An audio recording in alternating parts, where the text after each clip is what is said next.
Hey, can you hear me, Dangle? What's up, y'all?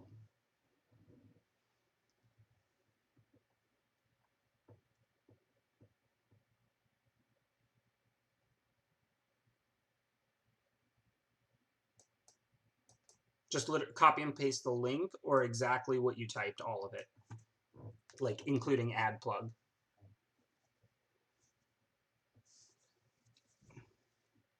Ooh, this shirt's actually comfortable. I'm going to be wearing my Toy Box shirt even after the charity stream is over. Thanks, Fade to Karma. Hey, Ixa. Yeah, it says it's a broadcaster-only command, so I just need to copy-paste what you did, including the ad plug part. Cool. Thank you. Should work.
Hey, what's up? Queen Dragon, 5 emotes shared. Thanks for gifting out a sub. Welcome to everybody tuning in.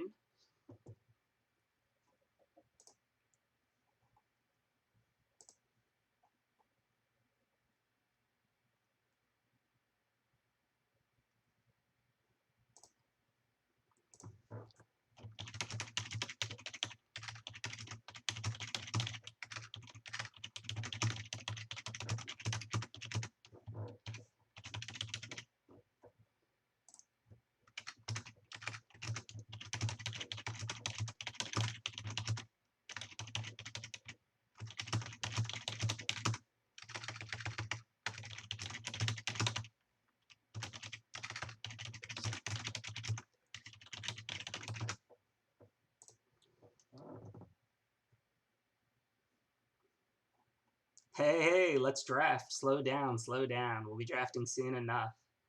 Not yet. What's going on? Welcome, welcome.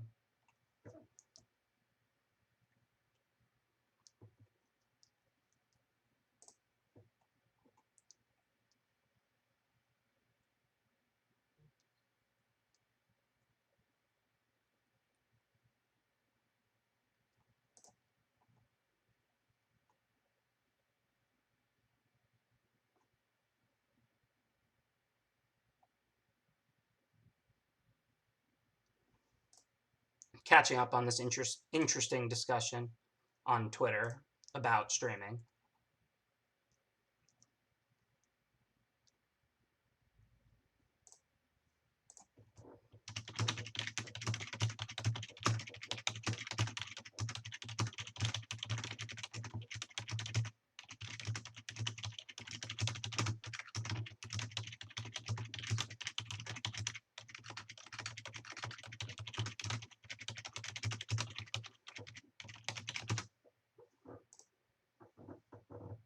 Ha, 2 days in a row. I always stream every Wednesday and Thursday, or at least usually do anyway. Nah, but this is a special charity stream, thanks to Soft Giving, Toy Box, and Fade to Karma. So that's what's bringing the stream tonight. But I also chose this day because I'm going to not be able to stream tomorrow or Thursday due to Mythic Championship 7. So today felt like a great day to do the charity stream since it's my last stream for the week. So if you check out that link, if you want to donate, that would be great. None of the donation goes to me. This is for charity. Obviously, I'm not an expert. It's my first time doing any charity stream with Fade to Karma, and it's my first time doing anything with soft giving. So I won't claim to be an absolute expert here on how their charity works, but we are trying to like raise toys. You can click on the links. You can see what it's all about. Oh, Dangle said to do something. Okay.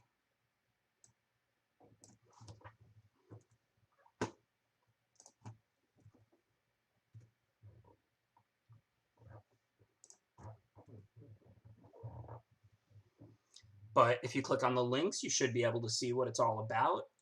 And hopefully it's a good cause and you want to support it.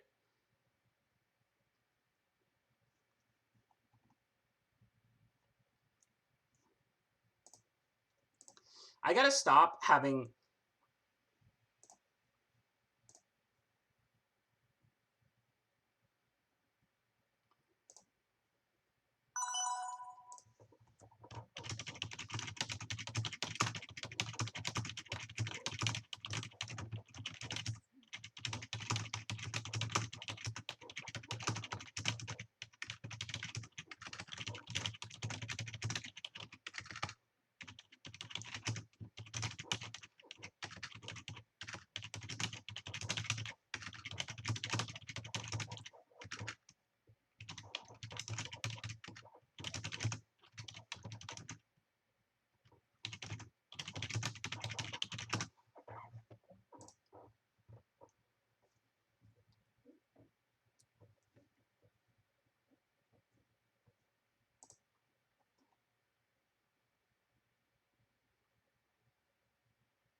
well, if you don't, yes, you did, Tyler. Thank you for making the first donation, $5 of the 2,500 goal we're trying to raise for Toy Box. Really appreciate it. Ben is just Ben. Ben is just Ben. I'm Ben. You're not Ben. What did Ben do?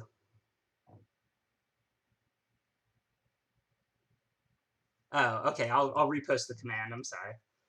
I don't even know how to make a command. Without Dangle, we wouldn't have commands.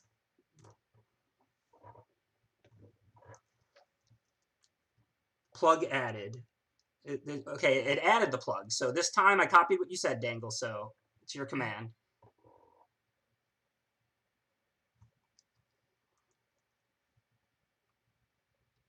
Thank you for supporting it, Penapat.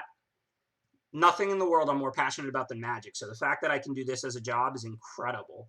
And I'm really happy that tonight, instead of donations to me and all of that, we're going to be raising money for Toy Box. Hopefully a great cause. This is through Fade to Karma. I know a lot of their streamers have been doing it. So I trust them and I assume it's a really good cause. I've never worked with them before. But this is my first time doing a charity stream. And given I've been streaming for almost a year now, it was about time. So I'm really happy to be working with an organization that helped me set this up and where I can hopefully raise some money for a good cause tonight. I know my stream has been incredibly well supported by the community. So I think this is the least I could do to give back some. Thank you to everybody who is subscribing. I appreciate it. Shimmer Moore, Penapat. The chair is from Mage Market and Carnox because Mage Market is my magic sponsor and Carnox is one of their sponsors.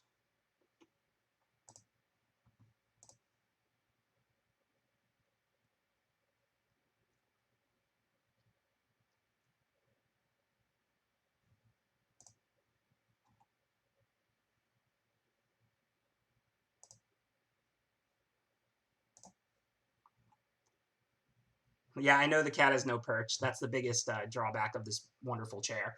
But honestly, this chair is great. I've never had a chair where I could like lean back, sit up straight, and it would like fully support me and everything like that.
Thanks for subscribing, Nefari.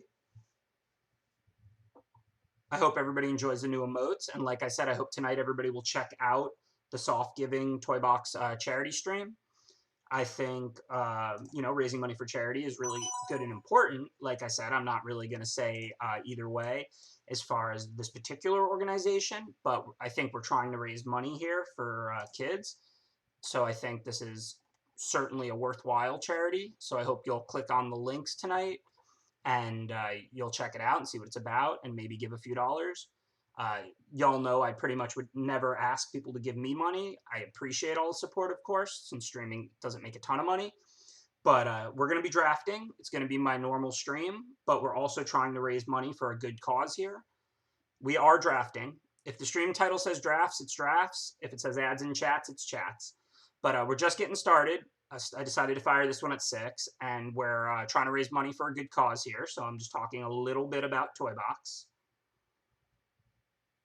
So definitely check it out. I don't know, DB Burning, do you get some dollars?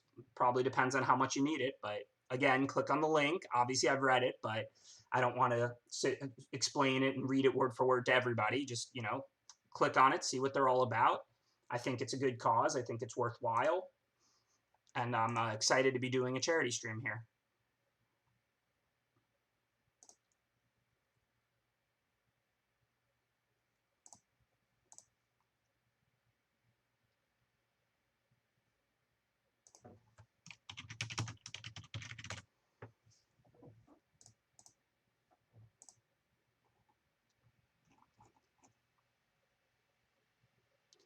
I don't know how to fix it when it gets laggy. I mean, I have good Wi-Fi, but obviously I'm just residential. It can go in and out. I have like the good 1 gigabyte Wi-Fi or whatever the best you can buy in a normal residential situation is.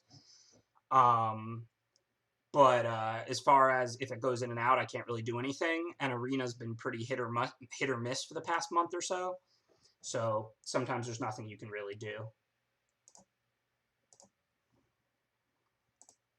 But we're going to see if we can go ahead and stream our way up to Mythic here. Hold on 1 second.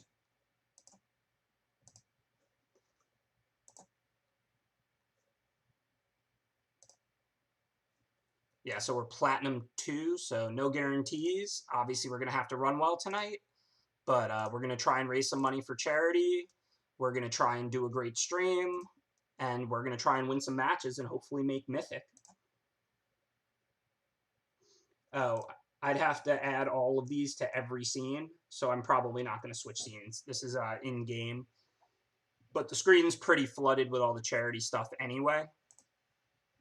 So I think for now, let me make sure to toggle the resolution so the mouse works properly. No reason not to do that.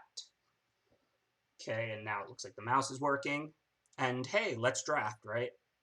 I'm not promising Mythic or Bust tonight because, I mean, I'm only Platinum 2 because the season just reset. But we'll see how it goes. I'm not going anywhere. I'm prepared to do a long stream. And hopefully we're going to hit that goal and raise some money for charity. Thank you to everybody who's been donating. Please click the link. Please see what Toy Box is all about. This is a Fade 2 Karma team operation here. So hopefully it's going to be a really good cause, and we're going to do some good and raise some money for some people in need. I know I've been very fortunate in my life. My family's middle class, but I got successful in Magic, and now, the community has shown me nothing but support and made my stream super popular and just viewed all my work and helped me. So tonight, I'm not trying to raise money for myself. I'm trying to raise money for Toy Box, give back to some kids in need, and I hope that everybody will donate what they can afford to for that. And other than that, let's get to a draft. All right, so Fervent Champion, Javier Dominguez, best player in the world, in my opinion, not the best card in Limited. This is a playable card in an aggressive Knights aggro deck, but it's still just a 1-mana 1/1 ultimately. It's not going to be able to attack and live that often. This is more of a mono-red aggro, constructed aggro Knights card, where hopefully you have enough like pump, removal, and synergy to keep pushing it through. I don't even know. I think this is playable in Limited, like if you have an aggressive deck, but I don't think it's very good. I would definitely take Scorching Dragonfire over Javier here. Sorry, no disrespect, Javier. I've been calling you the best player in the world for like a year now, but your card wasn't designed super well for limited. It is super sweet though. Archon of Absolution. First strike's not super relevant on a 1-power creature. This is actually a good concept that doesn't come up very often. First strike gets like exponentially better the more power a creature has. It's kind of the opposite of Death Touch. While it's always better for a creature to be bigger than smaller at the same mana cost, Death Touch on a 10-power creature would do virtually nothing because anything that creature does damage to it's going to kill. First strike, Death Touch on a 1-power creature does the most because, I mean, the 1 damage kills anything. First strike is the opposite. This does its 1 point of damage first, so this takes out a 1 toughness creature before it can deal damage back to it. So first strike on a 4 toughness on a 4-power creature can make that creature really hard to block profitably. First strike on a 1-power creature matters very little. So again, this card is playable. If I drafted an aggro red-white, aggro red-black night stack, I'm going to play Javier, but Javier is not a first pick. And if you're fantasy drafting, Javier is a first pick. He's the best player in the world. If you're booster drafting, Javier's not great. Take Scorching Dragonfire, take virtually any other red common that's good over it. I don't think this is a particularly good card in Limited. Archon of Absolution, on the other hand, is a very good card in Limited. A 4-mana 3/2 flyer with no text, Snapping Drake, has been a playable Limited card since the dawn of time. Nothing special, but a card you're rarely going to cut. In this case, they have to pay 1 for each creature they attack you with. That makes this near impossible to race if you put it out on turn 4. I mean, if they want to pay 2 mana to attack you with 2 creatures, they only have 2 mana left to work with on their 4th turn. They're not casting anything good with 2 mana. Archon of Absolution is fantastic. Not like a Windmill Slam, not like an incredible card, but like a B to an A tier card. Like a good 3rd pick, like a weak 1st pick kind of a quality card. Enchanted Carriage is probably a little worse than Archon of Absolution, but it's also an artifact, and it's good in every single deck. So Enchanted Carriage is probably a better choice than Archon. Pick 1, pack 1. Skullknocker Ogre is not very good. It's playable. It's a 4-mana 4/3. You can stick it in your deck if you need a playable. But Skullknocker Ogre and Javier here are pretty comparable in power level, in my opinion. And then you have like the commons. There's none of the top 10 commons in the set in this pack. The best of these commons is probably Reaper or Golden Egg. These commons are just abysmal. So this is basically a 2-horse race. Hey, what's up, Dismatank? It's because it's for charity. So, you know, I'm on today because of the Toy Box charity drive and Fade to Karma, trying to raise money for them. So if you appreciate that and you want to donate anything to Toy Box, please click the link and consider doing so. I mean, Javier could be a really good constructed card in the right mono red aggro night stack or aggressive night stack. Like I said, he's just not a great limited card. Just should have been a little bit more expensive and a little bit more powerful for limited. Like if he was a 3-drop instead of a 1-drop and roughly the same power level and you just adjusted everything, he would probably be a great card in limited. It's hard for a 1-mana card to be good in limited. So this is really only a pick between Archon of Absolution and Enchanted Carriage, in my opinion.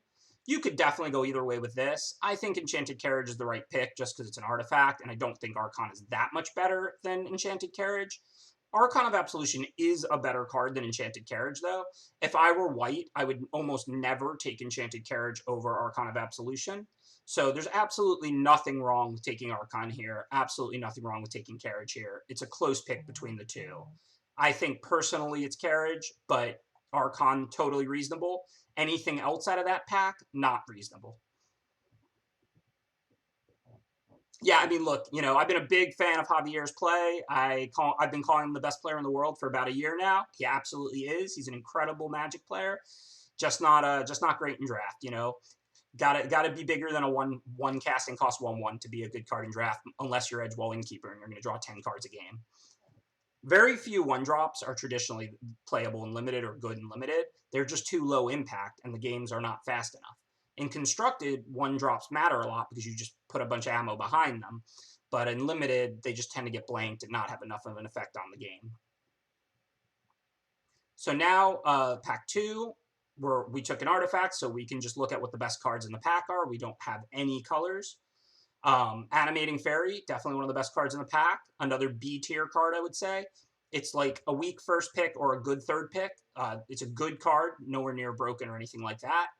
Apprentice is just okay if you're mill, nothing exciting. Shine Chaser is okay if you're blue-white, but definitely not something you want to take early, not something that makes you want to play blue-white. Just a fine card if you already are blue-white. But now we get to the commons. This time there are good commons. Secret Keeper is very good. Bake into a Pie is hands down the best common in the set. So basically, this is a pick between Animating Fairy and Bake. You have a good uncommon, you have the best common in the set. These two cards are pretty comparable in power level. I personally think Bake is probably better, but Animating Fairy and Bake are definitely close enough. So I would definitely not blame anybody here for taking Animating Fairy. Similar to the last pack, there's only two cards you should consider here. If you were going to take anything but Animating Fairy or Bake into a Pie out of this pack, you need to reevaluate your card evaluations. If you were debating between Bake and Animating Fairy, you're doing fine.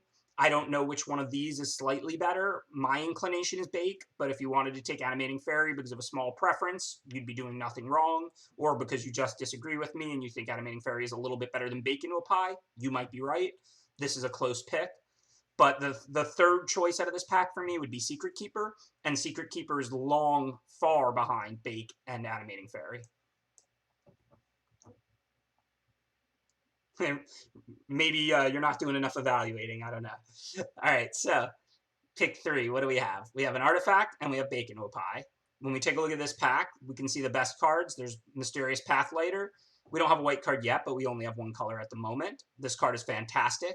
A 3-mana 2/2 flyer is borderline playable, but unexciting these days. If a single creature you play enters the battlefield with a +1/+1 counter afterwards, this is a fantastic card. You effectively got a 2/2 flyer and a +1/+1 counter for 3 mana. And then, of course, it can pump a lot of your creatures. There's tons of adventure creatures in this format. You're welcome, L-Thing. Thank you for supporting it. I really appreciate that subscription. Thanks again to everybody who subscribes and supports my work. Also, take a look. We're doing a charity stream tonight. I wouldn't be streaming tonight if not for the Toy Box charity drive. So if you appreciate that I'm on tonight and you can afford to do so, please consider giving anything. There's no donation too small here. I'm a huge believer in crowdfunding and crowdsourcing things. I mean, heck, if everybody donated $1 to me every night I streamed, I'd make $10,000 a night streaming, right?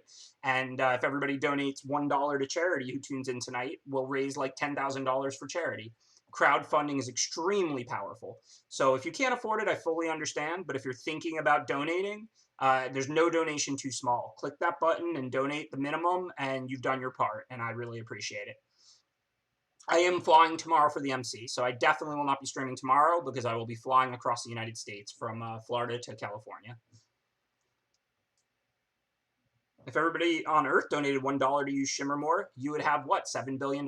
Sounds all right to me. Okay, so thanks. Thank you, Scorch. Very much appreciated. I'm hoping to run good. I like our deck a lot, but I felt that way several times this year, and it just really hasn't bounced my way in the MCs.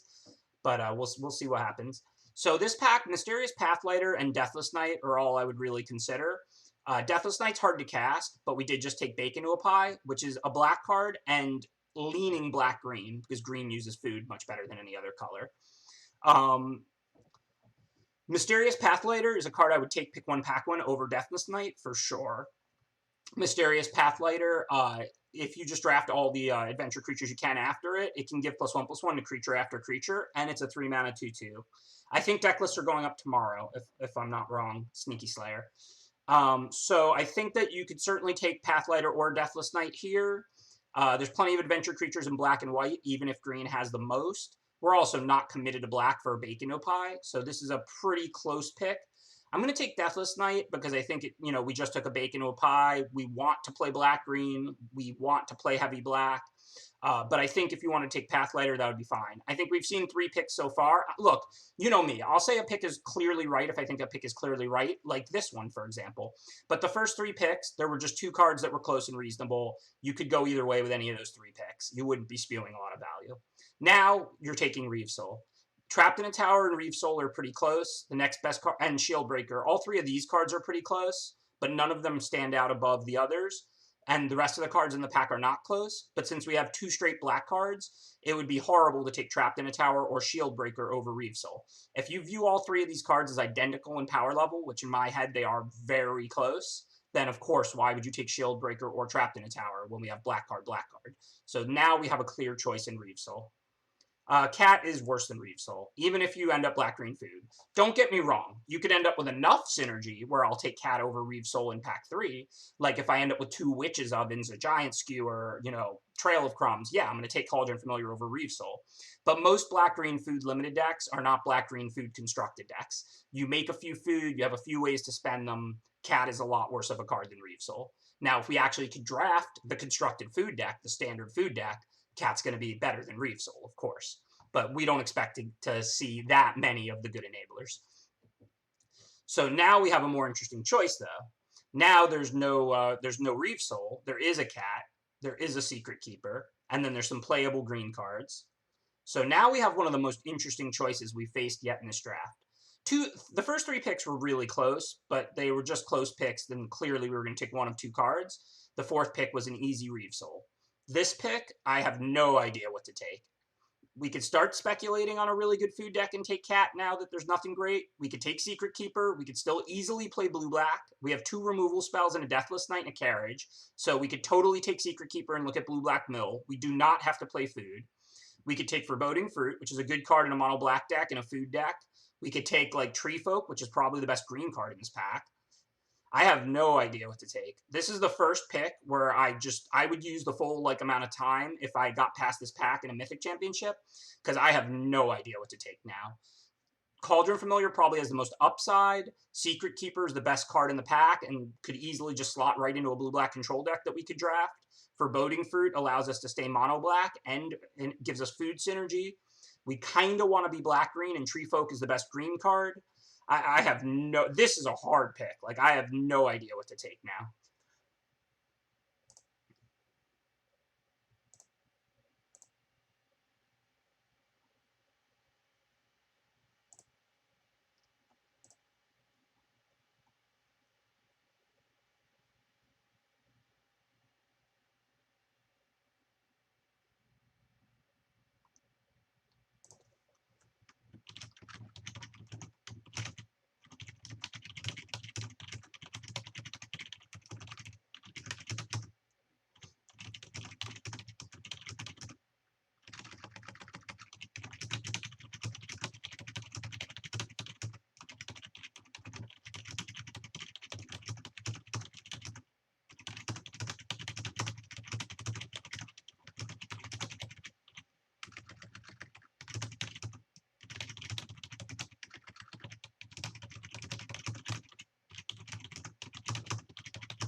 I think you could still draft a mill deck. You're just not going to expect to table Secret Keepers and get 6 of them every draft.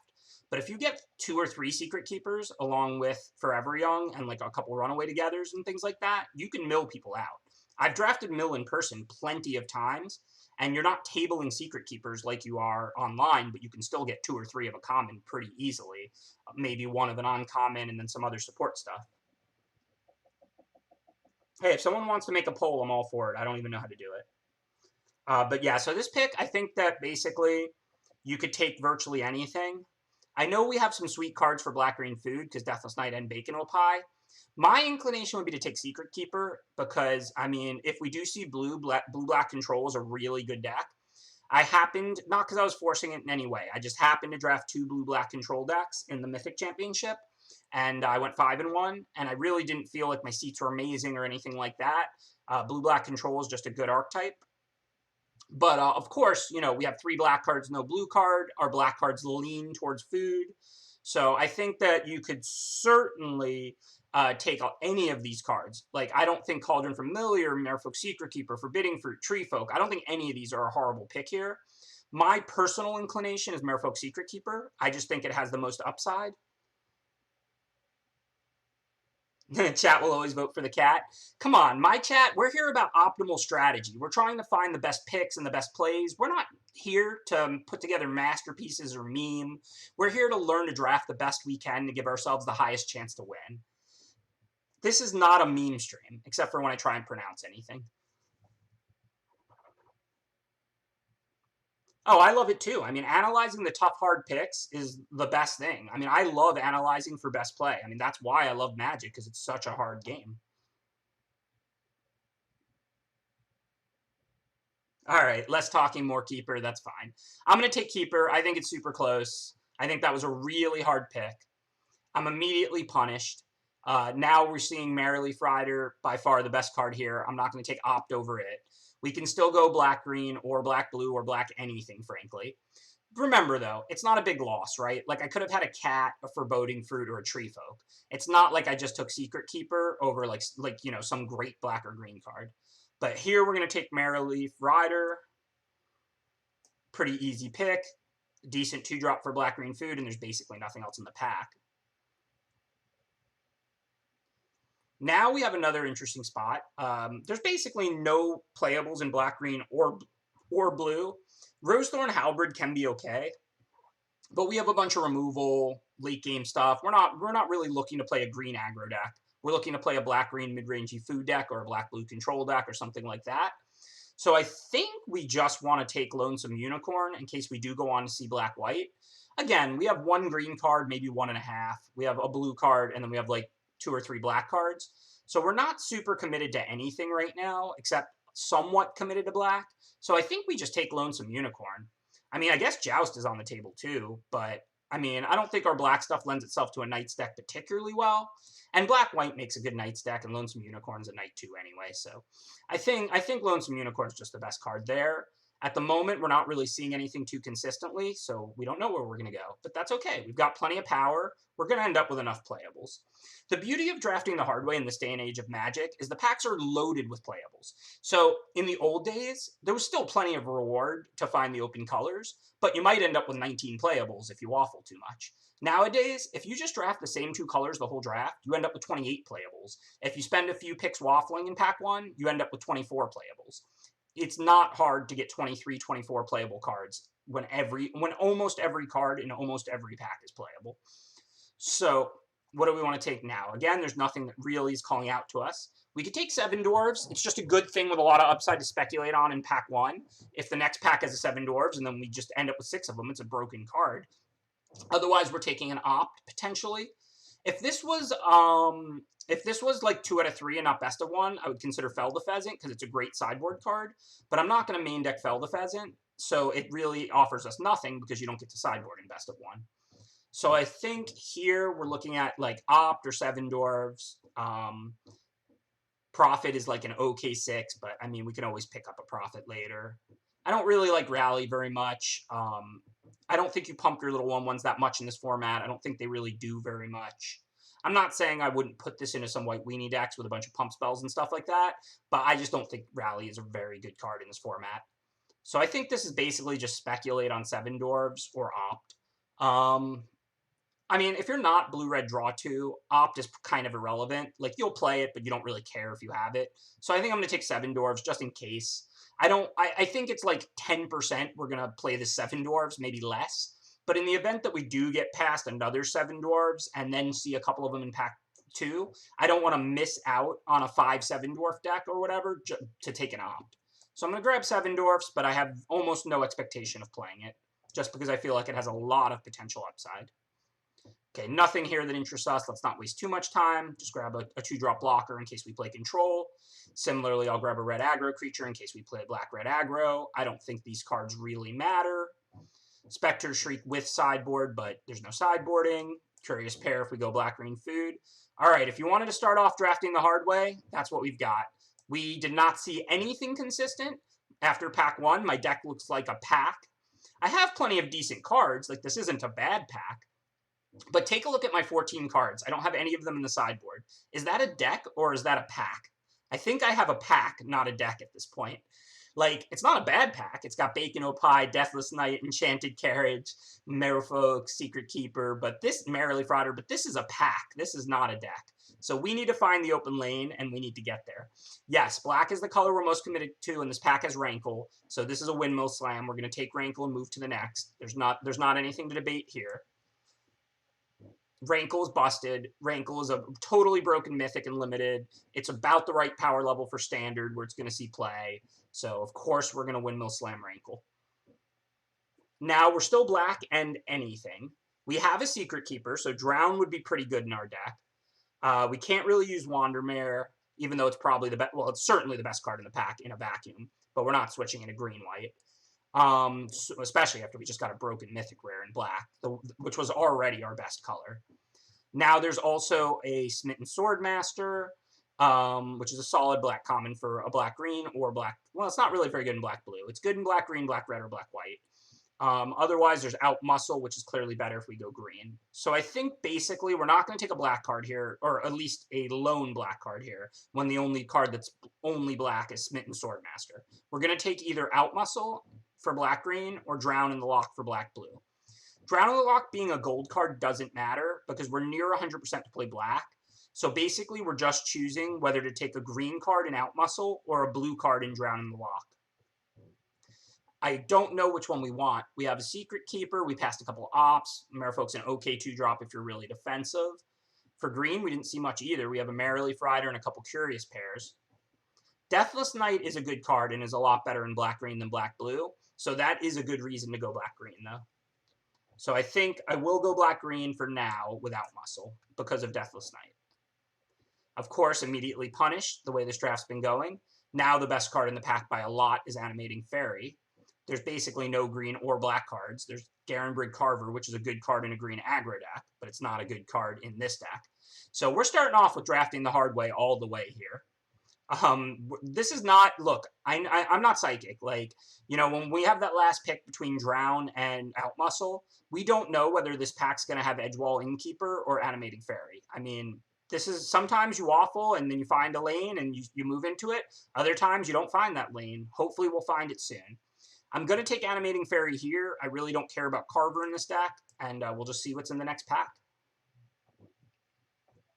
This is going very poorly. So now there's no green, black, or blue cards that we can really play. The only green cards that are good are green, white, and green, red. We can't cast these cards. I have no idea what we're going to do. There's not a lot of reason to spend a lot of time on this pick because we can't really go anywhere. We could take the 7 Dwarves just in case we go red, black, 7 Dwarves. But yeah, there's no cards in this pack really for green, black, blue, which is currently where we're at. Sure, I'll take 7 Dwarves just to not waste time. I don't think there's much there. Okay, well, now we're rewarded a little bit. We've got Savvy Hunter. This card is a really good black-green-gold card. It really makes you want to play black-green. Despite my 1-3 last night with my black-green deck, Savvy Hunter is excellent, so we'll grab that. Now there's nothing exciting again for black-green. Sooner or later, I'm going to have to find colors. This is pretty ugly. So Mystical Dispute used to be main deckable because everybody was playing Mill. Now I think there's a lot more aggro. I don't think it's a card you really want to main deck. So the best blue card is like Opt. So I think maybe it just makes sense to take Insatiable Appetite because we have a couple Curious Pairs. We make food pretty well, and we might need playables. Given how rough this draft has been, this has been one of the toughest draft seats I've done in a very long time. I think that we can't really keep passing playables now that we're towards the back of Pack 2 if we want to end up with 23. So I'm going to grab Skewer there. So let's see. Are we committed to green, Out Muscle, Deathless Knight, Savvy Hunter? Yeah, I mean, we never really found a great lane, but we're going to have to draft black-green now. Nothing we can do about this one. So I'm going to clip out these non-black-green cards. Unless we open some totally broken Mythic, I'm going to consider us black-green because I think we're running out of time to find colors. Not something that happens often, but like I said, this was one of the roughest draft seats I've been in a long time. I just feel like we're not seeing any colors, basically. I mean, we haven't even seen a ton of black or anything. And, of course, we're not rewarded with this pack either. Giant Killer and Grumgully and Merreleaf Pixie are the best cards in this pack. We can't possibly use any of those. Let's see how Wicked Guardian lines up in our deck. Do we have 3 toughness creatures? Yes, we have 3 Curious Pairs. We have Savvy Hunter. So Wicked Guardian looks pretty good in our deck. I guess we're going to take it. This is a sad state of affairs. Okay, so now there's Once Upon a Time. It's a nice fixer. I think this card is underrated in Limited. It's not about playing it for free or not. It's the fact that if you draw it in a hand with no forests, you can play it for free, go get a forest. If you draw it later, it can get you a land if you need a land, a spell if you need a spell. It's just a great fixer. Otherwise, it's Flax and Intruder, which I don't really like if you don't have Lucky Clovers, or like Golden Egg, which like is fine clearly, but we don't really have that many food payoffs. So I think we're just going to take Once Upon a Time here and move to the next pick. Now we've got an easy Falmir Knight. Falmir Knight is excellent. This card is 4 mana, draw a card, 1/1 Death Touch, and you get to spread that out. It can help you dig for land 4. If you're stuck on 2, you can still play it. Falmir Knight is just an all-around excellent limited card. Falmir Knight is the kind of card that's way better in limited than constructed, compared to Javier, which is the kind of 1-drop that's way better in constructed than limited. This is a card that draws you another card, so, and then if you can trade the 1/1 Death Touch for anything, you're basically getting a 2-for-1. All right, these cards don't matter. Back to not finding anything. Maybe we'll play Lost Legion. Hopefully we won't. Similar with Smitten Swordmaster, but we need these playables. Memory Theft should be fine. Actually, maybe we need Sporecapped Spider. Let's take a look at our late game. We have Carriage. No, we don't go over the top that well. And we have all these Curious Pairs to block early in game life. So I actually think we want Memory Theft, not Sporecapped Spider. The better your late game, the more you want Sporecapped Spider. And our late game isn't very good. We just have a bunch of, like, grindy stuff. So we're just going to play, like, some okay grindy games involving Wicked Guardians and Curious Pairs. This deck is bad. This is one of the worst draft decks I've seriously had in a long time. Like, this might be the worst deck I've drafted in this format. We'll probably 7-0 because, you know, Magic. But, like, this deck is not good. So probably going to play 17 lands. The curve looks fine. That's 39, so we just got to add 1 card, which we don't even particularly have, but I guess Hengewalker it is. Let's see if Crashing Drawbridge, do we want to give haste anything? Some 4/2s. I mean, it's another thing we could shock with Wicked Guardian and draw a card. I'll try the Drawbridge. I hardly ever play it. I mean, I would prefer my deck be good, but I mean, I think it's still fun. Like, yeah, I mean, this deck is bad. Like I said, this was just a really rough draft. I mean, I'm not in any way happy with the outcome. I don't really regret too many of my picks or anything. I mean, winning or losing in Magic is a lot more due to draw quality than it is deck quality. So, I mean, we could very easily 1-3 with a terrible deck like this, but we still might just 7-2 if our cards line up well and we draw well. Forest.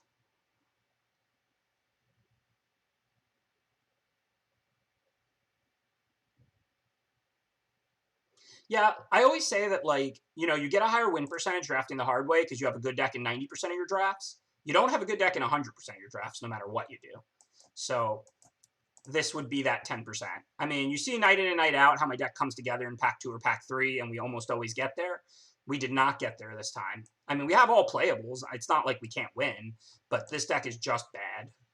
So we'll 7-1.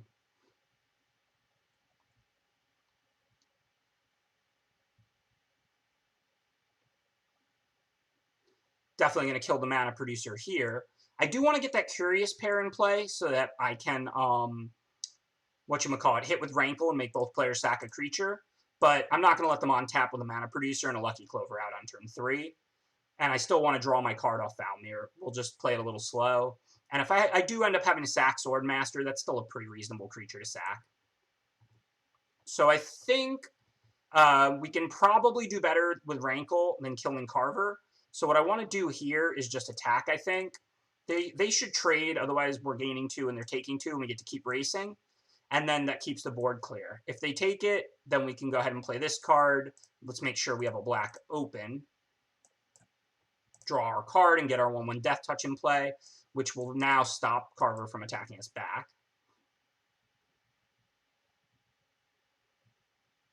So I chose not to lay Rankle there because it would make them sack a Carver, or actually they would just trade Carver for Swordmaster one way or another. That's not very exciting.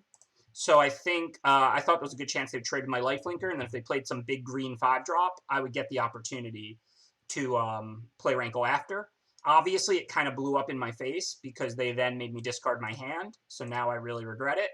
But I didn't know that was going to happen. Still not Psychic. I did probably make a minor mistake here by not Sword Mastering pre-combat. I just missed a point of drain. it probably wouldn't change their blocks. So if you want to hit the punt counter, I think we've got our first punt of the night. I think not playing Rankle last turn was right. I should try and get more value out of it and all of that. Last turn, I should have Sword Mastered pre-combat. All I did there was just miss a point.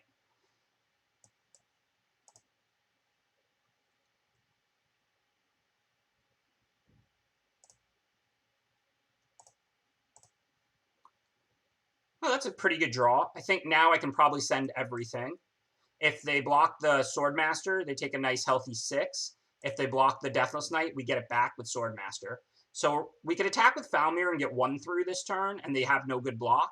Or we can send everything, and we get in an additional 5, and we lose a Swordmaster. So basically, when you're deciding this turn, whether to attack with just Falmir or whether to attack with all your creatures, you're making the choice. Do I want to sack Swordmaster to deal 5 to the opponent and gain 2 life? I don't think we're going to get more out of a 2-1 lifelink at this point in the game than that, so I think it's the right play. So that's how you make that kind of a decision. If we sent just Falmir, they would take 1, or they would trade the Reaper for our Falmir, which is great. Otherwise, we could send everything, in which case they can eat Child of Night, and then we deal them 6 instead of 1, and we gain 2. So and we throw away our Child of Night here, or whatever it's called now, Smitten Swordmaster. So basically the choice was, do I want to sacrifice Smitten Swordmaster to deal them an extra 5 damage and gain 2 life? That's not that easy of a choice because creatures are a much more important resource than life totals, but I think it's correct. This turn I'm not going to attack because they'll block Deathless Knight, they'll only take 1. Next turn, I'll attack with everything if they don't do anything. Well, because they would just be dead. But even if they had another point, a life or 2, then it would be back to they could eat my Wicked Guardian, but they'll take 5. So last turn, we're not going to send everything to deal 1. This turn, we will. Of course, we drew Bake, so that makes this an easier choice. We'll just bake their creature and then attack for lethal. And now, even if they have removal, they're dead unless it's baked to gain life themselves. Thanks, Knowledge Sinkhole. Appreciate that subscription. Thank you for supporting my stream the whole way. I hope everybody likes the new emotes. Voxy's artist made them for us. So, you know, Voxy's got the greatest emotes, so that's why we went with her. And thank you, Dangle, for all your work contacting her and getting the emotes made. Very much appreciated.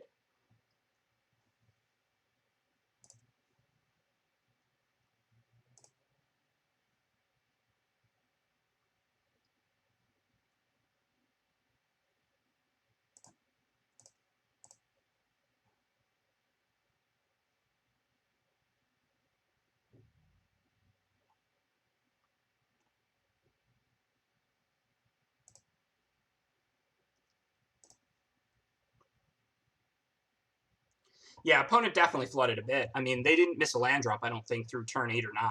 So, I mean, we won that game mostly due to them flooding. But, I mean, of course, they also reapered 4 cards out of our hand on turn 4 or 5. So, that's magic. Yeah, well, I didn't run them over. So, the fact that they spent 2 turns not impacting the board wasn't a huge problem for them. The real problem was they just spent 2 cards not impacting my creatures that I had out. And they just kind of flooded out.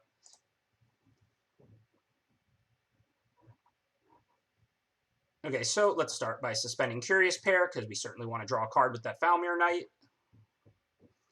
I mean, this deck is grindy. Like I said, the cards are not good, but if we draw well and things line up okay, definitely a deck that can grind out close games.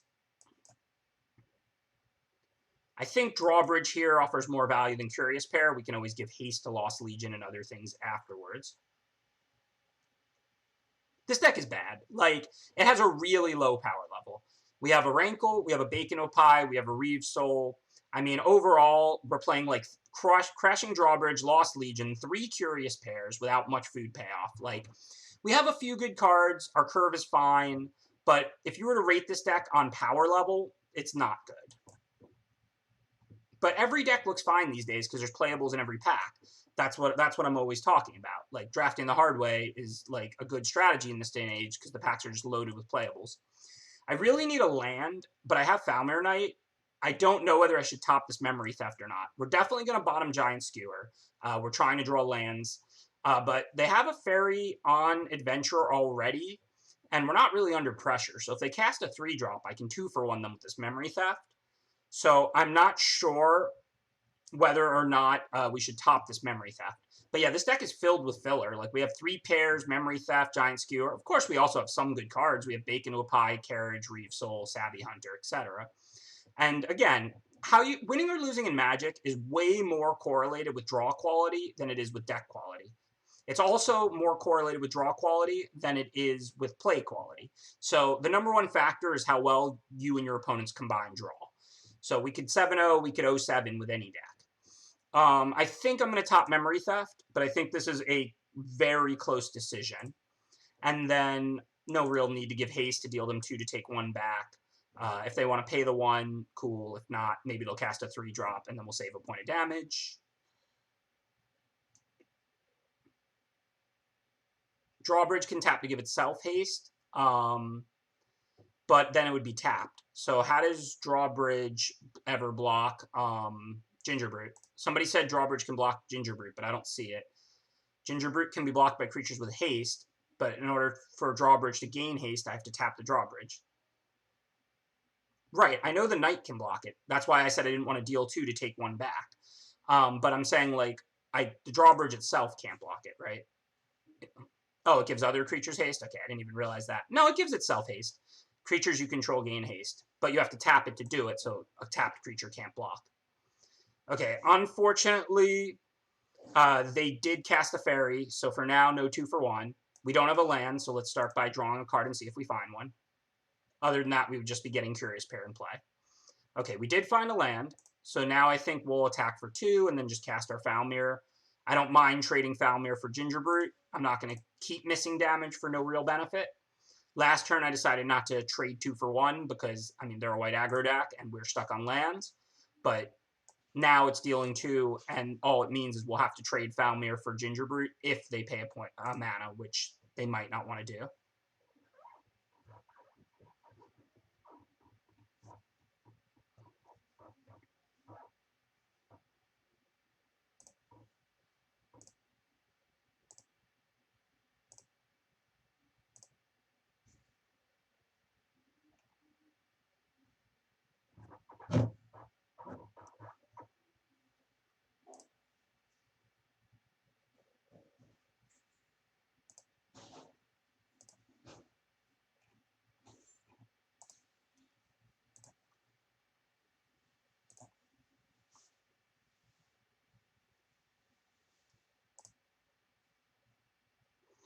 I mean, I'm probably thinking about Teferi. I am about to play a Mythic Championship in Standard, thinking a lot more about Teferi than Fairy Guidemother right now. Y'all know I can't say anything. Come on now. All right, so we want to clear this Oakham Adversary, but if we don't have 3 green for Outmuscle, so if we do so, we're going to lose whatever we fight with because it has Death Touch. We already have a Death Touch creature we can put in front of it, so I don't think there's a productive Outmuscle there. We could Outmuscle Lost Legion on, like, Guidemother just to stop the 1 point a turn from the flyer, and that would give us a second 3-power creature which can block Adversary, but we also don't really want to kill a 1/1 flyer. So I think for this turn, we should just play Wicked Guardian, maybe, and then attack with it. If we give it haste here, we get a pretty nice attack in, and then for 4, where they either have to trade off a better creature, Oakham Adversary, or take 4 damage. And then we still have Foul Mirror Knight back to block Oakham Adversary. So this play gives us the ability to draw another card right now with Wicked Guardian, but it also just gives us 4 damage to them and right now. And if they want to prevent that 4 damage, they have to trade down. Wicked Guardian draws a card when it comes into play. Oakham Adversary draws a card whenever it connects. So if they trade their Oakham Adversary for our Wicked Guardian, we did good because we already drew our card. Their creature in play is better than our creature in play. So that's why I attacked like that. Now, they trapped in a tower Foul Mirror, which means Oakham can get through, or we can chump it with Lost Legion. I think in this exact position, I would rather give them a card, because I'm going to get to attack back with Lost Legion, and this is a close game. If this was the late game, and Lost Legion was just never going to do anything, I would block here, and deny, and I would, so similar to how I described the last game, we had the choice sack Smitten Swordmaster to deal 5 and gain 2. We just had the choice sack Lost Legion to deny the opponent to draw a card and for us to gain 2 life. If this was the late game and Lost Legion was just going to sit around and not do anything meaningful, I would sack Lost Legion to prevent the opponent from drawing a card. Since we're going to attack with Lost Legion right now, Lost Legion is going to do something meaningful, so I did not want to sacrifice it. I don't believe I have ways to remove enchantments, so I think I'm going to hit this Falmer Knight. Oh, never mind. I have 2 Smitten Swordmasters, so I would rather the Knight stay alive and in play, so I'll hit the drawbridge. And then again, I'm just going to give haste. I'm going to go aggro here. They can draw another card, but we're attacking currently for 10. So the plan is to pressure the opponent here and then try and finish the game with this Rankle and this Reeve Soul, not to worry if they draw a card with Occam Adversary. If Occam Adversary is attacking and drawing a card, it's not back to block. They definitely might have Squire, but if they Squire, all they do is eat 1 Wicked Guardian and take 6 and go to 8. We don't really care that much about these Wicked Guardians. Their job is to attack or block now that they're 4/2s in play. We want to get in damage. We want to be able to finish them off with Rankle. And frankly, them Squiring a Wicked Guardian from play right now does not particularly matter. Them drawing cards always matters. But that's not... We've made the choice here to try and end this game since we have a bunch of spells to do and not to worry if they go up a card or 2. We can give haste to all our creatures. Green-white decks don't block that well. They tend to be aggro decks. Cards like Fairy Guide Mother are very good when you're on the offensive, but they're pretty bad when you're on the defensive. It's just a 1/1, right? Flying doesn't matter unless you're trying to block other flyers. Sorcery Speed Jump a creature till end of turn doesn't matter unless you're attacking with it. So if we can put a green-white aggro deck on the defensive, their life gets rough pretty quickly. There's a lot of games we're not going to be able to do that, but given our hand is all spells and we're up on board, I think we can ride out our aggression to victory this game.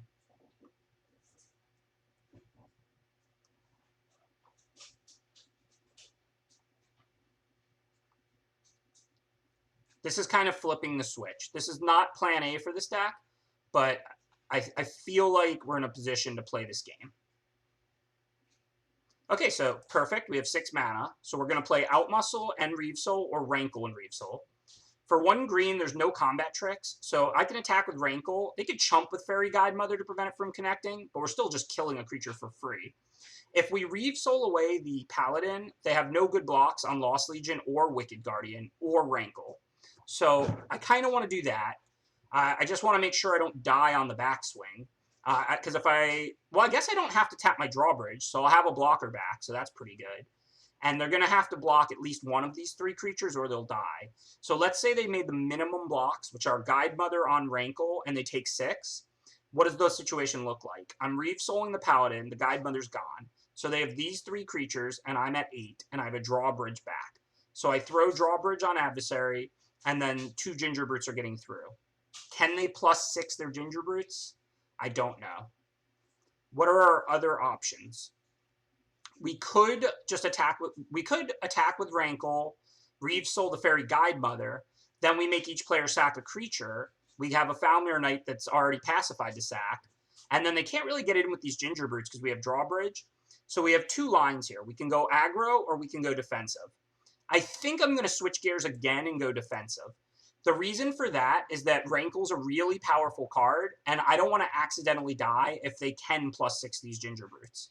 Even though it's not that likely they could +6 the Ginger Brutes, it is possible, and now they have to deal with Rankle, and they're going to have 1 card in hand here after Rankle makes both players discard and both players sack a creature, and we're sacking a pacified creature. So we're gaining more and more advantage here. So I feel like we're going to switch gears. We're going to connect with this Rankle, make each player sack, and make each player discard, because we're going to discard this Memory Theft. Who cares if they have a Squire, whether they play it next turn or not? It's a random 2/1. We're not going to make each player lose life and draw a card, because we're not trying to get lower, and we're not trying to give them ammunition to answer Rankle. We're just planning to ride this Rankle to victory right now, if possible.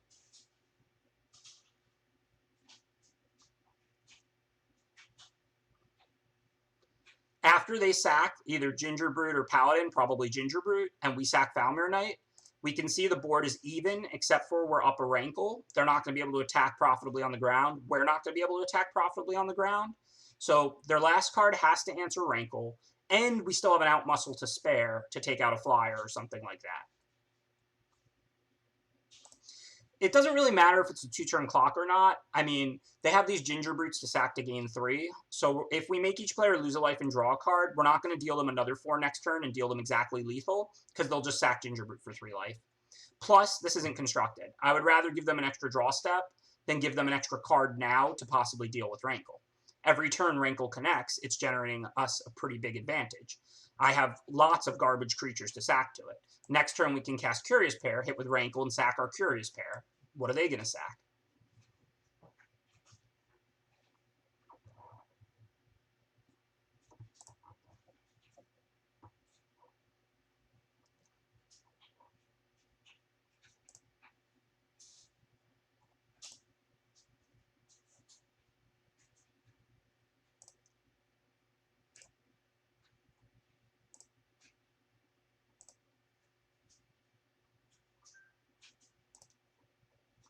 All right, so we clearly don't want to let them draw cards for no reason, so this is easy. We'll just throw our 4-2 in front of the 2-3. It's an even trade on board, and their creature draws cards when it connects, and ours has already done its job. So like I said, their creature's better in play, so we definitely just make the trade. Don't let them draw more cards.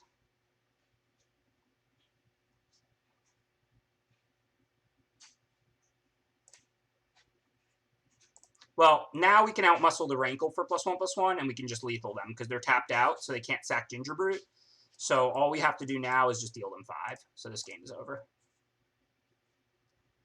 While I don't want each player to draw cards, because that gives them an extra card to answer Rankle a turn earlier, if it's the final point of damage that's making their head explode, I'm all for it.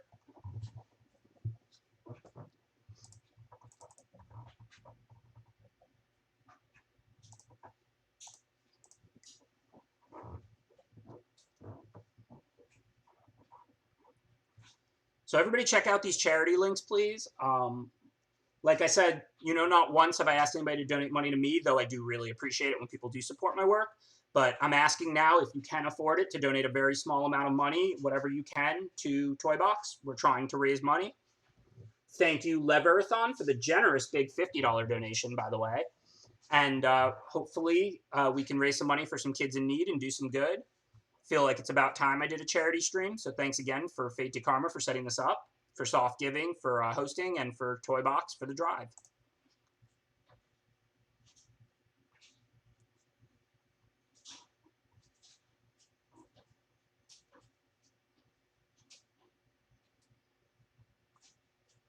I mean, we're really drawing good hands so far. So even if our power level is low, again, Magic, winning and losing is much more correlated with draw quality than it is with deck quality or play quality.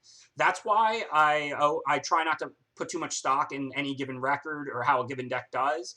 I also don't get that tilted by losses, because I know the most important factor was just how my cards and their cards lined up based on what we drew. In this case, you can see we keep drawing perfect land spell ratios. We're doing things every turn using all our mana, and things are just lining up well for us. Hopefully that'll continue to happen. But we didn't secretly break it with Curious Pair Wicked Guardian deck. These are playable cards. These are not great cards, and hopefully we'll just continue drawing better than our opponents, and things will line up in our favor.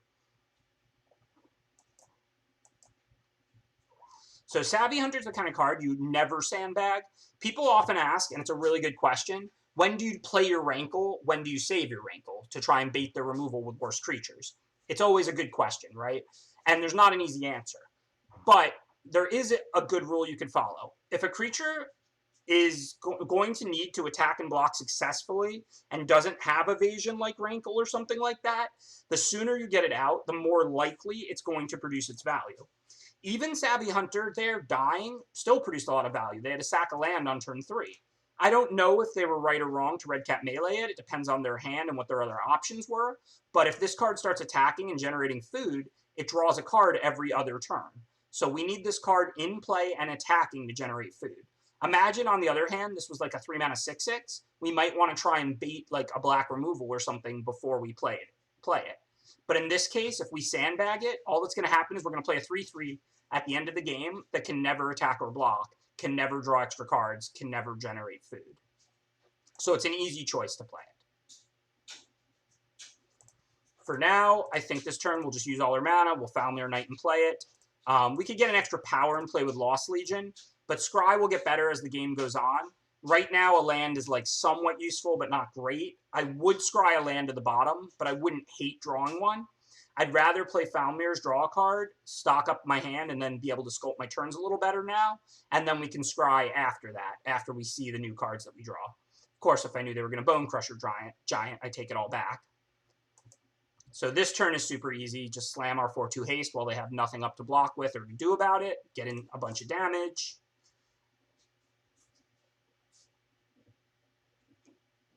Thank you, Fear's Edge, for subscribing. Very much appreciated. Thanks again to everybody who does support my stream. And again, please check out the Toy Box charity drive we're doing.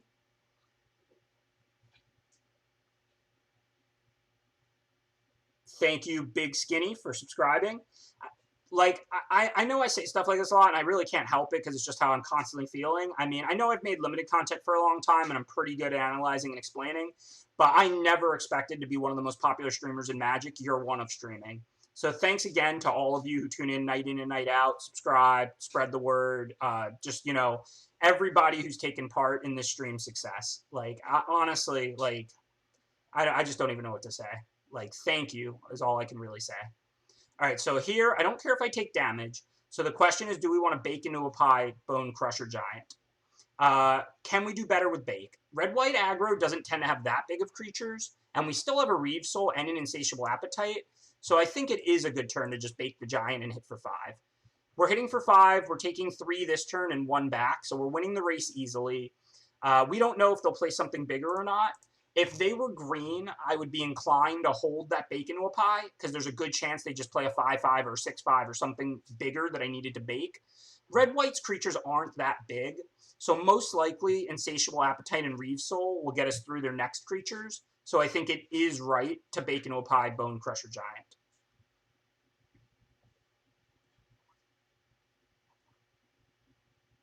Well, they're still short of flinging it at us for lethal, so I still like my chances. Let's see. We can Insatiable Appetite for lethal ourselves. What can they have? They can have Ardenvale Tactician, so we can't necessarily do it pre-combat. They could have Outflank, but that doesn't kill our creatures. So that means we can go ahead and attack first, make sure that they don't Tactician. If they do Tactician, no big deal. We have other stuff to do.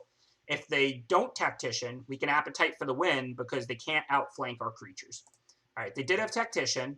So I think post-combat, we'll just get rid of that Ginger Brute. No reason to let them gain life, and I'm not really scared of anything, and further our board advantage. They're not going to blank my creatures because we have Insatiable Appetite, and they're going to have to block. So at this point, there's not really any reason to hold on to Reeve Soul for something better. There's a chance they could slip in lethal with this somehow, some way, even though it looks really hard. And there's no chance they're going to put out like a Tactician or a Paladin and block successfully. In fact, they're just dead now. I mean, they don't know that. It's 7 on board, so they think they can go to 1. But we have Insatiable Appetite, so no reason to block. There's no card they could play for 1 mana, that last card in their hand. Now we'll just deal them lethal.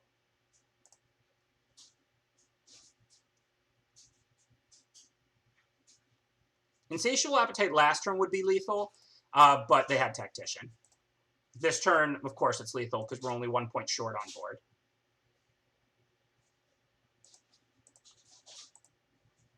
Yeah, that would be an interesting spot, Bad Boy. If they pass the turn there, don't attack, and have a couple of cards in hand, if there's a way we could play around that combination, we should. I remember one time I played Ephro in a Grand Prix top 8, and I was winning, and I had a great board state and a good hand, and he snuck out the win with, like, some 3-card combo.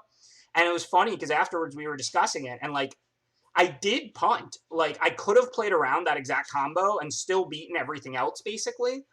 But, I mean, it was like some 3-card combo that, like, of cards I didn't know he had. We didn't have lists, I don't think, nothing I'd seen or whatever. So it was like, you know, do you figure out this exact 3-card combo and then make the second best on-board play to play around it? It would have been right, but hey, that's why I'm Ben S. and not LSV or Finkel, right? I played good technical Magic, but maybe the best of all time finds that line to play around those exact 3 cards. Maybe they don't. Okay, so what do we want to do here? We have a 2-lander. We're on the draw. We have Scry 2. I think we got to keep this. Have a good night, a Wild Zebber. Any land here makes this a pretty good hand. Even a swamp, because then we can still, we only need one forest for Savvy Hunter. And if we draw one forest in the first 3 cards, we get to go turn 2 Drawbridge, turn 3 Savvy Hunter with haste. That's pretty powerful. So I don't think you can mull this on the draw.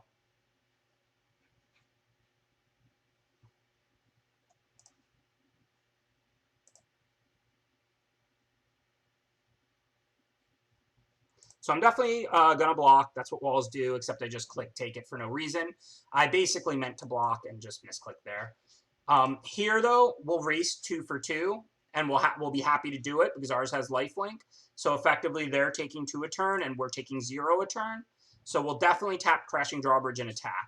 Remember, if they play like the draw 2 instant, they can trigger Wolverine into a 3/2 first striker. So we'll happily block it with Drawbridge because they have to use an actual card to take out Drawbridge. But we don't want to block Wolverine with a 2/1 unless we absolutely have to. All right, so game's dragging on. We're still not finding lands, but we're actually even on board, and the opponent only has 3 red out, so we're not buried yet. That's a pretty scary card, so now we really need to start drawing lands. We don't have much more time. Okay, cool, right on time.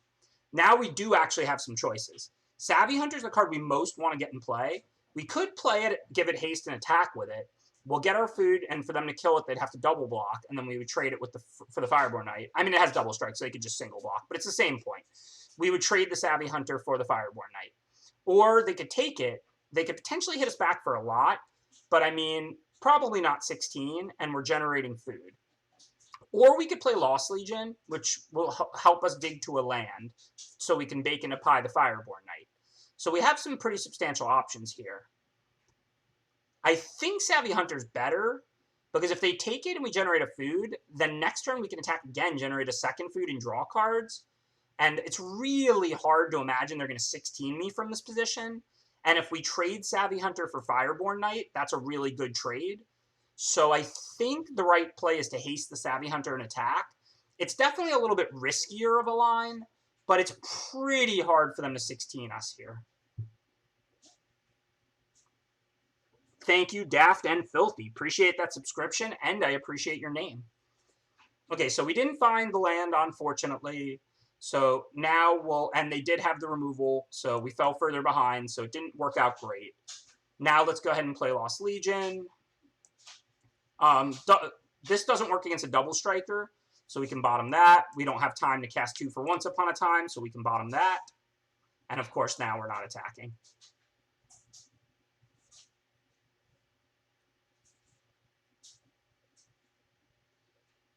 Yeah, again, I'm not like an expert on different charities. 78% going to charity sounds pretty reasonable. I'm not suggesting that you donate money to their organization as a whole, but I think it's a good cause to raise money for kids, and that's why I'm streaming tonight. So I would like to see us donate money to them and hit that charity goal here. Okay, so we can't take it. If they pump it, we go to 1. If they have any card in their hand that does anything, we die. So do we want to put Drawbridge in front of it, or do we want to put Lost Legion in front of it? I think Drawbridge is clearly a better choice as far as which creature to throw away. We're not really worried about giving haste to anything at this point. Well, I'm trusting Fade to Karma has vetted the charity, basically, and they have, and I think it's a fine charity. I'm not saying they're the most efficient in the world or the best of all charities or something, but we're trying to raise some money for kids here, and I hope people will support that.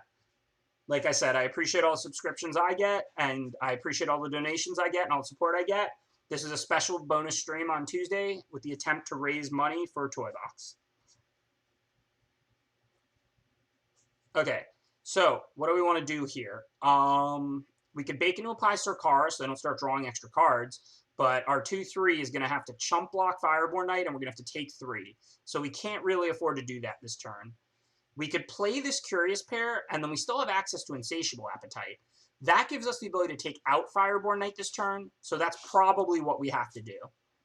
It's kind of sad. We're missing out on a lot of potential value. We're not making the food, but if we use Insatiable Appetite to take out Fireborn Knight, we can then use Bacon to a Pie to take out Sarkara. Well, things keep getting worse. Now there's an opportunistic dragon in play as well.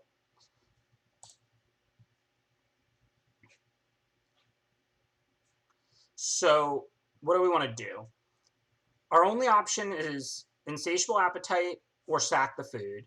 If we block Surkara, we take 7 and die, so we'd have to sack the food, and then we'd be chump blocking, so that's not an option.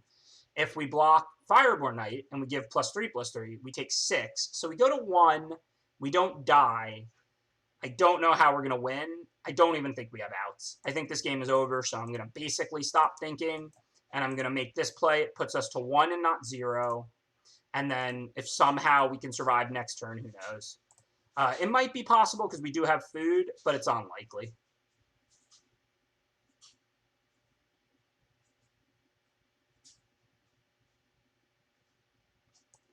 So we need to be able to stop a flyer. So we have to bacon apply the flyer. They're going to attack with everything. I mean, we're just super dead. Block Knight on tap concede. Boko Harambe's got it right.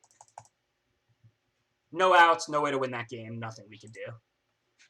Even if I had made the Lost Legion play instead of the Savvy Hunter play, I do not believe we would have won that game. I think the Savvy Hunter play was right, because if they didn't have the Searing Barrage, then we could have untapped with Savvy Hunter, and then if we attack with it again, we can sack the 2 foods to draw a card, which will help us hit lands by roughly as much as putting the 2/3 and Scry-2ing in. And if they have the removal, we're probably not winning anyway. We were already on our back foot. So I think it was right to play Savvy Hunter, not Lost Legion when we hit 3 mana. I might be wrong. It was a close, hard choice. But I feel like our best path to victory there is attacking with that Savvy Hunter. They just play another creature or something. And then we get to attack with it again, draw a card, bacon apply the Fireborn Knight, and we can go on to win from there.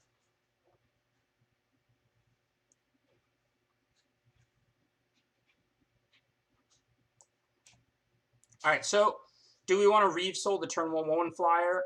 That's always a tough question. We're on the play, so we're a little less worried about taking a few points of damage. We also don't have a 3-drop for next turn. So I think in this case, especially since we have Giant Skewer, we'll just put out the Giant Skewer and wait a turn. If they do nothing on turn 2 and I draw nothing next turn, I may Reeve Soul the Guide Mother a turn later and I'm just taking an extra point of damage. But if they put out a 2-power creature and we brick, I'd probably rather kill that, right? So now we have another interesting choice. We could Reeve Soul the 2-power creature or the flyer, or we could just draw a card and lose a life. We're falling further behind, but we do have Reeve Soul to catch up. I think it's better to draw a card here than it is to Reeve Soul a 2/1 or a 1/1 flyer, 2 pretty terrible creatures once in play.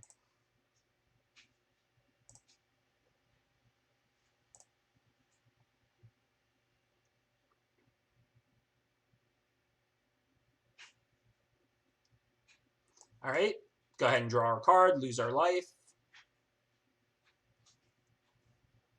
So what are our options now? Reeve Soul and Falmir Knight look pretty good.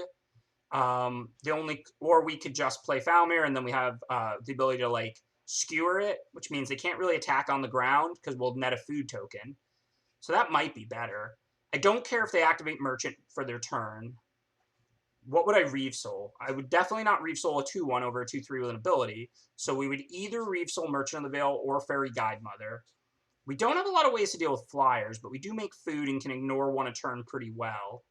What happens if I play Falmir, skewer it, and they kill the Falmir? We take 5, we go to 10. Next turn we have 5 mana to work with. We can basically just Reeve Soul. It's not great.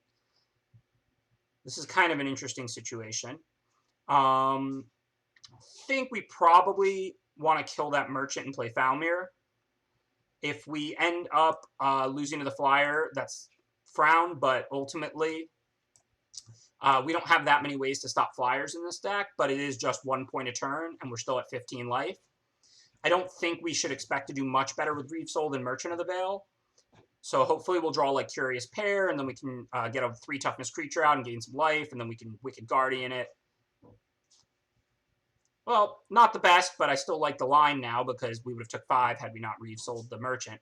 Plus, that also gives us the ability to Wicked Guardian away Falmir Knight and draw a card, so that's decent. Although, now that we drew Curious Pair, I'd rather do that, because if we Wicked Guardian the Falmir Knight and then they attack with both their creatures, we have to trade a 4/2 for a 2/1 next turn or take 2 additional damage. If we play Curious Pair here, we can make the food, we can cast the pair, The 1/3 stops the 2/1 all the same, and we don't even strand the 2 mana because we're happy to sack this food for 3 life. So this lets us use all our mana, and we don't have to trade a 4/2 for a 2/1. So this is the right play this turn for sure.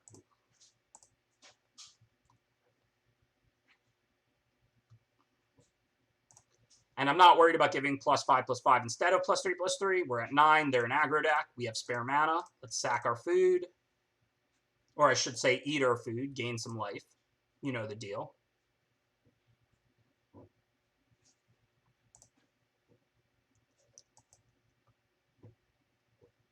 Now, we could definitely play Wicked Guardian this turn, draw a card, hit our Curious Pair.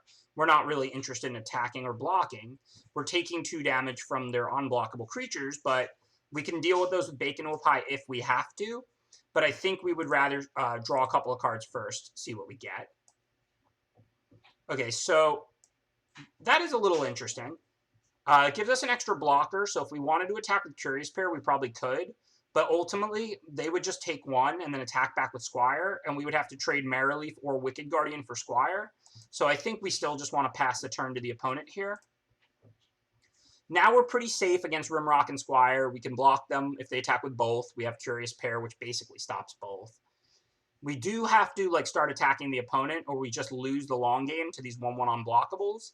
But this turn, we didn't really have any creatures out that could attack. We played Wicked Guardian and Marrowleaf Rider last turn. So on our next turn, we'll look at what we're going to Giant Skewer, and if we have profitable attacks to start pressuring the opponent back.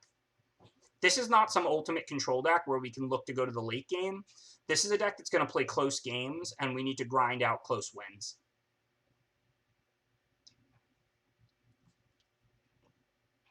So I can't take mad excess damage, but I also can't lose all my creatures, or I won't have anything to put Skewer on, or anything to Insatiable Appetite. So here I think we just put Marrowleaf in front of the 5/1, because that's a ton of damage, and then we'll take 4. Keep our 4/2 out.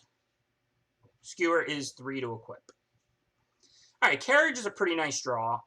That means we'll have to take the 2 unblockable, but we'll have plenty of blockers back. So that makes this turn pretty easy. We can certainly attack for 4. We don't need the 4/2 back on D. And then we just slam our Carriage. This looks like it's going to end up being a close game. It really depends on what their last 2 cards in hand are. We know their spells, but they could be 6 mana cards. They could be near useless cards, or they could be, a pump spell and a fling, and we're just going to die. No ability to know what they have in hand, really.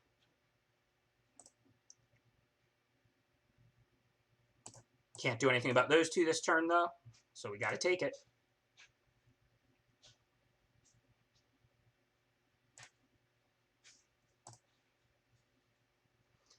Okay, so we have 6 mana to work with. We can go pair, play the pair, and sack the food. We can go pair, sack the food, and Giant Skewer something. We could Bacon or Pie, but we still only have 3 different creatures that deal us 1 each, so there's not any great targets for that. I think my inclination here is to crew the Carriage, skewer the Wicked Guardian, but that leaves us 3 mana, and then we have a 1/1 mouse back to block the 2/1, and we can also Curious Pair and then sack the food so that we don't end up precariously low. Now, I'm not playing the Curious Pair this way, and I am leaving myself only 1 blocker, but again, we're not in some kind of commanding position. I think we need to take risks. This gives them no good block on the 2 attackers, and it leaves us a 1/1 back to block, and it leaves us a food token, so we're really at 9 life. So I think this is the best turn we can have here. We go ahead and make the food. We don't want to play pair. I would rather just sack the food and go to 9. We've got our 1/1 back to block Squire. Not anything we can really do more than that. We're actually 3/1. I dropped the last game, right?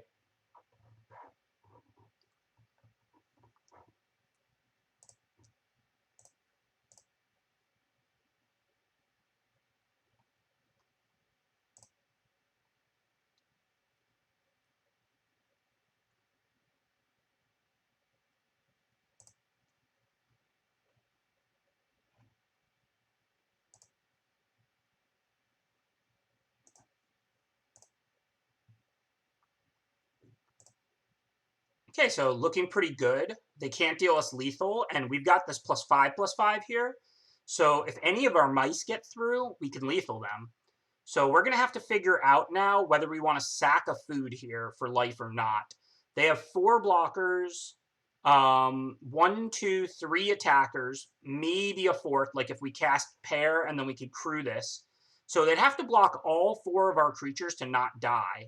But what happens if they do block all 4 of our creatures? Because half our attackers are 1/1s. I guess whatever blocks Guardian, we have to get at least 1 food out of that. So this is super interesting. Oh, you know what? We can just bake into a pie one of their creatures, and then crew. No, because we have to spend the 2 mana on Curious Pair also to have 4 attackers. Okay, well I can take the 1 either way for now, but this is actually super close and interesting. So if we bake into a pie a blocker and we Insatiable Appetite +5/+5 and attack with 4 creatures, they're dead. But in order to attack with 4 creatures, we need to crew Guardian or Carriage using Curious Pair and Foulmere. So we don't have enough mana left to play Bake and Appetite. So I think we want to gain the 3 end of their turn, not strand our mana. We can always make another food now. Like we can play Bake here and Appetite if we want to. I think though, if we just don't tell them we have a pump spell in hand here, and we attack with our 2 good creatures, we're in pretty good shape. They have to block Wicked Guardian or they die, which means we get a food from when they block Wicked Guardian. So I think we just send Carriage here and Wicked Guardian again. We're 1 mana short of lethal, which, I mean, is a little frustrating, but if we're generating food, we can't really lose, because their only thing they're doing is pressuring us, pinging us with Trebuchet, pinging us with Guide Mother, pinging us with Gingerbrute. But every food we sack is gaining 3, and that's basically undoing all of that pinging.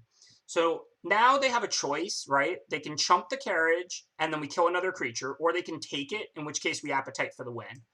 They chose to take it. That play is not wrong. If they start chump blocking on this tight of a board, they're probably going to lose. So they probably shouldn't play around Appetite anyway. Had they chump blocked it, we would kill 2 of their creatures, lose Wicked Guardian, then we would get a food because of Giant Skewer. We could then sack that food. That would undo all 3 points of ping from Trebuchet, from Gingerbrute, and from Guide Mother. So basically, the long and short of it there is they're falling further behind because they have to chump block Carriage, so they're losing 2 creatures and I'm only losing 1. And they're not progressing the damage they're dealing me because they're pinging me for 3 a turn and I'm gaining a 3 life from a food token via Giant Skewer every turn. So unless I just completely missed it, I think we were 1 short of lethal, 1 mana short. With 8 mana, I could play the pair, crew the Carriage with Pair and Foulmere Knight, and then have 4 attackers. And then I could bake into a pie one of their blockers, and then Insatiable Appetite for the win. With 7 mana, I think I was 1 mana short, and I don't think I could lethal them. So what we did was attack with the 2 good ones. If they have to block the Wicked Guardian and the Carriage, or they die, because we have the Insatiable Appetite, which means we're getting a food token, and they're losing 2 creatures, so that's progress. Or they're going to take the Carriage and go to 2, in which case we're just going to actually kill them with the Insatiable Appetite. So I think my line was right, unless I missed lethal, and I don't think I had a way to have a guaranteed lethal there, but I might be wrong. It was a very complicated board.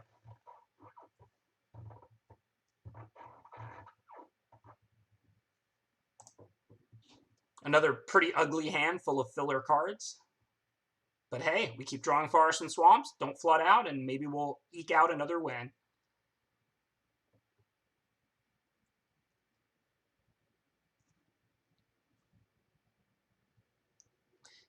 Yeah, if your curve is right and you really can use the 1/1s and turn them into food, I think it's totally reasonable to play Wolf's Quarry. But the thing is, you have to have like productive ways to sack the 1/1 pigs to turn them into food. Hey, babe, don't work? Yeah. Love you. Love you too. Where'd you park the car? Over like where I usually do, like outside the fence, like towards McDonald's. Okay, like super hidden by big vehicles, so I can't see it. Yep. So Giant Skewer, nothing else going on. Love you too.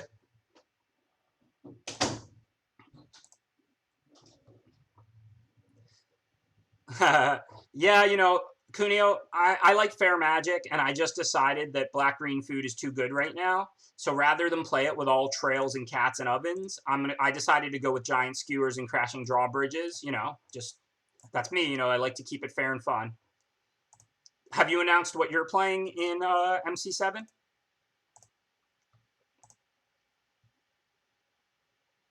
So this is an interesting choice. I'm going to make us both discard for sure because I have mad lands to discard. I'm not going to make us draw because I don't want them to find an answer to Rankle. But whether or not to sack a creature is interesting. Drawbridge and Curious Pair are pretty close, and Drawbridge is probably a little bit better once in play.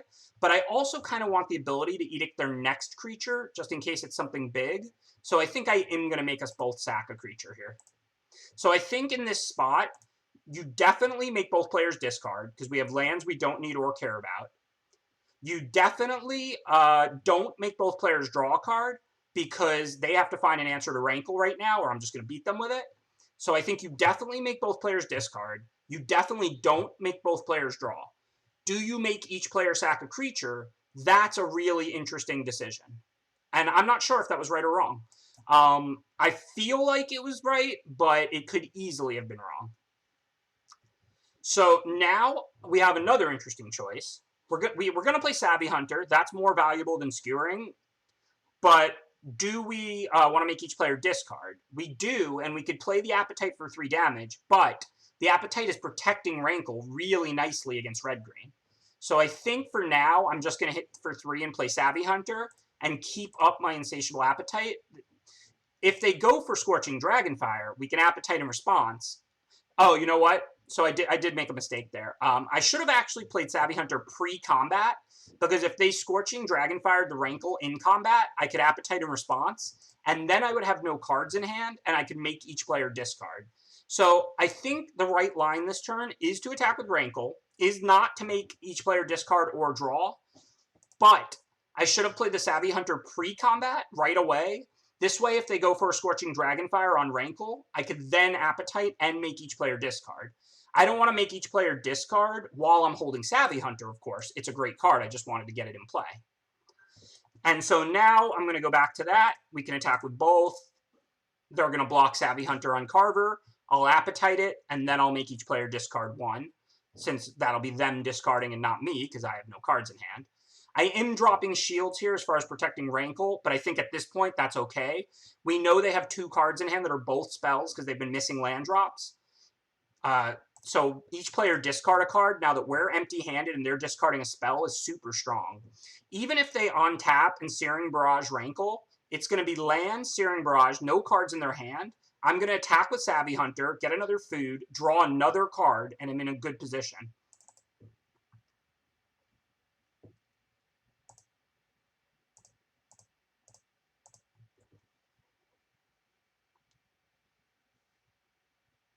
Thank you, Azturith. Appreciate that subscription tonight. Very smart, Kunio. Yeah, Giant Skewer should go in every deck. I mean, you know, now that Oko's banned, Giant Skewer is just a clear best card in Standard. And so pretty much no matter what you're playing, you should be playing with Giant Skewer, of course. Yeah, I mean, we're drawing well. Like I said, winning close games, drawing well. Our opponents are not. I mean, this deck is not good. Don't think just because we're winning it's good. I can't stress this enough. Play skill matters. Deck quality matters. The cards you draw, the cards your opponents draw, and the way they line up against each other matter. All 3 of those things contribute meaningfully to winning or losing games of Magic, but draw quality is the most by far. So, like, try not to draw conclusions from the results of a given best of 1. If you want to do well at Magic, one of the best pieces of advice I could ever give is don't be results-oriented, be strategy-oriented. Think about what cards are overperforming, what cards are underperforming, what cards are allowing us to win close games. Try and learn something from the draft, but don't think the deck was actually good because you went 7-0. Magic results are really good at tricking people. The game is extremely high variance. All right, so I don't think we have 1-drops, really, but I think we should still Once Upon a Time, because on turn 1, of course, not during their end step, because we want to play Curious Pair here on its adventure. And we already kind of know what we need. I mean, this deck doesn't have very many expensive cards. It's going to be a difficult choice if we look at, like, good like 5 mana card and a land, but I don't even think we have many 5 mana creatures. I think the best creatures we really have cost 4, like Deathless Knight and Rankle. So if I look at Deathless Knight or Rankle and a land, I'm just going to take Deathless Knight or Rankle. We have 3 lands. We need to draw 1 in 4 turns to be able to cast those. Meanwhile, if I wanted to be a 4 lands and Rankle, okay then. Meanwhile, if I put the Curious Pair on the adventure, I would have to pay 2 for the Once Upon a Time Later. Now, this is limited, not constructed. It's not the end of the world to do that, but I think there's more value in just going and playing the Once Upon a Time for 0, and then we can put the Curious Pair on an adventure.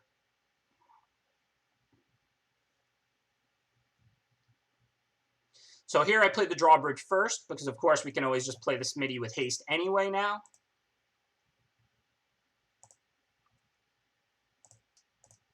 And then we can give double haste to Rankle, which means it gets to attack super fast. It's actually the same as single haste. So with them leaving their mana up, though, I don't think I want to slam Rankle into their open mana. So now, what are our options? Because we don't have any great ones. I could cast Carver, give haste to both my creatures, and attack. That doesn't look pretty, but it's actually pretty good, I think, because it will kind of bait them in a Bacon Opine Carver and tell them that I'm not going to do something better. I could also cast Curious Pair and attack with both. Now, if I do that, I don't really want a Carver, because if they Bacon Opine in response, I'll lose both the creature and the Carver. But if they Bacon Opine the Swordmaster, I could then Carver the Curious Pair. I don't believe a point of damage or 2 from this Carver is going to make much of a difference. So I think I just want to use all my mana, hit them for 5 if they have nothing, and provoke them to use their Bacon the Pie if they have it. This way, I clear the way for Rankle. So I think the right play here is not to get fancy. You just slap down your Carver and give it haste. If they have nothing, it's a lot of damage. If they have something, Bacon Opie being the mostly obvious card, then they can't kill Rankle later. Okay, so now, play Rankle here. Coast is clear. We don't really have anything we want to discard, and we don't want, again, to make both players draw a card, because that could help them find an answer for Rankle. So what we're going to do now is attack with these 2. If they trade one off, we can then use Rankle's Edict ability to kill their other creature and sack like our drawbridge. We're not going to make each player lose a life and draw a card because we don't want them to find answers to Rankle. We're not going to make each player discard because our whole hand is spells. We are going to make each player sacrifice because we're clearing a 1/3 for either a 2/1 or a drawbridge. Next turn, we could drawbridge up a 3/1. That's not much different than a 2/1 lifelink, so I think we just sack the bridge itself. Thank you, Roarsma. Appreciate that subscription. Thank you for supporting my stream. So they did have that bake, and it looks like they held on to it and chose not to bake Carver to wait for a better creature. So that's kind of an impressive hold when they're under that much pressure. I think we're in a pretty good position either way, but still nice job by the opponent there. Now the Broom can make more brooms. The Swordmaster only does what it does in combat, so we're going to attack. Oh, they knew about the Rankle from the Once Upon a Time. Okay, so not as hard of a play for the opponent, but nonetheless, you know, I still love our line of playing around that Bacon Opie. We got in a bunch of damage with the Carver. We stranded their 4 mana that turn.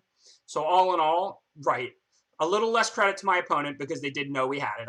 But I still like our line of playing around the Bacon Opie, which we didn't even know they had. Okay, so now attack with both looks good. If they want to kill Savvy Hunter, they have to double block. And then we get rid of all the brooms. Y'all are right. I forgot they knew I had Rankle. Which makes their play of leaving 4 up for Bake. It makes it even more likely they have Bake in hand because they left the 4 up because they know we're going to Rankle them if they tap out. So that means it's even more right to play around Bake because the odds that they just don't have a 4-drop and didn't have anything to do are lower because they knew we had Rankle and then chose to leave 4 up. Now, they still might just have nothing, but it means there's an increased chance that they were going to have that. All right, I don't want to let them keep making brooms. They have a lot of mana and food. So post-combat, I think we got to out-muscle away here that other broom.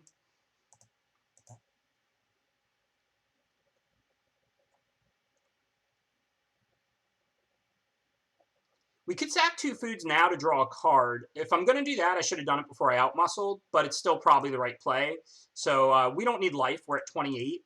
So, I mean, we want to make land drops if we can with this hand. So I think it is right to sack the 2 foods to draw a card. So again, this turn, I think like everything I did was right, but the sequencing was a little off. I should have drawn a card before outmuscling, because if I did draw something that changed my play, then I wouldn't necessarily outmuscle. Okay, and a 4-5 stops a 4-4, but it does not stop a 6-5, so now no real decisions. This turn we're going to skewer it up and hit. Now they're not dead, and they can even hit back and draw a card, but this is a point where we have to just let the opponent draw one card. We're dealing them 6 damage by attacking and making a food, so it's kind of a no-brainer. We draw a card too every 2 attacks with Savvy Hunter.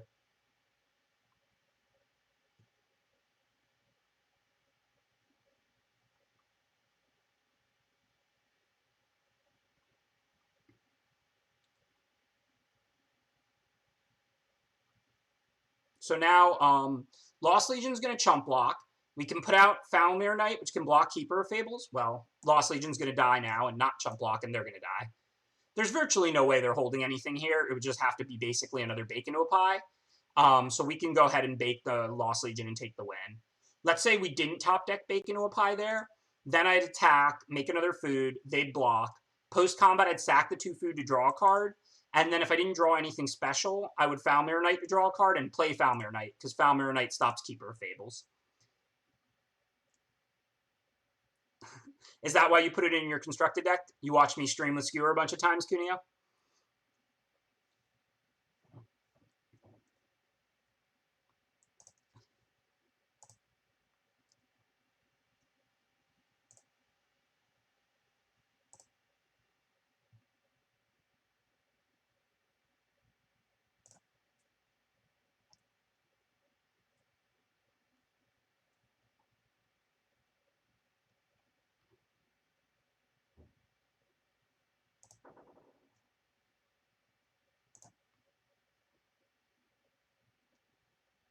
Did we rank Skewer as S tier? We probably didn't rank Skewer as S tier. Skewer's fine. If you have a grindy deck and you use some food, Skewer's good. It's never exceptional, but you know it's good with cat. It's good with food. It's good at food production, and it's good with small creatures. This deck is all Curious Pairs and Wicked Guardians, just these little small grindy creatures that draw more cards, gain life. So this is about as good, aside from blatant combos, as Giant Skewer can be, because it's not going to be too slow when my deck just gains life. I meant to play a Forest and Curious Pair there. I'm sorry. I just clicked on the Swamp because, you know, me. But this deck is quite good at, like, small creatures and gaining life. So it's not going to fall too far behind, and then it can milk the value out of Skewer. Whereas if you have a deck full of big creatures, then Skewer can be really slow and unproductive. And if you're not using food for anything, then it's like a pretty bad card. So basically, aside from blatant combos, this is the deck that's going to use Skewer the best because it's full of small, grindy creatures.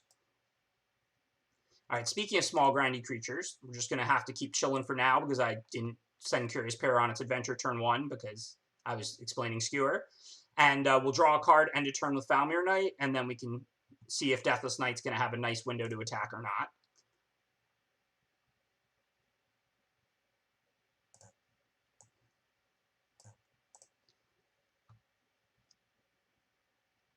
So no decisions here. A 1-3 doesn't stop a 4-2. And if they have outflank or something, that's actually great for us because they'll lose that and Curious Pair, and we'll just get our 4-2 right back whenever we gain life.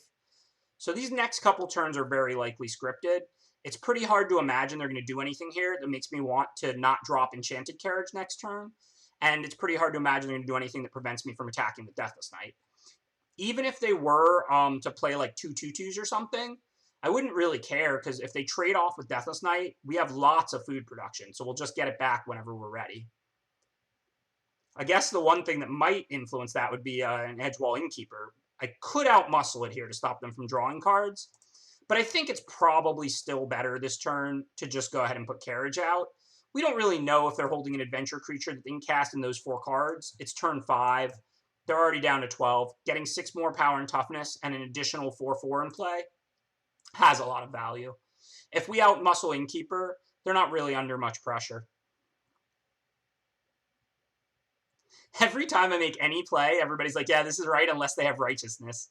I have never had an opponent cast Righteousness against me, and I've done probably 200 Throne of Eldraine drafts. Have y'all been playing against Righteousness a lot or something? Feels like everybody's like obsessed with Righteousness in my chat. I mean, it would be a huge blowout all the time. So if there is a lesson, maybe we should start putting it in our deck. I don't really know. Okay, so for now, if we outmuscle the Deathless Knight and kill the Giant Killer, that looks pretty good. Or we could outmuscle the Deathless Knight and kill the Innkeeper, and that looks pretty good. I don't think we have a lot of really good stuff to spend our mana on this turn, so that's probably what we're going to want to do. Adding Curious Pair and Foulmire Knight to the board aren't going to make much of a difference. That said, I'd love to cast Once Upon a Time and Outmuscle, and we can't necessarily do that because we have 3 green and not 4. So we do have some choices. Because if we cast Once Upon a Time, we look at 5 cards to find Rankle. Rankle would be pretty nice. We've got these mice to sack.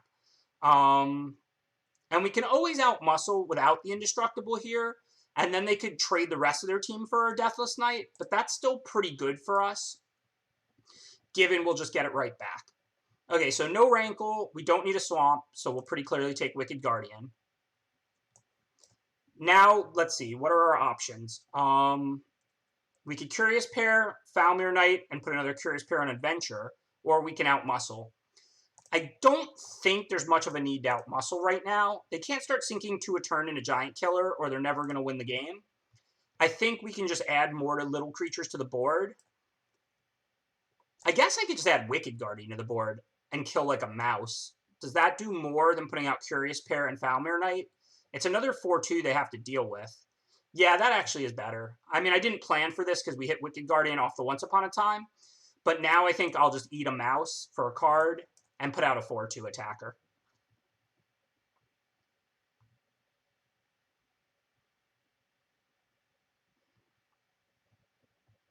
If you play the Wicked Guardian there, it's definitely right to eat a mouse for a card, even though we're ahead on board. I mean, a mouse is just not going to be worth a card right now, and a land is still reasonably useful for us. I'm not sure whether it was right to play Wicked Guardian or whether it would have been better to play Foulmire Knight and Curious Pair. This way I could Wicked Guardian later, hit the Curious Pair, and not have to kill anything. But all in all, we're in pretty good shape, so I think that play was right. Now they're like borderline dead. We'll definitely... well, let me make sure they're not literally dead. If I outmuscle the 1/1 and the Giant Killer, they have 1 blocker. They block a 4 power. They take 4, 5, 6, 11. So we're 1 point short of lethal with Insatiable Appetite and Outmuscle. But short is short. If we don't have lethal, then the right play goes back to being Wicked Guardian here. Gets outmuscled. Take out the 5/5. Of course, we need the Adamant for that. I'm not going to send the 1/1 because I think they would likely pick it off with Giant Killer and just take 9. If they want to chump with their tapper, I'm cool with that.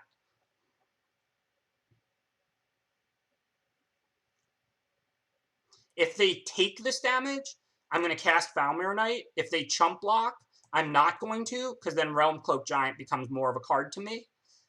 But if they take the 9 and go to 3, they're not going to sweep the board this turn. They would chump block if they were planning to sweep the board.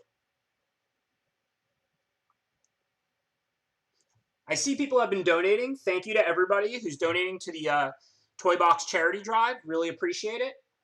We're just getting started tonight, but definitely hoping to hit that stream goal. And like I said, I know people subscribe and donate to my stream a lot, and I really, really appreciate all the generosity and the support. Tonight, I'm asking instead that you donate to Toy Box. I've been very fortunate in my life and continue to be so. And obviously, with this as my job, I do need people to support it over the long run. But tonight is a bonus special stream to support the charity. So please, if you're considering tonight, if you have limited funds, consider making a very small donation to the charity. I'm a big believer in crowdfunding, and anything would mean a lot to me. Okay, end of turn, we're not going to sack the food because we might need to get back Deathless Knight. We have infinite life, and we might lose it. We might use it for Insatiable Appetite. So let's untap.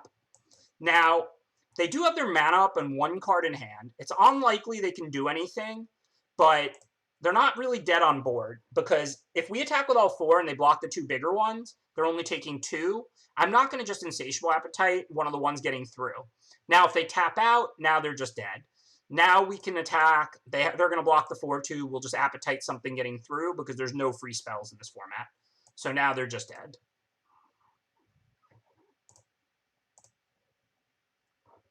Well, there is one free spell once upon a time, but it's no longer free. There's no what's the black pact that kills a creature? Guess that one kills a non-black creature too, so even that wouldn't work. Slaughter Pact. I know. I realized right after I said it I had a free spell, but there's no free spells that impact the board, and there's no free spells they could play at that point. Slaughter Pact, Snuff Out, stuff like that is what I'm talking about. All right, great start to the night. We had a really tough seat, a pretty bad deck, and went 7-1, so we're running hot. Hopefully we can continue running hot all the way to Mythic tonight. Otherwise, it might be a long night. Pyrokinesis, another good one. Not surprised that Cuneo comes up with a great old-school free card, given Cuneo's about as old as it gets. All right, so Andrew Cuneo, you're a great drafter and a great limited mind. We've got fellow MPLer Andrew Cuneo in the house tonight. What do you like here? How do you feel about Castle Ardenvale, Glass Casket, Epic Downfall, Fierce Witchstalker? There's a lot of good cards in this pack. I personally think Epic Downfall is probably the best, but I do think getting value out of your land slots is pretty strong, and Castle Ardenvale making a 1/1 a turn is a pretty big game. I wanted to talk about the cards. I do agree Epic Downfall is the pick. Epic Downfall, black is one of the better colors, white is one of the weaker ones, but Fierce Witchstalker is one of the best commons in the set. It's the best green common, and it's like only probably worse than like Bake and maybe Scorching Dragonfire. Glass Casket and Castle Ardenvale, I think, are both better than they look. Glass Casket being a removal spell that sticks in play and turns on your artifact synergy, and Castle Ardenvale giving you value out of the land slot, allowing you to upgrade a plains into a potentially game-winning land, is substantially stronger than it looks, in my opinion, but it is Epic Downfall here. Epic Downfall is the best card in that pack. So let's see what we have here. Again, there's a couple of close cards. Now we could basically decide between Archon and Fierce Witchstalker. Anything else would be weird. I think Archon is better than Trapped. Not by a ton, but definitely better. So I think this is a pick between Archon and Fierce Witchstalker. You have thoughts on that, Cuneo? I think it's pretty close. Witchstalker does go into black-green food, and Archon, while not a knight, Black-White Knights is a fine grindy archetype. Archon is definitely good. Don't sleep on this ability. It's impossible to race. If they're white, this card may have protection from half their deck. Even if they're not white, if you play this on turn 4 and they don't have like removal, they can't really attack you and cast spells, and then you start attacking them back with a 3/2 flyer. So Archon is really hard to race and a very good card. I think I agree with the chat here. I think Fierce Witchstalker is the pick, but I think it's a close pick between Archon and Fierce Witchstalker. Like I said, I think Archon of Absolution is better than Trapped in a Tower. I think Archon of Absolution is a really hard card to race.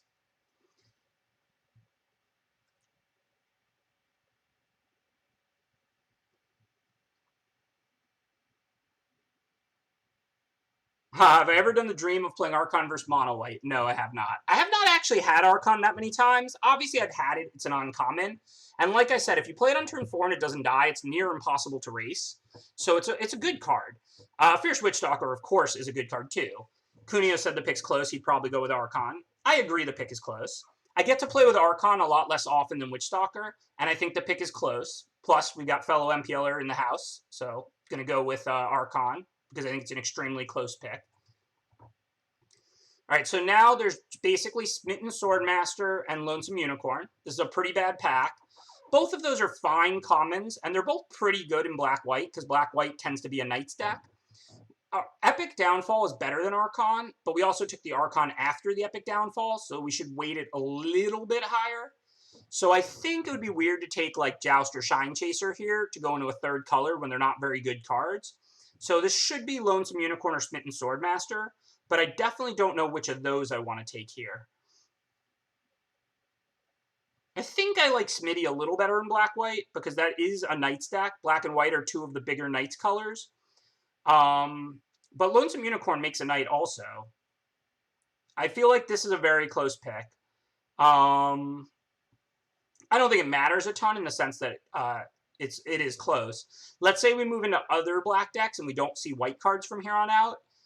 Smitten Swordmaster is really good in black-red. It's fine in black-green. It's not great in black-blue. Let's say we move another white decks. Lonesome Unicorn is good in a white-green Adventures deck or a white-red Knights deck, but it's not great in a white-red Knights deck. That deck is really aggressive, and it's not looking for things to spend its mana on. It's also, Lonesome Unicorn is not very good in a white-blue deck. That's an Artifacts, Matter, and Flyers deck. So Lonesome Unicorn is only going to be good if we play green-white Adventures or if we play black-white Knights. Smitten Swordmaster is good in like black-red, black-white, and still pretty good in black-green. It's just not really great in black-blue. So I think Smitten Swordmaster makes a little bit more sense, but that was a pretty close pick. So now the best card in this pack is Oakham Adversary. Outmuscle just a little bit behind Adversary, but definitely behind it, in my opinion. There's no white cards really to consider. Outflank is fine, but I'm not going to take it over Oakham Adversary 4th. So we just have to accept that maybe we're seeing green, and we guessed wrong on the Witchstalker Archon pick. Even great MPLers, even really old ones like Cuneo aren't psychic. I'm not either. I agree with what he said. Archon and Witchstalker is just close. And you could definitely go either way on the Witchstalker Archon pick. Sadly, though, it looks like we guessed wrong. I am going to take Oakham Adversary here. Now, this pack has no white cards to consider. Bartered Cow is just kind of a fail. This card might be a flavor succeed, but they should have made this card a little better. It's just not a good enough card, frankly. Could have probably been the exact same card and a 3/4 instead of a 3/3, and then it would be like a moderate playable instead of kind of an on-playable. So this is probably just a miss. Lost Legion is acceptable if you need it, but it's not a good card either.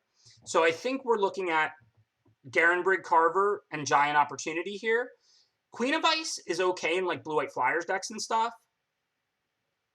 But Queen of Ice isn't good in blue-black. Blue-black is a control deck, not a tempo deck, and this is a tempo card, not a control card. This is a concept that doesn't come up that much, but a lot of people seem to like tapping their opponent's creatures when they're playing control decks to gain life. Gain life spells are not good unless they're doing other things. Queen of Ice is okay because you still get a 2/3, but a deck that's pressuring the opponent and can use Queen of Ice to tap that one good blocker for 2 turns is getting a lot more value out of Queen of Ice than a control deck that taps in his opponent's creature for a turn. Look at Queen of Ice as a tempo card. Good in blue-white Flyers, good in a blue-green creature deck, not good in a blue-black control deck or like a blue-red draw 2 deck. All right, so here I'm going to grab Carver. It's not a great card, but we did just get an Oakham Adversary 4th, and that pack really just didn't have anything. Now it's a pretty easy Swordmaster. We'll try and prioritize Knights. We'll already have 2 Swordmasters in pack 1.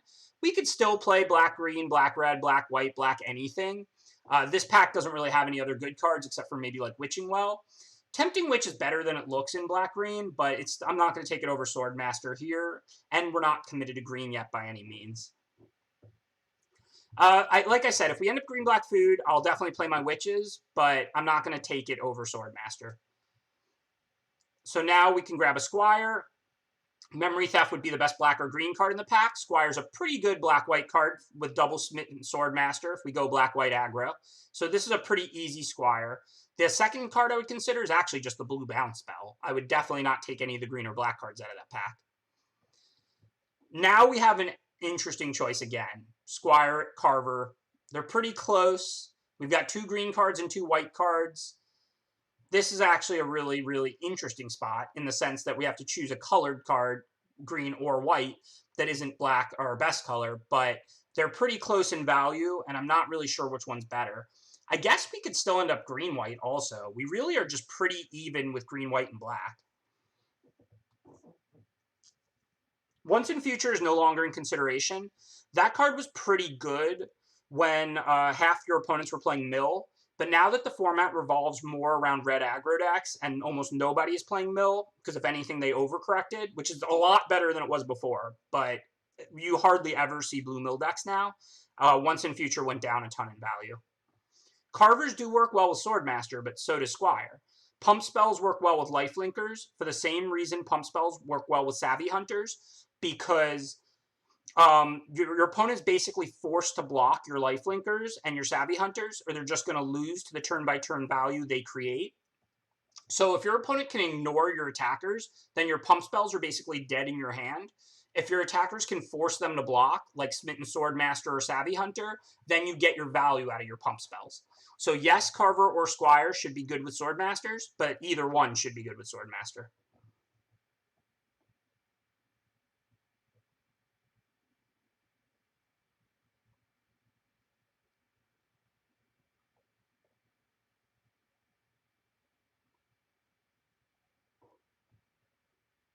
Three mana and 2 mana tricks are a part, but also a 2 mana 2/1 is substantially better than a 4 mana 3/2. I definitely think this is a close pick. I don't know if Cuneo is still around, if you got an opinion. I mean, the cards have close amounts of value for sure, so it's mostly a question of guessing which color we're going to play, which we don't know the answer to. We did see the green cards later than the white card. Remember, Archon was our second pick. So I'm kind of inclined to go green because I feel like we're more likely seeing green from the bots than we are seeing white this draft. But it's pretty close. I think I'm going to take green, though, for that reason. Of course, immediately punished with a Squire the next pick, but now it's over nothing, so we'll grab Squire. Maybe we're just going to play green-white and drop black.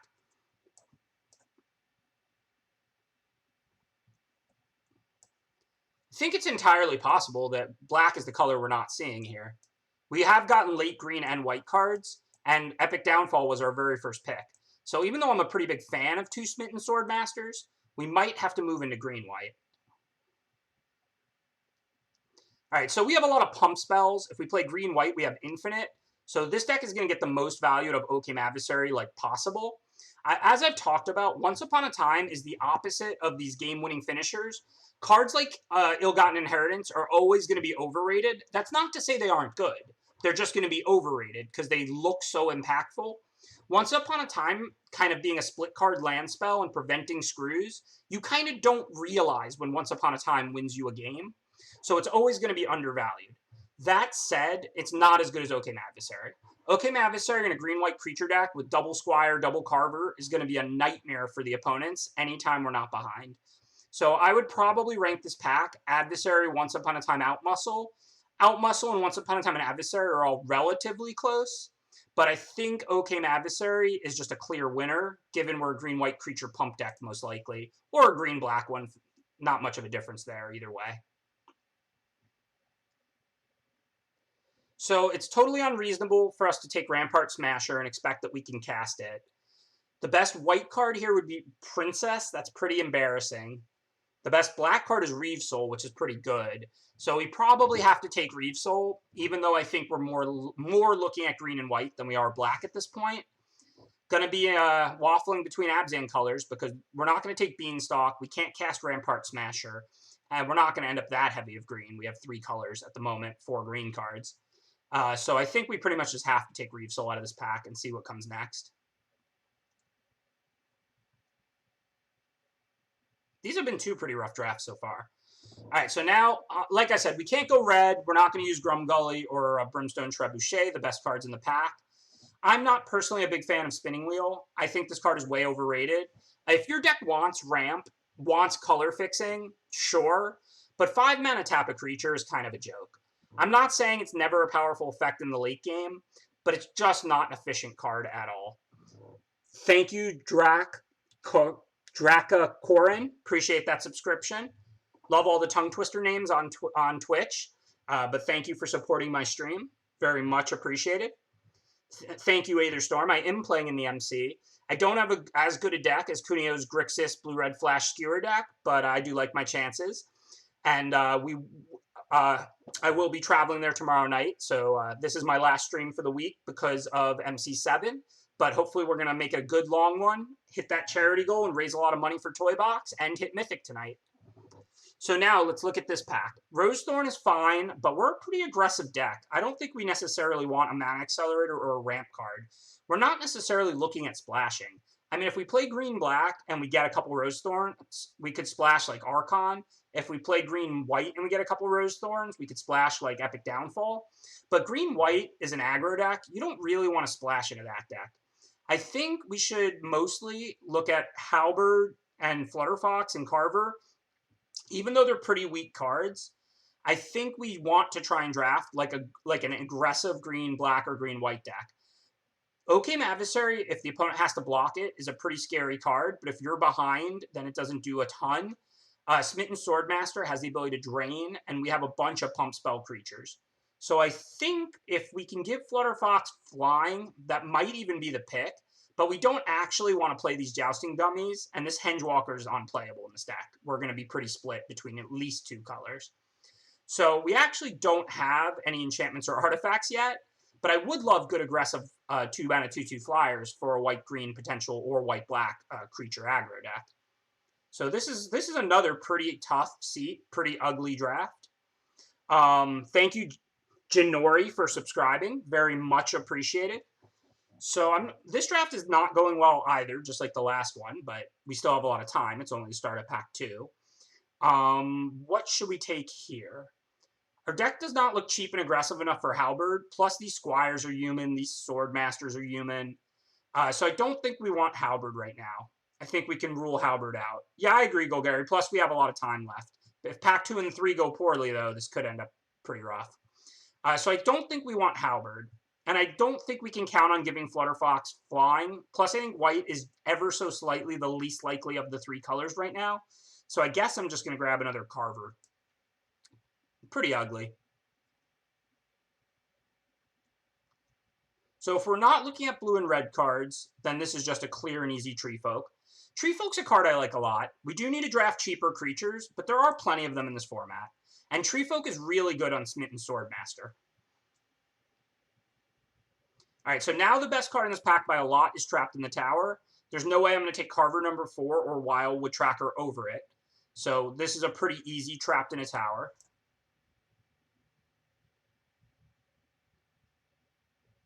Now the best card in this pack by a lot is Embereth Shieldbreaker. If you haven't heard me talk about this card, there's artifacts in virtually every deck. This card is great. Don't sleep on it. But we're not considering red. We're green, white, or green-black. Probably green-white, but it's pretty close. So I think now is an opportunity to grab a Flutterfox. We just picked up a Trapped in a Tower, so that's something that can enable it. And if we play green-white aggro with this deck, we really need cheap aggressive creatures because we have a ton of pump spells. Fairy Guidemother looking like a pretty good cheap aggressive creature for green-white aggro. So I'm going to move these black cards out. It looks like we're most likely going to play green-white. It looks like that's most likely what's open. That means we're not going to play these dummies because we don't have the Sword Masters. So this is what our deck looks like. I think here it's a close pick between Unicorn and Guidemother, but Guidemother's probably better. I don't mind at all putting out a turn 1 Guidemother in a deck like this. It can deal a lot of damage, and if we draw it in the mid-game, it can jump an Oakham Adversary or a Carver for a lot of damage. I think this deck wants Guidemother by more than Lonesome Unicorn, but it's not by a lot. So again, if we're green-white, we basically can't use Halberd. Carvers are humans, Squires are humans. That's just too many of our small creatures being human. It is good on Fairy Guidemother, which we have 2 of, but I think... And it does give the Fox flying. So maybe we should take it, just in case we don't pick up too many more humans. But green-white does end up with a lot of humans a lot of the time. We have 3 Carvers and 2 Squires that are humans, so that's already 5. So I count 5 humans. 3 Carver, 2 Squire. And that's a lot of our creatures. But Rosethorn Halberd is really good on a turn 1 Guidemother. It's also really good on a turn 2 Flutterfox. And it's really good on an Oakham Adversary. So I will take it here because it's just over a Princess. And we'll just see what we get the rest of the way. All right, Princess over nothing. Halberd for the same reason. We'll try and prioritize non-humans. But again, green-white does have a lot of humans. So it's not the easiest thing to do. Like, Halberd would be great on Princess, except Princess is a human. But yeah, we don't know how this pack's going to go. Maybe we'll pick up more Guidemothers, Ginger Brutes, and Foxes. Maybe we'll pick up humans. We can judge then. All right, so Oakham Ranger, not as bad as people think, nor as good as it looks. Because this card is kind of slow and not always effective, people have started coming way down on it. But at the end of the day, if you're not under that much pressure, it goes wide and it gives you a lot of power and toughness. So I think it's neither great nor horrible. The rest of the pack, there's an Out Muscle, which I think is definitely better than Lonesome Unicorn. Heraldic Banner's at its best when your creatures are all one color. We're pretty split between green and white, so Heraldic Banner is not particularly good for us. So I think we want Outmuscle or Ranger here. I think Outmuscle is definitely better than Unicorn. We do not have much removal, and we have a lot of cheap creatures. So yeah, I'm kind of feeling Outmuscle over Oakham Ranger. Close pick there. I think it's pretty clear Outmuscle, but I do think Oakham Ranger is better than people are giving it credit. So here's a pretty easy Trapped in a Tower, I think. I think Trapped in a Tower is better than Outmuscle in general, and we have a Fox. So let's just grab that. No reason to spend a lot of time on that pick. Now this is a super easy Wandermare. Again, Oakham Ranger, better than people give credit, but not great. Wandermare is just awesome. You play this on turn 3, it's a 4/4 attacking on the 4th turn, and then a 5/5 attacking the turn after that. Your 3-drop being a 5/5 is ludicrous. Look how many adventure creatures we have. Wandermare is just awesome. We can't cast Thunderous Snapper, but we're a creature-heavy deck. I don't mind a second outflank. Not a great card, not a horrible card, but we're taking it over virtually nothing. Now we have to make a decision between Squire and Treefolk. That's going to be pretty close. We have 2 1-drops. We have a 2-drop, 2 2-drops. That's it. Okay, never mind. We do not have a lot of 2-drops, and we're playing an aggro deck, so we're definitely going to grab Squire.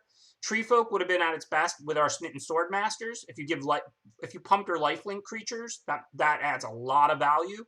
But in this green-white aggro deck, where we already have a bunch of Carvers for turn 4 and Oakham Adversaries, and we only have 3 2-drops, it's a pretty clear Silverflame Squire. Not because it's a better card, but because it's pack 3 and we need 2-drops pretty badly. I don't like once in future in decks like this. I'm going to take Cauldron. We don't have a lot of removal. I hope Cauldron doesn't make our deck, but if it does, it does. Okay, well, we did find the open lane at least. I will give us credit for that. We got another Wandermere here, and we also saw 2 Oakham Adversaries this pack. So green-white, definitely the open lane. Took us a while to get there. This deck is coming together okay. I think it's a lot better than the last deck, so we'll probably go 1 and 3. Still kind of a mediocre deck, but with a lot of adventure creatures, double Wandermere, some Trapped in the Towers, this deck's all right. I would say it came together fine, but it's overall pretty average quality deck.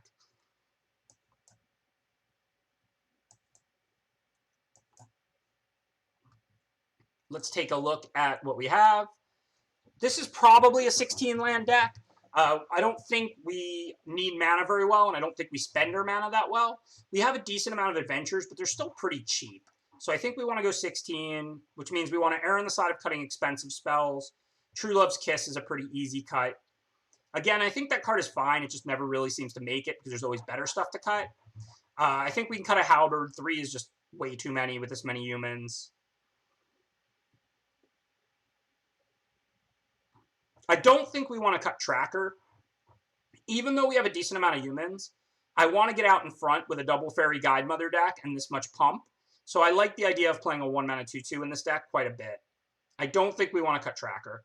I think we could cut Cauldron. We could cut Halberd number 2. We could cut Outflank number 3. I'd like to cut something expensive, but it can only be Treefolk. We can't possibly cut any of these 4-drops. I mean, I guess we could cut a Carver, but with the triple Wandermare, I think I want to play all the adventure creatures. I think we just cut 1 Outflank. 3 is just a little too many. We don't want to draw a double Outflank and no creatures and just have a near-dead Outflank.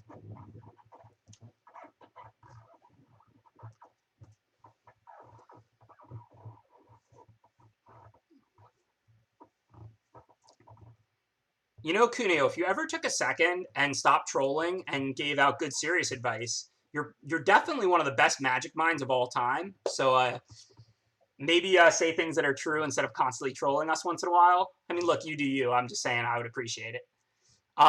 Okay, so what are we going to do here? This is a close hand. We have 2 Squires to put out. If we draw 1 Forest, it's an okay hand, but not a great hand. So I'm not sure whether we keep or mull this. This is extremely close, I think.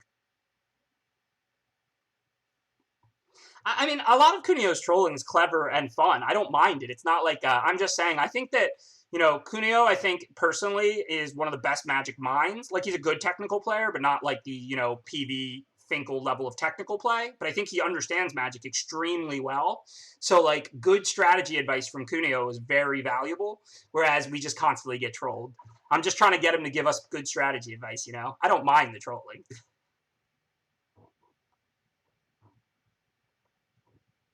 Yeah, I guess yeah, it's pretty close with 2 Guide Mothers. I see the point there.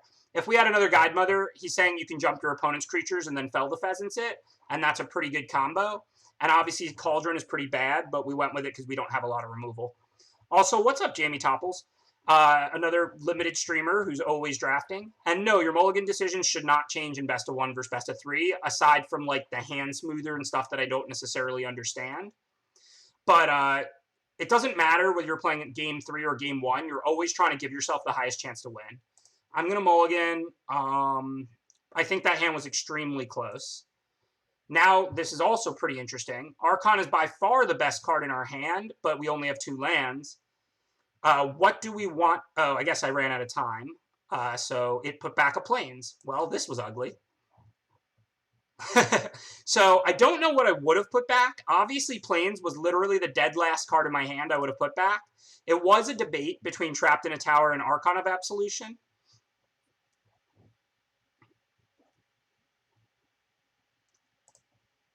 So, yeah, that was bad. But so I don't know if people would have preferred to put back Archon or Trapped in the Tower, or if Kunio wants to weigh in on that. I think I would have definitely kept Plains, Forest, Squire, Guide Mother, and 1 Trapped. Obviously, you have to keep 1 Trapped. So I think the whole debate there was just between Archon and Trapped, but I think it was a close, interesting decision. Guess we'll discard this 4-drop.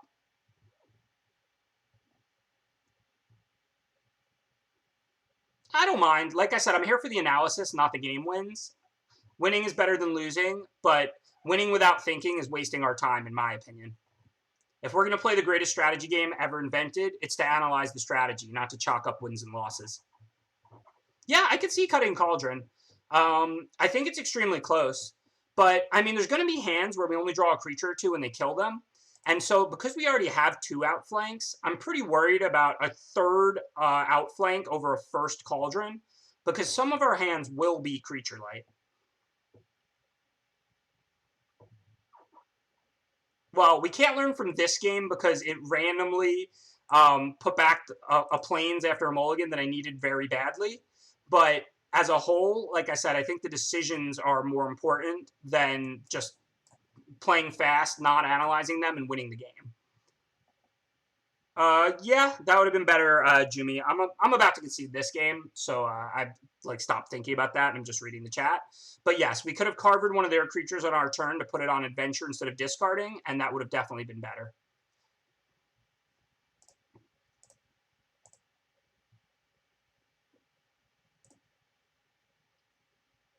All right, so we start off with a loss, although that would have probably been a fine game for us if we had a Plains even after the mulligan, so that was pretty rough. Yeah, I mean, I didn't realize time was going there. Like I said, one of my strengths and weaknesses, I'm really good at focusing on something, and I drown out everything else really well, which helps me think clearly and make good decisions in game in a lot of spots. But if something like the timer's going and I'm focused on something else, I just don't even see it or know it's going or whatever. If we had a Plains, that game was definitely winnable. That would have been a really good game. They didn't do a ton. I mean, Revenge would have been good, but we could have also built a big creature. So I think that if we put back either Archon or Trapped, which I think was an interesting choice, then we go Plains, Guide Mother, Forest Squire, and then we have our carvers and stuff, I think that would have been a good game. I have no idea if we would have won or lost. I don't like the game sounds on. I just find them kind of annoying and distracting. I don't mind if once a night the timer gets us like that. It's okay. Heck, if anything, maybe I'll help build up everybody else's tolerance for this kind of stuff because, I mean, look, losing happens, mistakes happen. It's no big deal. We're here to focus on the choices, not the outcomes. All right, so easy keep, good hand. Of course, we're going to lead turn 1 Guide Mother. So with a card like Guide Mother, 1-mana 1/1 flyers are traditionally unplayable, not because they're bad on turn 1, because they're bad any other time. So Guide Mother kind of circumvents that, because if you jump a creature in the mid to late game, you can get a substantial amount of value. So don't think Guide Mother's in your deck to be a combat trick. If it's in your hand on turn 1, put it out there most of the time, and it can deal them 7, 8, 9 points of damage if not dealt with. The reason Guide Mother's good and 1-mana 1/1 flyer is traditionally unplayable is because if you draw Guide Mother on turn 4, you can use it to jump a ground creature and deal a bunch of damage. If you draw a 1-mana 1/1 flyer on turn 4, you may never even have a good turn to cast it, or it's only going to deal a couple points of damage over the rest of the game. Fairy Guidemother does a really nice job of making a 1-mana 1/1 flyer that's playable and limited and just the perfect power level. All right, so we could outflank Flaxen Intruder. I assume we just want to put Rosethorn Halberd on Guidemother and attack with just that. We could send the Squire. The trade is fairly even for us, but I'm not really worried about the Intruder somehow connecting and killing Halberd. Like, who cares about Halberd? Additionally, I don't actually want to trade off creatures because I have Outflank. So I think for right now, let's go ahead and put Halberd on Guidemother. We can't put it on Squire. Squire's human. And then we can hit for 3. If they attack, it's an interesting spot for us. I'll probably just take it and let them trade off Intruder for Rosethorn because I don't necessarily want to use my Outflanking Cauldron right now. I could block with Squire. If they play a pump spell, I'll outflank in response. It'll be a huge blowout. But if they pass, I think I still need to outflank then. So I'm not really sure what to do right now. I could block, and then if they play a pump spell, it's amazing for me. But if they pass, I can't let this trade happen. Because then I only have 1 creature out and an outflank. So now I got to outflank when they pass. Hopefully they don't have like a Scorching Dragonfire here, or it's a pretty big blowout. This is what I didn't want to happen. Like, now I got 3-for-2'd there, and I lost a card I didn't need to lose. So, I mean, I don't know. That was like a pretty weird spot. I think the right play is probably just to take it and let them blow up Rosethorn Halberd or Cauldron, and then I get to hit back for 3, and I still have Outflank with 2 creatures out. I can't let a creature die there, or Outflank is likely to not even work in the future. Yeah, so I think the right play was to not block, but we didn't know they had a Scorching Dragonfire in hand. And to be fair, Scorching Dragonfire would have dealt with the flyer anyway, and we wouldn't be in that different of a shape. Obviously, that didn't go well for us, but it could be being results-oriented to say that block was bad just because that didn't go well for us. If they had played a pump spell, we would have really blown them out there. So, I mean, it's a way we could get value by blocking, having them play a pump spell, and then us outflanking in response. I can't block and let that happen, because then I'm down to 1 creature, they Dragonfire that Guidemother, and outflank is practically a dead card anyway. So my choices are basically take it, or block, outflank if they pass to me, or, like, that's pretty much it. Or I can't just outflank it, because then they can just Dragonfire in response and fizzle the outflank all the same. So I basically have 2 choices there. I can take it and just let them blow up Halberd, or I can make the play I made. I think the right play is just to take it and let them blow up Halberd, but I also think it's pretty close.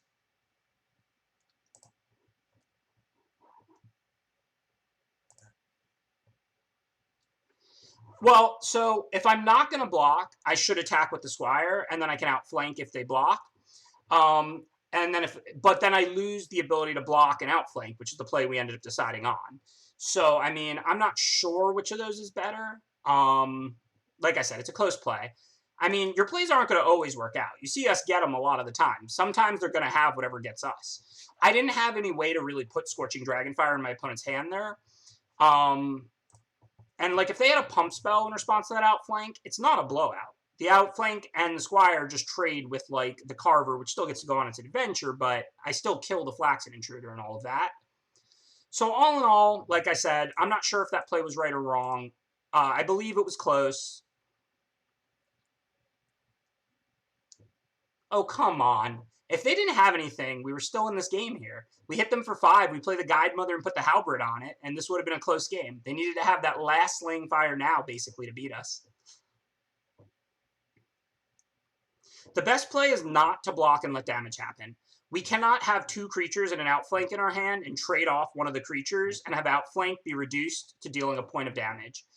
The 2 options are attack with Squire, outflank if they block, and then if they attack back, we don't outflank, and we just let them trade.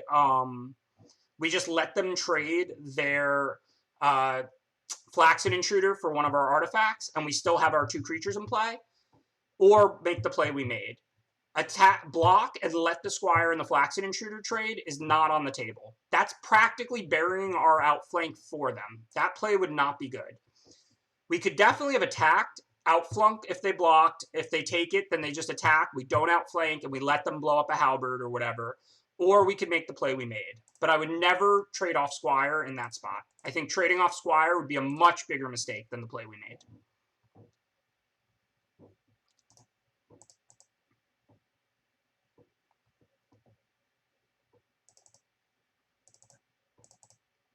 That's just how it worked out, Durun. We don't know they're going to have a 1 toughness creature after. And they have to have a 1 toughness creature that's like attacking and meaningful. I actually think the play we made was probably right, because there's not that many cheap instant removal for them to have there. There's basically just Scorching Dragonfire at common, and you have to take them early to get them. It's a good common. And then like Slaying Fire is an uncommon. So I'm not actually sure the play we made was wrong at all, because like if they don't have those cards, the play is fine. Like a pump spell doesn't blow us out. +2/+2 at least doesn't. But that said, trading off Squire is the worst of your options. Like, all right, keep this 0-3 and get to the next draft. If we draw up Plains, it's an awesome hand. If not, we've got some stuff to do in the meantime.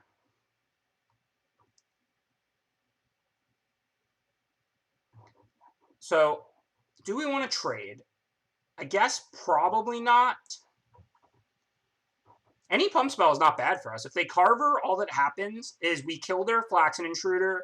We trade Carver coming out of their hand and their Flaxen Intruder for our outflank and our Squire. I don't think any pump spell is that bad for us there. Insatiable Appetite +3/+3 might be bad for us, because then their creature lives. But Garenbrig Carver and Barat, whatever it's called, the 1 red one, +2/+2, those are played much more than Insatiable Appetite, especially outside of a food deck.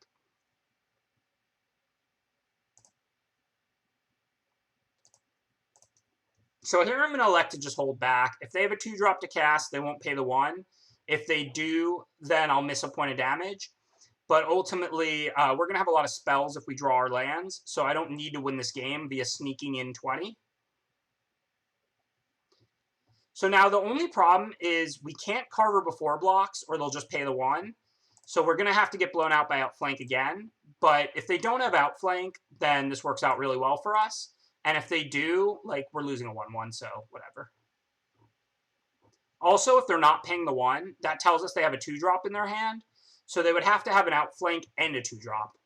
So that becomes a little bit less likely.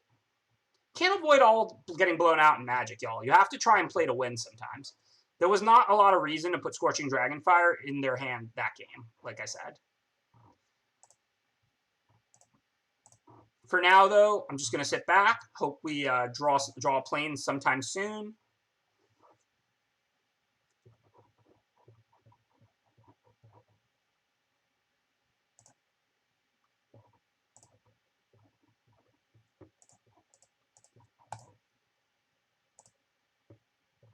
Try not to light the next draft on fire, just like this one. All right, back online. Let's see if we can get back in it. If we kill Gingerbrute, we can trap in a tower Flutterfox, but then if it ever gains flying, the trapped in the tower would fall off, so that's horrible. This turn we can cast Cauldron and Squire, or Cauldron and Trapped in a Tower on Gingerbrute. We probably don't really want to Trapped in a Tower Gingerbrute here, so I think it's just Squire, Cauldron, and pass. I'm going to attack. If they block, we have Carver. We're kind of telegraphing the Carver, but we don't actually need the tracker back on D. I would trade the Squire off for the Gingerbrute and be pretty happy about it. So I don't want to miss a point here.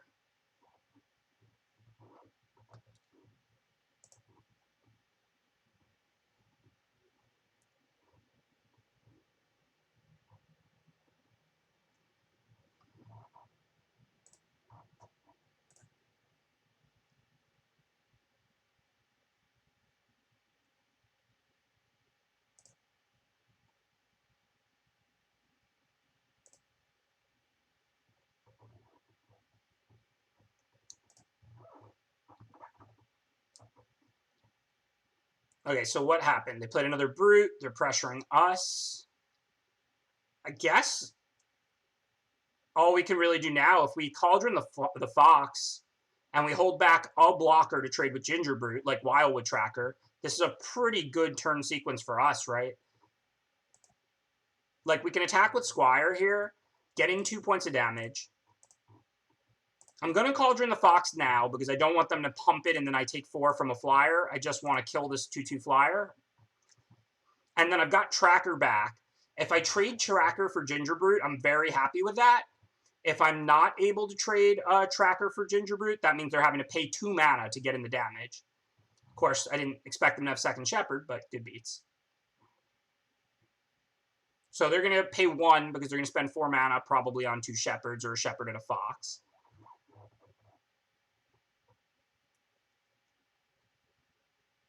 Yes, Ginger Brute is largely overrated. It's a fine card, but it's not a great card in a lot of decks.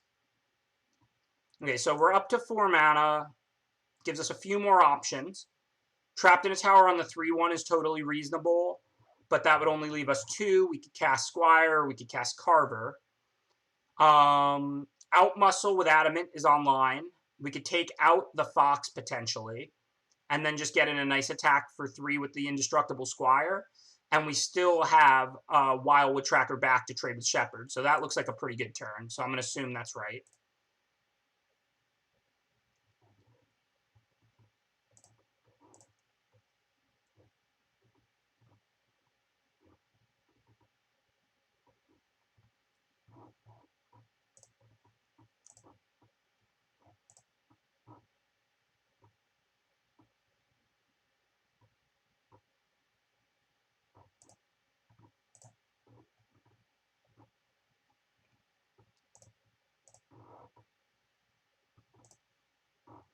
So, of course, we have to block the 3/1. Even though I might sort of rather trade with a Ginger Brute, we're already saving 2 extra points of damage. We can trap in a tower one of those Brutes. I'm not really that scared. All right, that's a really good draw. Now we might see the power of Archon if they can't remove it. They can't swarm us, paying 1 to make their Brutes unblockable and 1 to attack with them. First and foremost, I'm going to attack because we have the Archon to stop the swarm anyway. I'd be pretty surprised if they blocked here. That was certainly the best draw on our deck, assuming they don't have Fell the Pheasants or, like, something weird to kill it. I guess Outmuscle kills it, but they have to lose the Ginger Brute they Outmuscle with. Then Archon is going to be an absolute beating. As I said, this card is near unraceable. I do not know what they're going to do if they can't remove this card. So now, if we trapped in a tower the Wandermare, we can definitely attack with both. They'll probably block the 3/2 on the 3/1, in which case we'll Carver them. If they go for some kind of double block to play around that, then we can just trade with both their creatures.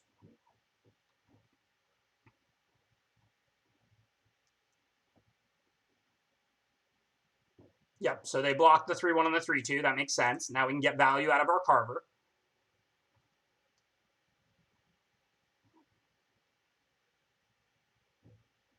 And we still have... Oh, no, we can't Squire or Archon, though. So we're not... We did give up a turn potentially playing it this way, but, I mean, they have to spend so much mana to attack us, and all their creatures have 1 power, so I'm honestly not that worried about it.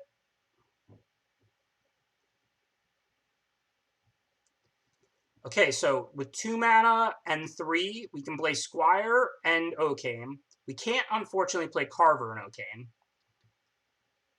I do need some blockers, I think, but if they trade off 2 1/1s for my 3/2, that's pretty good for us.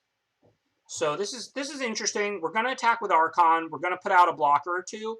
The question is, do we send Squire? I think the answer is yes. If they don't block the Squire, they're dead. If they block the Squire with exactly 2 power, we can use this Squire on it, and then we still have 2 mana left to cast Okame. So I think it works out pretty well for us.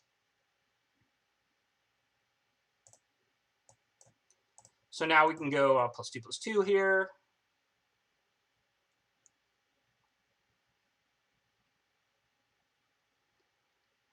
And then a little 2 mana, 2/3 Death Touch. Don't mind if we do. They're green-white. We've got the green color hoser and the white color hoser. Life is good. This is a pretty close game, though. It's pretty fun, because those Ginger Brutes can get unblockable, but they have to pay 1 to give them unblockable and 1 to attack with them. But then they do have the Ranger, so it's pretty tense. I think we're looking good. If we can force the opponent to have to block with those Brutes, then they're not going to be able to lethal us.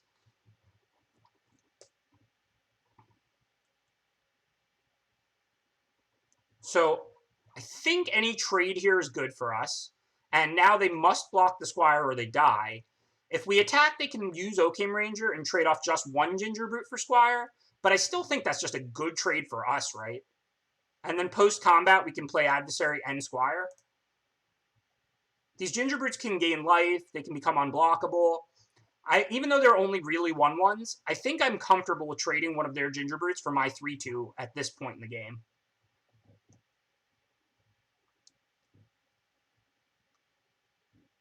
They may be trying a Tactician, but they can't Tactician Archon. Okay, so no more do we have the decision as to whether to attack the Squire or not. But we'll definitely attack with the Archon, cast our 2 creatures, continue about our business. This was a pretty nice turnaround. Well, there's definitely another draft after this one, no matter how this one goes. We're currently 0-2, but we're probably going to win this game now. So hopefully we're not close to drafting again, because hopefully we're going to play another 6 games after this. But who knows? So that's a white flyer, so it can't block a pro-white creature. So I'm pretty sure they're just dead. I don't even know if there's anything they can really have. I mean, fell the pheasants, but they would have to have drawn it this turn. So I can't send this 2/1 because they can block it with Ranger and pump it. Adversary will be a good trade for Ranger or for 2 other creatures. Archon just kills them unless they have something. I can't send this 3/2 because then Tactician will block it and grow. So I guess I'm just sending Adversary and Archon here. They should just be dead. Oh, yeah, they can gain 3, so they're not just dead. And that makes the Adversary send kind of bad. It's not a big deal. Like, I will be happy to trade Adversary for Ranger or Tactician. But ultimately, they have to sack the Ginger Brute to stay alive. So they're just going to block Adversary with Ginger Brute, unless it's better for them to trade off Tactician for it or something for some reason. So ultimately, what I'm doing now is just giving the opponent a choice I shouldn't give them. It's not really a big deal at all, because I think this is actually a favorable trade for me, more likely than not. But they know better than me what's in their hand and whether or not they want that trade. And it's a free roll for them. I'm not forcing them to make a trade, because they could have just put Ginger Brute in front of Adversary and then sacked Ginger Brute for 3 life. So I think it was wrong by a very small amount to send Adversary. I forgot that they weren't just dead to Archon unless they spent their mana dealing with that. The reason, let's pretend they could play a card like green and 1, Archon of Absolution does no damage this turn. The reason it would then be right to have attacked with Adversary is because they can't just free roll block it with Ginger Brute and sack the Ginger Brute. And I feel like that trade is good for me most of the time. So if I'm not giving them a choice, I want them to trade Tactician for Adversary. But if I'm giving them the choice to either just sack the Ginger Brute and take no damage from the Adversary anyway, or to trade the Tactician from it, I'm giving them the option to only trade the Tactician for the Adversary when it benefits them. Does everybody understand that? Because it's actually a really complicated concept, I think. If they have no choice but to trade Adversary for Tactician for Adversary, basically, I think it favors me the vast majority of the time, so I make the attack with Adversary.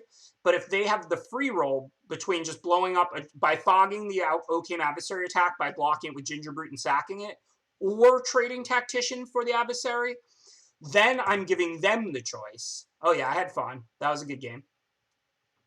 And they're only going to make the trade when they have reasons to do so. Like if they have Graveyard Recursion for Tactician, or if they just, if Adversary is secretly much scarier for their deck than it looks, or something like that. So if you're forcing them to make a trade that you think is good for you, you probably want to do it. If you're giving them the option to make a trade that you think is good for you, or to just do nothing and suffer no consequences, you have to have much higher confidence that the trade is good for you, because you're giving them a choice. So I didn't think I was really giving them a choice. I thought I was giving them a choice between trade off either Tactician or Ranger for my Adversary, or die to the adversary, so they would have to do one of those things, and I thought those trades would most likely favor me. In reality, I missed that they could just block it with Ginger Brute, sack the Brute, and gain 3. So they're only going to trade when they really feel it benefits them. The rest of the time, they'll just put Ginger Brute in front of my adversary and then sack it. So that's why the attack with the adversary is wrong, because their play isn't forced. I'm giving them a choice to only make the trade when they think it's good for them instead of having to make the trade. It's a really good concept there, actually. Even though that turn and that play wasn't actually that interesting, the concept is really important.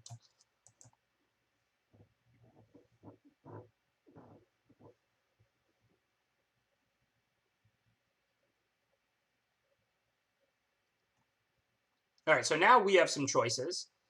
We can play Guide Mother, Jump the Tracker. That seems pretty bad. Then we don't get more in play. We could play Guide Mother and Halberd, put the Halberd on the tracker. Then they're taking 4 and they have no block on it, but then the Halberd's on the tracker instead of the flyer. So there is a little bit of a drawback there. That said, we have outflank for 2, potentially. We also have a lot of lands, so we can probably move the Halberd over to the flyer later if we want to. So I think it is right to just put all our permanents in play and deal as much damage as we can right now. PV's article on that is awesome. So PV's been my favorite Magic writer for a very long time. And the exact reason is because he writes all these theory articles, the kind of stuff I teach you, how I talk about the concepts and like how to evaluate draft, not which card is better that often. That's what he does in a lot of his best articles. He breaks down like the logic and theory behind it so well. I don't know if anybody can link that article, but it's actually a great article.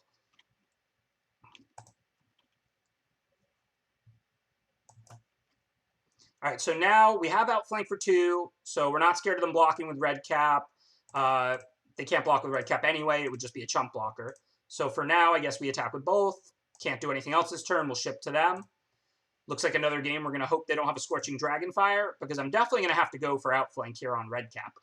I mean, we have a pretty creature-heavy deck, so it's pretty random that we keep drawing these kind of hands where outflank is super awkward. This is a good indicator of why you want 2 outflanks, not 3, let's say, but I wouldn't necessarily expect the games to go this way. And this is actually not that bad for us anyway. They red cap meleeed a non-red creature, so they have to sack a land here on turn 3. Assuming they don't have anything else to do, now we can outmuscle Guide Mother on the red cap. And they can't have anything else to do. If they had Dragonfire, they don't use red cap melee there, so that would be pretty weird. A second red cap melee, I guess they could have. Okay, this is very weird. So those were both 2 for 2s, but not what I wanted to happen. Hopefully we'll draw another creature now. But this is a very weird game now.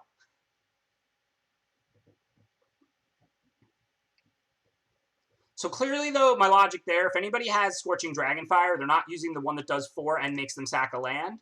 So we pretty much knew they didn't have Scorching Dragonfire.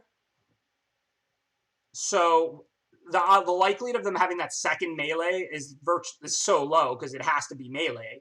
If they had Scorching Dragonfire or even Slaying Fire, they would have used it instead of the first melee. Okay, so now we have an interesting choice whether to block. I kind of need to enhance the Squire, but I also don't want to go to 5 against this Ginger Brute.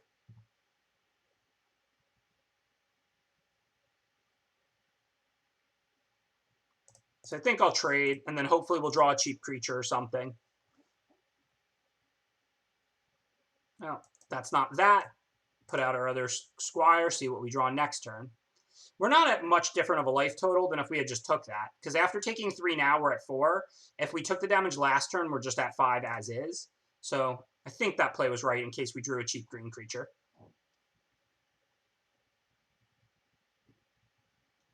Now it looks like we're pretty much dead. I can go to 1. I don't have anything that deals with 2 permanents next turn, I don't think. I think we're just dead.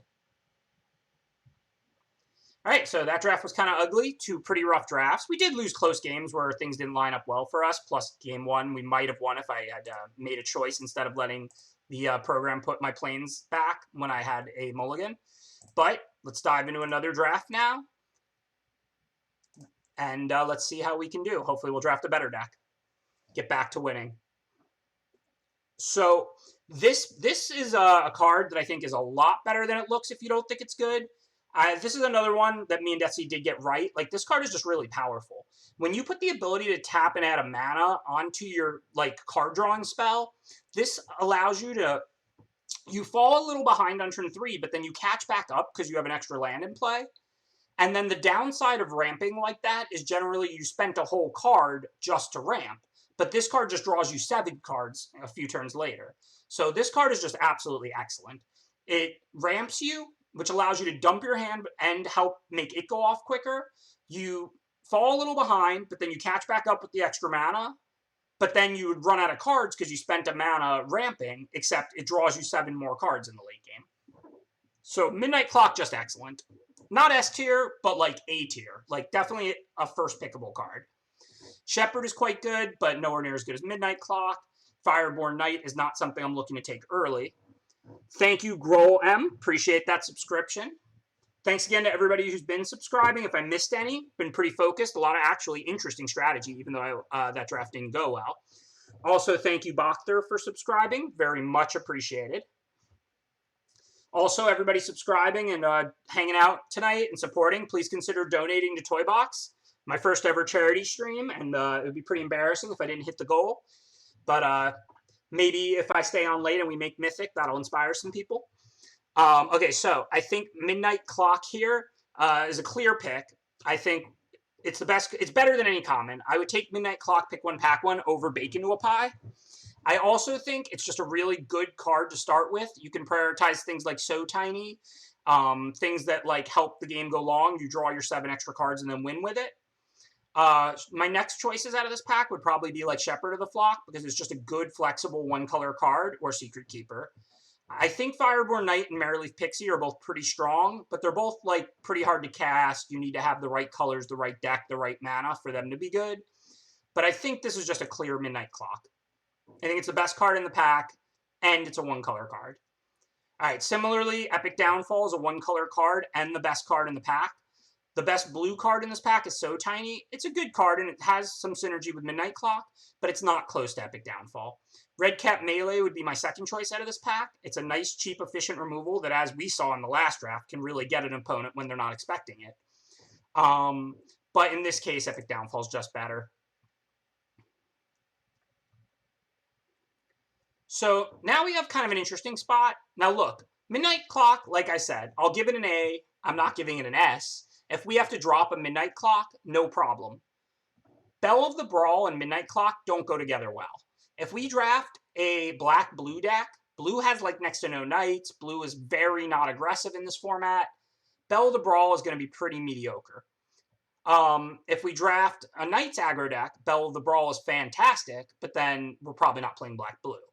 So now we could take like Witching Well or Golden Egg, which will be good in a black-blue control deck with Midnight Clock, or we could take the best card, Belle of the Brawl, but then it's not going to be good with Midnight Clock. Either we'll play black-blue and Belle will be kind of medium, or we'll drop blue, potentially.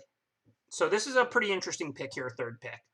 Belle is a really fantastic card in Black Knight aggro decks, but black-blue is just virtually never a Knight aggro deck. Belle and see what develops. Yeah, I agree. Golden Egg and Witching Well are not good enough to take over Belle of the Brawl. I agree with the chat.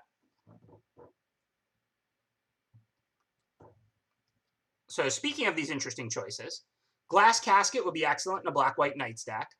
Otherwise, there's like Golden Egg, which is solid in any deck. I mean, we did just get Belle of the Brawl. I hate to drop Midnight Clock. It's a card I really like. But if we don't see blue, we don't see blue. So I think Glass Casket is just good enough to take here.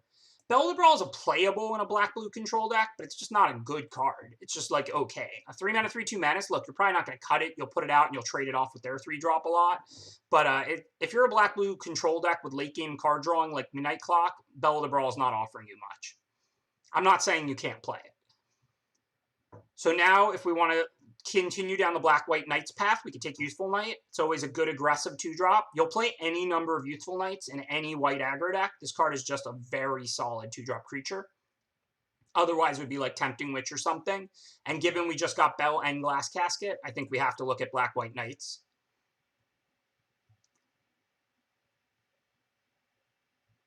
So now the best card is Melee by a lot, but I don't necessarily think we're seeing red. I feel like the bots just think Red Cap Melee is like a color hoser and not a good removal spell.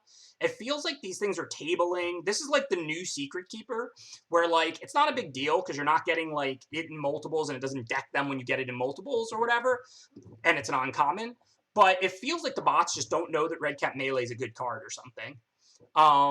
That said, Smitten Swordmaster, just an excellent card in any aggressive Knight stack. A 2-mana 2/1 lifelink is already a fine 2-drop. Not great, but totally fine. When you throw on this drain ability too, it becomes quite a good card. So I think here we just take Swordmaster and stay down the path we found. It's pretty good this draft. We're clear. It seems like we're seeing black and white. We have a great curve, Knight synergy. So I don't see why we would deviate from this path now. I doubt we're going to end up needing Knight of the Keep, but if we get enough Knight synergy, you never know. Easy Youthful Knight there. I guess if we somehow play white-red or black-red, we'd want this Ogre Errant. There's like a pretty close to 0% chance we're going to play Weapon Rack, so I should probably take Ogre Errant just in case, but I'll be pretty disappointed if we don't play black-white, given we have half black, half white, great curve, good synergy, removal in both colors.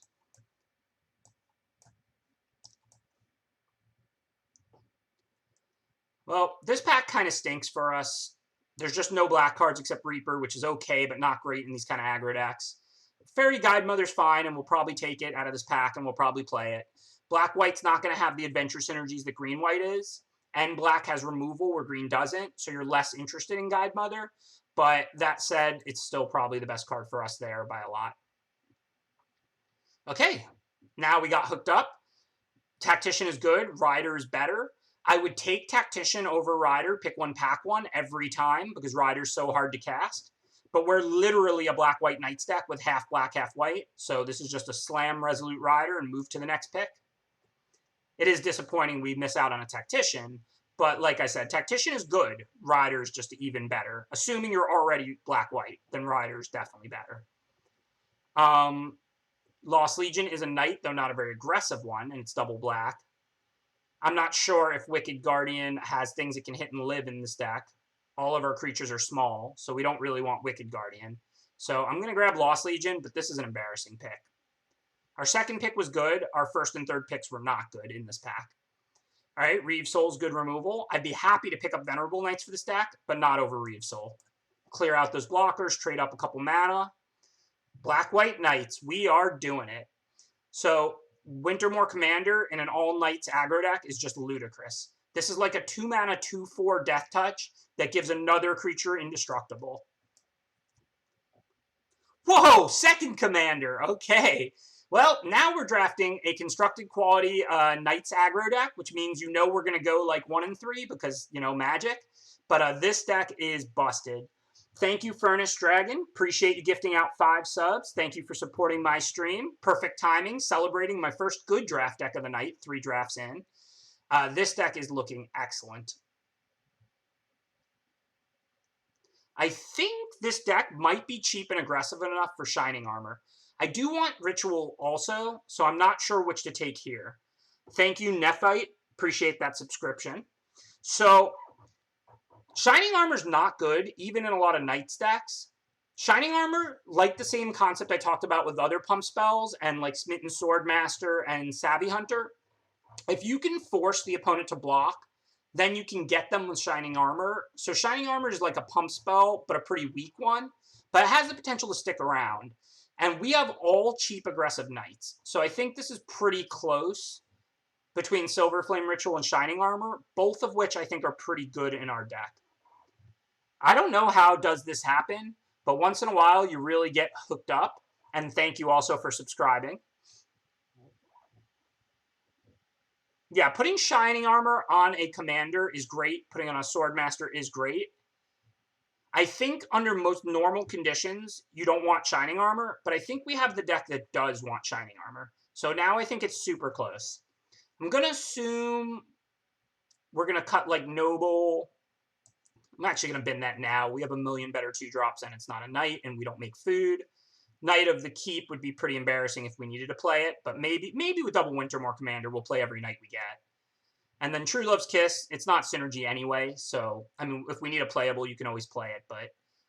So if we play, like, these 14, our curve is fantastic, every creature we have is a knight.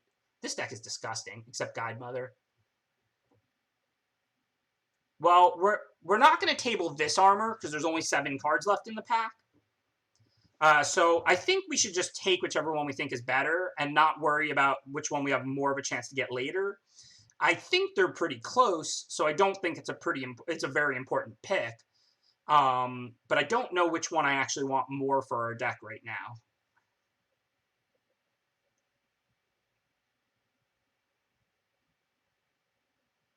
We do have a lot of 2-drops and a Guide Mother, so I think I'm leaning Ritual. But I do think Shining Armor, and then we get a Shining Armor the very next pick. I do think Shining Armor is playable in this deck, even though it's usually not.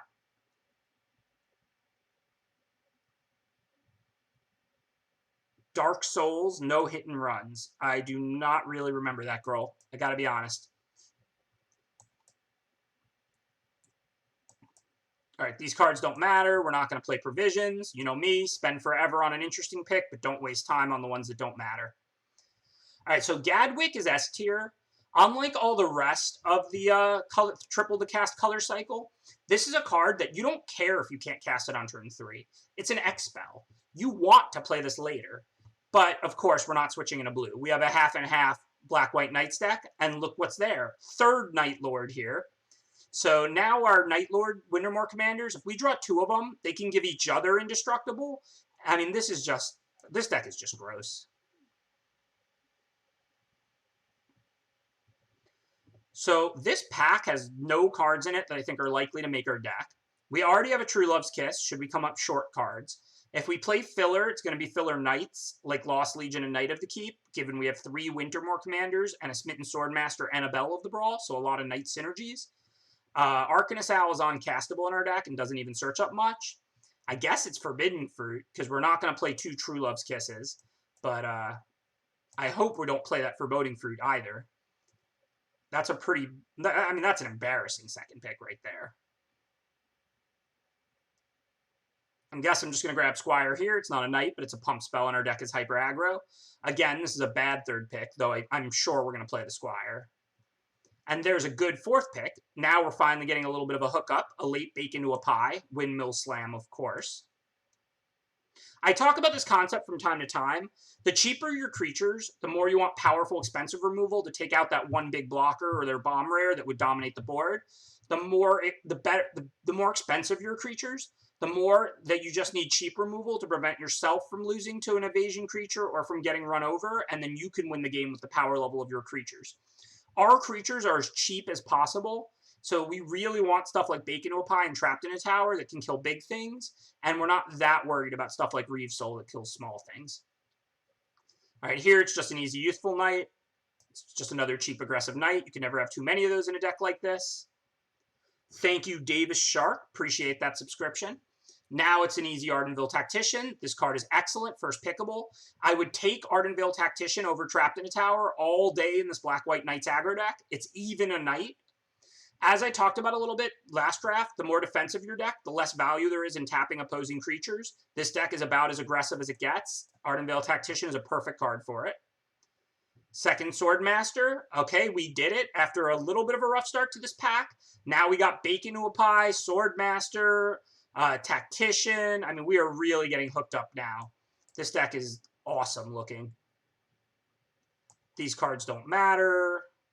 If we need another playable or not, it's not going to be these. These cards don't matter.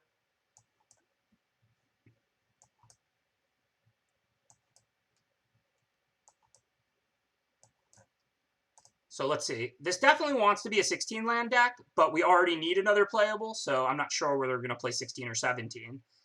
All of our cards cost 2 mana, so it's pretty awkward if we have to play 17. I think this is just a pretty easy 8/8. Our most expensive cards cost 4, and 2 of them aren't even creatures. Do we have ways to grow the Princess? Guide Mother's decent with it. Not really. And we have the 1 Ritual. So Princess is pretty bad in our deck. Still might be our best option out of our board. Otherwise, Noble is a pretty embarrassing 2-drop in this deck. We have a million 2-drops. It has no synergy. Foreboding Fruit, even though we're an aggro deck, we don't really want to draw cards. We can still play this when we finally run out of cards, and it can just deal 2 to them, potentially, so it's definitely in consideration. We could definitely play Kiss and Theft, just have a little disruption. Our creatures are really cheap. So I think our choices for our last 2 cards here are like Princess, Kiss, Fruit, and Theft. I would consider Noble if we didn't have 10 2-drops, but it's just, we're never casting that card. We could play the +1/+1 land. This is definitely a deck that only needs 16, but given our last playable is going to be quite bad because we just came up a couple playables short, I'm not sure. Idyllic Range is definitely in consideration.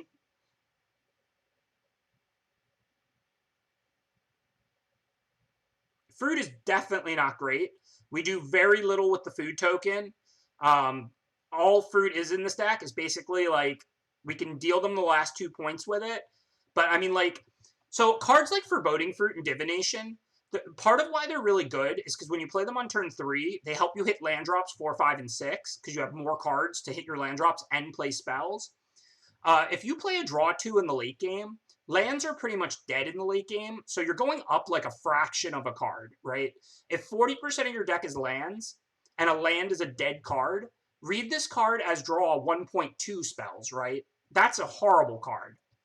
Cards like Divination are good, because you play them on turn 3, or 4, and they help you hit land drops 5 and 6 and 7, and play spells. That's why control decks want cards like Divination and Foreboding Fruit. This deck doesn't want lands 5, 6, and 7. It does virtually nothing with lands 5, 6, and 7. So I'm not saying we won't play Foreboding Fruit, because it has the potential to deal 2 to the opponent, and we can just play it, and it cycles, basically. It draws 1.2 cards for us, sort of. But, like, Foreboding Fruit is not a good card in a really aggressive Knights deck. It does almost nothing for us. Like, it is a bad card. I think I'm going to go with True Love's Kiss and the Idyllic Range. I could see giving +1/+1 to one of these Knights, really powering it up. I don't think we need the 17th land, but I think it's a better option for us than Foreboding Fruit or Memory Theft. And if we're going to put in another double white 4-drop, then I think Idyllic Range goes kind of well with that. I really don't think any of these other cards offer us much. I think if I didn't want to play the Idyllic Range, I would play like Princess, just to put something out on turn 1 and maybe poke them a few times. But yeah, I think it's Kiss and Grange here. Even though this deck can use 16, it's a really high power level deck. If we draw land heavy hand, we can get a valuable +1/+1 counter out of the Grange, hopefully.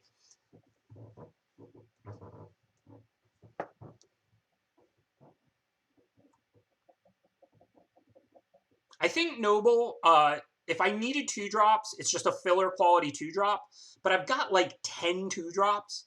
So I just can't imagine I'm ever going to need to play. I'm ever going to choose to play Noble, like at any point until towards the end of the game or whatever.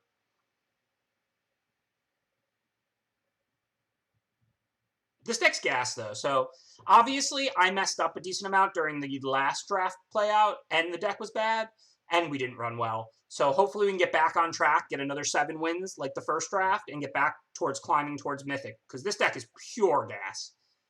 4 Youthful Knight, 3 Commander, 2 Swordmaster, Belle of the Brawl, Resolute Rider, Bacon to a Pie, Reeves Soul, Tactician. I mean, we have it all here, folks. Glass Casket, I forgot about this card. This is a good 2-mana removal that trades up a mana almost every time. This deck is fire.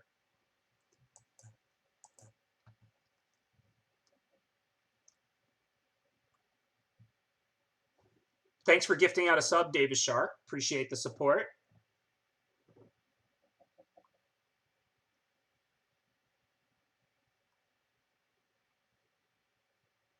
Okay, so sadly we don't have 2 black.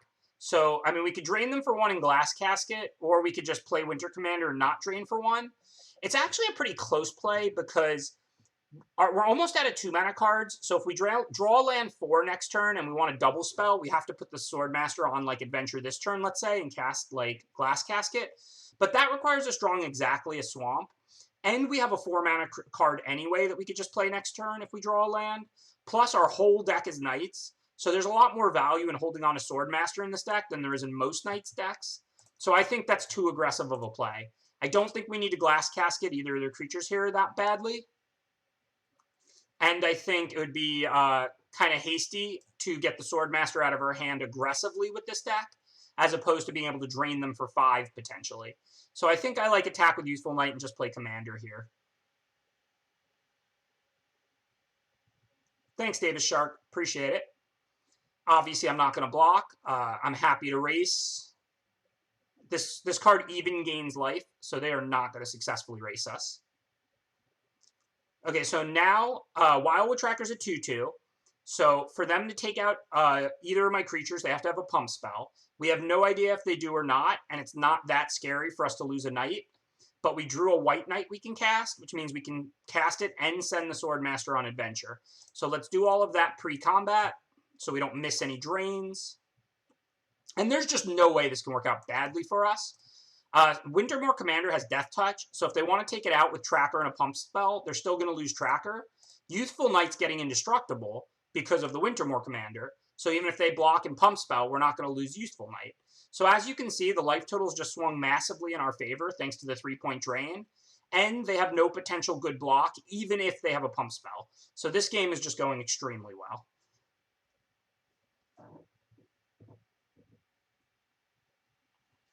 Hey, Leftover Ice. I think we finished 7-2 with that one if it was the last draft of the night. I did a lot of drafts last night, so I'm not 100%. Okay, so our options now, we can Glass Casket the 3/3, attack with everything. They could double block one of the Youthful Knights, though. Oh, wait. Malevolent Noble's a human. So if we Glass Casket this tracker will only be a 1/1. That means... Oh, no, they could still double block one of the Youthful Knights, because if we first strike out the Noble, the 1/1 will still kill it. So I don't think we want to trade Youthful Knight for Malevolent Noble. So I think what we want to do this turn is Glass Casket the 3/3, and then we can just attack with one Youthful Knight and give it Indestructible, and the Wintermoor Commander. If they want to kill the Wintermoor Commander, they have to double block, and then we'll kill both their creatures because of Death Touch. And they can't kill this Youthful Knight because it's going to get Indestructible until end of turn. I'm going to hold the other Youthful Knight off, because if I send it, they can double block it, and then I first strike out one, but then they effectively trade their Noble for my Youthful Knight, and I don't want that. So that's why I didn't send the other Youthful Knight.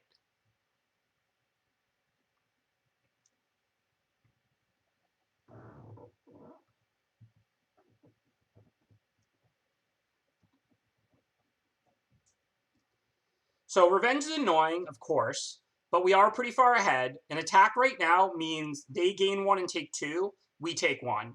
So an attack right now is effectively dealing 1 damage to both of us. That is a good deal, even if it's nowhere near as good a deal as 2 damage to them and 0 to us. So we will attack with both knights and deal 1 to both of us, because we're far enough ahead to do that right now.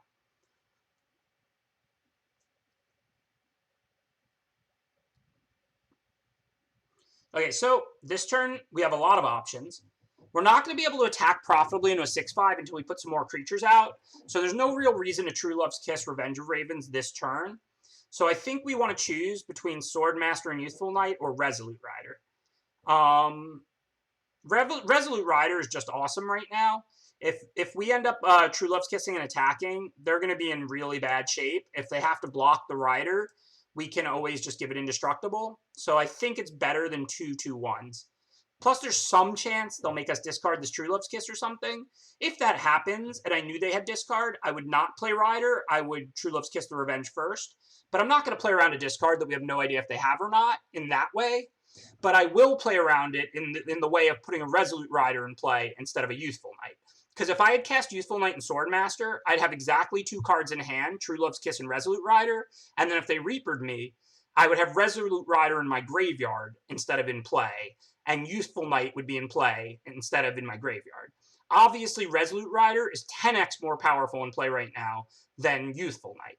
So I'm not going to play around a potential discard that I have no reason to put in their hand by casting True Love's Kiss instead of adding Resolute Rider to the board, but I will factor that into my decision as to whether to play Resolute Rider or whether to play Swordmaster and Youthful Knight.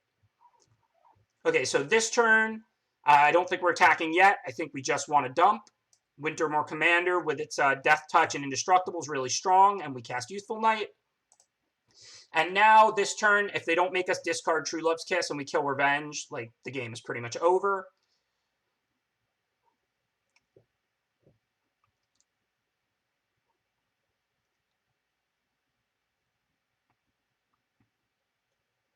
I'm not even, like, to the point where I think it matters. I think we can just attack with everything. I'm going to give Resolute Rider Indestructible, so I'm not worried about losing my one good creature. Wintermoor Commander has Death Touch, and if Treefolk and Legion want to eat 2 of these, Swordmaster blocks, like, Resolute Rider, so we're eating Swordmaster, and they take, like, 4 damage. We kill 1 of their creatures, we lose 2 of ours. All in all, it's a pretty good situation. Or they can trade Swordmaster for Knight, I guess, and then eat, like, 2 useful Knights, but they're going down to, like, 1 or 2 life. We've got plenty more creatures. I just think overall it's just a really good situation for us. So I don't mind throwing away a creature or 2 here if I'm dealing them a ton of damage. They pretty much have to have Witch's Vengeance or some kind of a sweeper to get back in this game anyway.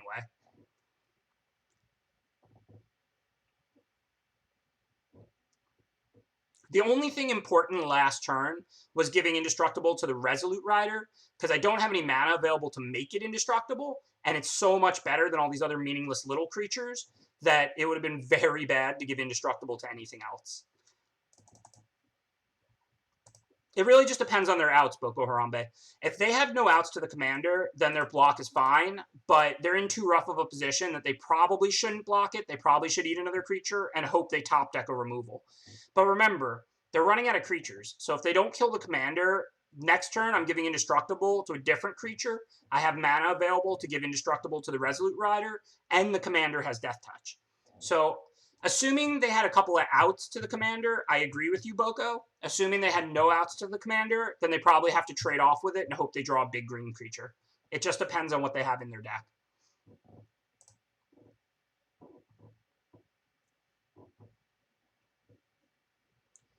All right, so this hand's a little mana heavy, but we're still 2 planes away from I don't know how to pronounce this card, Idyllic Grange.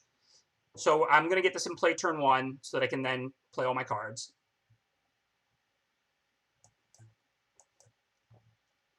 No choice here. Play the non-adventure creature.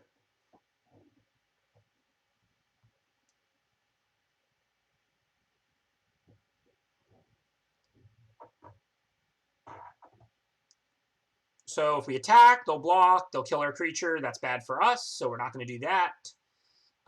Squire doesn't actually get us through the 1/5. So this turn, it looks like we're going to play Wintermoor Commander. The only question is, do we put the Swordmaster on an adventure for 2 right now, or do we hold it for more later? Next turn, we're probably going to bait the 1/5. The turn after that, we should have enough mana to adventure and cast it if we want. So I think I'm going to hold it. More often than not, I would send it on an adventure for 2 here, because we're not that likely to get that much more damage out of it. But I think it's unlikely we're going to cast it next turn. And I think that this deck being literally like 13 Knights or something ludicrous makes us deviate from the norm. We might draw several Knights. They might stalemate the board. I think this Swordmaster has some potential value sitting in our hand.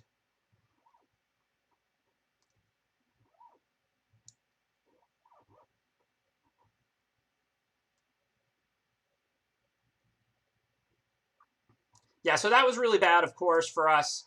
That said, I'm still going to bake Spider. Wolf's not going to fight something again, and Youthful Knight plus Squire gets through Wolf. So I think here we just have to bake the 1/5, since we're an aggro deck, and start attacking. We know that they have a 1/3 coming, but that's not going to stop anything because of Silver Flame Ritual. So ultimately, we have Squire plus Youthful Knight to get through Wicked Wolf, and that 1/5 is really just brick walling us right now.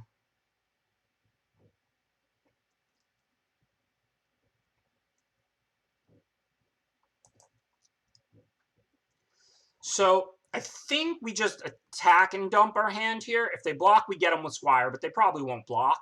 Then we go Youthful Knight, drain for 2, Swordmaster. We're kind of hitting for 2 to take 4 back, but Swordmaster has lifelink and is draining for 2, and we have 2 different ways to pump it plus a food token. So I think we can afford to make a race that doesn't look good for us here. To make sure it's not going to tap any of our black, and it is. Nice try, Auto Tapper. We have to manually tap 2 white. Then we get the drain.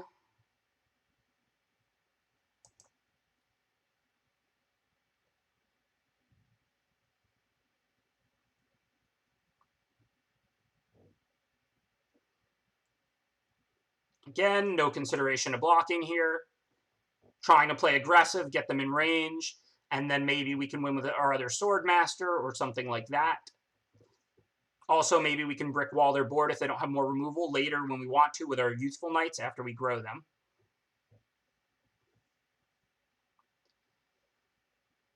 Okay, so we want to ritual this turn, but I don't know if it's right. What happens if we attack with all three? If they double block the Swordmaster and we give it +2/+2, that doesn't work. But if they double block it, we can just trade it off with the Dwarves, gain our 2 life. If they block Curious Pair on Youthful Knight and Dwarves on Swordmaster, we kind of are in a pickle.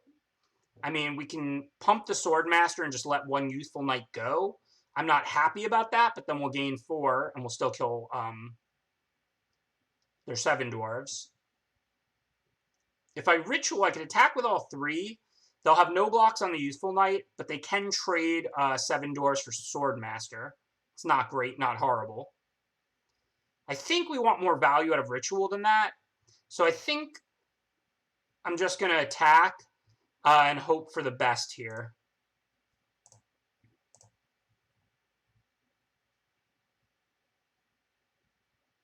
Okay, so I think that means we pump the Youthful Knight, we let the Swordmaster and the Dwarves trade, we'll gain 2 and be at 12, we're only facing 9, and then we can just cast our Squire.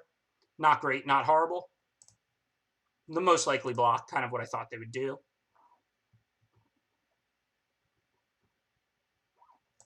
Not what I was hoping they would do, but kind of what I thought they would do.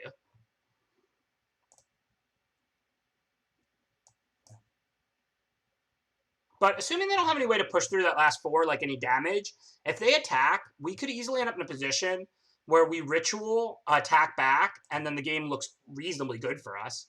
We can't beat any really more tricks or anything awesome out of them, but in the event that they don't have anything like surprising, this game's not looking that bad. Oh, well, that'll just lethal us. Yeah, well, if they have Insatiable Appetite and we play it this way, we're just dead. But, I mean, I'm not really worried about Insatiable Appetite in that close of a game.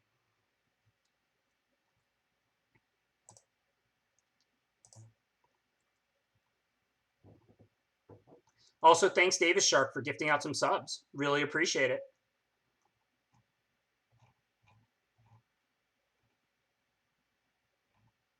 Shout out my charity.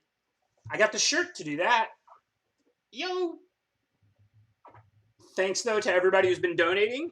We've been streaming now for about 2.5 hours, 3 hours, and we're at 400. Still a long way to go, so I hope everybody will consider donating to Toy Box. We're trying to get kids toys. How can you not want to help that out? I know everybody's financial situation is different. I never ask you to give me like some tiny donation, but if you can afford and you give $1 or a couple of dollars, that adds up when there's a lot of people. We just hit 1,000 viewers. If everybody gave $1, we'd already be at 1,400 of the 25 we're trying to raise. So if you can afford to give a donation, any small donation is appreciated. All right, this time I'm going to play the Untapped Land and Youthful Knight. We only need 1 more Plains for Idyllic Range. Wicked was good, but they still had to have a lot of follow-up. I mean, even after the Witch Stalker, I still thought we were okay. We ended up dying to an Insatiable Appetite, and they double-spelled the turn after that. But all in all, that was a good game. Their deck is good, my deck is good, and that was a good game. All right, going to play the Grange Tap now because we have 2 powerful 4-mana cards, including True Love's Kiss, which we really want to use on that Ginger Brute.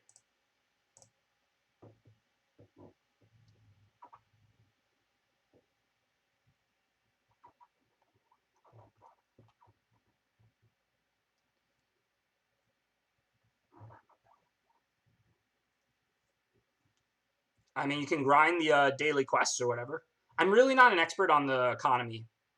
I love all questions, but people are always asking me about, like, do I craft this or that or whatever. I draft so much. I just always have everything, and I open, like, gems when I open packs generally. So, like, I'm not really the right person to ask how to grind a collection because I do, like, 50 drafts for every, like, constructed deck I build. Okay, so if we attack with both, they can put Marileaf on Wintermoor, and then we can Squire it, which is awesome. It means we're taking another 3, but I think that's okay. We still have True Love and Bake. They're green. We can go to 10. So I think we want to attack with both. If they take it, we then just True Love's Kiss the Gingerbread, I think, while they're tapped out. If they block, then we do the Squire play.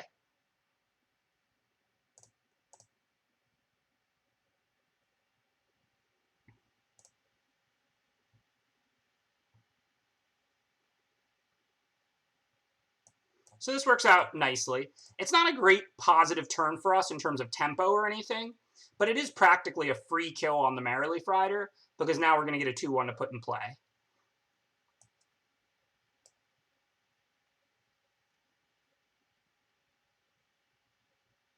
Oh, not at all. Especially if you're talking about things that I'm not. But in general, I'm all about promoting other limited streams. I'm all about sending people in the right direction. I'm not one of those streamers who really thinks that much about my stream numbers. I want to like help promote and develop limited magic.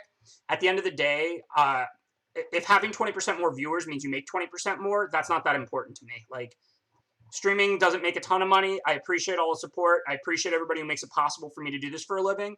And whether or not I'm clearing $20 or $22 an hour is not particularly important to me. So by all means, promote other like good streamers, especially if they're limited or if they answer good complex questions. That kind of stuff just doesn't matter to me at all. They can only sack Gingerbread. Oh, you were saying to the Marileaf if they had the Marileaf out. Yeah, you're right. I would have not gotten the card off True Love's Kiss. So trading with the Marileaf actually had more value than I was even considering. Okay, so I think it's time to switch gears. I do want to hit that Gingerbread. I am at 10. I don't want them to be able to give it unblockable for the rest of the game, right?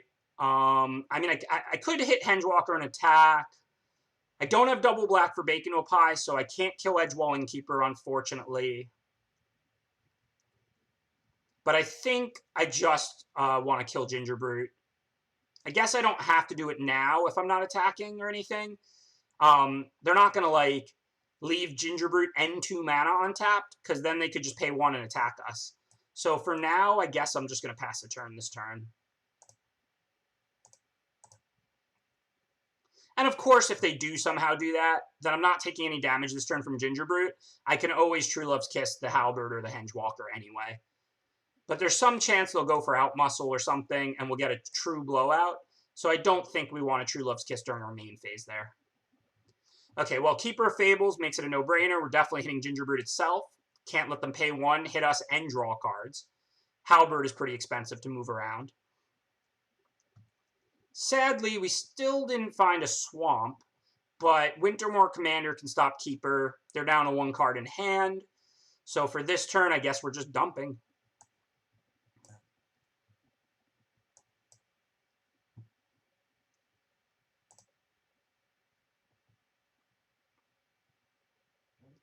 Thanks, avid Magic player.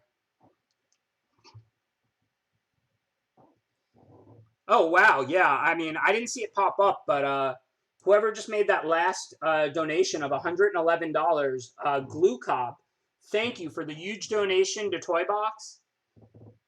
Whoa, yeah, that's $111. Thank you for the very big, very generous donation to Toy Box. Very much appreciated. Average size fan? That's all right. I'm an average size guy. I'm like dead average in every way. I'm like 5'10", 160 pounds. Just like the most average male ever.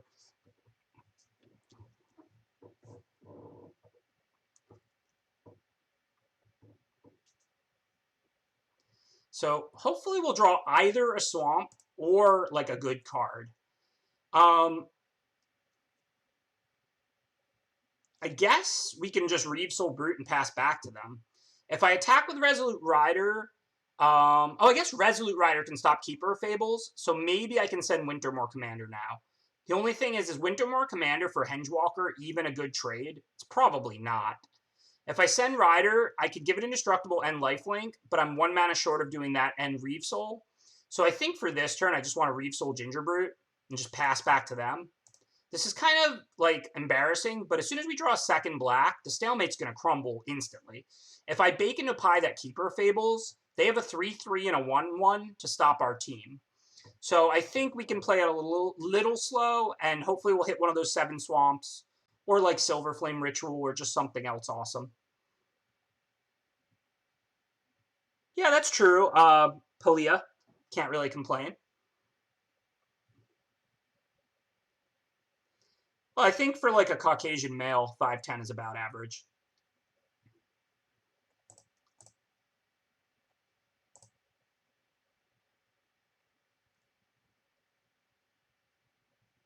Okay, so let's see. Swamp? No, but that's still a pretty good draw. So with the Wintermoor Commander backstopping the Keeper, we could attack with the Resolute Rider, give it Indestructible and Lifelink, and just gain 4 life. And then we can Sword Master them for 3. It seems like there's more value in sending this on an adventure than casting it anyway. And we don't actually need the Resolute Rider back, because the Wintermoor Commander stops the Keeper of Fables, and we're about to gain 7 life this turn, so I'm not really that worried about the Hengewalker.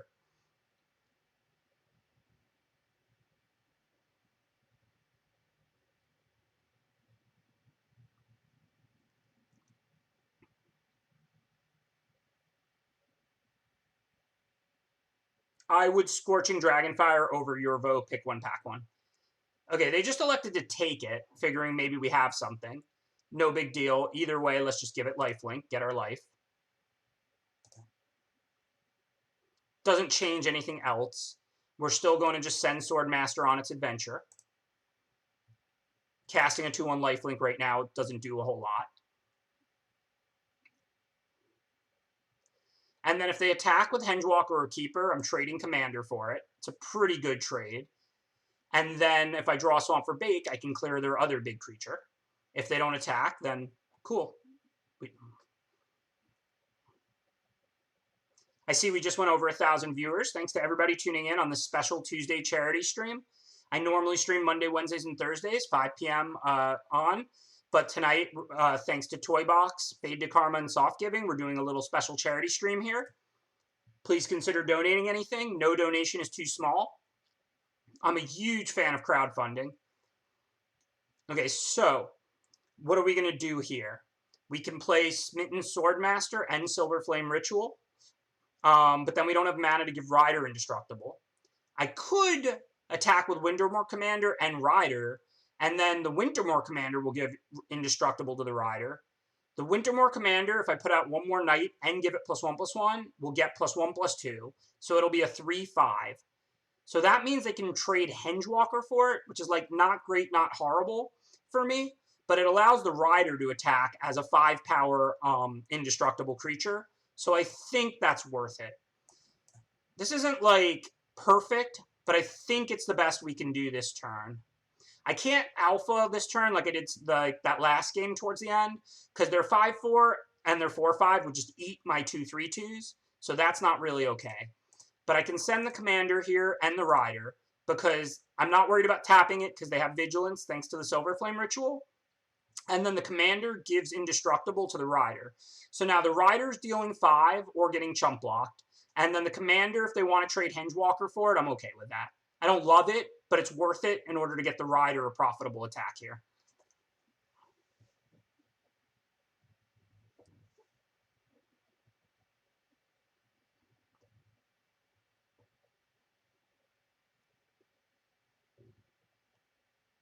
Well, that was a really good draw. Now they can kill the Rider right now while I'm tapped out. So we may still have a little bit of a game. But if I draw Swamp and bake into Pie their Keeper, they basically have no board. The Tracker's a 1/1. It won't even get pumped because the Innkeeper is a human. Now, if I don't draw a Swamp, what happens if I attack with all 3? The Wildwood Tracker will get +1/+1 from the Keeper, and then trade with, like, Swordmaster.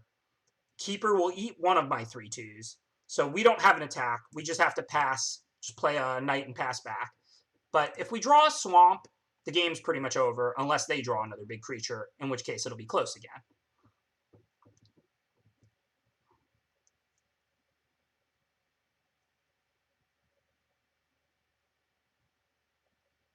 Well, another plains, not what we wanted. Either creatures to add to the board or swamp would be way better, of course. Okame Adversary doesn't change a ton. We added a 3/2 and they added a 2/3. If they halberd it in attack, it's going to be a 4/4 Death Touch. So we won't really have a good block on it. And if we let it hit us and they draw like 2 cards, that's pretty bad. What happens if we alpha? If they eat something with the 4/5, everything else is just an even trade. So that means we either eat Innkeeper or trade with Adversary. So that's decent. So I don't love an alpha, but I think it might be right. Because if we don't do it, they can put Halberd on Adversary and attack with Adversary, and we're not going to have any good block on it. So I think I might actually have to attack with everything now. 4, 6, 8, 9. Like, Keeper gets to own something, but Innkeeper's not a card right now. And then these would be even trades with my creatures. So trading with Adversary has a lot of value before they can get Halberd on it. Tracker is not going to live. It's going to be a 2/2 and it's going to trade with something. So even though Keeper's going to live, if they want to hit me with Keeper and draw a card, then their 4/5 is not on tap to block next turn. So I think there's value there.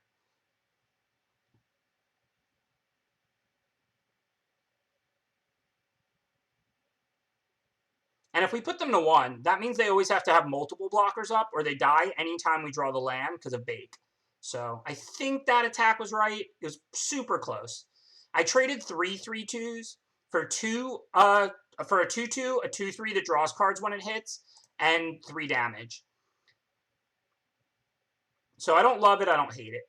But if we draw a swamp, we still have Bake for Keeper and or Lost Legion and or their blockers. We'll see what else they have now. Remember, though, I know that didn't look great, but if they put Rosethorn on the Okame and attack, we were going to have to take 4 and let them draw 2 cards, or we were going to bury 2 of our 3/2s to trade with the Okame. So we were going to lose 1 extra creature either way. So we didn't have any good options there, is what I'm trying to say. Now they're at 1. We still have a Smitten Swordmaster. If we draw it, they're just dead. If we draw Swamp, then that's pretty good too. So I'm not going to block, I don't think. This accelerates their clock, but they still only get 1 card. If we draw Swamp, we're in decent shape. If we draw Smitten Swordmaster, they're dead. If we draw Fairy Guide Mother, they're dead. We have one of those as well. So I think if I block, we lose the outs of Fairy Guide Mother and Smitten Swordmaster. So I don't think we want to block.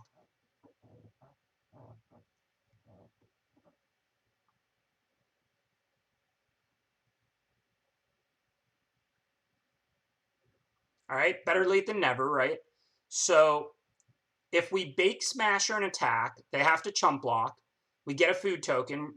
They have 9 power, we're at 6, so we can go to 9, so then we would die, so that's not an option. Bake is going to do substantially more right now than Lost Legion this turn. So I'm pretty sure now we just have to Bake in combat.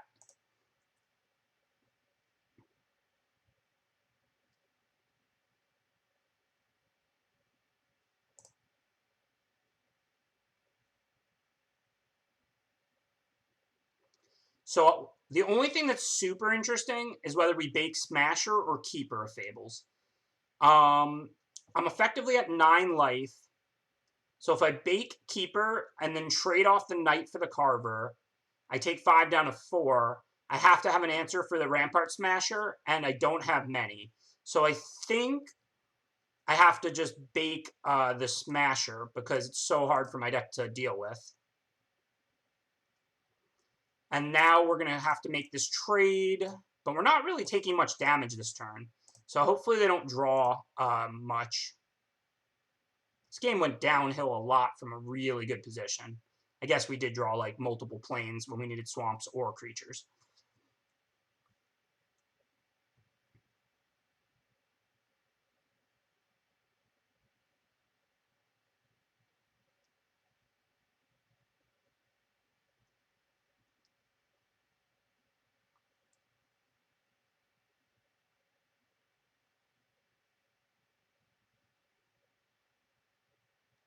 It's a pretty good draw.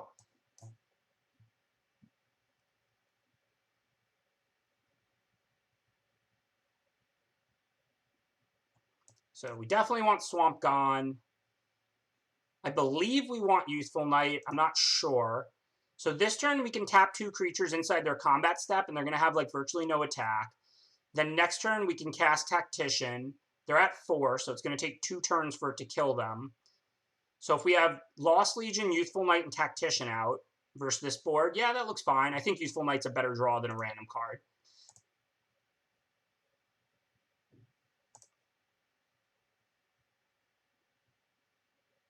It's pretty close, because there's not that many lands left to draw, right? There's still a decent amount of swamps in there. I want Swordmaster, but the game shouldn't end on the turn in between, so I think the 2/1 First Strike Body is worth drawing. It is definitely close, though. Remember, they're at 4, so they're not dying in 1 hit from the Tactician, and we're going to have multiple blockers up, so we're not dying and they're not dying now. It just comes down to whatever else is in their hand and what we top deck after the Youthful Knight. But nobody, unless anyone does anything surprising, is dying on this turn, next turn.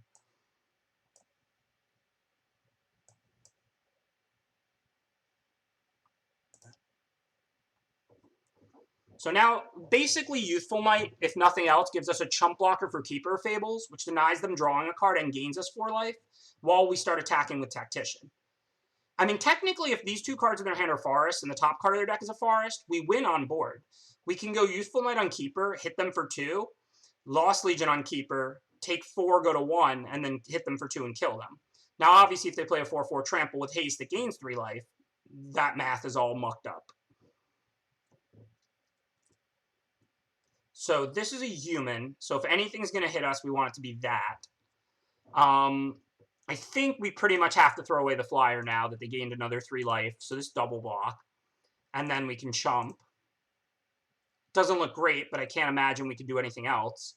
We're only losing 1 of the 2 creatures here. We can't kill more than like a 4/4. The only way to kill 4/5 would be triple blocking it, and then we would just die. Curious Pair is the least scary one to hit us. It's a human. They don't even draw a card. So yeah, we don't have any options besides this. Thank you, Boydak. Appreciate that subscription.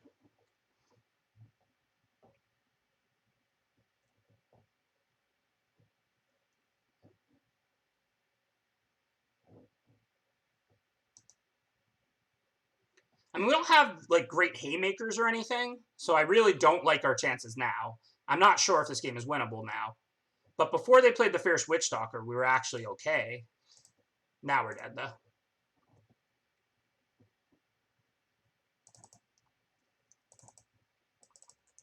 Did I say working our way towards Mythic? I meant working our way towards whatever is below Platinum. I know you can't actually fall back Gold.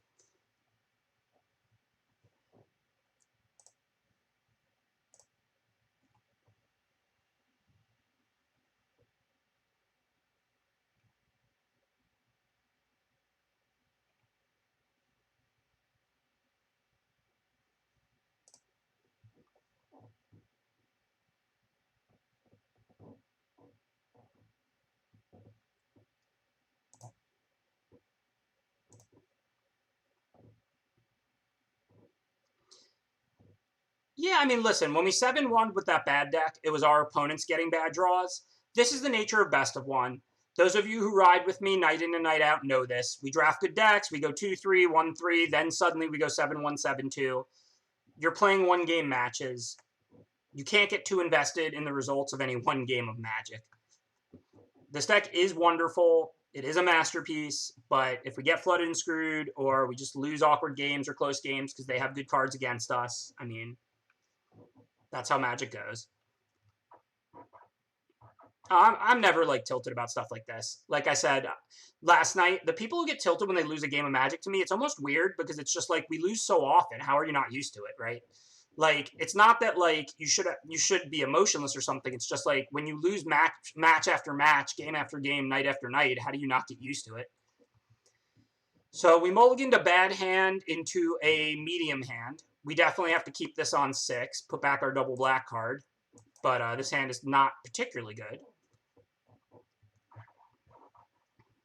All right, that's a good first draw, though.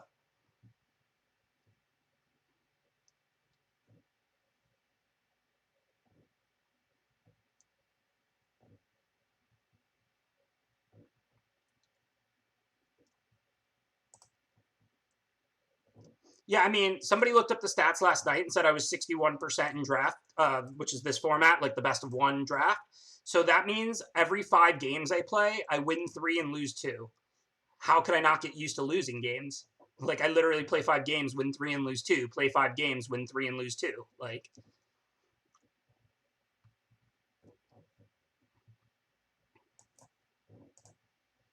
so now do we want to cast 2 2-drops or Bell? I think I want to cast just Bell. Normally, I would choose 2 and to be more mana efficient, but again, I think there's value in holding Swordmaster in the stack. Don't get me wrong, I'm going to play it as soon as it's the most opportune time, but Bell is 4 power anyway because it pumps Youthful Knight, and Bell has Menace, so they can't block it. And look at how well this worked out. Bell's +1/+0 now allows Youthful Knight to attack past Trebuchet when it wouldn't have been able to otherwise. Sadly, we only have 1 black, so we're not going to be able to play Swordmaster and adventure it this turn. But I do think now we'll probably adventure it. Can't expect much more than 3 points of drain, plus I want to be able to cast it next turn. Useful Knight, Youthful Knight, they're both true.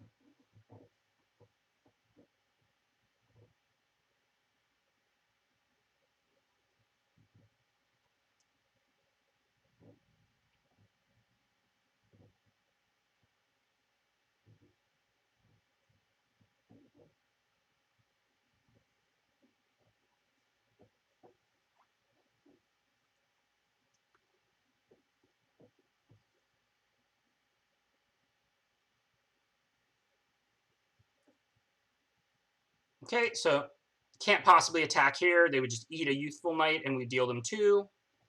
Going to put the land in play just in case they have discard. I do need double black for Bacon Opie.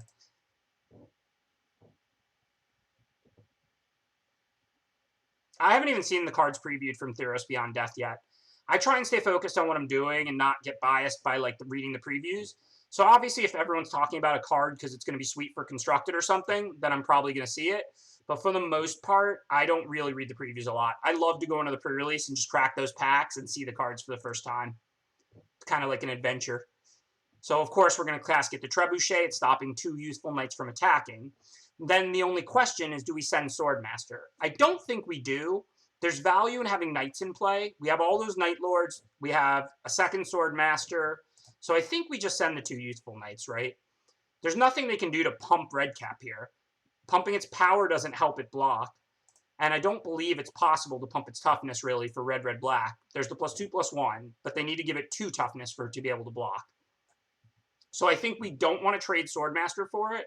And I think sending Swordmaster doesn't pull a blocker because I don't believe there's any way for Redcap to profitably block last turn. I did not, Sox.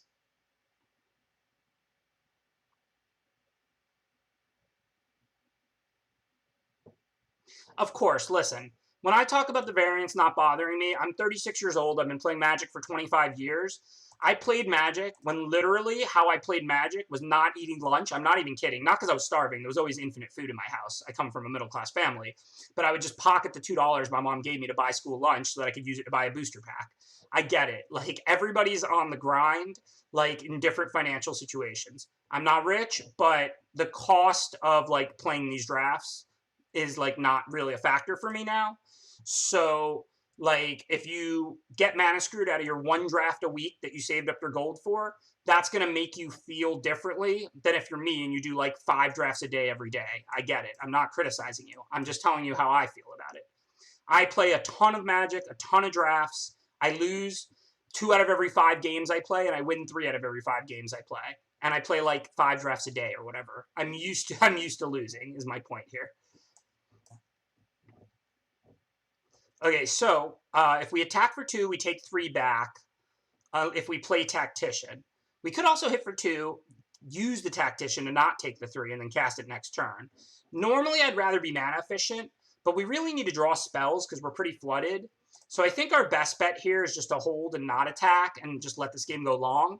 It's really plan B for this deck, but I don't think we really have much of a choice here.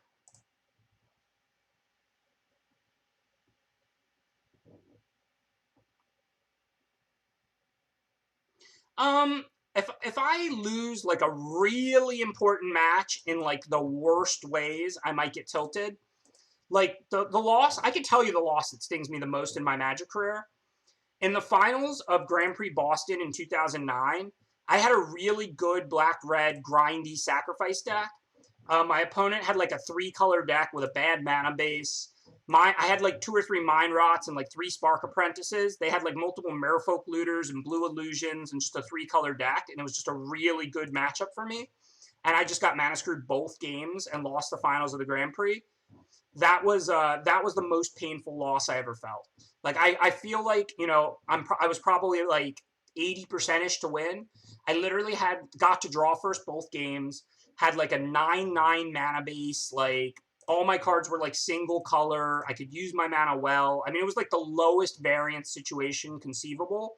And I just kept 2/2 landers on the draw with multiple things to cast and got stuck both games on 2 and lost. That one stung. And that was in the finals of a Grand Prix. So that one stung. I won't lie to you. But hey, if I had won that match, I wouldn't have my only premier record that I hold in Magic, right? Most Grand Prix seconds. I've only got Martin and some other people by 1, I think. So, I mean, you know, firsts are better than seconds. But hey, I mean, I've got 2 firsts and 9 seconds in Grand Prix. If you change that to 3 firsts and 8 seconds, it doesn't feel much better. And then I wouldn't have my record. So, in the end, it all works out, right?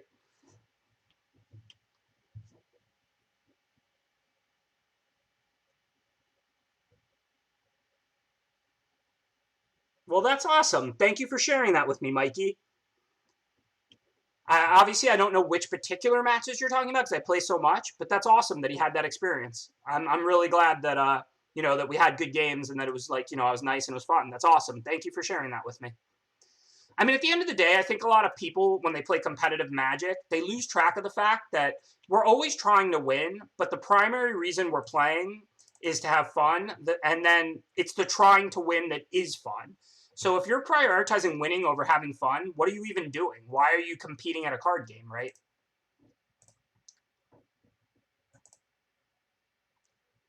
Okay, so really disappointing 2 and 3 for our Busted Knights deck, but hey, back in the draft queue. Could be a long night.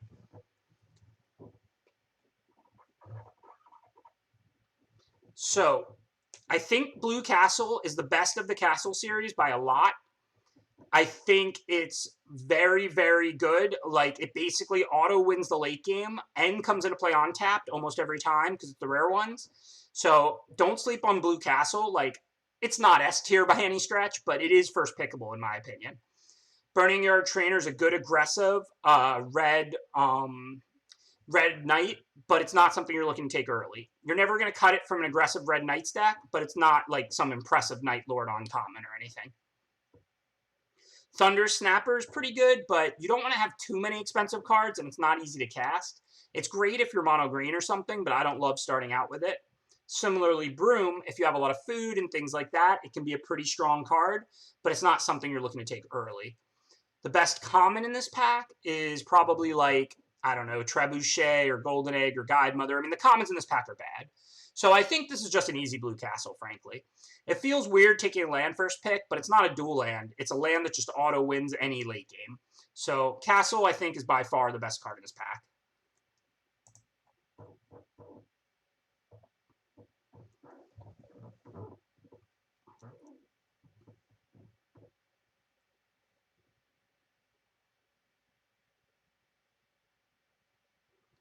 Yeah, you can move Snapper up a little bit in that example, Duran, because then you have ramp stuff and you're green and you could prioritize the expensive stuff all of pack 3, and there is plenty of it. Okay, so here I think it's a pretty easy Sir Eleonora. I'm not a big fan of this card, but it's the best card in the pack maybe, and it's blue, so it goes with our castle, which is a broken rare in my opinion. So even if it doesn't look like it. So, I mean, I can't imagine we would take anything but Sir Eleonora here. I mean, this pack is horrible. Like, what else would we even take? Garenbrig Paladin or Brimstone Trebuchet? Like, it's just a really bad pack overall. Sorry, if you want to see me dance, catch me at the club. All right, so Overwhelmed Apprentice, pretty medium unless you're milling them out.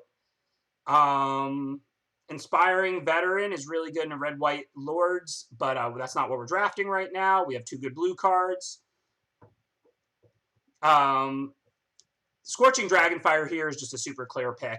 I mean, if you're Red-White Knight aggro, Dragonfire and Veteran are close, and I'd usually take Veteran.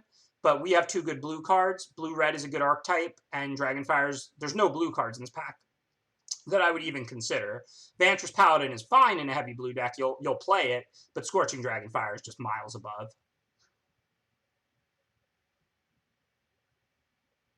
I'm not the clubbing type. I hate clubs. Let's evaluate. So you can play the most fun game from the comfort of your own house or at a friend's house for very little money and have it not be loud and use your mind and think and strategize and have fun. Or you could go somewhere, pay a lot of money where it's really loud to move your body. Like, to each their own, but I was totally joking. Clubbing is not my thing at all. I absolutely hate clubs. Anyways, so yeah, Sprite is good. It's a clear pick here. Otherwise, I think it would be Unexplained Vision or Trebuchet, which would be pretty close, but Sprite for me. So now Unexplained Vision is the best blue card, and we do have a pretty controlling deck going, so it'd be pretty good. Ardenvale Tactician is a lot better than Unexplained Vision. Well, there's a big difference between certain kinds of bars and like dance clubs, though. Like, I like watching sports, so I'll go to a bar, literally I'll bring my computer and play Magic from it, watch sports, get up and play pool, and then go sit back down or whatever. That's a lot different than like a dance club like I'm talking about. But listen, everybody enjoys different things. I know a lot of people really like dancing. I'm not a hater. Like, everybody enjoys different stuff. As long as you're not hurting others and you're having fun, you do you. Me personally, I hate dancing and I hate dance clubs. Okay, so next pick here. Do we want Ardenvale Tactician, Marrowleaf Pixie, or Unexplained Vision? This is a pretty interesting pick. Unexplained Vision, I think, is better than Merchant of the Veil for our blue-red deck. So if we want to take a card for what we already have, we're taking Vision. But we have 3 good blue cards, 1 red card, that's it. So we could certainly look at blue-green or blue-white still as well. Hey, thanks for subscribing, Gold Nuggets. Very much appreciated for the 7 months of support.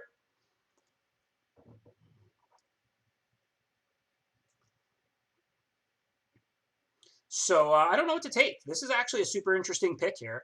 How do we evaluate this? So we're definitely not committed to red for just Dragonfire, though it is quite a good removal spell. Probably the second best common in the set. We could take Vision and just stay open because we are pretty committed to blue. Ardenvale Tactician and Marrowleaf Pixie are both better than Vision if we go blue-green or blue-white for sure, though. So this is actually one of those interesting do you stay open or what picks.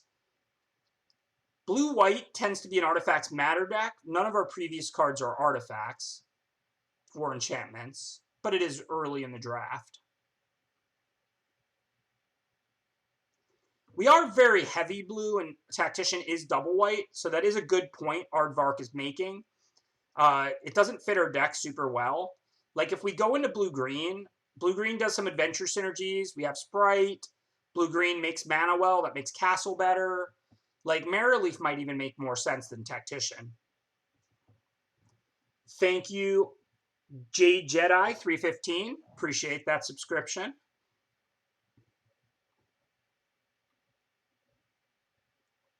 Yeah, I think Vision and just staying blue makes the most sense here. Pixie is just not that exciting. Tactician looks like it's stretching us. We could draft the mono blue or heavy blue control deck this draft. We've got Castle, Vision, Eleanor, Sprite. All of those generate card advantage. That said, I don't really want to take Rimrock Knight for my Unexplained Vision deck. And Wishful Merfolk's pretty bad. So I might have to look at a white card now. The stream is not in draft mode, but I had to add a bunch of stuff for the charity, so I haven't been switching back and forth tonight. I apologize. I think you can see the cards reasonably well. Normally, I switch to a better scene for it, but I think it's worth it just staying in game right now. Yeah, we could try Scarecrow. It's a decent blocker, and it has Vigilance. I do think we want to draft blue control with what we have. Like, there was some debate on Twitter after the MC, because Austin 6-0'd, like, forcing the blue control deck. And, you know, I counter-argued that I think the blue control deck is really good, but, like, I 5-1 drafting two 50-50 blue-black control decks, and lots of other people had a lot of success with various other decks. That said, so I think it's completely wrong to force it. That said, it is a great archetype, possibly the best in the format, and we're drafting almost mono blue at this point, just getting hit over the head by blue cards. So this is a time where maybe we do want to lean into mono blue or heavy blue from this position. And yeah, let's grab Runaway and stay the course.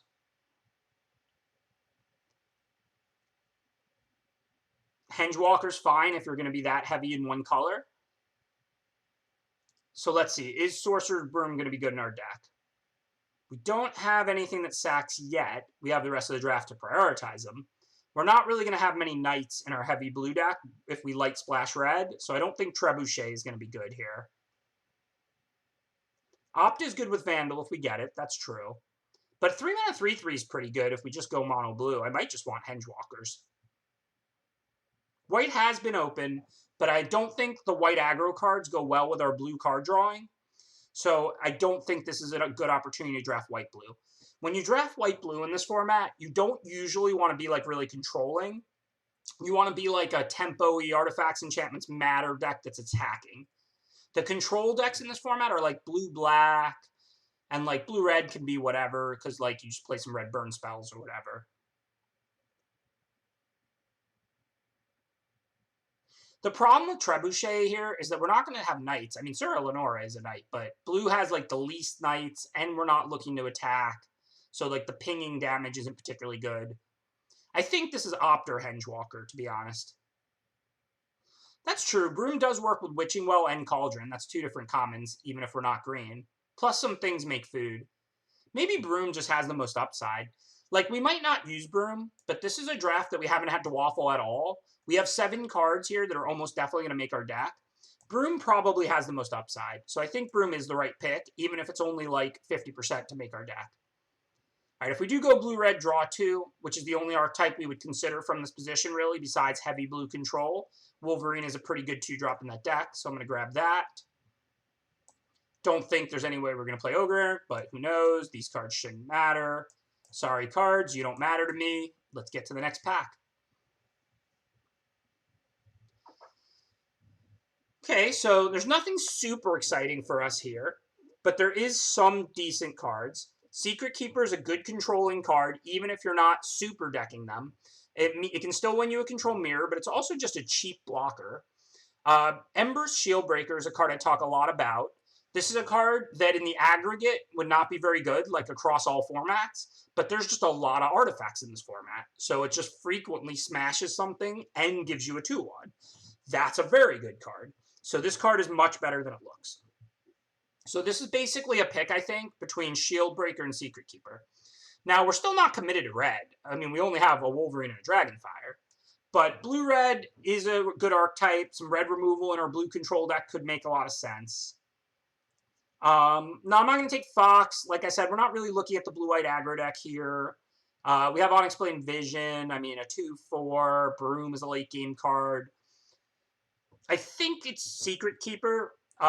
We already have a Runaway together, but it could definitely be Shieldbreaker. I'm not looking at Stormfist Crusader. I mean, we can still play blue-black, but we can't play black-red. We have so many good blue cards. We can't look at Stormfist Crusader. Merchant's fine in blue-red draw 2, but we have nothing that's blue-red draw 2. Like, Wolverine is pretty irrelevant. If next pick I get an Improbable Alliance, or the Pyromancer, or even a Vandal, I'll start prioritizing Merchant of the Veil higher. But those cards are all uncommon or rare. So for right now, Merchant of the Veil is offering us almost nothing. I think it's just Secret Keeper. It's still early pack 2. We have a runaway together. Maybe we'll get another Secret Keeper. Maybe we won't. There's also Didn't Say Pleases. So do we want now what? Didn't Say Please, Unexplained Vision. There's Fabled Passage just for a little mana fixing. This pack is very bad for us. Yeah, we could have a nice white aggro deck with a bunch of Tacticians, no question. White was wide open for us in this draft, and I just didn't really manage to get there because blue was clearly also open. And like I said, the blue control cards with the white Tacticians is not a good match. I think I'm going to grab Didn't Say Please. I know it's a little surprising, but we're looking to play a control deck, long games, and at instant speed. We've got Runaway together and Secret Keeper. It's only to start a pack 2. So I think Didn't Say Please is actually the card here that just offers the most to our deck. All right, Witching Well, pretty easy pick here. Not a great card, not a horrible card, but fits everything we're doing, including working with Broom. Now we can grab a Searing Barrage. Regardless of whether we're an aggro or a control deck, this is still an instant that does 5 damage to a creature. So even if we can never Adamant it, we can leave up our mana. If they play something, we can Sprite it or Runaway to get, or Sprite it or Didn't Say Please it. If they don't, we can Searing Barrage the creature that's already in play. Instant removal is going to be good for any control deck, especially one with counter spells. Don't think these cards can matter. Now we can grab a Merchant because it's basically over nothing. Just in case we do get those draw 2 enablers that we were talking about earlier. Hengewalker basically over nothing, though we are starting to look a little red heavy for these Hengewalkers to be good. Hey, we got the Shield Breaker back. That's kind of nice. Shield Breaker is excellent. All right, these cards just don't matter, whatever.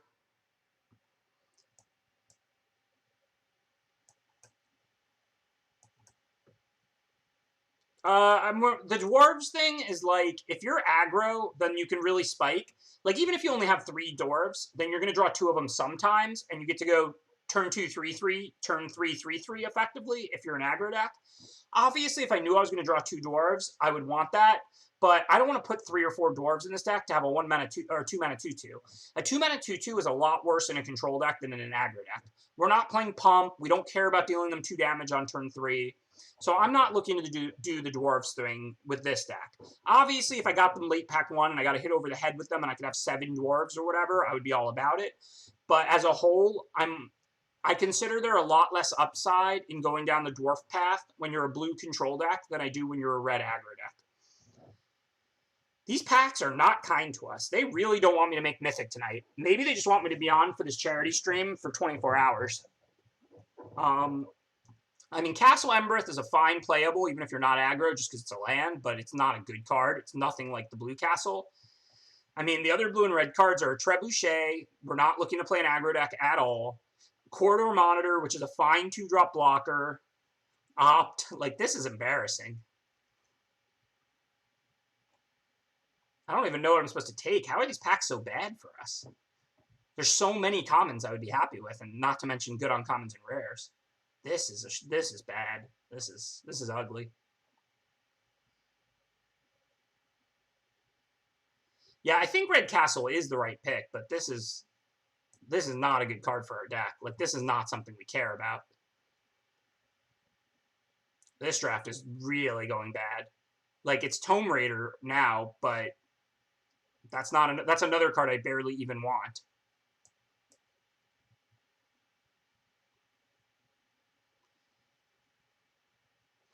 So now it's kind of interesting. Y'all know I'm kind of obsessed with Carriage, but it might just be Didn't Say Please. I mean, we are trying to deck people and play defensively. We can always, like, get up cards and then cruise to a victory with anything. I think it might just be Counterspell. What are we going to crew the Carriage with? Not Secret Keeper. Sprite is okay for that. Shield Breaker. Tome Raider doesn't crew it. Do have these Scarecrows, but they're pretty good on their own as 2/4 Vigilances. I think it's Counterspell. I really hope we can spike, like, a little bit more mill, because I definitely don't want to have to close with creatures. Sweet, we can take another Counterspell now.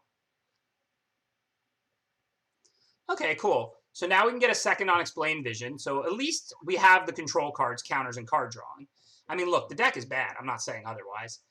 Obviously, we can't play Fires of Intervention in a triple didn't say please deck. So let's grab an opt here.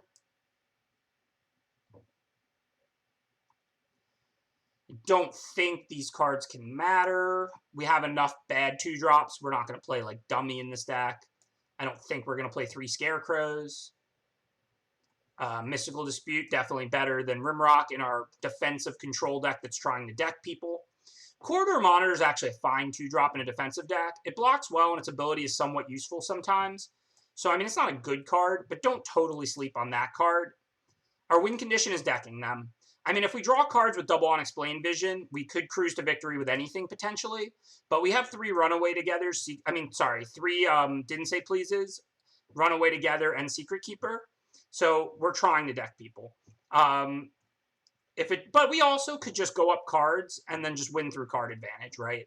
Like if they are going to draw lands sometimes in the late game and we're castling every turn or we're unexplained visioning, that's another way we can win. This deck is bad though. This is not the deck I was supposed to draft in this seat, and like this deck really didn't get there.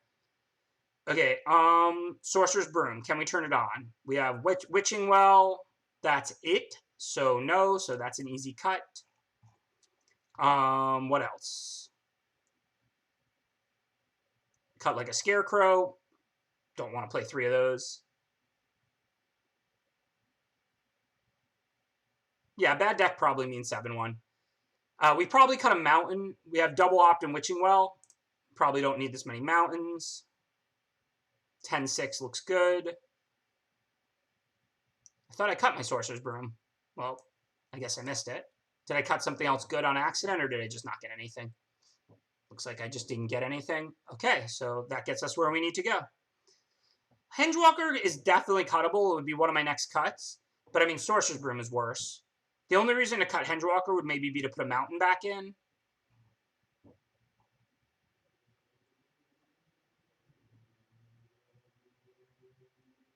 Have a good night, Shimmermore. Thanks for hanging out.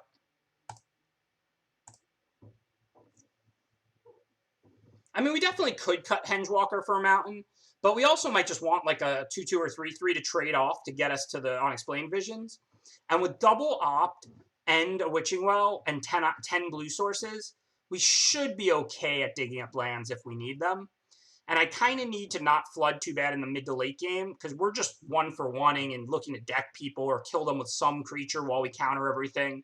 This is not the kind of deck where you're just like, oh, if I get to the late game, I win.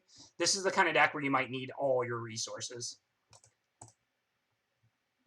Thank you, Carpe Mentum. Appreciate that subscription. 10 months of support, even if your name is impossible to say. All right, so what are we going to do here? Cast Sprite or hold it? Definitely hold it. We're on the play, so we can counter anything they play on turn 3. I'm not going to Shield Breaker just to start attacking. We'll just put out a Corridor Monitor and then get our beat down on. We only went to 16 because of double opt and Witching Well. Anything but that, and I would have like played 17 for sure.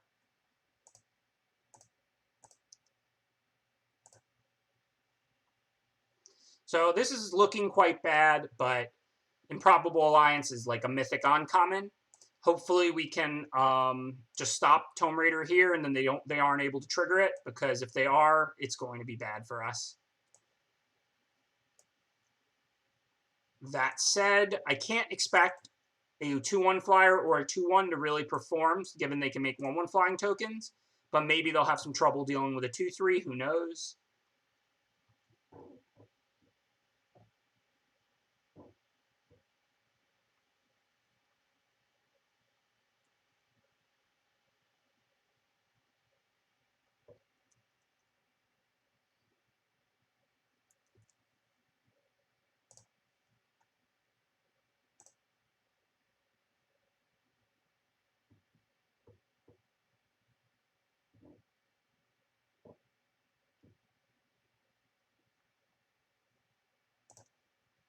So they thrilled and made a 1-1. All right, that's not that bad a turn for us. Doesn't block anything. Now we can just attack, pass back to them, keep up our Didn't Say Please in case they have some nice card drawing to trigger Improbable Alliance or something. If they do nothing, I'll probably just Dragonfire the 1/1 into turn. So Tome Raider normally wouldn't be a great card to counter, but it's really 2 1/1 flyers, so it's a pretty easy choice because it triggers the Improbable Alliance. Plus they're stuck on lands right now. So now we don't have counters to play, so pretty easy. We'll just dump our hand. We're trying to go aggro. It's not easy against Improbable Alliance, but we countered a couple card drawing spells. The opponents missed some land drops. Maybe there's a chance. Also, if they stabilize at 3, we could try and win in the late game with Barrage. Improbable Alliance is Blue-Red Bitter Blossom. Change your mind. Improbable Alliance is Blue-Red Bitter Blossom, but instead of losing a life every turn, you can pay 6 and just get to loot away and upgrade your hand.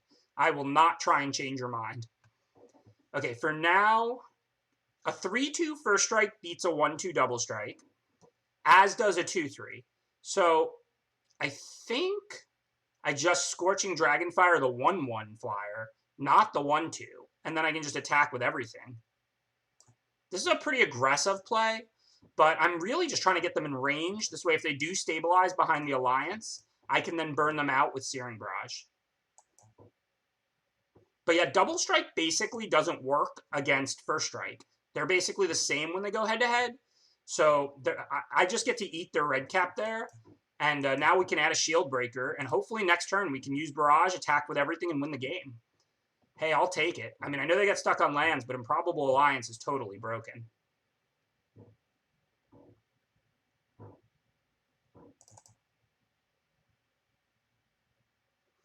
Well, I get Mythic every season, but I don't know if I want to guarantee it because I'm still Platinum 1, which means I have to go all the way through Diamond in Best of 1. If they had ranked Best of 3, it would be a little different, but Best of 1 can be really high variance. Like, I'm never going to do that bad, but we could definitely break even over 12 hours or whatever.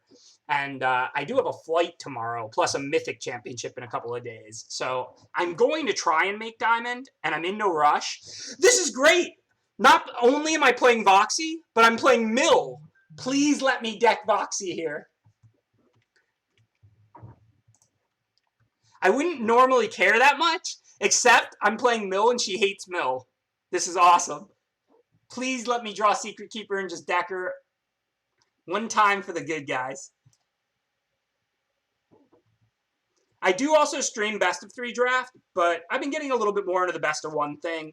I prefer Best of 3 for strategy, but like the rankings are fun.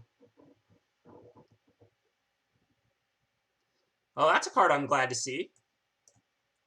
Free kill. Don't mind if we do.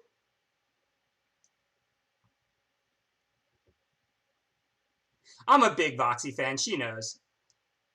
But I still love tilting her, and if I could deck her, that's great. So we could play Hengewalker as a 2/2 or Shield Breaker as a 2/1. We already have Third Island to play it as a 3/3 next turn, so that seems like a no-brainer. Yeah, we're probably not going to mill people out early. It's a way that we'll like end the game if we win with our Unexplained Visions and Didn't Say Pleases. But given she has a green-white adventure deck here, it's not actually likely at all we're going to deck her, unfortunately. But I really hope we get to.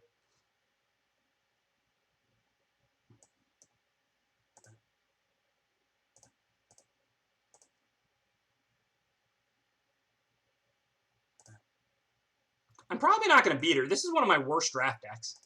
And her deck looks good. So far, she's played 2 good uncommon enablers. I mean, I can Barrage the Wandermere next turn, even if it grows once here. So it's just a good game at the moment. See what else she has. Hopefully no adventure creatures.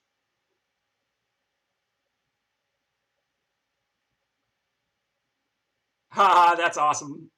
Yeah, I was really hoping to draw like a Secret Keeper double Didn't Say Please hand and like start milling her. But I mean, I drew Sir Eleanor and some creatures, so it doesn't look like I'm going to get to mill her, unfortunately.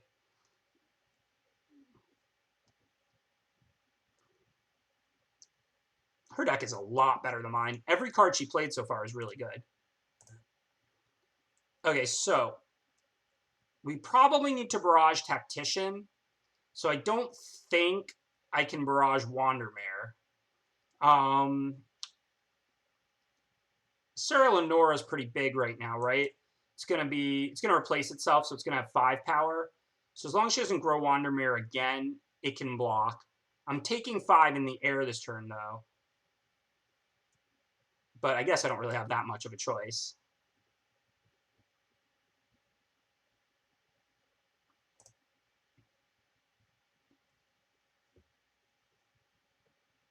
So this is going to come down to her last couple cards. My hand and the board can beat what she has out. Well, now I'm just dead. But if she had like Guide Mother or like a Pump Spell even, it was going to be pretty rough. Good game. I could have Tome Raidered there and run away together on the Wandermere to reset it, and that would have been a more conservative play, so maybe it would have been right. But I wasn't really worried about her last card being a Guide Mother. She was down to 1 card in hand. If it's Guide Mother, it's Guide Mother. Like, she had a pretty good board anyway. I'm not disappointed I lost. Her deck was awesome, and mine was not very good. I am disappointed I didn't get to Secret Keeper her. I really, really, really wanted to mill her.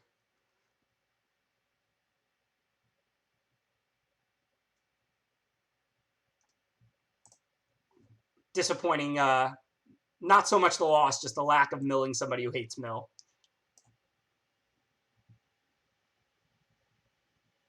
Can somebody ban whoever Clown is? I don't know why they're typing things.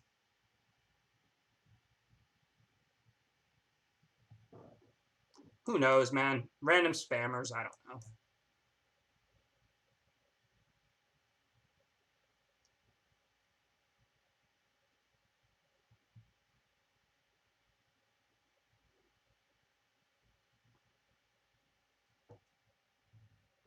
Just complete nonsense, completely uncalled for. Obviously, Voxy's good. She makes Mythic every season. Like, random nonsense. Also, as we went over and over again, I lose about 2 out of every 5 games I play. So,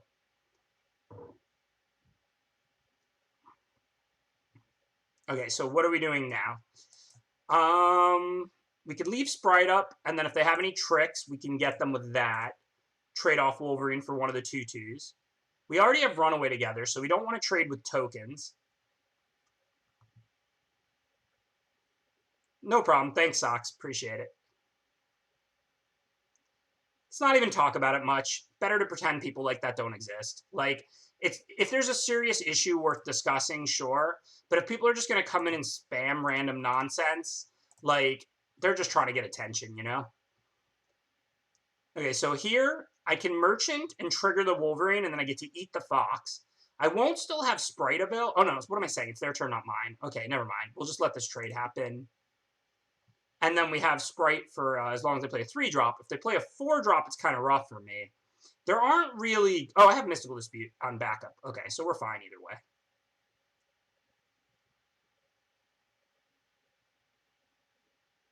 Yeah, no problem. Thanks, Corey. So, unlike Voxy, Zaravin is not going to get to resolve their Wandermere.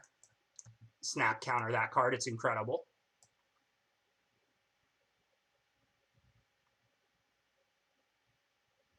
That's awesome. Yeah, it was fun to play Voxy there. Her deck looked awesome.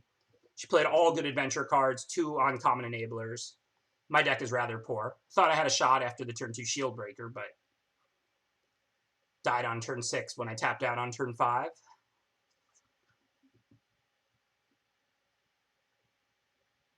I was so hoping I could mill her. Even if I lost, I just really wanted to mill her. Okay, so let's see. 2/4 is kind of stopping their creatures anyway. I want to get Sprite in play so that I can bounce it back. There's nothing I really want to discard right now to Merchant. So I think I'm going to Witching Well and then just pass with Dispute up, because even though I want to get Sprite in play, right now is not the right time, because the 2/4 is stopping both their creatures, and I have a Mystical Dispute I want to spend pretty badly. Mystical Dispute becomes dead in the late game, because then they can just always pay 3. So it's pretty important that I manage to trade it off with their 4 or 5 drop now. And that's exactly what we're going to do.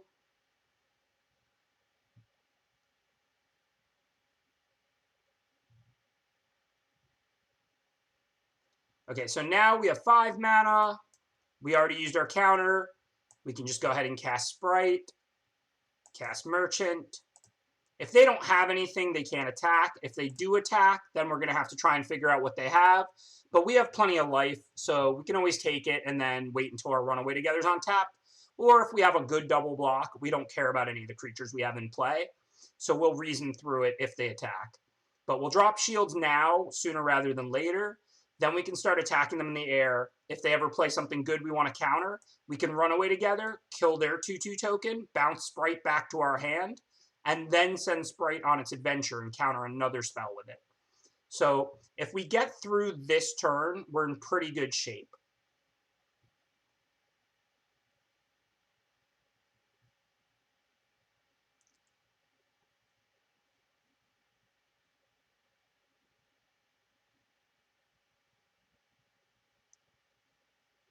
So that's obviously a nice play for them, but shouldn't be that big of a deal. Flutter Fox doesn't even fly.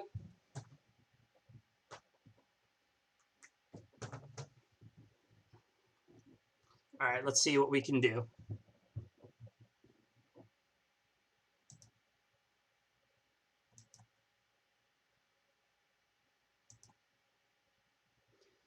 Can someone just ban that person too? I mean, just ban them forever. No timeouts. Just anytime somebody types something like that, just perm ban them immediately, please. Thank you, Corey. All right, so it's a pretty even board. We've got the Runaway Together.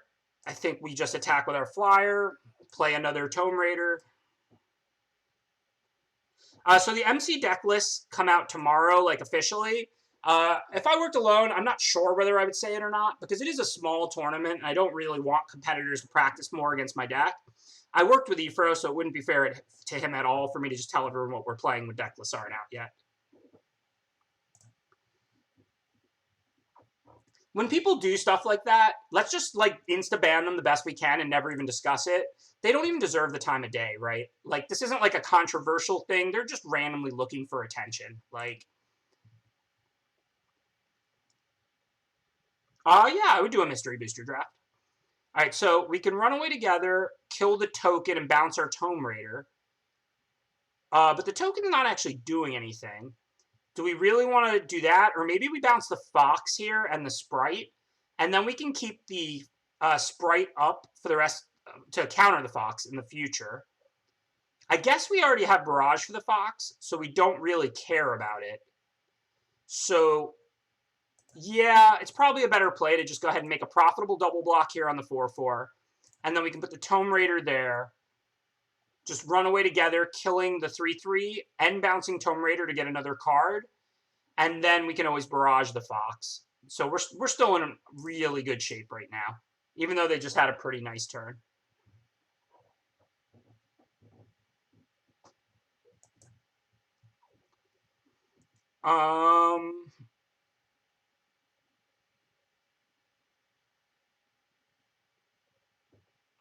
Okay, yeah, so I think if we barrage the Fox now, we get our 3 damage and everything. We're not going to find a better target than that. And then we can just attack them. If they play like a non-human, we're not going to be able to block the tracker this turn anyway. And we're ahead in the race now. So I think, and if they draw a land, they're just going to halberd it and attack. So I think our best play here is just to barrage and go aggro for the moment.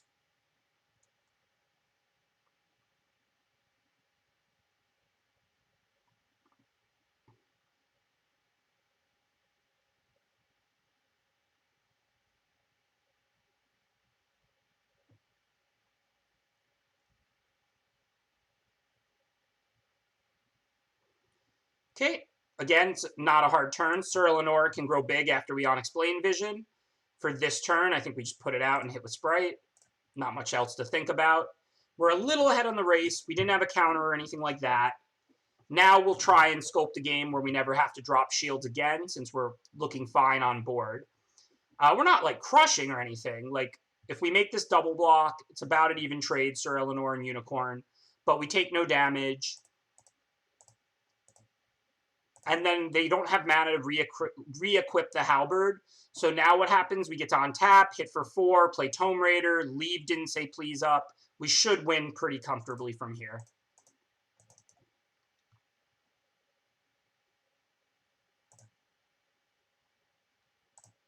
Yeah, that was great. I hope I get to play Voxy again, where I have a better deck and we can go longer. And/or I hope I get to Miller. I was actually really excited when I played her too, mostly just because I have a Secret Keeper and 3 Didn't Say Pleases and some card drawing, and I'm planning to mill some people. But I unfortunately didn't draw any mill, and she beat me down pretty quickly and easily. All right, so let's see if we want to counter that or not. They're going to put the Halberd on the tracker, and then the tracker would have to stay back and block the Merchant. If I let that resolve, they're at 8, so I'm killing them in 3 turns instead of 2, but it's just a 1/3, and we can spend our 4 mana sacking Witching Well.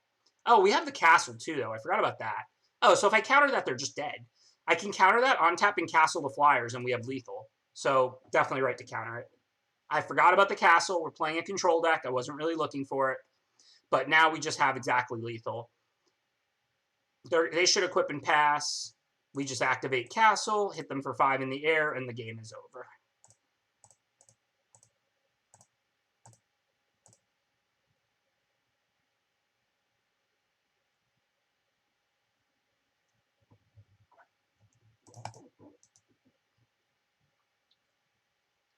Thanks again to everybody tuning in tonight. The special Tuesday charity stream. It wouldn't be happening if not for Toy Box and Fade to Karma. Of course, none of my streams would probably be happening if not for Mage Market. So without their sponsorship, I would not be able to continue streaming next year after the Wizards contract ends. So, shout out to my sponsors, Fade to Karma and Mage Market. And tonight specifically, shout out to Fade to Karma for setting up this charity event with Toy Box and Soft Givings. Please click the links, see what they're about. We're trying to get toys to kids here. And we're trying to mill people with beards. I'd rather have milled Voxy, but I didn't draw Secret Keeper. Good night, Aardvark. Appreciate the support. So do we want a Shieldbreaker Golden Egg? I think we probably just do. I mean, it's kind of sad, but Blue-Red doesn't necessarily have the most artifacts. And I kind of just want to get it in play and start attacking against another control deck.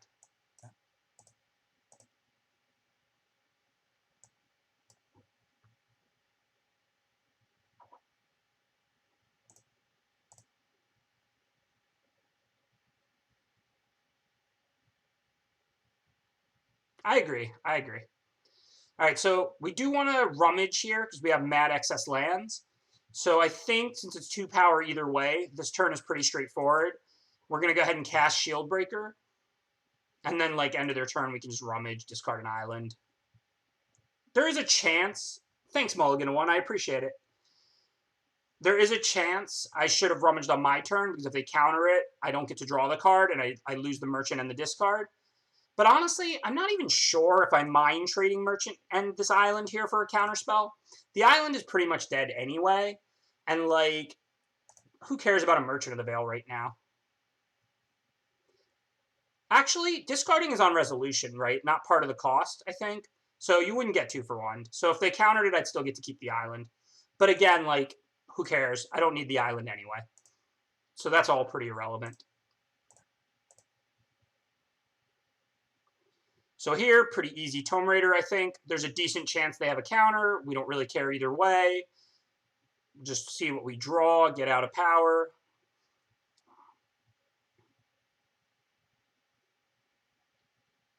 You're welcome, Lost Talks. That's exactly why I don't do it. The only time I play music when I'm playing Magic is if I need energy and I'm jamming late at night or something. But if I'm trying to learn and think about the games, I just find the music distracting. I can drown it out. I can ignore it like it's not even there. But then I'm not hearing it anyway. So I don't know. I don't get the whole music thing, but to each their own again. Okay, so now I probably want to bounce Shieldbreaker and then just blow up Trebuchet. But that means I can wait until they play an expensive creature and then run away together their creature and my Shieldbreaker. For now, though, I don't really have any attacks. I think that's fine. We can just play Merchant, opt into their turn when we have a little more information. But let's go ahead and tap manually so that we have a blue up for opt. Nice try, Arena. Good game, Zarvin. Yeah, my draw was really good there. My deck's not good either, but neither of our deck looked particularly good, and I just drew much better than you. We wouldn't do anything with the land, and we don't really have any tap lands. 5 lands lets us cast the 2 5-drops or the 3 and the 2 potentially. So I don't think there's really much value in getting the land in play this turn. And I'm not actually sure if we're going to top a land or not. It really depends on what they do. So I think it's right to wait. I mean, now I would take a land because I need to kill Emery.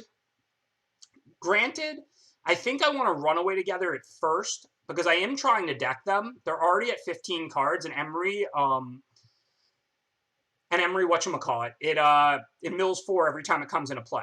So I think the plan now is going to be run away together on Emery and Shieldbreaker. Then I can Shieldbreaker the Trebuchet, and this looks like a pretty good turn. If they counter this or something, I want to play Hengewalker for 3. If they don't, I want to play Shieldbreaker for 1 and then replay it. So I need to leave 3 red up here, because if somehow this doesn't resolve, I'm just going to play Hengewalker for 3 mana, Adamant, and pass the turn. If it does resolve, now I'm going to smash that Trebuchet.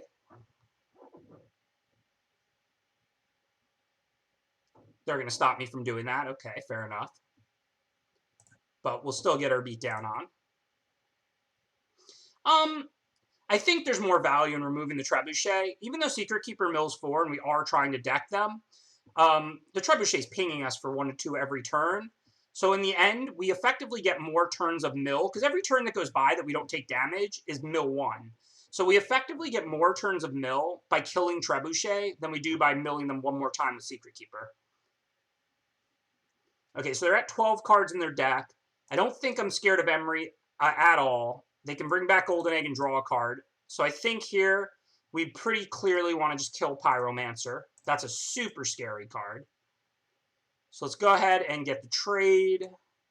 I guess I don't have to do it this turn if I'm going to play Sir Eleonora. Pyromancer does 3, so it's not killing Sir Eleonora. So let's threaten them with Sir Eleonora for now. They have to pay an extra 2 if they want to interact with it. It's a pretty annoying card to deal with.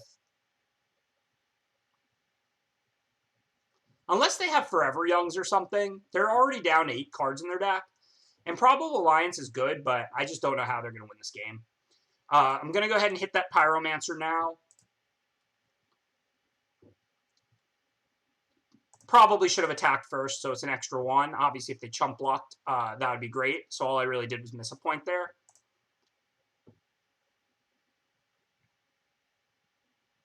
Well, they have a Drown in the lock with their black mana. We don't know whether they have Forever Young also or not. I'll start leaving up Didn't Say Please when I can, but I wasn't going to do it that turn. Hopefully they don't have Forever Young right now, because then I'll have Didn't Say Please up on future turns. I'll be able to play Hengewalker for 3 red, Island, and have Didn't Say Please up next turn.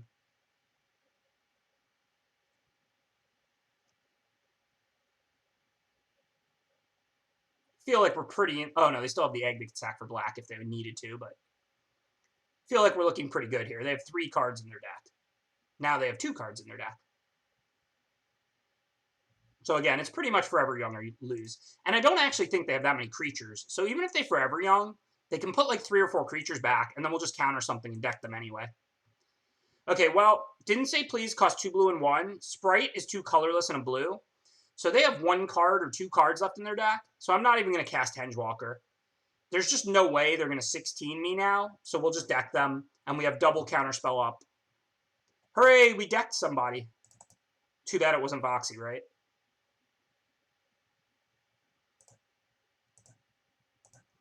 You shouldn't be getting a Youthful Knight 15th pick. I mean, white is the worst color of the 5 in this format, so, I mean, you could be the only white player at the table.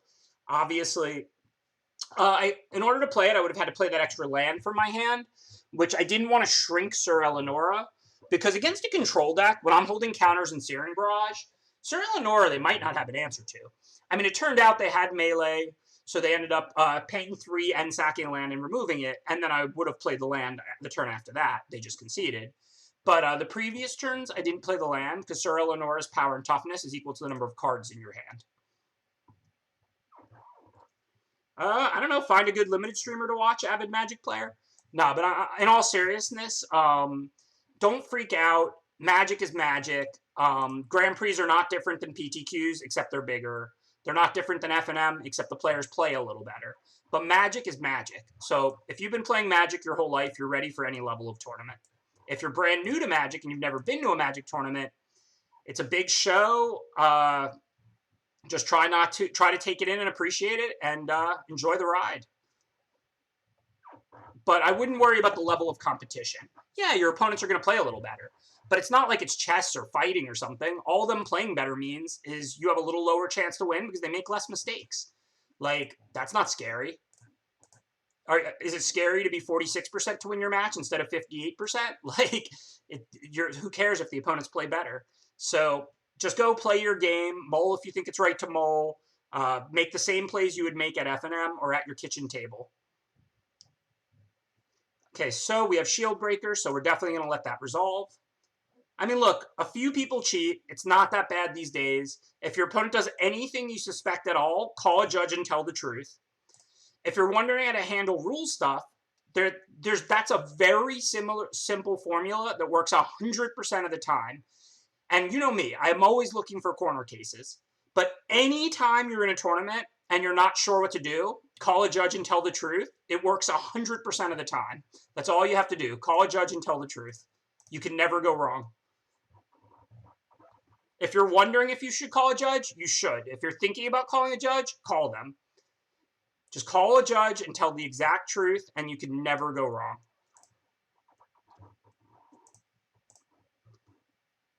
Well, we don't know if they're splashing green, so they might have named wrong, or they might just need a green mana out of it. Either way, I'm going to smash it.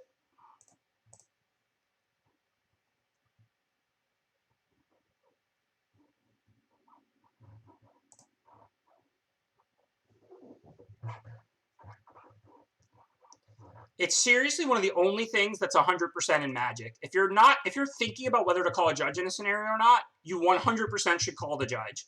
If they were unnecessary, they're not going to yell at you for wasting their time. If you're new to tournaments and you're in a situation where you're not sure if you should call a judge or not, call the judge. And then if you're not sure what to say or not, you should always be 100% sure what to tell the judge. Just tell them the exact truth. Don't worry about whether it's going to help you get what you want or not. You're not supposed to want the ruling in your favor. You're supposed to want the right ruling. You're supposed to want the correct ruling. So the easiest thing in the world to do, anytime you're in any situation that's fuzzy at all in a Magic tournament, call a judge and tell the truth. It works every time. It's perfect. You can never go wrong. If you're thinking whether to call a judge or not, call them. And you never have to think about what to say. Just tell the truth. Exactly as it happened. Easy formula. There is going to be more drafts after this. This will not be the last draft of the night.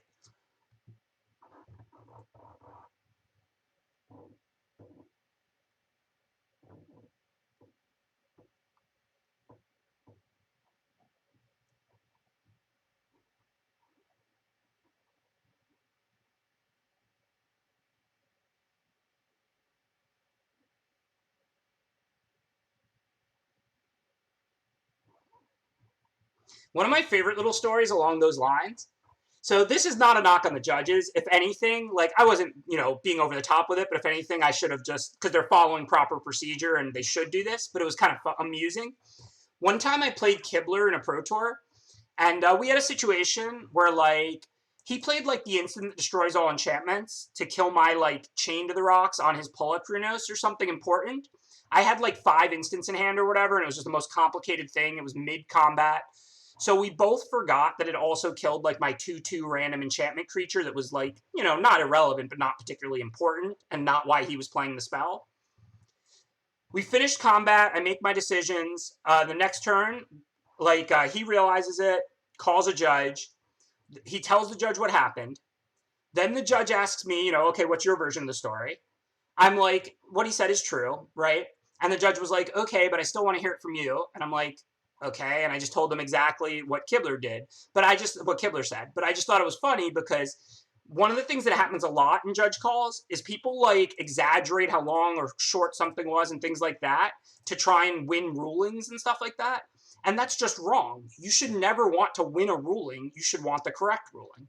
which is why every time I say this, it's just so easy. Call a judge and tell exactly what happened is exactly as it happened, and you can never go wrong. It's the easiest thing in the world. Like I said, I thought it was kind of funny. The judge obviously didn't do anything wrong. Yeah, because it wasn't a cheating situation at all. It was just like they had to figure out whether we went too far to back up or whether we should bury the 2-2 or not, things like that. So they just asked what happened. Kibler just told them. Then the judge was like, which is absolutely proper procedure. Okay, can you tell me your side or whatever? And I'm like, what he said is true exactly as he said it or whatever. And the judge was just like, I still want to hear it from you. And the judge was doing 100% the right thing. I just found it funny because 9 times out of 10, people's stories might be a little bit different, but neither me or Kibler were like trying to win the ruling. We just wanted the right ruling, like you're supposed to want. So I was just like, exactly what he said, exactly as he said it. Like, that's just exactly what happened. So it was kind of funny.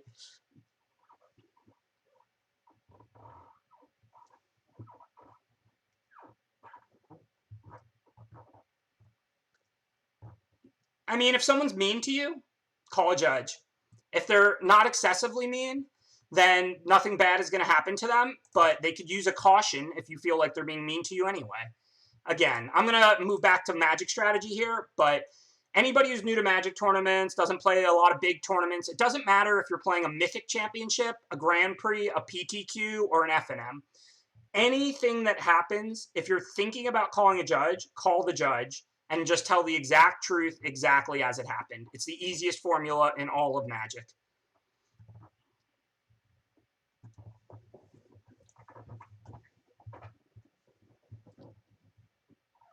This deck is bad, and the black-white deck was a masterpiece. Just like last night when I 7-1 and 7-2'd with those mediocre red-black and red-green decks, and I went like 4-3 with my red-white knight triple lord deck and some other deck. It's Magic, y'all. It's best of one. Let's focus on the strategy, focus on the decision-making, focus on the value, not the wins and losses. It's Magic.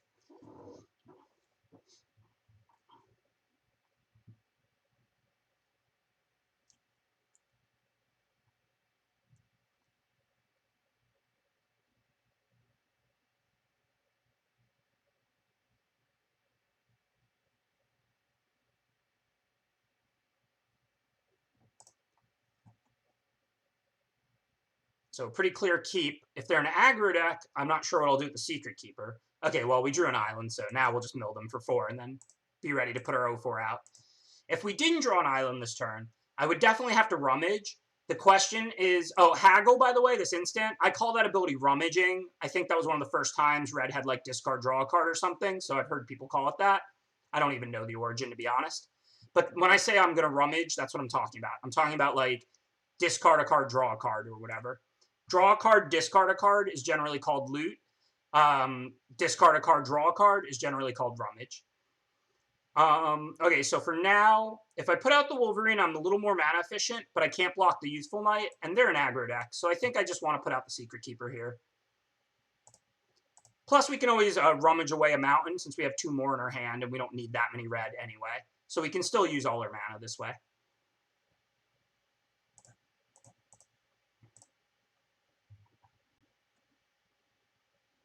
Okay, no problem. They can trade their barge in for my Secret Keeper. That's its job.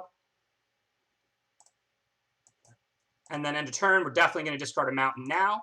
We can cast everything else anyway, and when we do hit 5, we'll be pretty happy to have Unexplained Vision in our hand. As far as this turn, though, I think it's just cast a 2-3. That can block a 2-1 First Striker profitably. Nothing else can. Didn't say please, should only get better. No reason to have to use it on turn 4. The nice thing about counters in Limited is you can play them whenever they're best. Like, if you don't have anything to do for the turn, like, pretend your hand, let me explain this better. My wording there wasn't great. If your hand is 2-drop, 3-drop, 5-drop counterspell, then you can play your 2-drop, 3-drop, and then use your counterspell on turn 4. If your hand is 2-drop, 4-drop, 5-drop counterspell, you can play your 2-drop and then use your counter on turn 3. You can use a counter to fill out your curve because it's going to counter whatever they play that turn. So it's going to trade even on any turn. So even though it's not going to make a profit necessarily, you can use it to smooth out your draw in the sense that any given turn you have nothing to do, that's the turn you leave your counter mana up.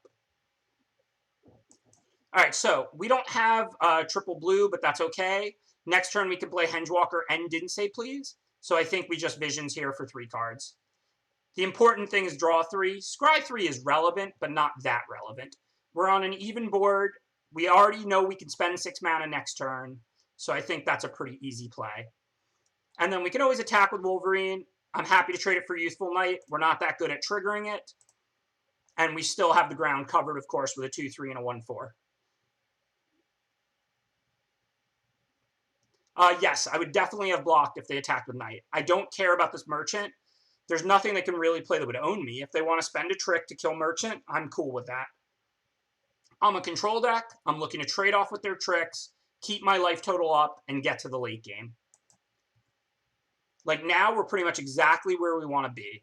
I'm going to tap 3 red so I can leave my counters up and start playing 3/3s. If they play anything good, I can Didn't Say Please it.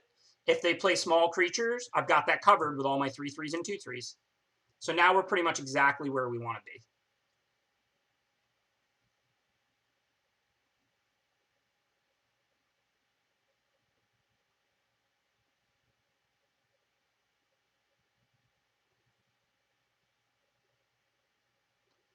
So they're casting a 2/3 flyer. If I only had 1 Didn't Say Please in hand, I think I'd let that resolve at 20 life. But given I have a backup counter in hand and a 3rd in my library, I think it's right to just go ahead and counter that. This is actually not a draw 2 deck. It's really just a red-blue control deck. I have 2 Unexplained Visions. I've got Castle Vantress. I've got 3 Didn't Say Pleases. A couple of removal spells. It's basically that. It's just a blue-red control. Like, it's not a very good deck, but counter spells and card drawing can work. Voxy destroyed me with a really good green-white deck. But other than that, we've been doing all right. Okay, we have mana excess blockers. I don't think I mind trading. Obviously, I shouldn't have played it first, but that doesn't really matter. I don't think I mind trading with red cap, because if they attack with both, the red cap can gain indestructible, and it could deal me a lot of damage. So I still have blockers back here for the Wintermoor Commander. So I think I'm going to start attacking, probably just with the 1/3/3. This way, I still have 2 blockers back that can block Wintermoor. This way, if they don't make this trade, I don't want to like them to on-tap and attack, because I'm really going to deck the opponent. The only reason I'm even making this attack is because even though Red Cap looks pretty bad, now that they're in the late game with infinite mana, it's actually a pretty threatening card. If they ever get a window to attack with it and Commander, they give it indestructible. I either have to take a lot from it or just bury a creature. So I think I'm happy to trade a 3/3 for the Red Cap right now. So that doesn't matter. I don't care about activating that, and I still have plenty of blockers. No reason to Didn't Say Please that. I don't care about rummaging. I already have Castle Vantress. Clearly going to top that. It's a powerful card. In order to cast it, we need to play a land. So that looks like what we'll do. The 1/4 can stop the commander, so we'll attack with the 3/3 here. And now I'm just going to play a land, even though it's going to shrink Sir Eleonora. It's worth it to have Didn't Say Please online. Maybe I'll kill them with damage. Maybe I'll deck them. Either way, we're in complete control. Searing Barrage hits that, so no reason to counter it. At this point, the counter is for Mythic Rares. It's for Game Breakers. Anything that we can just kill with removal, we're not going to counter. I'm playing this pre-combat, even though it shrinks Sir Eleanor by 1, because it lets Corridor Monitor attack, so we get the 1 back. And I don't have to spend the any mana, because Archon makes you pay 1 to attack. I have exactly 8 in play, so I wanted to pay 5 for Barrage and leave Didn't Say Please up.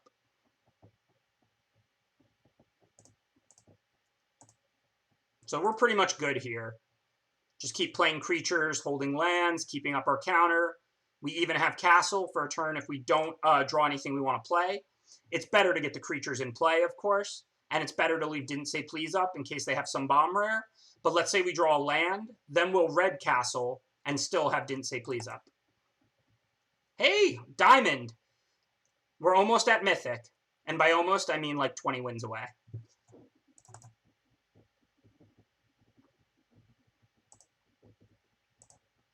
Yeah, this could have been a good blue-red control deck. It just came up short. We needed like one more Dragonfire. We needed like, you know, like one more Secret Keeper. Like, it's not like, you know, we needed a lot more. We have 3 Didn't Say Pleases, Castle Vantress, 2 Unexplained Visions. We picked up a Barrage and a Dragonfire. So if we had like one So Tiny plus one more Dragonfire, you know, maybe one more Secret Keeper, this would be an excellent blue-red control deck. As is, we definitely came up short, and this deck is not good. The games are just lining up well for us. And most of my opponent's decks haven't been that good either. Voxy had by far the best of all my opponent's decks that we played against so far. That night deck was fine. It didn't look like anything special. I know they flooded, but the cards they played weren't particularly good. The other green-white deck, who's in our chat, they're like, they literally came in the chat and were like, you just beat my awful Celestia deck. And my deck's bad too, but their deck didn't look particularly good.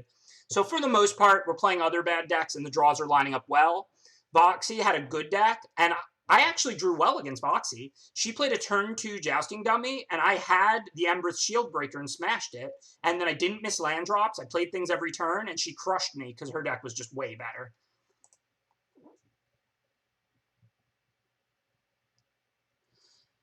Cesarmon, I'm going to give you the same advice. If you're thinking about whether or not to call a judge, call a judge. It's not like you're calling a judge and they're getting DQ'd for slow play. You're calling a judge to watch them for slow play.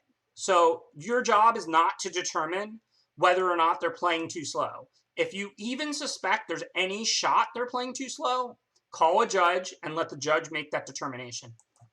Call a judge and tell the truth.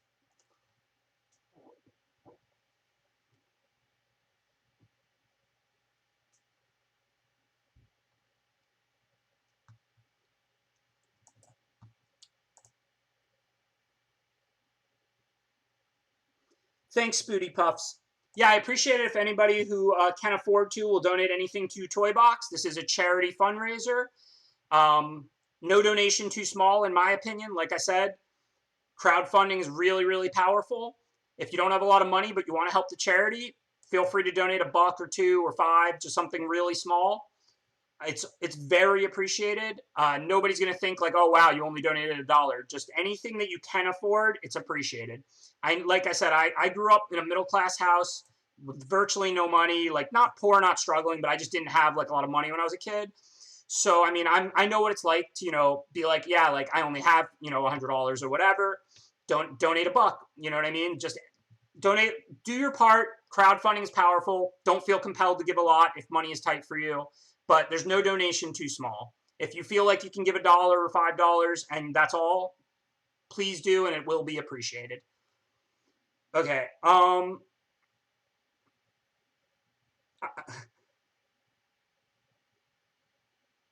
Hans, I hope that's a good troll.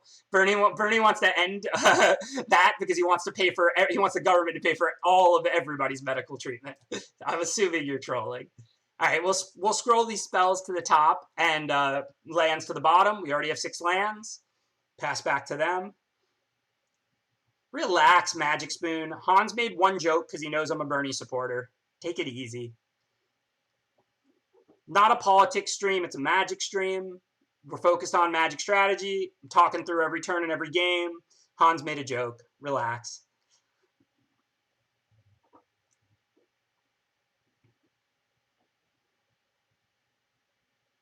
Bernie doesn't joke, but me and Hans do. Okay, so we do need to stop a 5-2. I'm not sure what to do this turn. Sprite trades with it nicely, but I really would like to counter something with Sprite. Mono red aggro is going to have a lot of cheap cards generally.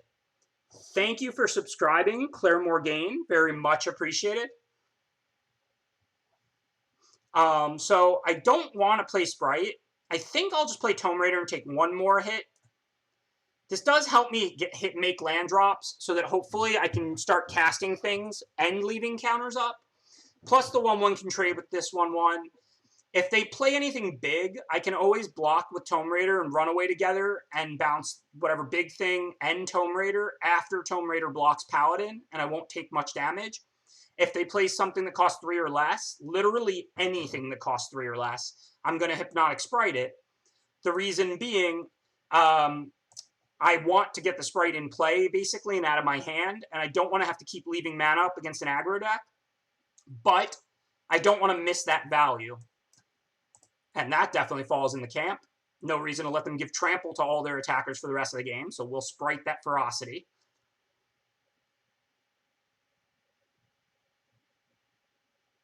Now, if they attack with both, I can take 5. I'll just Tomb Raider on 1/1. Or they can Dragonfire it.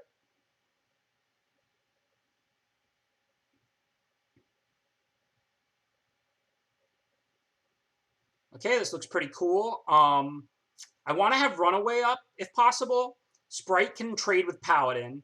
So I think now we can just use 4 mana, Secret Keeper them, play Secret Keeper and Sprite, and that still leaves us 2 up, which allows us to have Runaway together if they have like a removal or something, or a big creature this turn, or we can just opt into their turn if they don't do anything else. And we have the ability to rummage like Unexplained Visions out of our hand, which we probably want to do. We already have Castle, and we have tons to do. So I really like the way this turn is going to play out, because we're going to leave up 1 red and 1 blue.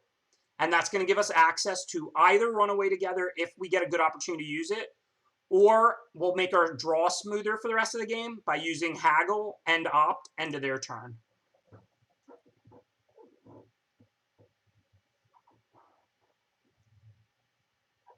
So, I mean, we're looking pretty good, but we're at 7 life. So clearly it's a game we might win, we might lose. I mean, heck, they could just play a land and Sundering Stroke us to death right now, but that's a rare.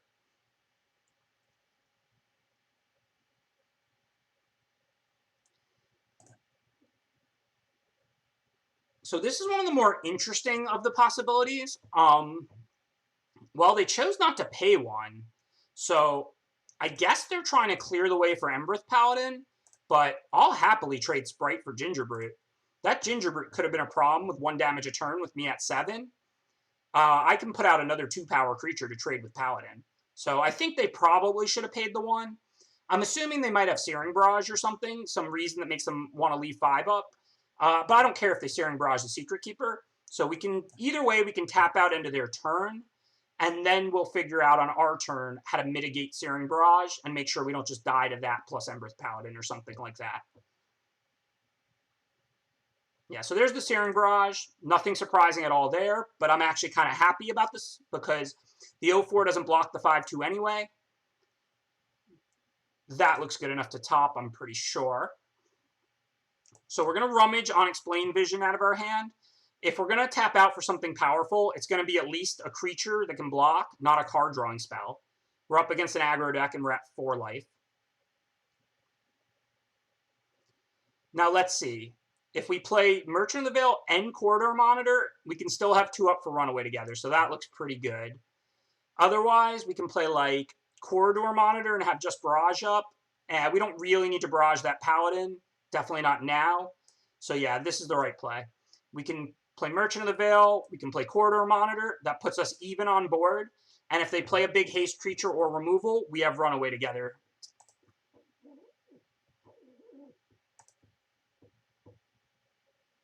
We rummaged into turn because we knew we wanted to discard Unexplained Vision. We just don't need to cast that card the way this game is going. It's kind of win more if we stabilize at the end, because we have Castle anyway and Sir Eleonora for more cards. And I mean, there's not really like, that card's just not offering us anything, frankly. All right, so they're going to get to Robber here. That seems fine. But what do we want to do as far as blocking? We can put the 1/4 on the Robber and the 2/3 on the 5/2. We could put the 2/3 on the Robber and the 1/4 on the 5/2. First, we'll see what they rob. Well, now we can't run away together. They rob Mystical Dispute.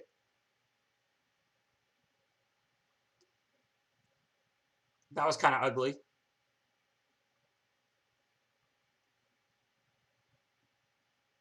Okay, well, we're dead. Nothing we could really do about that. Run away together wouldn't have saved us from that anyway. They could always fling. So, good beats.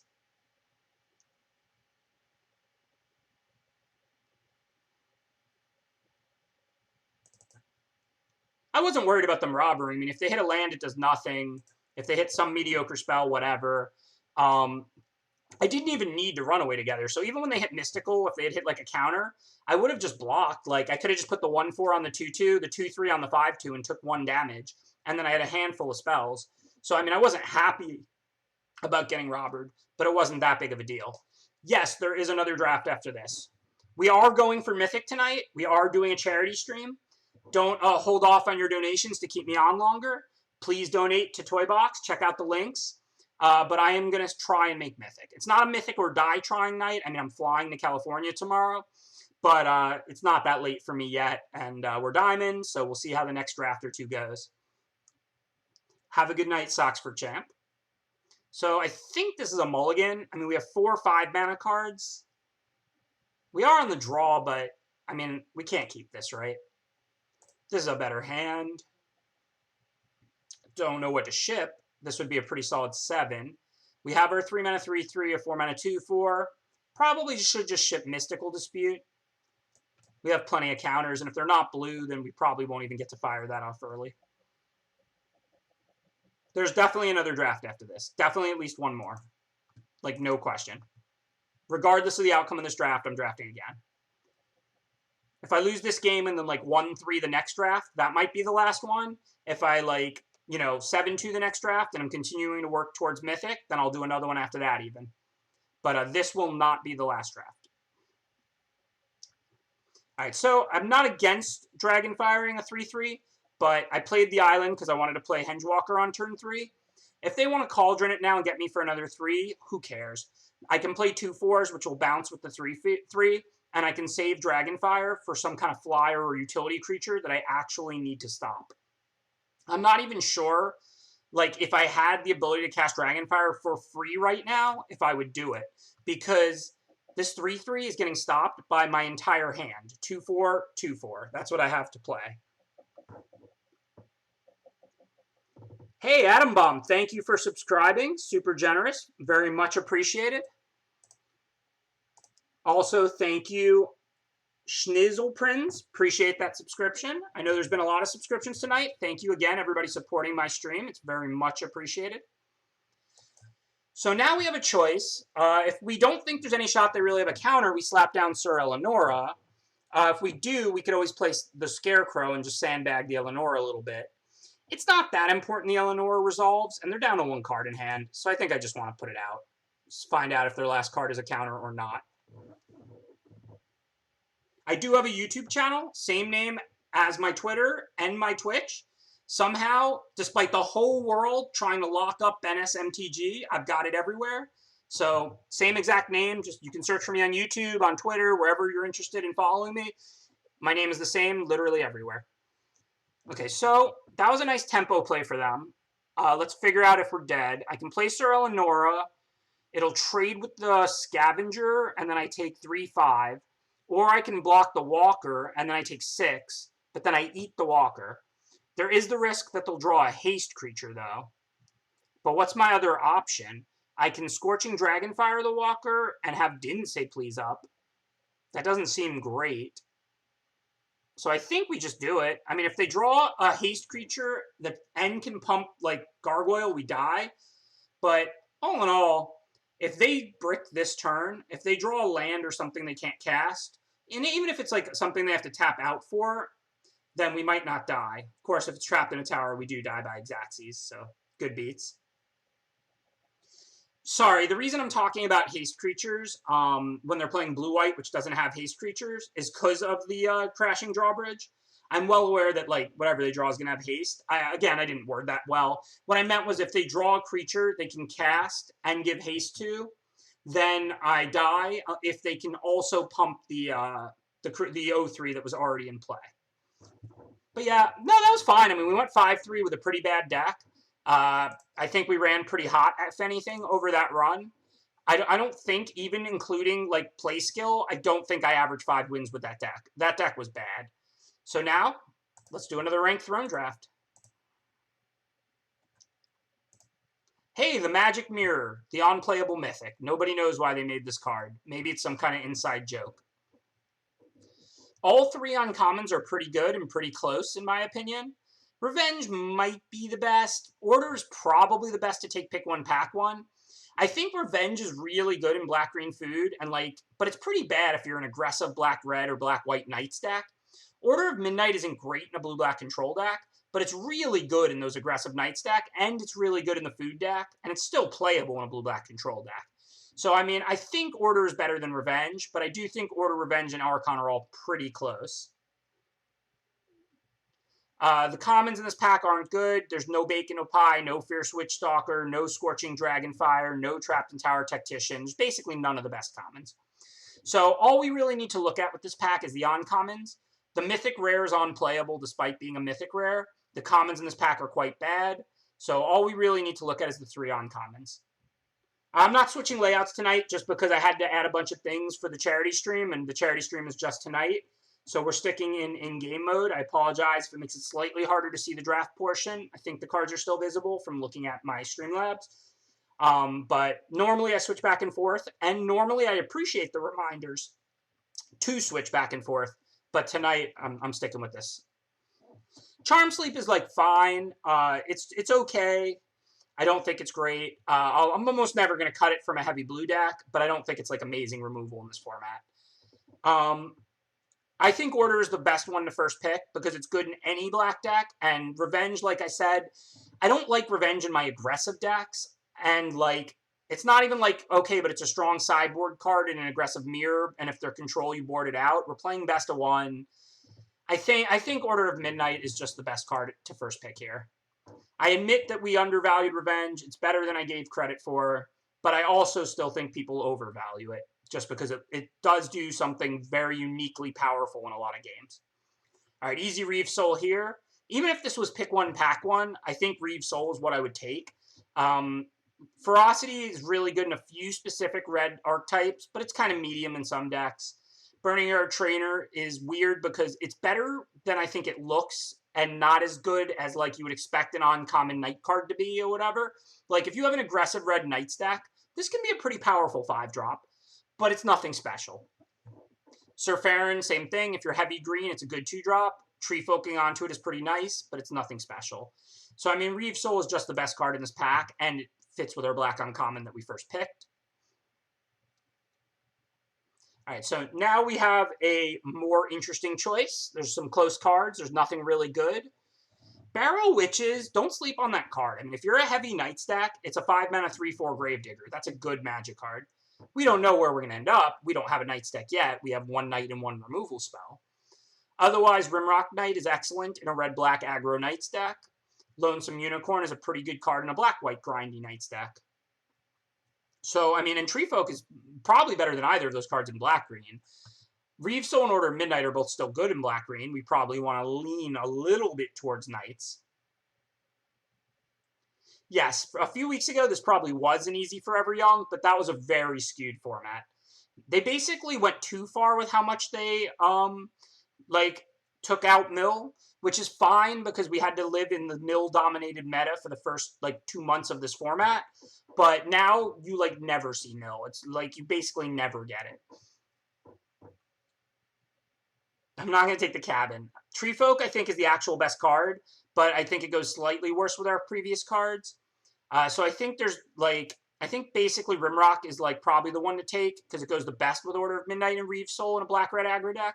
But definitely we could consider Barrow Witches to just stay black, or we could, Tree Folk because I think it's a little better than Rimrock if we ended up black-green compared to black-red. But we do have an Order of Midnight. It can't block. It's a good aggressive card. So I think Rimrock is probably the pick. Okay, now it's just an easy Reeve Soul.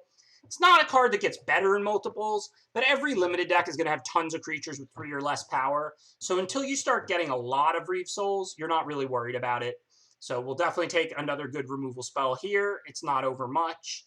I mean, my second choice out of this pack would be pretty bad, maybe a Golden Egg or something. But this is just an easy Reeve Soul.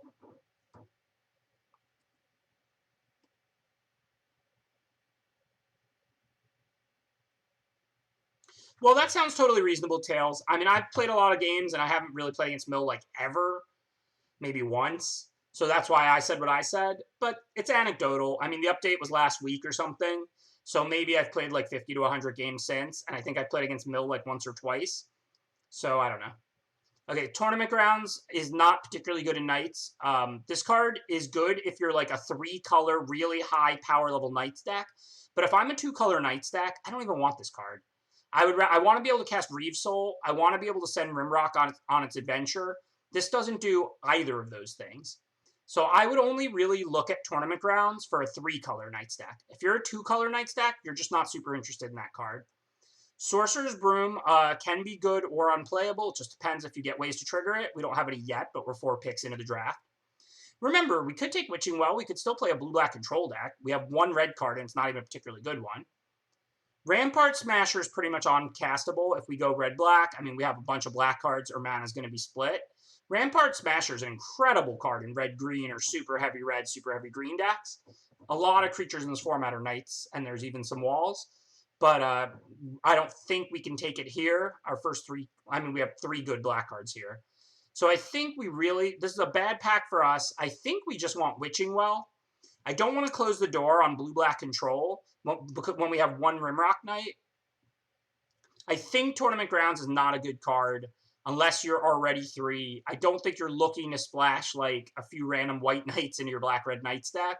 Sometimes it'll happen that way. Sometimes you'll get 2 Tournament Grounds. You'll draft straight 3 knights. Your deck will just be amazing. But as a whole, I think Witching Well here is just offering us more. We don't know for blue-black control. We don't know what we are at this point. We just have 3 good black cards and an okay red card and an okay blue card. It's early in the draft. Okay, so now this is an easy pick, Mad Ratter by a lot. Even if we end up red-black, it's early in the draft. We'll prioritize merchants and eggs and things to trigger it. We still could go red-blue draw too, but also we could just go black-blue control and splash Ratter. The next best card in this pack is like Tome Raider or something, so this is a really easy Ratter, even if we can't put it to full effect.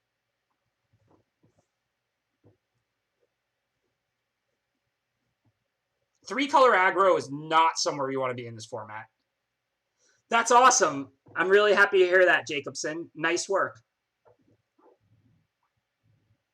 Let it be known, anybody who ever decks Voxy, if you want to let us know in this chat, we appreciate it. If you see me on stream and you've decked Voxy in a game of Limited, feel free to talk about it and to let us know. You'll get a shout out and a round of applause from my stream. If you beat her, you don't have to tell us. But if you deck her, if you mill her out, let us know because she hates that. Okay, so we could take dwarves and hope to table 1 or 2 of the other dwarves we saw. There was a few.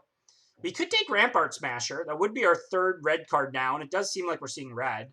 We could also take Opt. We could go blue-black control and splash Ratter, or we could go blue-red draw 2 with a Ratter now that we picked up late. This is a pretty interesting pick.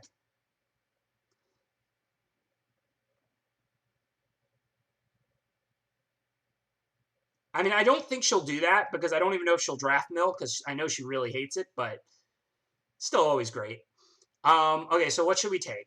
Opt, 7 Dwarves, Rampart Smasher. We have some interesting choices here.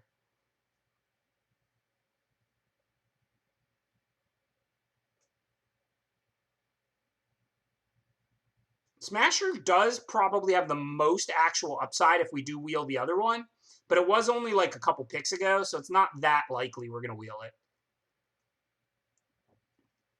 But if we did take it and then we just waffle a little bit, take like a couple red cards and a black card, and then we get the other Smasher, I would definitely move in on double Smasher.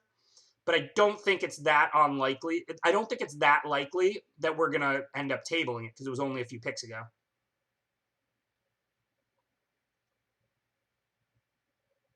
I think it's pretty unlikely it wheels. I think that there's a decent chance Opt is just the right pick. I mean, we can go blue-black, see cards pretty well with Opts and Witching Wells and Reeve Souls, and then just splash Ratter as a win condition. We could even still go blue-red. I mean, I wasn't expecting to drop black, but we did pick up Ratter. We haven't seen a ton of good red. Actually, we have seen a decent amount of red. They just haven't fit well with what we have. Opt is so replaceable that I really don't want to take it, but it could easily be the right pick. This is actually a really hard pick between Opt, Smasher, and 7 Dwarves. They all offer very different things here.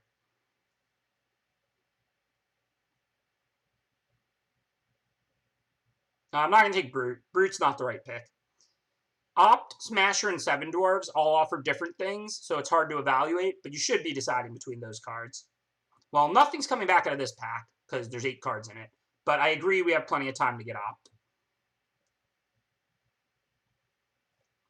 Alright, I'll take Seven Dwarves. That's probably the one with the most likely upside, and I think we did see a couple of them in this pack already.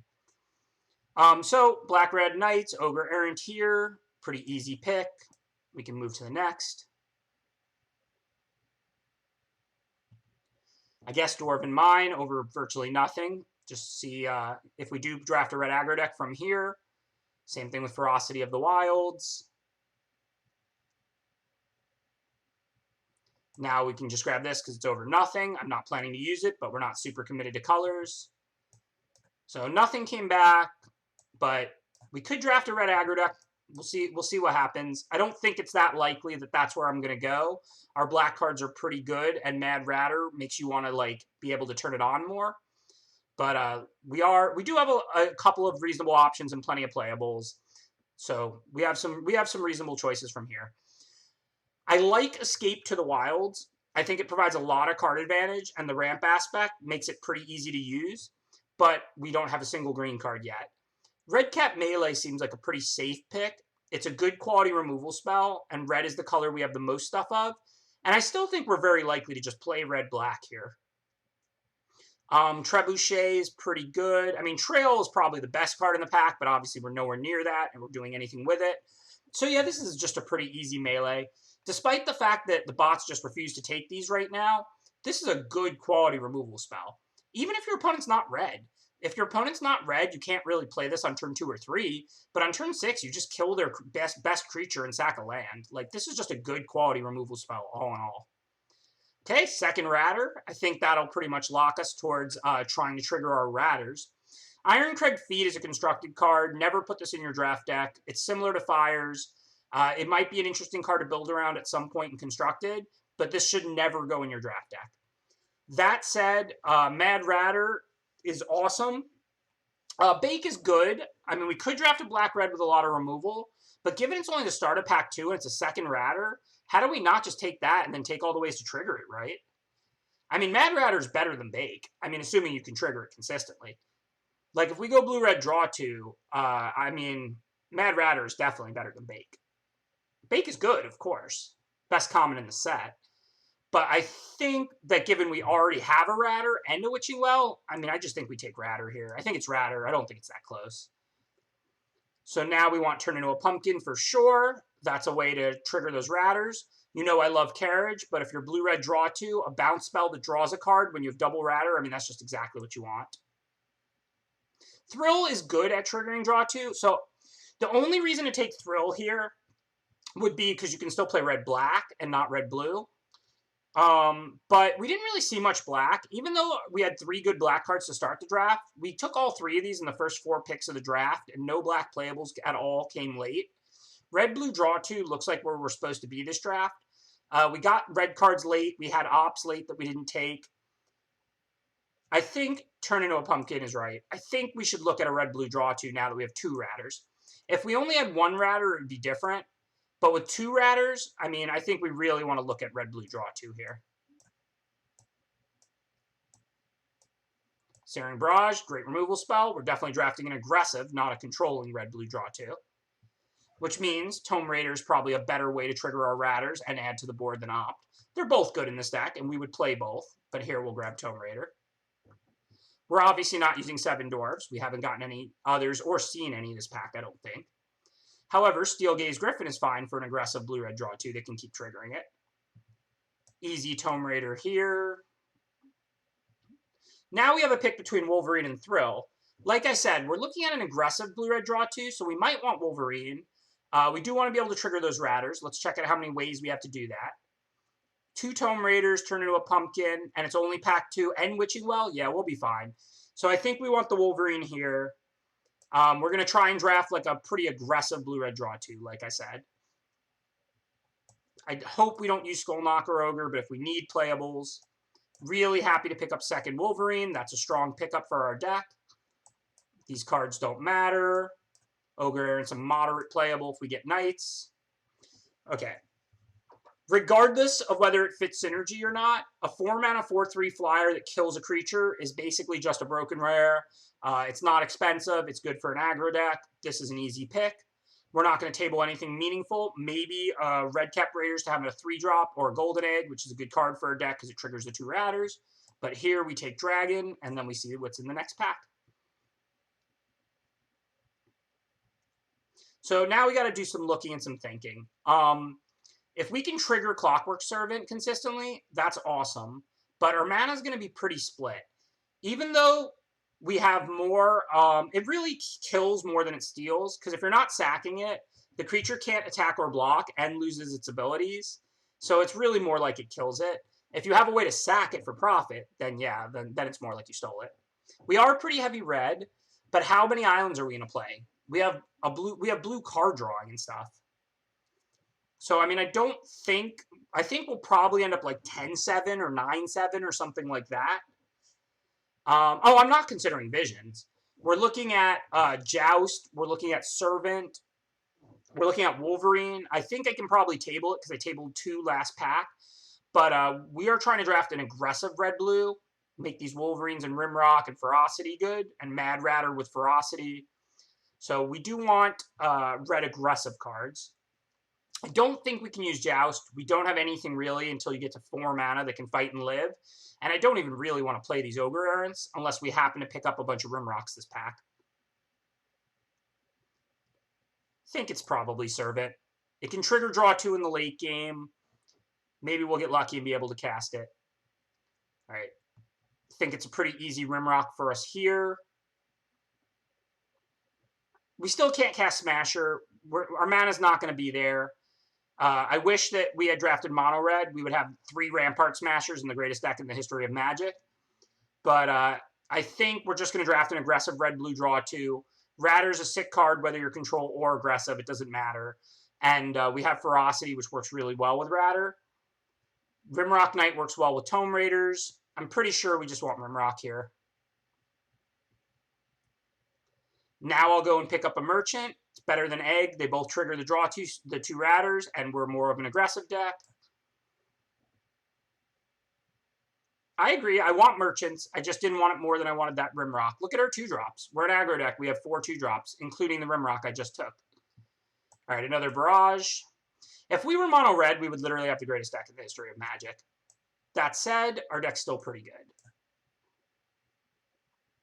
Take all the Wolverines and Barrages I can get. We don't really have many artifacts for Animating Fairy, so this looks like a pretty easy Barrage number 4. It's not like our curve is that high. Those are all of our 5-drops. Maybe we'll cut the Steel Gaze because we got 4 Barrages, but all in all, I don't mind the top of my curve being 4 Searing Barrage for an aggro deck. Nothing wrong with that. These cards just don't matter. We're not going to play any of them. Nice pickup with the Wolverine, and we tabled the Merchant of the Veil. I'm pretty happy about that. This deck looks awesome. I think this is our second best deck tonight after that black-white masterpiece. 10-7 actually looks good. The Ogre Errants are pretty medium. We have to think about whether we want to cut those or not. But we ended up getting 4 Wolverines, so we have 6 good 2-drops. So we don't have to stick like a random 2/2 in. We have 2 Rimrock Knights, but that's about it. We don't have many Knights, so Ogre Errant's pretty bad. So we don't really want to play those.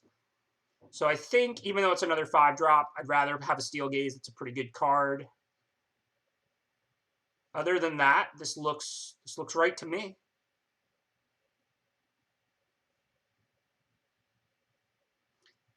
Skullknock Ogre, I think it's a pretty bad card.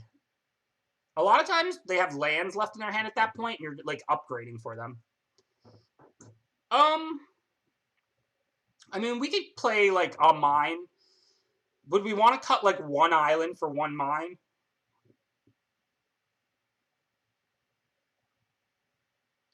I mean, 10-7 looks right, but we do have the 2 merchants, so we can dig up our blue. And we actually don't have, like, ops and only 1 Witching Well. I could see cutting 1 island for 1 Dwarven Mine.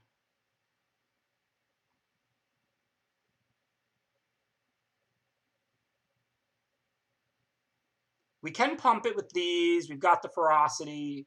It's pretty close. Yeah, 1/1 is not very impressive. I agree. I'm not a huge fan of it. Like, I'm always going to play it in a 1-color deck. But other than that, I'm not a particularly big fan.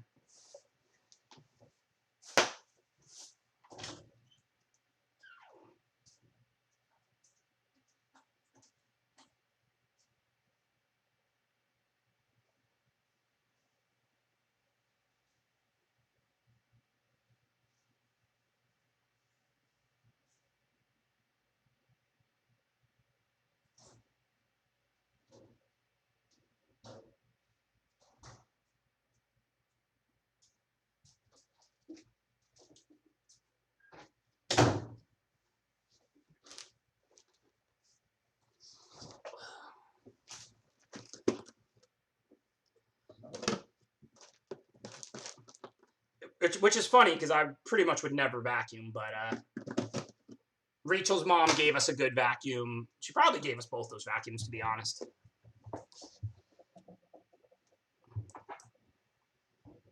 On the other hand, what I would do is eat Honey Nut Cheerios.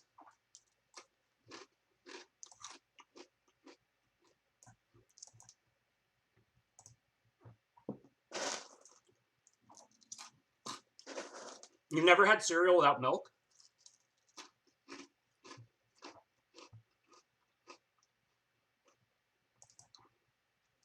Just going to cast the Merchant. Seems better to get it in play. I don't really need the efficiency of rummaging for 1. I wouldn't mind discarding one of my 5-mana cards, but I can always pay 3 and do it if I don't draw anything next turn.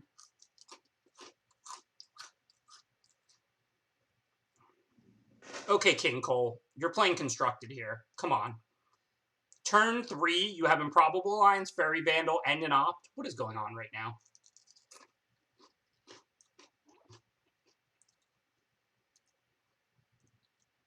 So, I do want to cast Turn into a Pumpkin because I really need land 5. I think I just kill the Fairy. I can then attack with the Rimrock, and if it trades with the Vandal, I'm ecstatic. If they take the 3, hopefully in the 2 cards I find a land. And I should be able to barrage the Vandal before it gets out of control. So I think I'm just going to kill the Fairy token, get my extra card. Merchant of the Veil isn't blocking anything, so we might as well attack with both.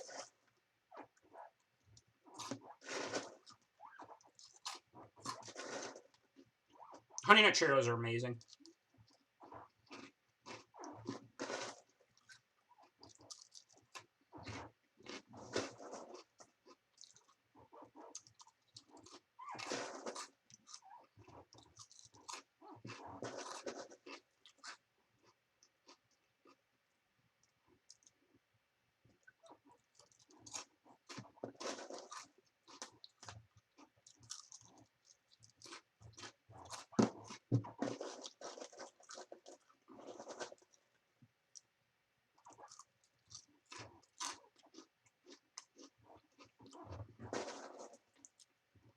I mean, it depends what they do, whether we play Griffin or Barrage first. They may leave their mana up, in which case I'll probably play Griffin. Like, I'll probably attack with Rimrock. If they take the 3, I'll play Griffin post-combat. If they tap out and trigger the Vandal, I'm probably going to Barrage it. I'm pretty scared of the Vandal. That said, maybe I can just close out. I mean, this is interesting, because, like, we don't know if they have Thrill of Possibility or Runaway together or what. So, like, if I attack with both and they thrill, I then have to barrage the Wolverine or it eats one of my creatures. But if I go for barrage and they have Runaway together, it's a pretty big swing. So we're kind of caught right now in a tough position because one of our lines is really good against Runaway together and really bad against Thrill, and one of our lines is really good against Thrill and really bad against Runaway together. So we're actually in a tough spot. I think I can still kill the Vandal next turn, even if it grows 1 more. So I think I'm just going to attack with both here. If they thrill after blockers, I can just barrage the Wolverine. If they let the trade happen, I can just play the Griffin. It can't be countered. They have 2 mana up, and they never have a profitable opportunity to use Runaway together. See, this worked out really well for us. Now, we can just barrage safely, deal them the max damage, get rid of their scary permanent. And then if next turn they're relying on Alliance to, let's say, start chump blocking or whatever, Ferocity gives Trample. So all we have to do is get them to 3, and we have another Barrage in hand and 2 more in our deck. We have 4.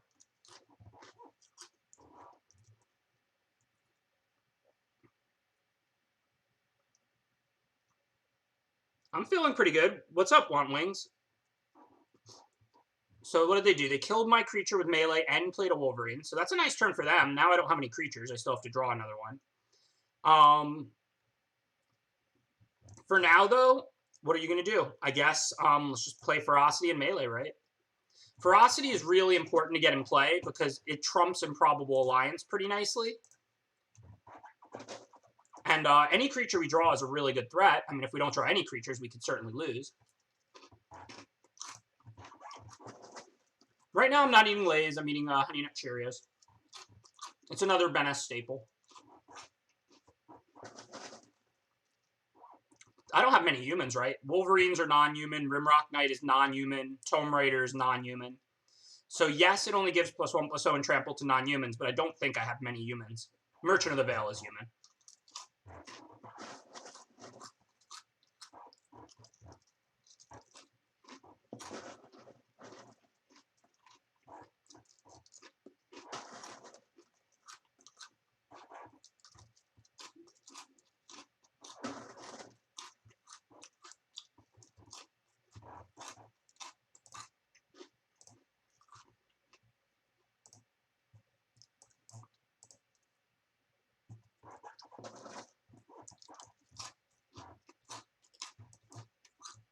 It's a good one if they can't kill it. And if we start top decking any of our ways to trigger it, which we do have a lot of. 2 Tome Raiders, a Witching Well, another Merchant of the Veil.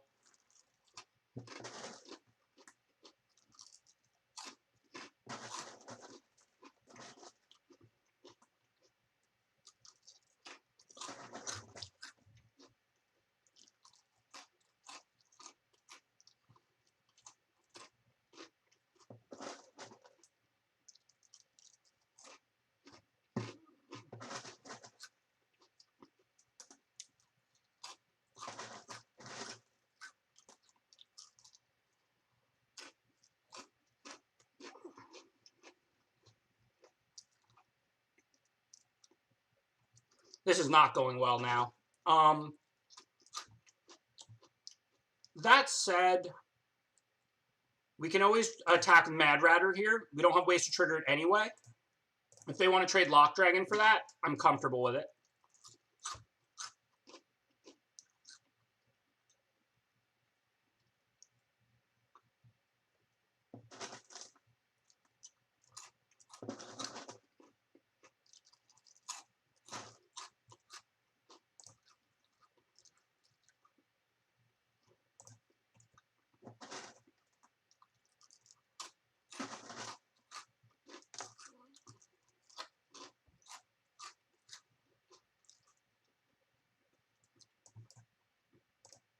So I think now we pretty clearly want to go for Barrage. I'm really hoping this resolves, but it's not like I have counters or I could really force its resolution. And I mean, if I let them trigger Improbable Alliance without spending mana on Lock Dragon and smooth their draws, I'm probably not going to win.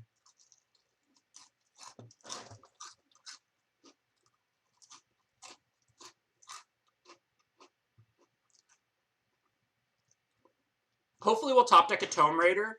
If the Ratter lives and we draw a Tome Raider, I mean, we have Ferocity, the Wild's out. Rats are not humans. So if we draw Merchant of the Veil or Tome Raider, we're in really good shape. Otherwise, we're in really bad shape. But now we're going to get filthy.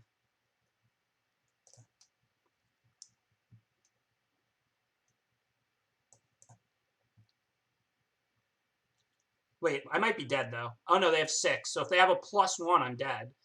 But if they have nothing, next turn is going to be tight.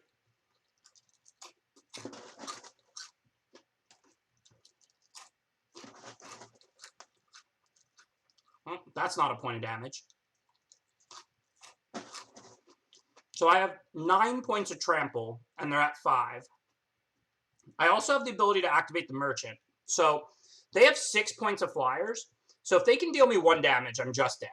If they can't deal me 1 damage, next turn is going to be super interesting. They're not just dead. But all my creatures have trample, and they're at 5.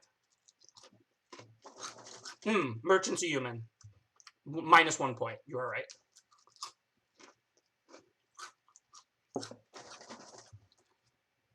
I probably need help. Like, if they hit me with, like, a little bit this turn, and then I don't draw, like, Searing Barrage or something, they probably can win. I mean, if I draw, like, Tome Raider, that gives me another blocker to block Lock Dragon next turn.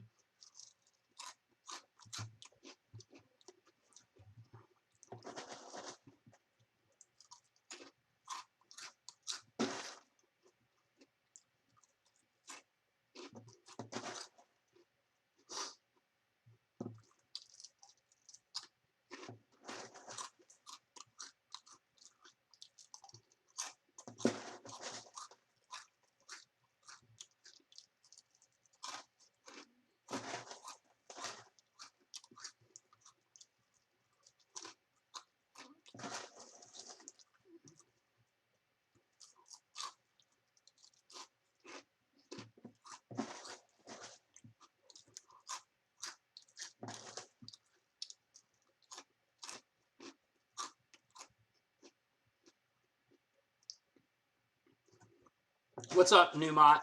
You know about the Honey Nut Cheerios?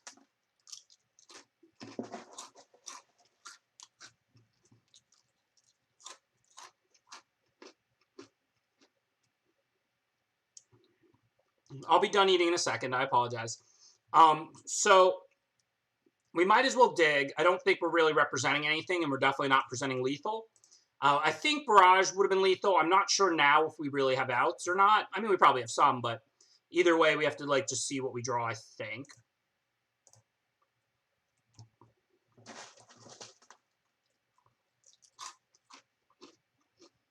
I don't think that's going to help us. I'm pretty sure we're dead.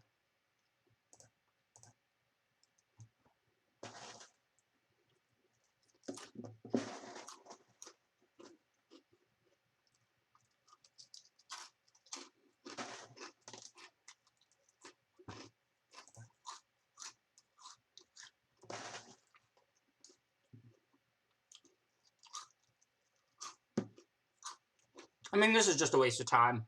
If we had drawn a Tome Raider or something, then it would be interesting, but we're dead. They can just block Merchant with a 1/1, like some 2/1s on some 2/3s. We're not lethaling them this turn. We need like one more turn for Ferocity to take over.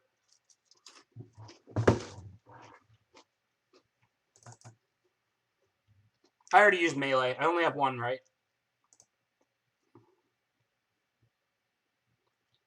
Rimrock was not going to give us lethal there.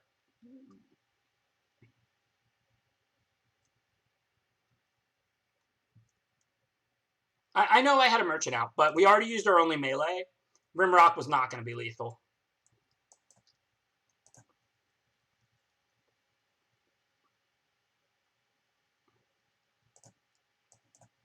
Plenty of land, so let's go ahead and start by rummaging one away, I think. And then we'll get our beatdown going. I mean, that was a good game, and the opponent went turn 2. By turn 3, the opponent had Vandal, Alliance, and Cast Op triggering them. That's practically constructed Magic. So I'm not too worried about all that.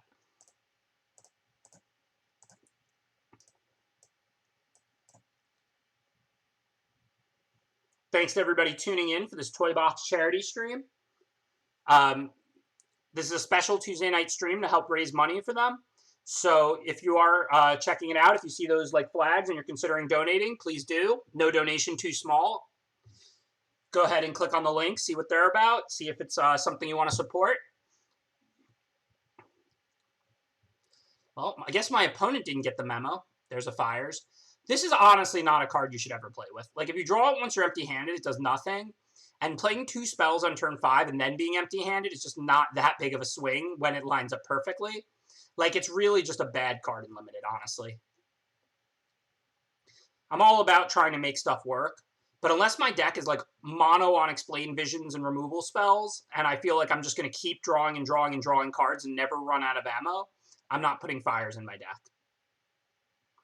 All right, for now, we can, like, Merchant the land away and play Wolverine.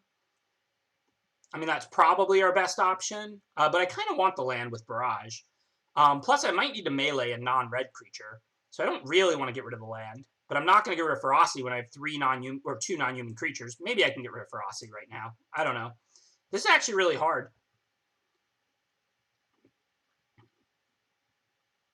What's up, Cam? I guess I am going to play a land.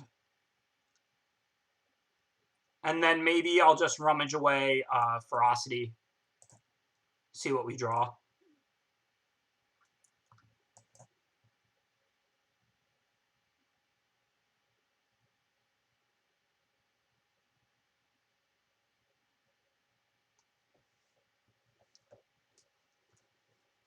It is pretty cool that they... So, I mean, look... they've got the card drawing. They've got something to use their mana on. I mean, they're definitely... They should play fires in their deck, but still a bit much.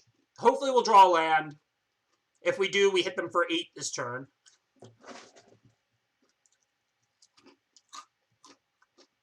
Sadly, no land. So I guess start with a flyer. And then we can just get out our creatures and see what we can do next turn. It is pretty good for us knowing they can't play tricks on our turn.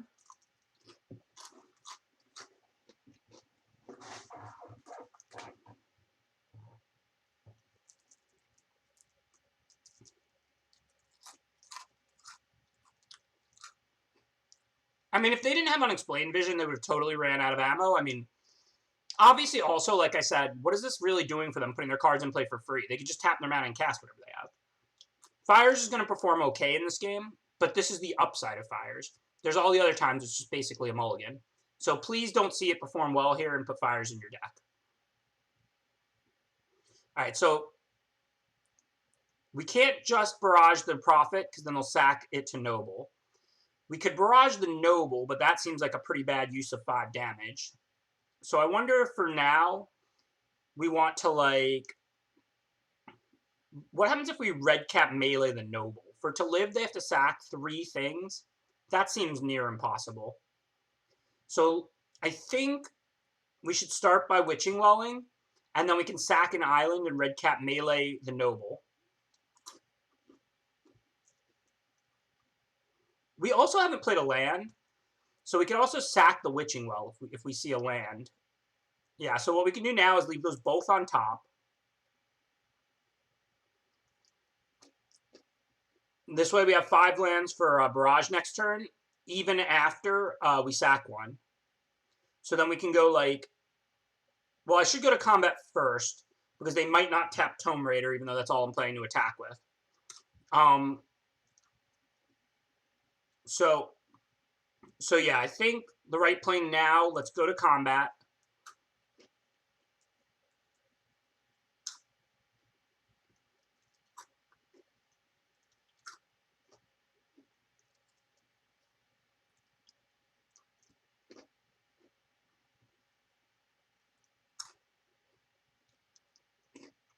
All right, nice job by them. They did tap it. So now what I'm going to do is sack the well, play the mountain that I'm drawing off the top, and kill the Noble. This way they can't fizzle my Searing Barrage. And then next turn, I have either Opportunistic Dragon plus Rimrock online or Searing Barrage. We'll see what they add to the board this turn.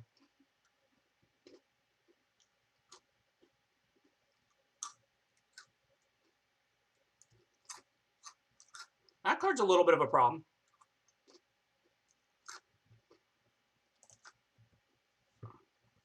I guess I'm going to Opportunistic Dragon the Resolute Rider. I pretty much have to. I don't even know what's going on anymore.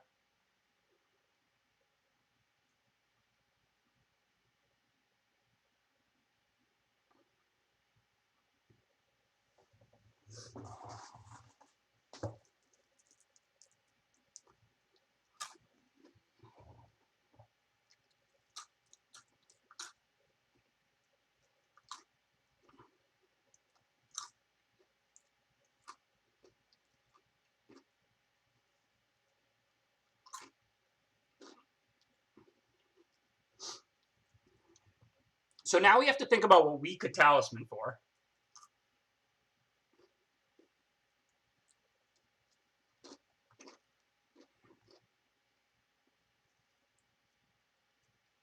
I also want to watch opponent stream right now.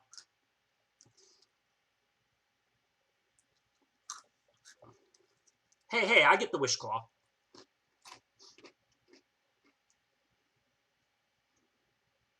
I do not have a Shield Breaker.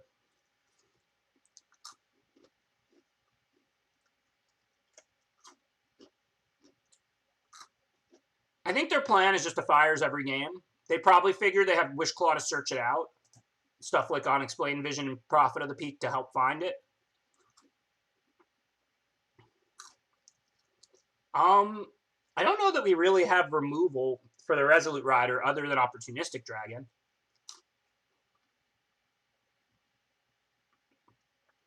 This is a pretty interesting spot, though. Like, so if I attack and they pay 3 to activate this ability, I can always kill it in response.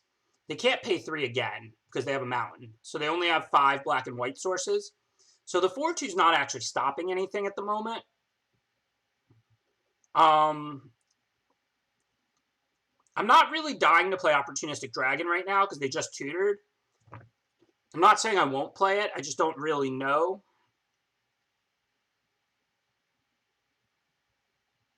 I could search up, like... Well, I could trigger the Wolverine with Merchant anyway. I'm really not sure what I'm supposed to do here. If I go to combat, it would be pretty surprising if they Spinning Wheel. So assume they don't Spinning Wheel. I guess I can just hit them with the Tome Raider this turn and pass, and then barrage Resolute Rider if they Spinning Wheel something. I don't have to worry about them doing anything about this. And I don't have fires out. I can always play Searing Barrage on their turn. So if they don't Spinning Wheel something, I'll probably try and barrage the 5/5 on their turn. If they do Spinning Wheel something, then I can barrage Resolute Rider.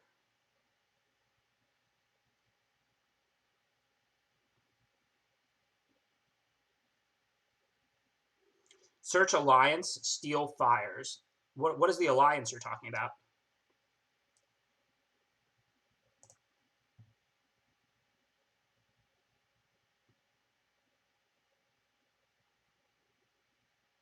So now they do have 6. If I make them tap mana, they can't Spinning Wheel, but that doesn't seem worth throwing creature away. So I think before blocks, I'm going to barrage a 5/5. We can Opportunistic Dragon the Resolute Rider.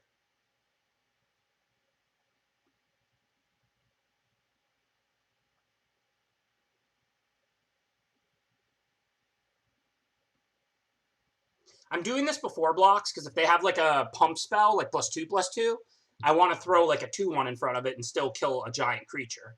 So that's the reason to make this play before blocks.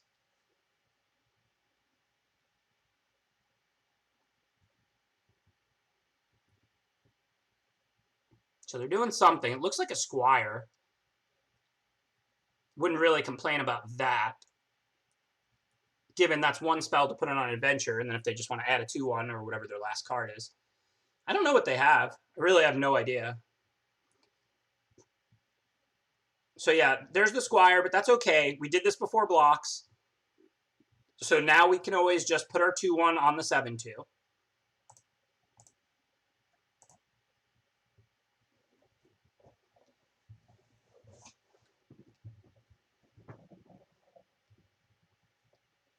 I have another barrage I could tutor up. I don't have, like, amazing things, but Opportunistic Dragon stops Resolute Rider. Resolute Rider's human. It can also hit Youthful Knight, which is human. So we're not in great shape. It really depends on what their last card is. But if they can't kill Opportunistic Dragon, we should be looking pretty good. I mean, Squire's not a great card. But they did tutor recently, and I don't think they tutored for Squire. So, I mean, they probably have a decent spell left in their hand. So now, what can we do? They have 3 open, so we can't just Searing Barrage Rider. We have 6 mana, so we can play Rimrock and Dragon, so that's a pretty good turn.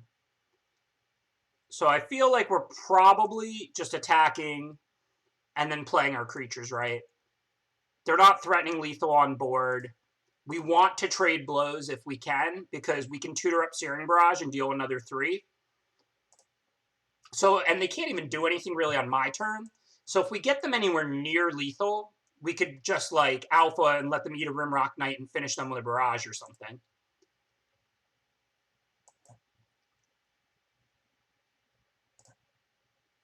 They had Spinning Wheel and 2 planes, so they could activate Rider.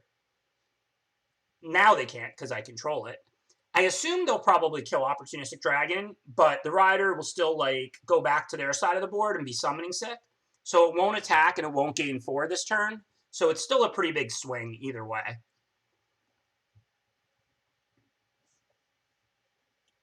I think they meant to pay the 3 and animate it so they could get another card.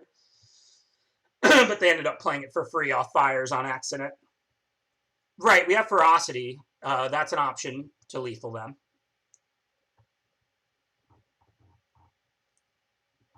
Yeah, they clearly meant to cast that for 3 white. It would still count as a spell cast, so they would still only be able to cast 1 more spell this turn.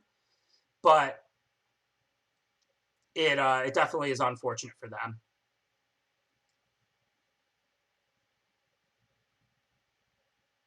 I think we're like 1-1 or something this draft. It's just getting underway. All right, so they have 4 mana up, so they can't activate Wheel. So if we tutor for Barrage, if we Barrage a blocker, they go to 6. Attack with all of them. No, we only hit them for 4. We don't have lethal. If we tutor for Ferocity, Youthful Knight eats 1 Rimrock. They're not dead, so neither Barrage nor Ferocity lethals them here. Doesn't mean we won't get it. If we Barrage Youthful Knight, we have a pretty beautiful attack, even if they're not lethaled. It's not like we're lethaled on the backswing. The only thing I don't really want to give them Wish Claw unless I'm going to lethal them. We can't kill Rider. They have 3 mana on tap to give it indestructible. Spinning Wheel adds a mana of any color, plain Swamp. So I don't think I can lethal them. So I think I'm just going to activate Merchant here.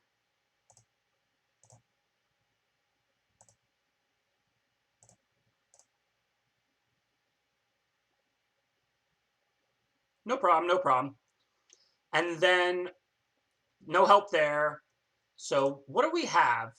We have barrages. Oh, Ferocity's gone anyway. But we have a bunch of barrages. We don't have that much good stuff left.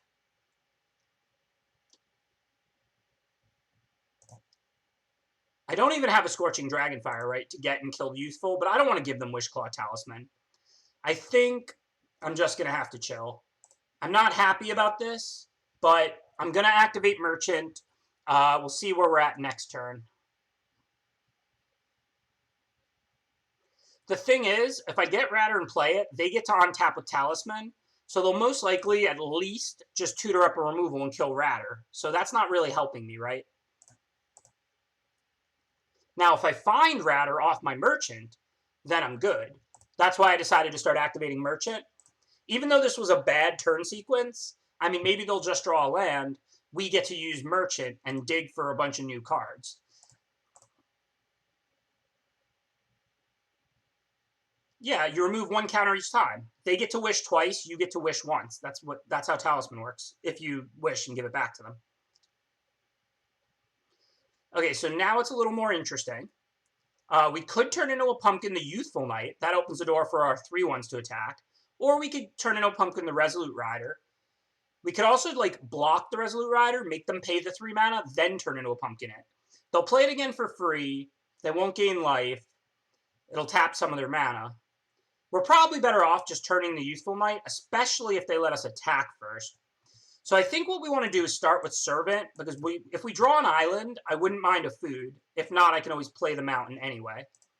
So let's start with Servant, see what we draw, whether it's an island or removal or something that changes our position. Another creature to put out. Okay, now I guess if they gain the life right back, that's not super helpful. I'm not really sure. So maybe I guess we just turn into a Pumpkin Resolute Rider here and play this slow. I mean, assuming they brick, we're not in bad shape. It's a pretty tight game, actually.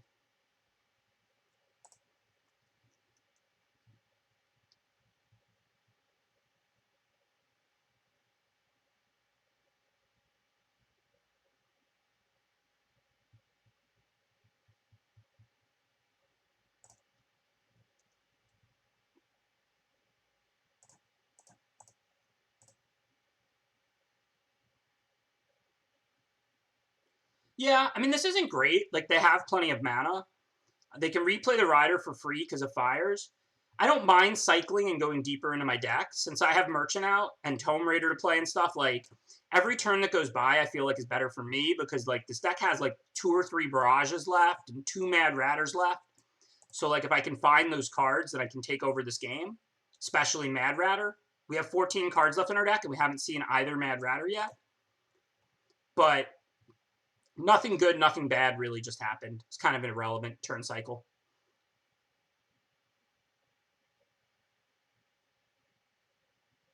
So we have 7, so I think we'll just start with Tome Raider and then see what we draw from there. I'd rather get a 1/1 body in play, and it's the same as discard draw, of course. So now we can have Barrage active if they use the wheel. So I like that.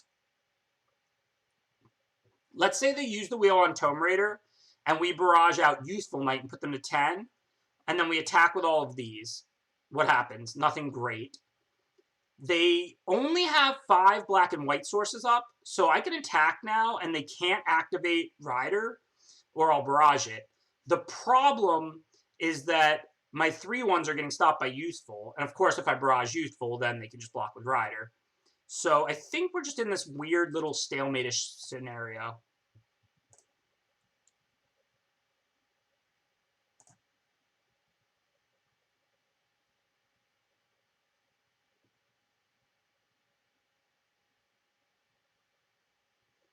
I think my plan now is just going to be to block the Rider with a 2/3, let them pay the 3, and then I'll just Barrage the Youthful Knight into turn. So they'll be at 16. They'll go to 13. That'll open the door for all my attackers. I could always Talisman for another Barrage. Well, that's kind of scary, but see what happens. So I guess they're getting another 5/5 now. Or 6/6.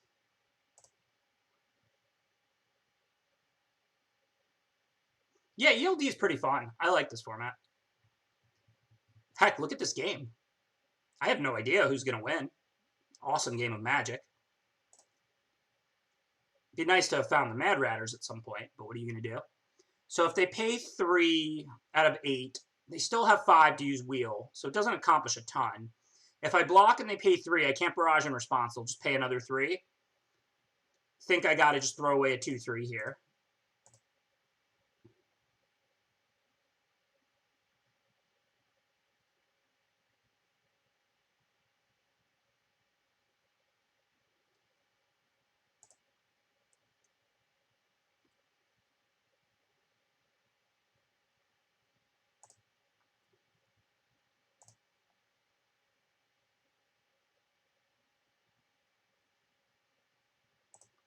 Definitely I don't need this Wolverine. Let's go ahead and ship that, see what happens. Okay, there's the long-awaited, long-needed Ratter. Hopefully it's not too late. The plot is continuing to thicken. But no decisions now. We're going to cast Ratter and activate Merchant and get some rats to block with. This is an awesome game. I still have no idea if I'm going to win or lose. With 8 mana in play, we definitely don't want to play land. 5 for Barrage, 3 to activate Merchant next turn.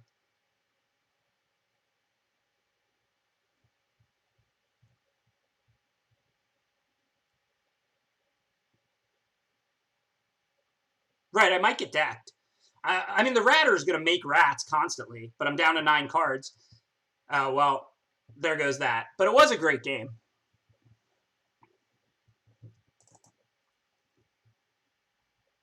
I don't play game sounds. I'm not really a fan. Yeah, I mean, it was a good game. 2 great games. We lost them both, but it was 2 great games so far.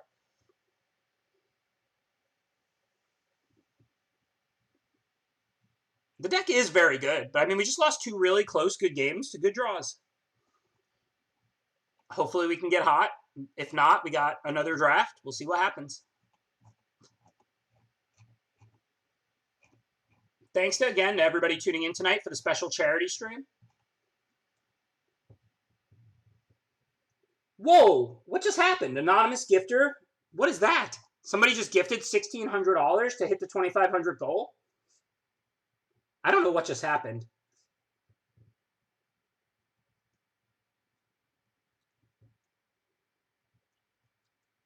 Well, I don't know who Anonymous Gifter is, but that's a lot of money. Obviously, none of it goes to me. It's for charity, so thank you for the super generous donation. Hopefully, it brings a lot of joy to the world. I think the charity is about getting toys to kids, so that's super duper generous. That's a lot of money. So, thank you for your really generous donation, and I hope it goes a long way towards, helping kids.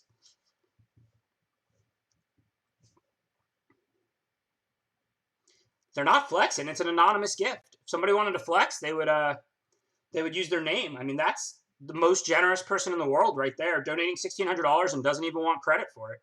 But thank you. If you're out there, anonymous gifter, thank you for your generosity, supporting the charity stream and donating such a large donation. I mean, that's incredible.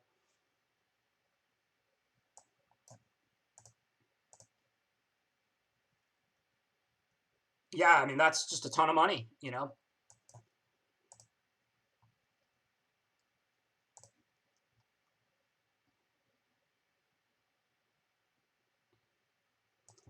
That would be impressive if their legal name was Anonymous Gifter.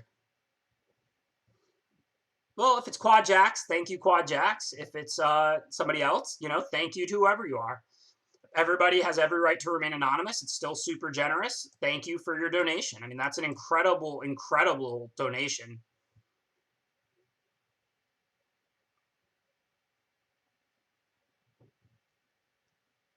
At the very least, I just saw it. Can we flood the channel with some money bags here? I mean, that's $1,600. That's a huge donation.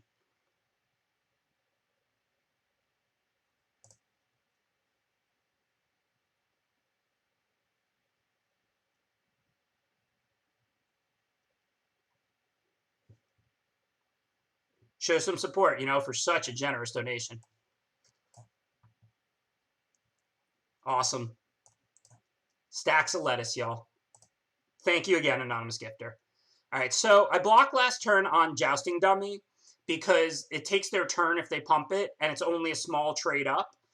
And then I could, play a creature. Ferocity is probably pretty bad in this matchup. I wouldn't mind getting rid of it. But I can definitely race a red cap, and if I draw a land and go back-to-back barrages, then I think we'll win.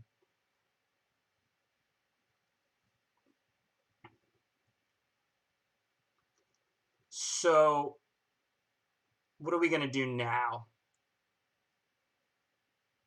They played multiple creatures. I think it's unlikely they'll block Wolverine. Rimrock, I kind of have to attack with. So I think we're just attacking. I'm not super happy about trading off the Rimrock before Ferocity, but I really can't envision not making this play because Rimrock can't block, and it's just trading about even. If they get below 3 cards so they can rob, I'll probably have to Barrage Robber. If they go right to combat and then they're gonna pump the red cap or something, I can always just barrage that. So we both have 3 cards in hand, so it's not gonna rob me. So we don't have to do it before they declare it as an attacker. All right, so it looks like they passed. So that means they probably have a 2 mana card to cast or something. So I think it makes sense to just barrage the bigger one then. Could be Fling, which is a little awkward. I mean, they don't take the 3 and they get to kill Wolverine. But all in all, I mean, it's still a pretty good exchange. So now we're definitely Tomb Raidering. That can block red cap, and if we draw land, we even get Ferocity in play. So this turn is pretty scripted. Oops, that's not Ferocity.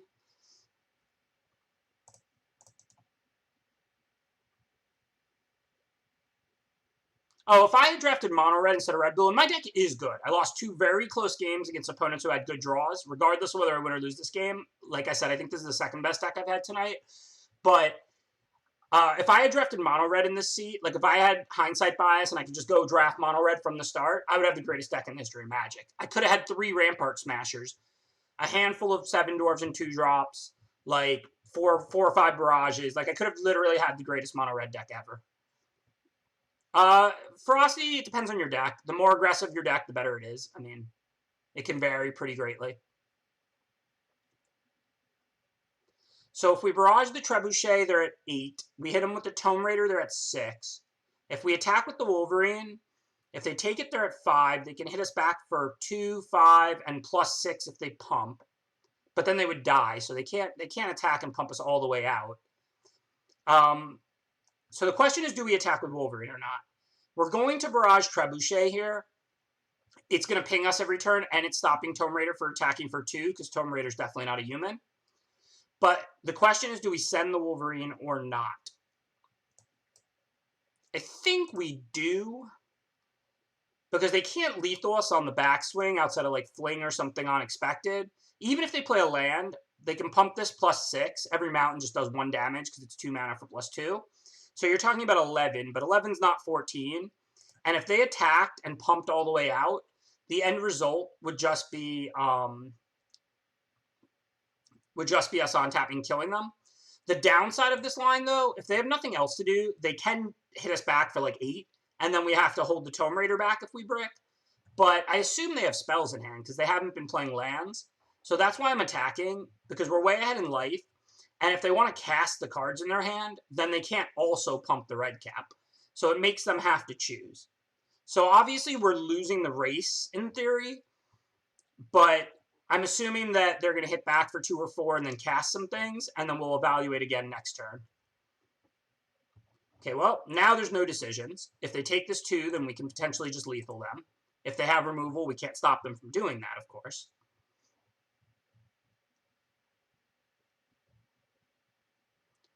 So we can't stop that, and we can't kill them. The question is, do we barrage the red cap now?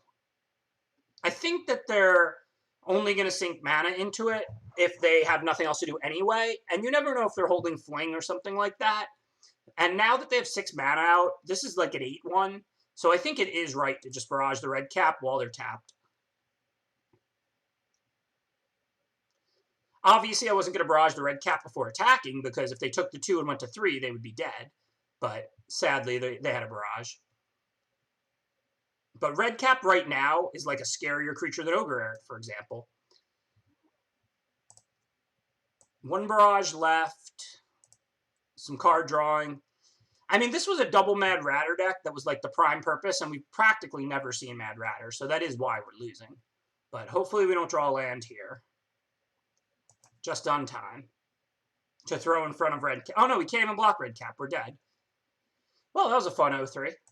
On the bright side, we can't slip below Diamond 4, so we'll see how the next draft goes. We didn't actually lose any places. Probably hurt my Mythic ranking for when we do get there.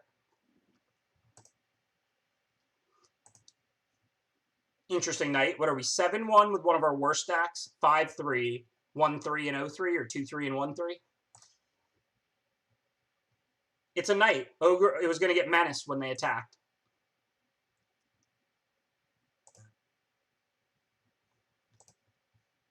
All right, so new draft. Let's get back into it. Let's see what we're going to do.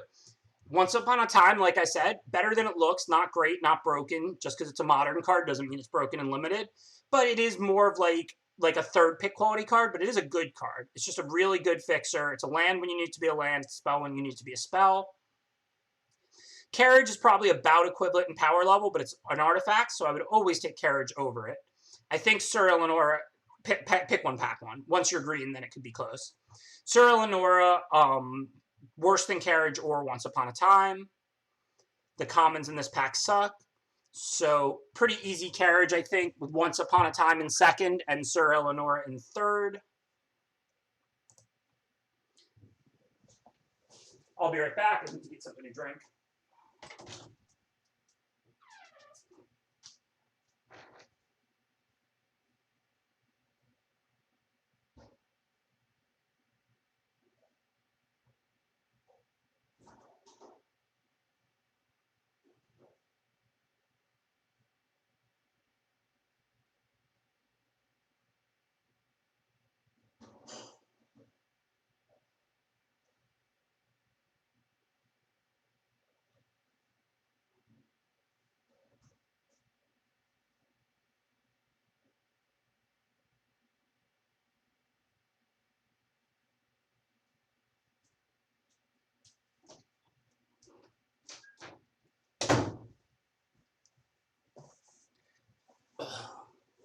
Thank you, subscribers. I appreciate that. Fryrono Bactrinus. Appreciate that subscription. Later, when I can't sleep, I'll have nobody but myself to blame for some midnight coffee. Cheers. All right, so neither of the vacuums were purchased by me, I promise. Okay, so we first picked Carriage. Oakham Ranger does go well with Carriage, potentially. Pump your little creatures green-white token strategy. Otherwise, what would we consider? Trapped in a Tower, which is pretty close with Oakham, in my opinion. Okay, we can draft around it. It's pick one. It's pack one, pick two. I think Ranger and Trapped are pretty close. I'm cool with picking a Ranger after a Carriage. See if we can make the tokens work. Could draft mono green, or like a very light white splash into a green deck. Maybe not pass all those busted Rampart Smashers like last draft. I mean, I'm never going all in. Like, if instead of Rampart Smasher, this pack had Scorching Dragonfire, I would just take it or into the story. I always try to explain this concept. You don't go all in or not. You don't choose to stay open or commit. You're faced with a decision point every time a pack is put in front of you. So, like, you don't get to control the way the draft is going to go, because you don't get to choose which 14 and then 13 and then 12 cards you're going to see. That said, this is what we're looking at now. Into the Story is powerful. Rampart Smasher is powerful. These commons suck. I don't like Covetous Urge very much. It's playable, but I don't love it. So I think given we have a green card potentially in a Carriage, yeah, we want the green card. Thank you, Ava Traxium. Appreciate that subscription. Thank you to everybody subscribing tonight and supporting my channel. Also, despite the fact that we're over, thanks to that generous gift, although I see they've cleverly auto-raised the goal to $2,750 to try and keep motivating people, even though it was $2,500.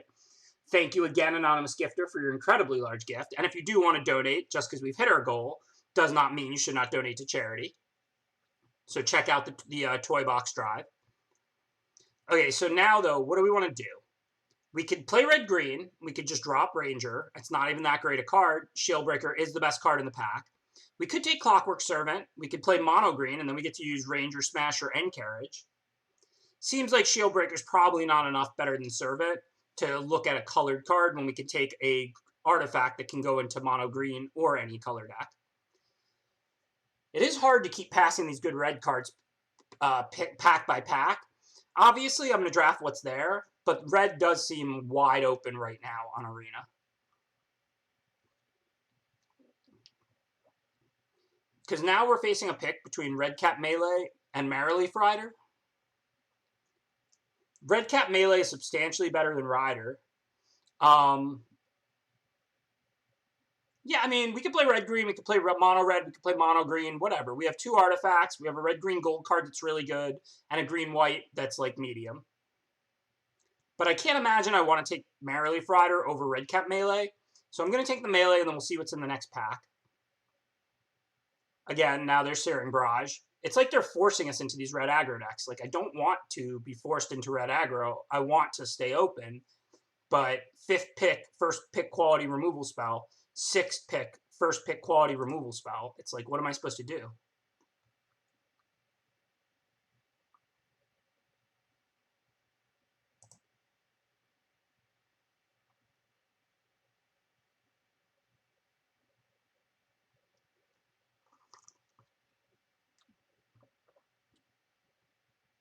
Welcome to the new bots. Better than the old bots, but still can't evaluate a removal spell properly. I think right now we're looking more at red-green. I mean, mono-red than red-green. Oakham Ranger's like a kind of mediocre card. Rampart Smasher's incredible, but I don't really care if I miss out on a Ranger or not.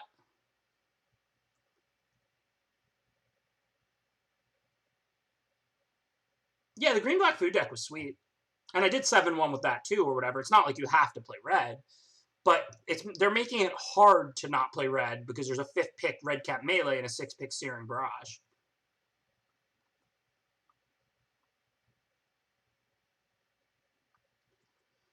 Thrill is okay. We do have a Wolverine. We could definitely use a Thrill. It's pretty cheap. It's solid fixing. Halberd can be quite good if we go red-green hyper aggro, but we do already have a couple of big cards, so I'm not super in love with Halberd. I think Thrill does make sense. Allow us to prioritize Wolverines. I mean, I once heard if you can't beat them, join them, right? I'm just kidding. Every draft I'll be reading the draft and drafting what's there, but I am going to end up red a lot just because, I mean, the cards are open. Like, if I'm getting a 5th pick melee and a 6th pick barrage, like, what do you want me to do? So now we have to choose Banner and Dragonfire. I mean, I think Dragonfire is still probably better, but if we are going to play a mono-red deck full of small creatures, it's probably pretty close. Thank you, Doug Exeter. Appreciate that subscription. Thank you for supporting my stream for 5 months. Have a good night, Empty Head. I can't see every single line of text that gets typed in the chat at all times. I know you're mostly kidding, I'm sure, but don't think I'm being rude if you ever ask me a question I don't answer. I just wasn't looking at the chat at that point. Fables looks alright. I don't think we want to take it to go green. Again, Oakham Ranger is not a loss. It's like a good card. It's nothing special. So, I mean, every other card we have is red. And we have Clockwork Servant, and we have Searing Barrage. So, I mean, when there's... Keeper of Fables is the best card in this pack.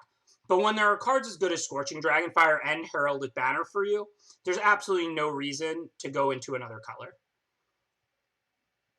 If you wanted a reason to go into another color, it would be Improbable Alliance. But again, we can just keep gobbling up these good removal spells.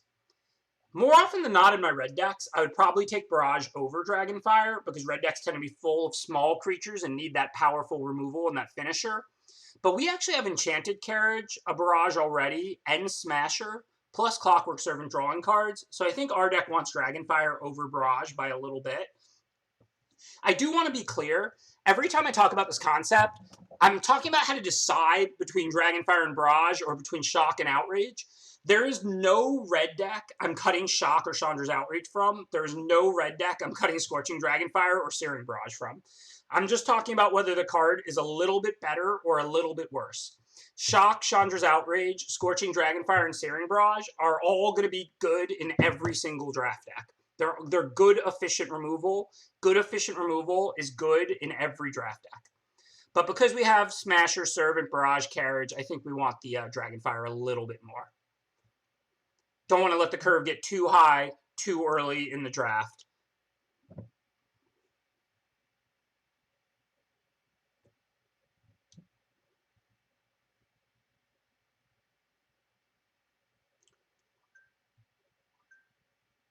So now it's a pretty easy trebuchet, I think.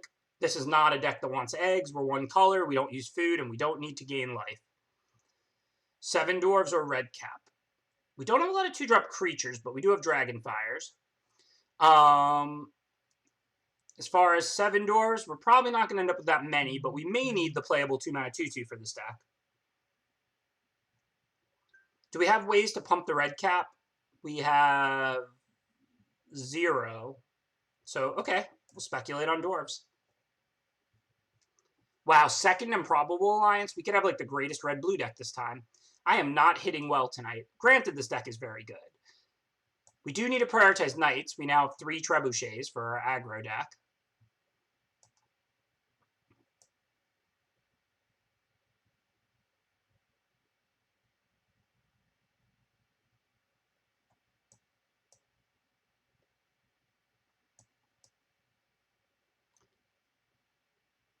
Lance is good if you're red-black Knights, but that's clearly not what we're drafting.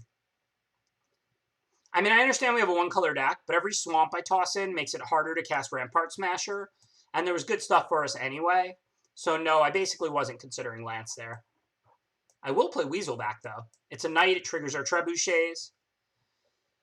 Wow, I wish Outlaw's Merriment was red, red, white instead of white, white, red. It might literally be the most powerful card in the format if you account for casting cost. Like, Garrick is more powerful probably, but it costs 6. But that said, I do not know what we're supposed to do here. There's nothing really good for us. I mean, we can take it 3 mana 3/3. We want Knights. Rampart Smasher is not a Knight. Ogre Errant can give unblockable to our Raging Red Caps, our Weaselback Red Cap, and we have 3 Trebuchet. I think we probably just suck it up and take Ogre Errant here. Why does the chat always want you to go into more colors and take the more powerful card? We have a nice aggro deck. We have 3 we have 3 Brimstone Trebuchets. We're going to prioritize Knights the rest of the way because of that anyway.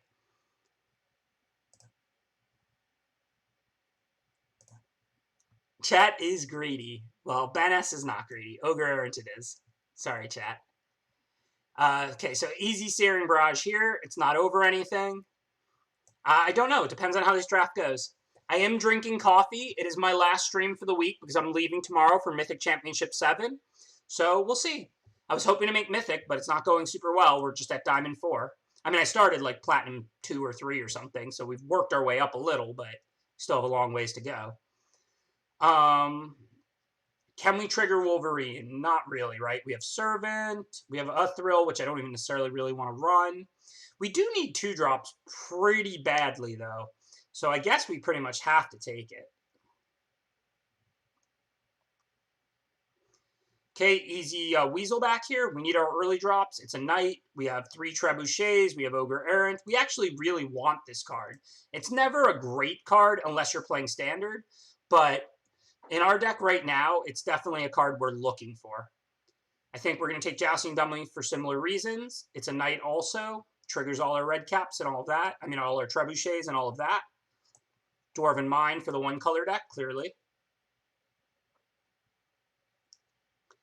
I was just kidding, Cam. Nobody would ever put Weaselback red cap in a deck they would play in like an Arena Mythic Championship. Come on. It was a joke. So, let's see. Do we want Ferocity or Ogre Errant here? But we might not have humans. Red does not have many humans. And we are really aggressive. So this is a pretty close pick, right? Like, none of our stuff is humans. We obviously want Ogre Errant for our deck, but I think we want Ferocity even more. Also, we have a bunch of Raging Red caps. I'm not necessarily saying we're going to play all of them, but Ferocity pumping them is pretty powerful.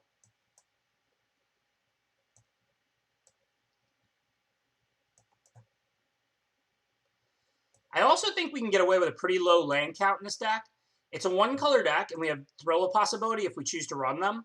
So we can probably play like 15 mountains for our lands. The Death Sea special, 15 lands. How did we do on 2-drops? Not very well. Probably not going to play the Slipper. We have plenty of 3s. Our 4s and 5s are good. They're not really cuttable, but we don't have a ton. So let's say we cut like these Raiders because we're actually not that creature heavy. And then like a red cap. It's not that impressive of a card. Gingerbrute? Nah. What are we going to do with Gingerbrute? It's not a Knight. We don't really have ways to pump it. I like Raiders, but I mean, what exactly would I cut for it? I mean, I still have to cut like 2 more cards, and that's playing 15 land. I think I'm going to cut Bargain. And like 1 more red cap. I think this almost has to be correct, right? Thrill is good with the double Wolverine. I think 15 mountains is right for this deck. We have a lot of 1s, 2s, and 3s. We have double Thrill to dig up lands. If I didn't have these Wolverines, if you cut these Wolverines for like different 2-drops, I would probably cut the 2 Thrills and just play like 1 more land and 1 more spell. Well, I did cut down to only 2 red caps. I think that we want 15 land 2 Thrill because we have 2 Wolverines to trigger. I mean, this is such an aggressive deck. I mean, I don't mind playing the Trebuchets even without a ton of Knights, but we have some. We have 2 red caps. We have we have 2 Raging Red caps and 1 Weaselback red cap. We have an Ogre Errant, so that's already 4. I don't think there's a lot more, but there's probably 1 or 2 more. Well, Magic is the best game ever, and chess is just a great game. So it feels good, but I'm glad that people are discovering Magic, the greatest game of all time. Welcome. You know how I often describe Magic? I describe it as like chess, but instead of like the board showing everything everybody has and where it is, as you try and maneuver to victory, you also choose what to reveal to the opponent and what not to, and have the ability to bluff things and figure out what they're up to. So it's like chess. If some of the pieces were hidden and every turn you moved towards victory and chose to reveal different pieces in exchange for differing amounts of value. How are you going to beat that as a strategy game? I don't love Trebuchets and Ferocity's negative synergy, but it's a really aggressive deck, and they're both good cards. Thanks, Baby Berlusi. It was really mostly one generous anonymous gifter. Probably Quad Jacks, as somebody said, but maybe not. We don't really know because it was an anonymous gifter. I mean, everybody else has been generous too. I mean, they donated $1,600, so everybody else combined has donated almost $1,000, which is a lot of money. But to be fair, one person did donate $1,600. Yeah, it's awesome. This should buy a ton of toys for kids. It's exciting. I'm really glad I did this. I've never done a charity stream before, but, you know, happy to raise a lot of money for good causes. Also happy to do a bonus Tuesday night stream, given I'm going to be leaving for Mythic Championship 7 tomorrow, and I won't be streaming Wednesday or Thursday. So pretty happy, all in all, that we did this Tuesday night charity stream. Thanks to everybody who's participated in it, everybody who's shown up, donated, supported. Like I always say, it's the truth. Look, I really appreciate all the subscriptions and donations. Streaming does not make a ton of money, but even just showing up is great. I mean, just the viewer counts help us get sponsorships. It's the reason that Mage Market is sponsoring my stream. It's the reason I'm on Team Fade to Karma. So, you know, just for showing up, you're supporting. So thank you to everybody who tunes in night out, hangs out, supports my stream, asks questions, helps, you know, create good Magic content. Because that's another thing too. You know, maybe you can't afford to donate money, but you can afford to ask good questions and to pay attention, and then that helps us make good content. Because if you're wondering why I did something, or you're thinking about something, you're not the only one when there's 1,200 viewers. So always speak up, always ask. We don't make fun of people for bad questions in this chat. If you ask a question and the answer's obvious, we'll just answer it and say it's obvious. But we're happy you asked it. We always want people to ask questions here and not keep things inside.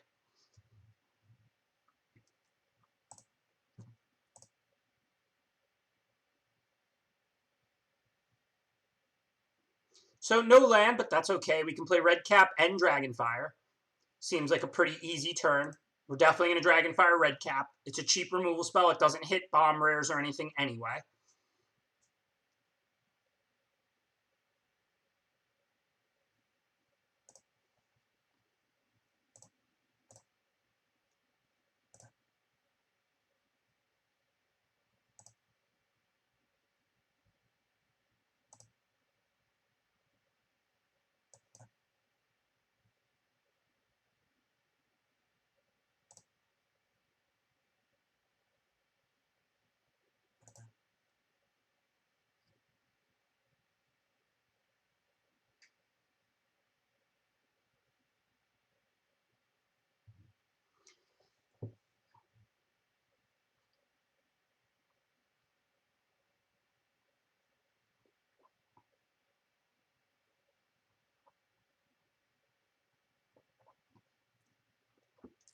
Yeah, I mean, Trebuchet is a really powerful card. If you're an aggro deck and dealing them 1 to 2 a turn, like unblockable, is valuable, that's well worth 3 mana. The problem is the times your opponent's on the play and trying to attack you, a 1/3 for 3 is not a very good blocker. So the more aggressive your deck is, the better Trebuchet is.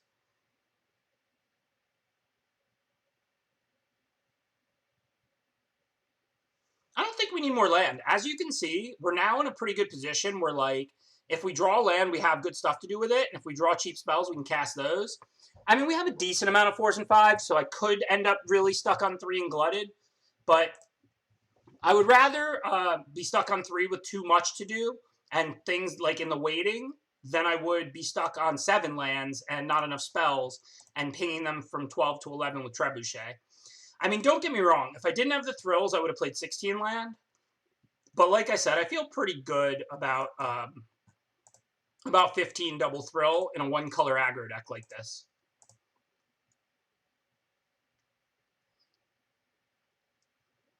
Okay, not going to pump rather than put out a 5/5, even though the damage is pretty valuable right now. So is a 5/5.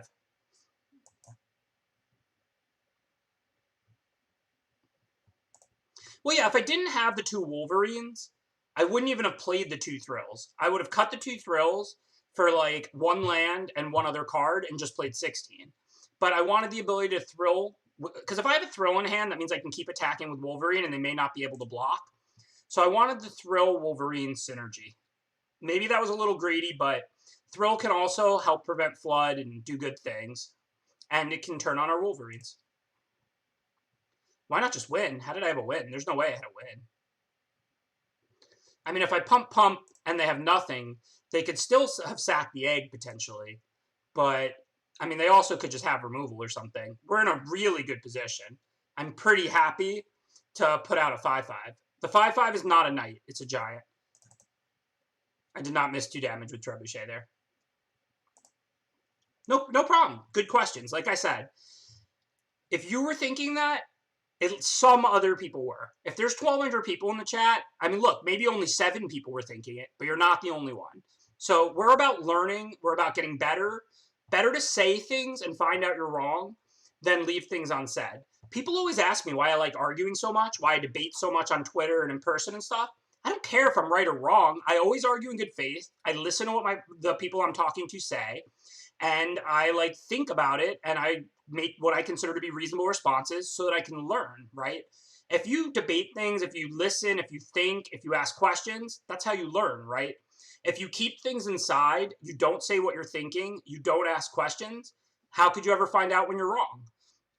Finding out when you're wrong is great. Then you can stop being wrong. You can stop doing it, right? It leads to making better decisions. Always better to ask questions, always better to speak up. Being right or wrong doesn't win you a prize. Learning wins you a prize. Learning allows you to make better decisions, so that creates positive value for you. Being right or wrong is irrelevant. Because again, I learn. It's not about changing the person's opinion that I'm arguing with. It's about listening. I stop arguing when I feel like people are trolling or just like saying things that are factually false. I call people out when their responses don't really fit the conversation. But if people, I don't care if I change people's mind. I just love learning so that I can figure things out the best I can and make the best decisions I can over the course of my life. We have exactly 1 7 dwarves in our deck, the optimal number. All right, so what do we want to do now? If we get out the Trebuchet, that means when we play the red cap, we won't miss a ping. But next turn, we're going to play Rampart Smasher. We already have land 4. I think I would rather use 3 mana here than 2, because we do have potential to double spell on turn 5 with a 3-drop and a 2-drop. Next turn is already scripted. Rampart Smasher is going to be much better than anything else we can do. So I think this turn, we probably should just put out the Trebuchet so we can start pinging them. The Clockwork Servant would only bounce with the Merchant of the Veil anyway. I'm not worried at all about killing Merchant of the Veil here on turn 3 because, I mean, what are they going to do? Spend their turn rummaging away 1 card? Cool, we'll get further ahead. So I think that now what we do is just play the Trebuchet. Next turn we play our Giant. Then we can ping them. If we had played Clockwork Servant, it would just bounce with Merchant and 7 dwarves couldn't attack. So next turn, if we had played Clockwork Servant or Red Cap, we would miss a point of damage. So I think the right play is to play Trebuchet. Not going to attack. There's no way to do that. But a 5/5 is excellent. They can't possibly kill this end of turn. And then they're either going to untap and Searing Barrage it, or they're going to have a 5/5 to deal with. I mean, red-green does have potential to have big creatures of its own. They may cast, like, Garenbrig Paladin as a 5/5 or something themselves. But let's find out. Oh, that thing's actually a knight. So Garenbrig Paladin, the common 5/5 that green has, wouldn't even be able to block Rampart Smasher. Rampart Smasher is kind of ridiculous. It's not easy to cast, but it's kind of ridiculous. Well, we can always Servant next turn, and then we see the same amount of cards, right?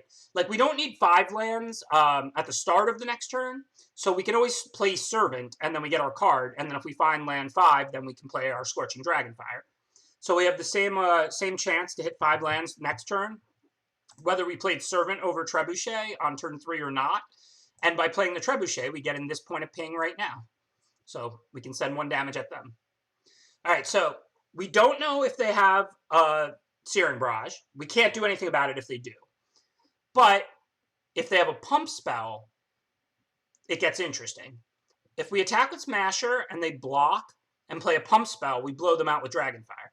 But if they have like a Dragonfire of their own, we let them 2-for-1 themselves, but they do kill Smasher. Given we have a handful of business, I don't think we're worried about them 2-for-1ing themselves to kill Smasher. And I don't think we're that worried about the getting in for 2 with the 7 dwarves, since they're still at 19. So I think the right play is just to attack here. If they barrage, we couldn't do anything about that. It is what it is. Post-combat now, I'm just going to go ahead and clear their merchant. Now it's later in the game. They actually might be able to, be able to start rummaging away extra lands. Play Servant. Obviously, I played those in the wrong order, but not a big deal. And then, although I guess it did matter a little bit. If I played the Servant first and drawn the Dwarven Mine, I would have an extra 1/1 in play. So that actually did matter. The correct turn there was what I did, but it was Servant first. And then I would have drawn Mine. Then I could have played Mine and Dragonfired the Merchant. So I miss out on getting a 1/1 in play 1 turn early because I kind of mis-sequenced there. I think Trebuchet's good. I don't know why Kyle doesn't like it. No, I don't really know how to process the hand algorithm. I mean, I think it matters. I just really have no idea how to value it. So last turn I was talking about them 2-for-1ing themselves to deal with my 5/5. Now it's me 2-for-1ing myself to deal with their 5/5, but it's still worth it. We want to be able to keep attacking and dealing them damage. There's no reason to let that 5/5 stop our entire team. It's not like Dragonfire kills big creatures anyway, and we're here on turn 6. So I'm going to attack with both. There's no way they can blow me out. The red pump spells are Bargain, which only pumps attackers, and Rimrock Knight, which only pumps power. So if they block, I bury my creature, put the 2 damage on the Paladin, and then post-combat, I'm just going to Dragonfire it. 2-for-1ing yourself isn't fun, but I want to keep attacking. I want to be dealing them damage.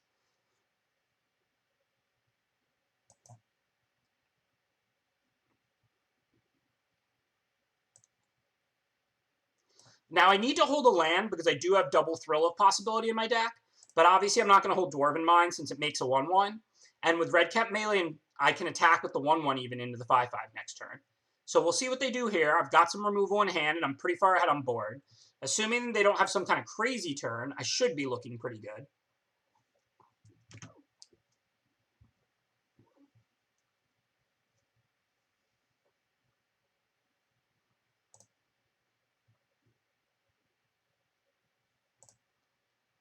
Okay, so now it's way more interesting. They didn't block last turn. That tells us things. It tells us that they probably have instants to play. Because if you have nothing to do, then you should always block and make your opponent have it as soon as possible, right? But if you're holding an instant that could blow them out if they play a pump spell, maybe you take some damage to untap and then be able to block next turn. Now, we don't have pump spells in hand. We have burn spells. So we could still probably attack, put our damage on the Paladin, and then try and burn it out. If they play a pump spell, we'll have to use the second one too. But we still can respond. So if it's like a Carver or an adventure creature, we still can get that adventure into the graveyard and kill the Paladin. If they have 2 pump spells, we might not succeed. But ultimately, we're just burying one small creature here. It's probably worth sacking any of these creatures, red cap, dwarves, or servant, to deal 5 damage to the opponent anyway at this point. So we're going to attack. We definitely are going to resolve the damage on the creature. We'll play our burn spells post-combat, of course.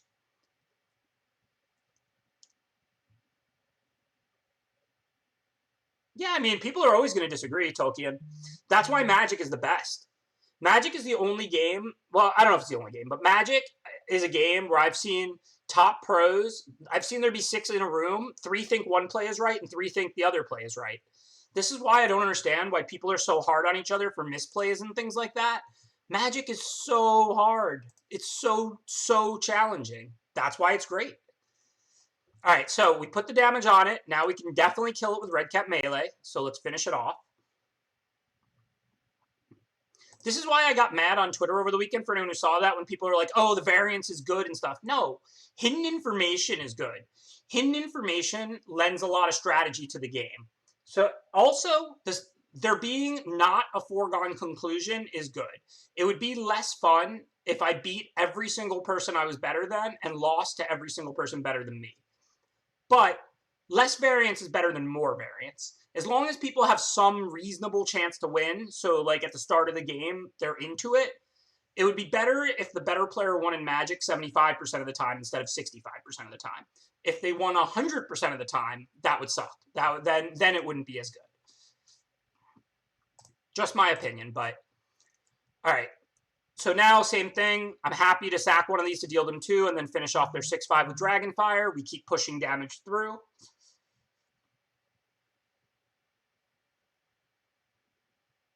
You wait for post-combat there because if I do the melee before damage, they could kill my 1/1. Like, let's say they had a 1 red removal spell, like Red Cap Melee, and then their 6/5 or 5/5 or whatever would live. You generally want to resolve the damage on a creature and then burn it out. That's the correct order because it plays around removal. It's not better or worse against pump spells. It's exactly the same, but it's better against red removal, and it's not worse against pump spells. It's just exactly the same. Good question.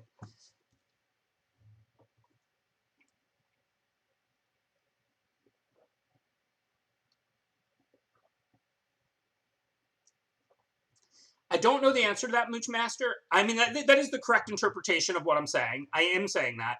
I have no idea where that actual line is, but I think it's much lower than where we're at. Like, if the game was more skill rewarding, I think it would be more enjoyable for more people, but I don't think it would be optimal if it was like 0 variance, like if it was chess. I think the line where Magic is that's most popular and the best it can be is much lower than it currently is, but I don't think it's 0. So here we just fire Barrage. Unless they have Fling. Oh, even if they have Fling. Because if they Fling at the Ogre Errant, they still take 3 from the Servant and the Trebuchet. So I think they're just dead. If they play a Pump Spell, they die. They sack one of these, they go to 6. They take 3, they go to 3, and then they die. I'm pretty sure there's nothing they can do to not die.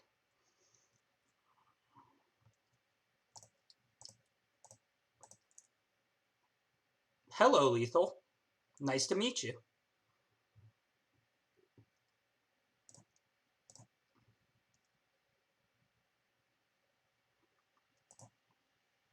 Searing Barrage is very good. So are you asking like in person mulligan to 1? Or because like right now, definitely red aggro decks are the best on Arena. I mean, the bots are passing Scorching Dragonfires, Red Cap Melees, and Searing Barrages like they're, 2-mana 2/2s or whatever. Like this draft, I was planning to draft like a heavy green deck. I'm pretty sure if this was in person, I would have likely ended up almost mono green. But then we got a 5th pick Red Cap Melee, a 1st pick quality removal spell, and a 6th pick Searing Barrage, a 1st pick quality removal spell. In paper, I think the archetypes are pretty balanced. I really like blue-black control. I like green-white adventures, but you have to get the uncommon build-arounds. Those 2 are probably the top 2, I would say. I love a blue-black control deck because, like, you have these cheap blockers, and you have ways to gain life, and there's such good removal with So Tiny, Reef Soul, and Bacon to a Pie. And it's not like people act like, because of Arena being as warped as it was, people act like you can't draft mill in person. Secret Keeper and Didn't Say Please are both commons. So if you're the only one going for that at your table, you can very easily get 3 Secret Keepers and like 2 Didn't Say Pleases or whatever. You're just not going to get like 6 Secret Keepers. But there's also Ops and Witching Wells and Unexplained Visions to dig them up. So, I mean, I personally still really like that deck. No, Brian Davis. My mom is Catholic and my dad is Jewish. And none of us really are particularly religious, them or me. I agree the red aggro meta, Hans, is better than the mill meta. But what I would love to see is the bots draft Secret Keepers and still not pass Scorching Dragonfires, Red Cap Melees, and Searing Barrage's 7th pick. You can do it all here. Humans do. Listen, every time I get like a 4th pick Dragonfire in one pack, everyone goes nuts. Sometimes you get a 4th pick Dragonfire in person. Sometimes. The key is you shouldn't get them all the time that late. You should only get them when you were the only red player at the table. You shouldn't be the only red player at every table. They've got to be able to get this right. I'm not saying there's no margin for error, but they've got to do better than this. I do agree, though, that the red meta that we're in now is better than the mill meta we were in before. It's less warped.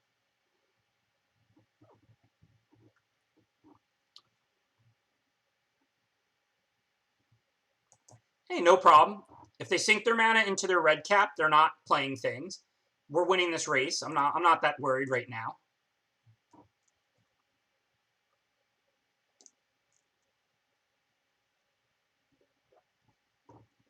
So I don't know anything about programming, but I offered them when the bots first came out. I was like, listen, if you want like pre-release week or whatever, we can just talk about the value of all the cards. Like I'll jam, 20 drafts, a day before the set's going to release and then give you my opinions. They didn't seem interested, so okay. I mean, I'm not right about everything, not by any stretch. I certainly think I can help in a productive way if what they're doing is assigning values to the cards. If, on the other hand, they're using some kind of AI learning, whatever, I couldn't help. I don't know how to program. So I could only be helpful to WotC in that way if they wanted, value every card or whatever. And honestly, I don't even know how they program the bots. I have no idea how they did it, how they do it. So not much more I can say. I did offer.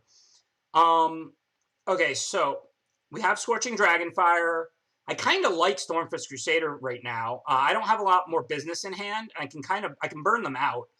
Since my creatures have Trample, I think what we want to do is attack with both.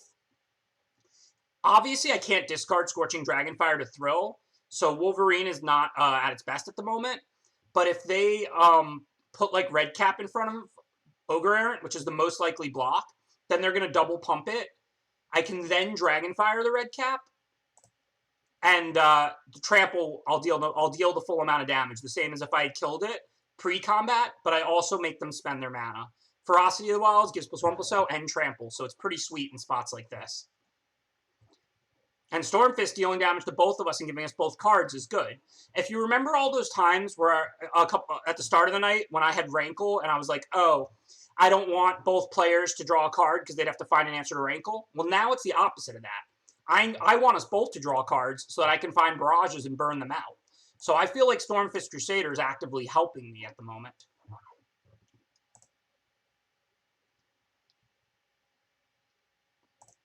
So we're not going to Tormenting Voice end of turn because we're going to attack. If they block, we Tormenting Voice. A 1/2 double striker loses to a 4/2 first striker. If they take it, since I didn't draw anything else to do, I'm going to Thrill and just deal them the extra 1 because I'm looking for things to play. But had I drawn like a red creature, I wouldn't Thrill. I could hold it for another turn. And then I would just play whatever else I drew. But given I had the hand of 2 mountains, even if they didn't block here, I would still play the Thrill just because I'm looking for things to play at this point.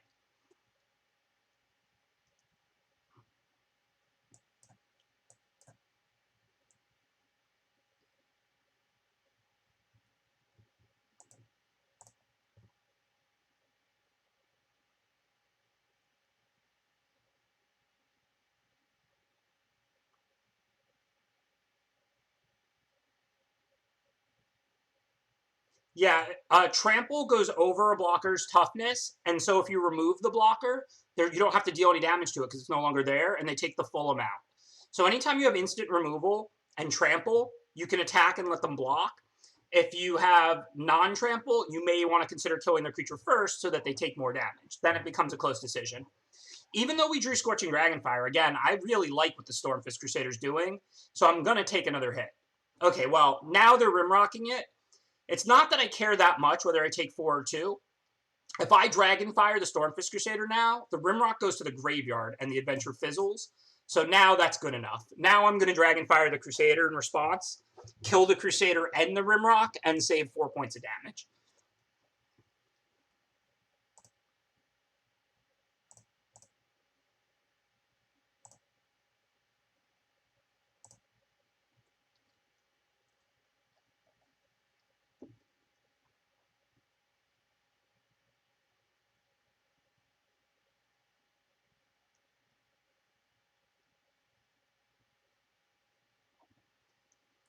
Pretty glad we held that mountain, huh? Oh, they're just casting it. Okay, never mind. Well, they're dead either way. Let's go ahead and barrage, and they're going to concede to this. Boop. Head explosion.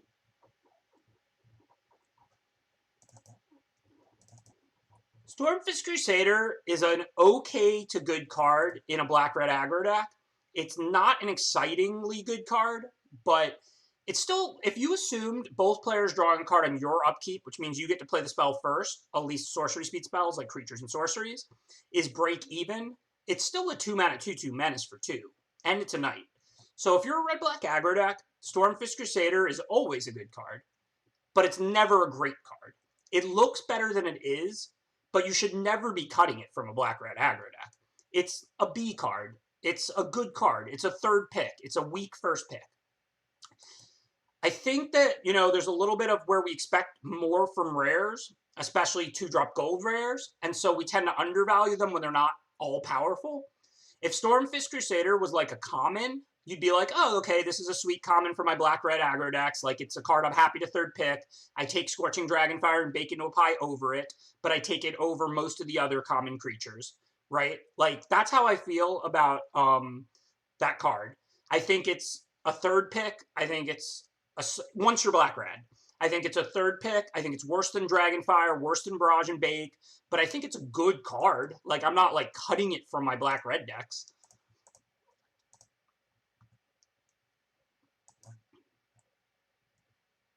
Well, thanks, Ri-Fi. I have, and the subject I decided to teach was magic. Welcome to class.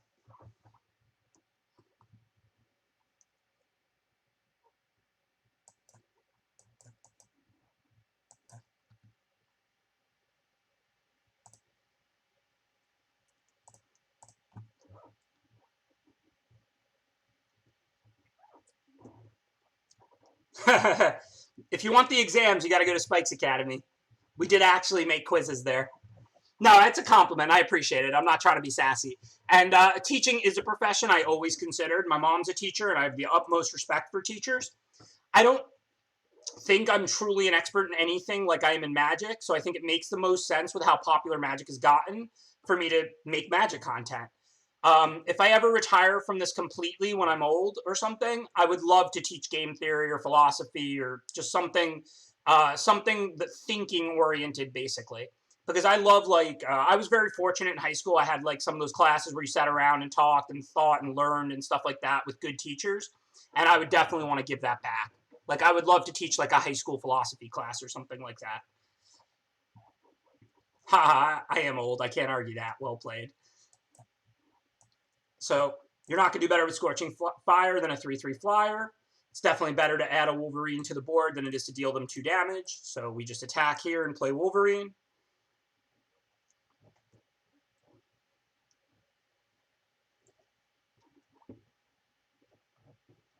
Yeah, same, Ermitol. I have no idea where I'd be today if not for those types of classes. I was very, very fortunate. Well played, Meerkat. Yeah, Logic, that type of class for sure. But I don't know, we'll see. For now, I'm really loving Magic. It's grown so much, and seeing so many more people get into the best game ever is I couldn't imagine something more exciting and fulfilling than that. So I'm pretty happy right now with how well my stream is going and how much everybody has been supporting my content. Even though I had a bad year playing, I'm excited that I'm going to stream full-time next year also. And, this is going really well. So for now, we're doing this. So unfortunately, that turn, they kind of time-walked us with that Vandal. But if they don't have another creature to play, the red cap is just dealing a ton of damage. So I did want a Scorching Dragonfire, a potentially scary creature in Fairy Vandal, and keep getting in with the red cap.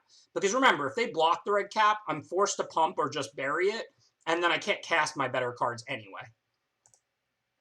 Now I'm just going to cast Carriage. Who knows if the last card in their hand is a counter or not. It would be sweet to deal them 4, but it's a lot sweeter to get out a 4/4 and 2 1/1s, none of which are humans. So when we play Ferocity, we can really, really go to town with those mice and this Carriage.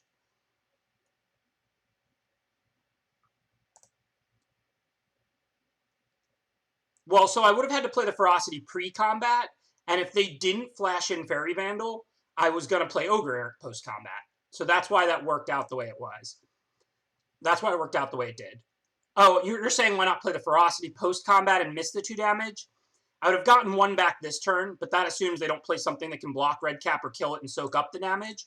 So once we were already in combat, I think the right play was just to pump and take the 2. It is fairly close, though. It's not unreasonable at all to suggest that. Okay, so I'm going to put out Ferocity. Then we can pump the red cap, use that to crew the carriage. If we attack with the red cap after it gets +1/+0, that's 4 damage. The 2 mice is also 4 damage, but the 2 mice go wide. So it's a little bit better to pump with the red cap here, even though it's the same amount of damage. Not much different, but slightly better.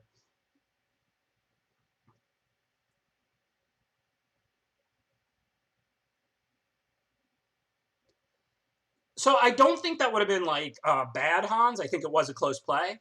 But you know, for them to beat me, they were probably going to have to run me out of creatures. If the carriage resolves, they're almost certainly not going to beat me. But imagine a game where I don't Dragonfire the Vandal, and I pump the red cap and drop Ferocity, and then they counter the carriage. That's like one of the most likely ways I could actually lose this game. I understand it's a little bit better in the event where they don't counter the carriage, let's say. It does more damage faster. But I'm not really under any pressure, and they were almost out of cards, so I didn't really need to deal damage faster. I don't have a ton of other threats. I had a lone Ogre Errant. Like, if you imagine they counter the carriage, all I have is an Ogre Errant. All they have to do is so tiny that or something else, and suddenly I have no threats, and if I draw poorly, maybe they can win. Remember, Dragonfire is not some powerful late-game removal spell, right? It's super efficient, but it only does 3 damage. So I think protecting red cap, which is also a fantastic threat in the late game with Ferocity, right? If I pump the red cap 6 times, like for 6 mana, and I have Ferocity out, that's an 8-power Trampler attacking. So the line you're talking about, I think, does do a little more damage over the next couple turns if they don't interact with me. But I'm under no pressure, so I wanted to preserve red cap as a good threat, as another threat they had to deal with to run me out of threats. Thank you, Poseidon. I don't know. I know the Greek god, but I'm not sure if that's what your name is, but I do appreciate the subscription. Thank you for supporting my stream.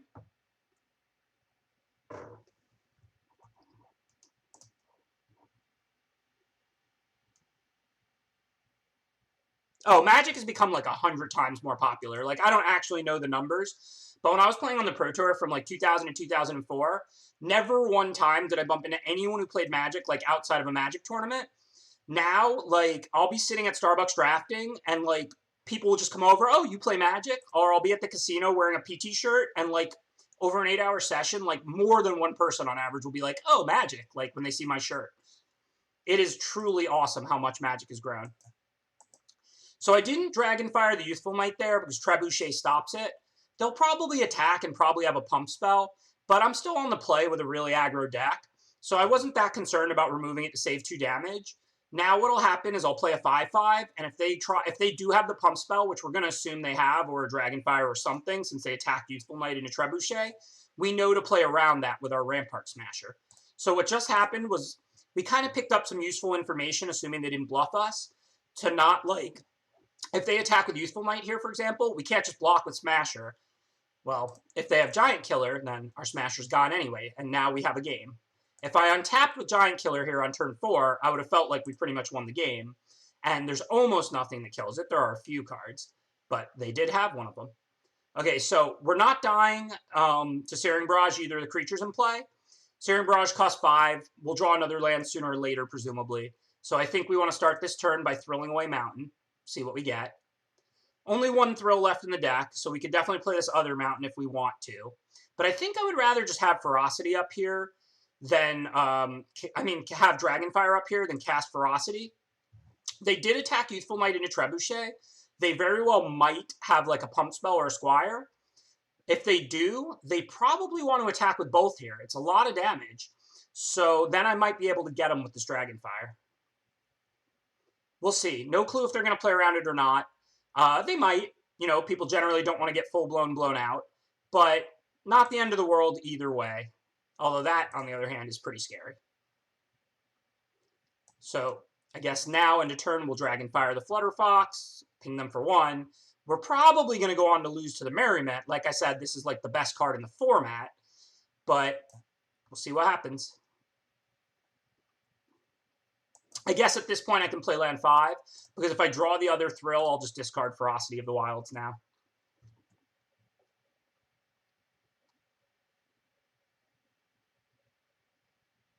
So what did they get this time? A 2/1 with lifelink.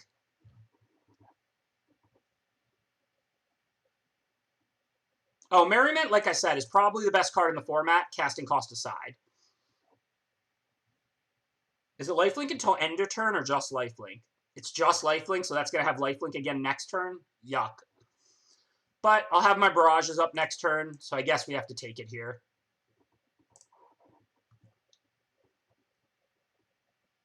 So I think Garruk is more powerful once in play, and Garruk is more splashable. So if you ask me which I'd rather open, I would probably say Garruk.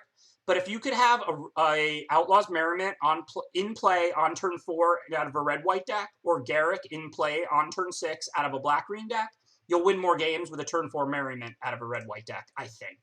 I mean, they're both super busted, of course.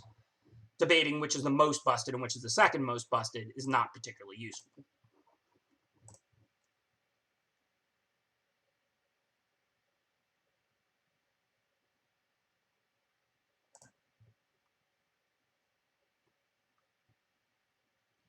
Like, I'm saying that I think casting cost adjusted, Merriment's the most powerful. I mean, Merriment and Garruk are both S tier, should be banned from limited, super broken cards. So there's not a lot of reason to really split hairs there. If you open both, take one at random and you'll be fine. Actually, that's not accurate. If you had a red, white, and green, black draft deck and you open both and you could take one for one of your two, take one at random.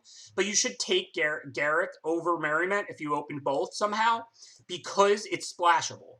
Merriment costs white, white, red, so you have to be exactly white, red to get good use out of it. Garruk is black, green, 4 for some reason. Don't ask me. It's another one of my gripes with the set design. So that if you play blue-black or green-blue or whatever, you can still cast Garruk. I wish Garruk was green-green, black-black too. It would still be the same card in a green-black deck. You just wouldn't be able to toss it into any deck that could play it. I mean, I don't hate draft much. If a card is that broken and there's not really anything good for you, you could consider it. I mean, if I were red-white in person and I opened like Garruk and Scorching Dragonfire, I would always take the Scorching Dragonfire. If it was like a red cap Raiders that might or might not be my 23rd card, I might hate the Garruk.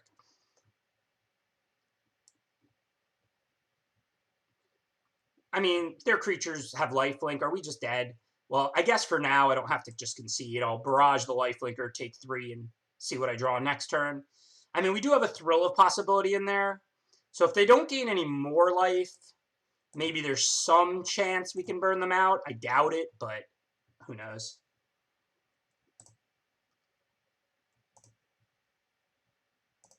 Are you sure? I know it looked like a 3/1 and trample, but I think that was because of ferocity. Because it wasn't a 4/1, right? It was a 3/1, and it was getting +1/+0.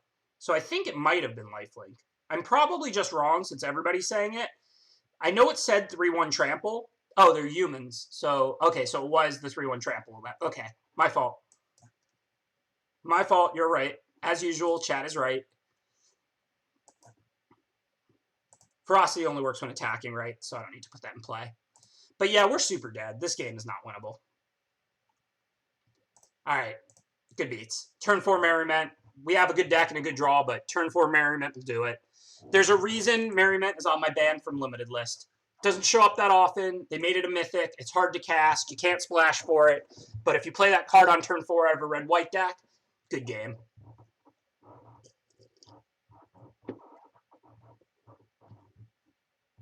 Chat is not always right, but chat is often right.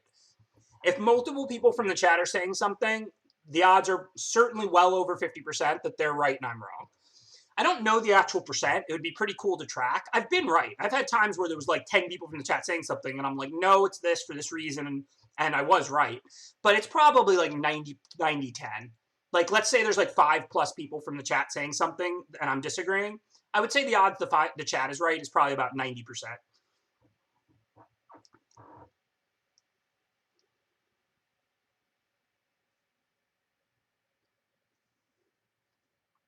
That would be an interesting thing to track, though. I'm not kidding. Like, a big part of one of my favorite parts of making draft videos for so long was reading the comments for feedback. I know a lot of other content creators, like, obviously everybody likes learning, everybody likes feedback, but they don't really like the comments because of people's, like, rude comments and stuff like that. I just disregard those. Like, when somebody, like, says something rude or insulting, it's the same to me as if they just were speaking, like, a language I didn't understand. All I really read is, like, they're unhappy or they're insecure or whatever, and it doesn't really affect me.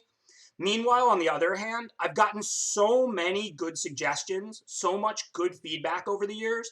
Hey, you didn't even consider this card pick 7. I think this card is really good. Me, okay, let me go try that card in my next draft. Oh, this card is good. And then in the next Pro Tour, I now know, hey, this card I was disregarding is good. Making content is a great way to learn. You get so much good feedback. Like, I feel like streaming night in and night out, like, I'm learning so much about the draft format. I'm having my mistakes pointed out. This is just free coaching for me. Y'all think I'm doing this for you, but in reality, it's just free one-on-one coaching for me. 1,100 people are coaching me every night.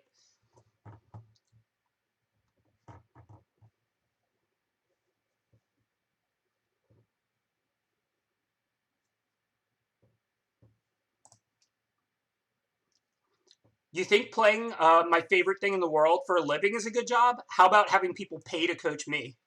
Life is good. No, of course. I mean, everybody else learns too. That's the point. Like,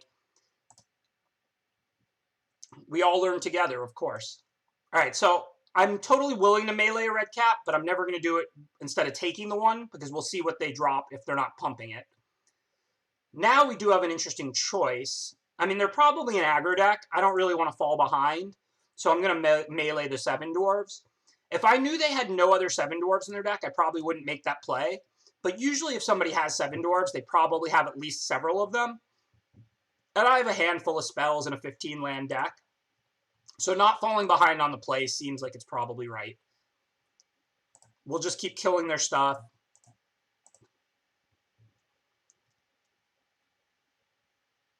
So now we do have an interesting choice. Redcap shuts down, Raging Redcap shuts down Weaselback Redcap theoretically better than Trebuchet. But against an aggro deck, I might just want to get the Trebuchet out here. If they attack and I block and they pump, I'm like time walking them and it's a 1-for-1. And then I can untap and play Redcap, which can deal them 2 damage a turn. Brimstone Trebuchet only deals them 1 damage a turn. So I actually think even though the Redcap might theoretically blank their creature, I think it's better to just put the Trebuchet out here, and I can just block if they attack. If they have like Squire or something, it's not a big deal. I won't be ecstatic, but I also won't really care.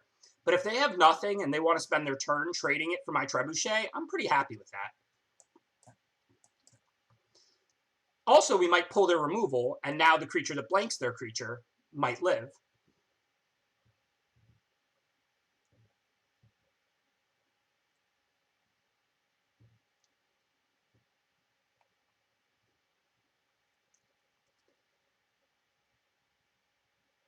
Okay, so here I think it's pretty easy. We're just going to dump our creatures. If we attack and they don't block, they take 2. If they do block, we're trading Knight of the Keep for Raging Redcap. Raging Redcap is stopping Weaselback Redcap and has the ability to get pumped, so that's not really a good trade.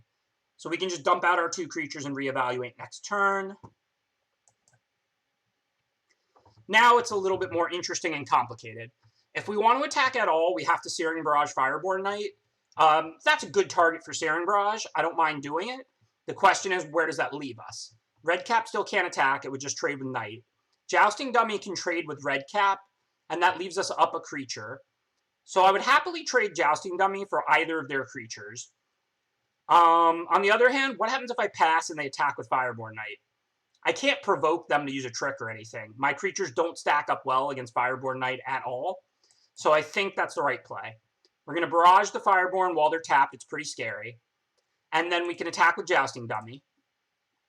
I'll happily trade it for either of their creatures. If they take it and attack back, I've got Redcap to stop theirs. But like now, for example, if I can run them out of creatures, Weaselback Redcap is a real threat in the late game.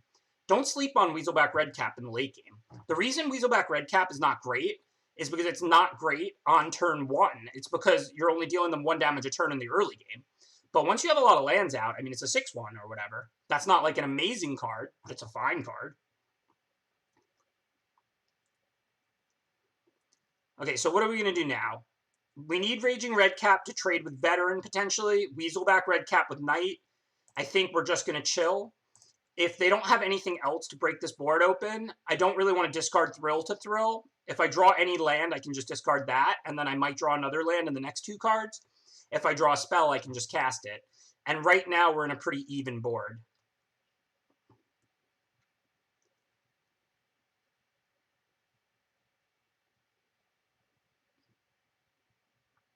Yep, so they didn't do anything. We don't do anything. Now we'll Thrill main phase. We still have more than enough mana to pump the red cap, see what we get. No reason to put Ferocity out. In fact, I might even discard it to Thrill. I probably won't unless they pressure me. But for now, we're still in the same even board we were in last turn, except we can play a 5/5 next turn.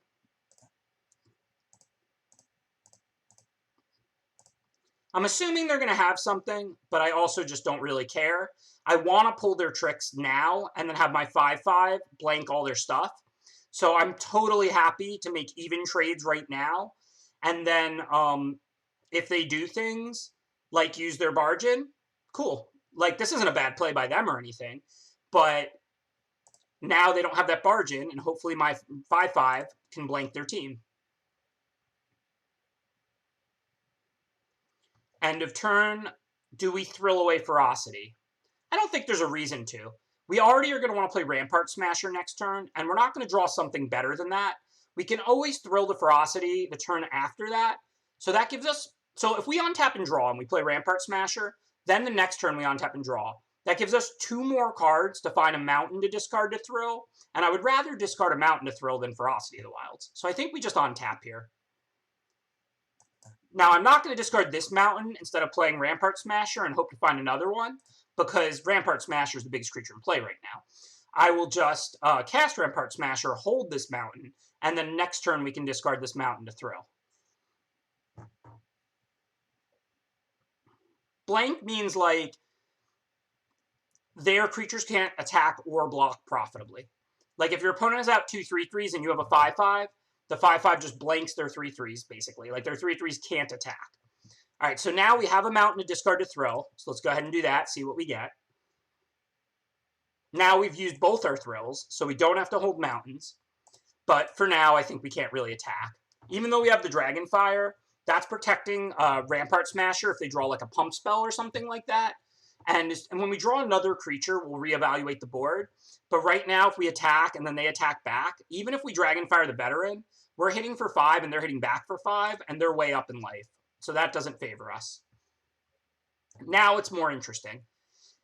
If we play Ferocity, we can hit for 6. If we Dragonfire the Veteran, Trebuchet stops everything except the Knight. So we're hitting for 6 and taking 3. So I think that's a race we can win. But we can't cast Trebuchet and Dragonfire and Ferocity. So I think I'm just going to wait one more turn.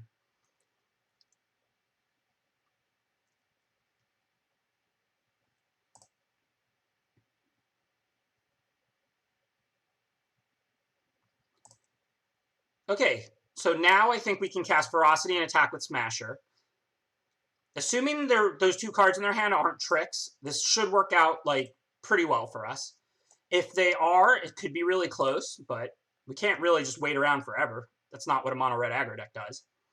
If they don't have anything, we're going to Dragonfire the Veteran, and then Trebuchet will eat the Shield Breaker. But if they do have something, we don't know how this is going to work out for us.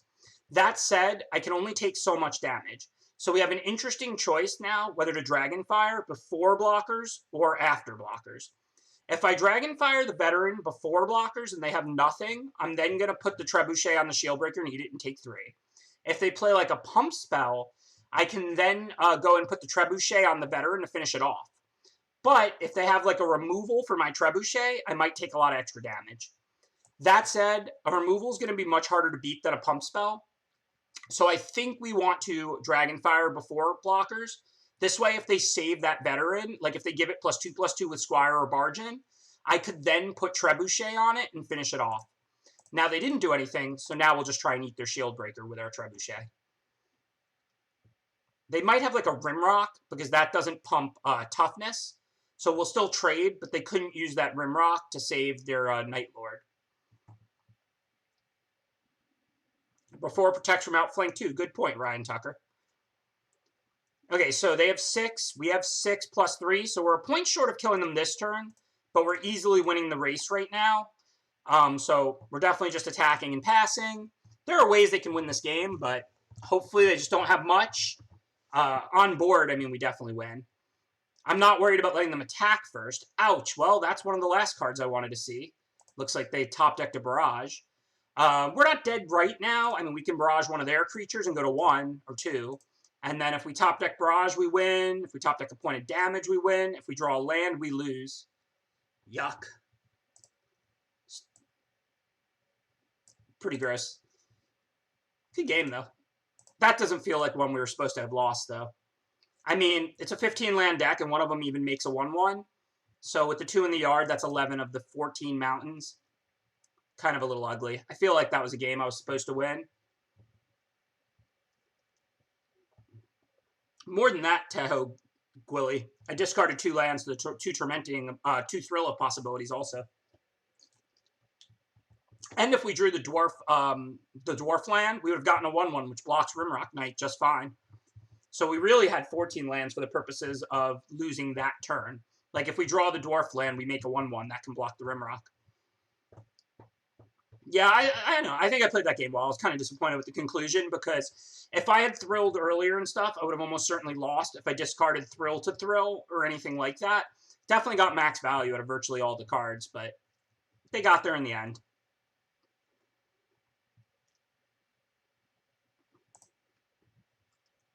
Well, perfect hand. 1, 2, 3 that draws a card and a removal.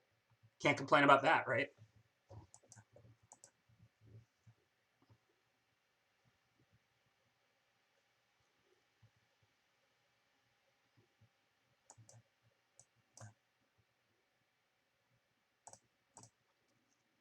Yeah, I know. It was a good game of Magic. We definitely had a lot of meaningful decisions between each of us. Maybe I missed a point. They finished at 1. I mean, I don't know if I missed a point or didn't. I might have. All right, so this turn, we're definitely not going to Dragonfire or Sorcerer's Broom. They can trade with Jousting Dummy, and then we'll play Servant. Servant does 2 next turn. Trebuchet only does 1. Plus, drawing the card early helps us sculpt better turns, make lands and creature drops. So we definitely want to play Servant over Trebuchet here. We can still hold on to the Dragonfire. Now we have a more interesting decision. I do want to just kill their mana producer. I mean, it's better to cast a 4-drop than a 2-drop by a lot, but I can sink the 2 extra mana into Redcap and deal them 2 damage. So I think it's the right play to just go ahead and Dragonfire away a mana ramp creature on turn 3. Somebody once gave me some Magic advice. I think it was Bolt the Bird. Well, Rosethorn Acolyte is the bird. It taps to add a mana. So let's get it off the board. It's not that inefficient of a turn. We dealt them 5 and used all our mana and progressed the game.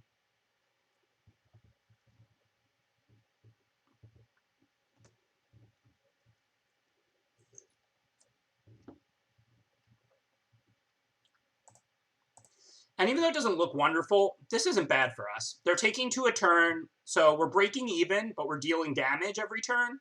And we have trebuchets and barrages. Every point of damage is pretty valuable. That said, I don't want to barrage the Knight now just to get in 2 damage and have them possibly gain life and bring it back. I'll definitely barrage it if it lets me attack with a lot of creatures. But so this turn, I'm going to dump my hand. And then next turn, we'll see where we're at. I probably won't wait long, and unless they play like a 5/5 or something, I'll probably barrage Deathless Knight next turn. But we'll take this 1 turn off, dump out 2 more creatures, and then next turn we should be able to beat them with barrage.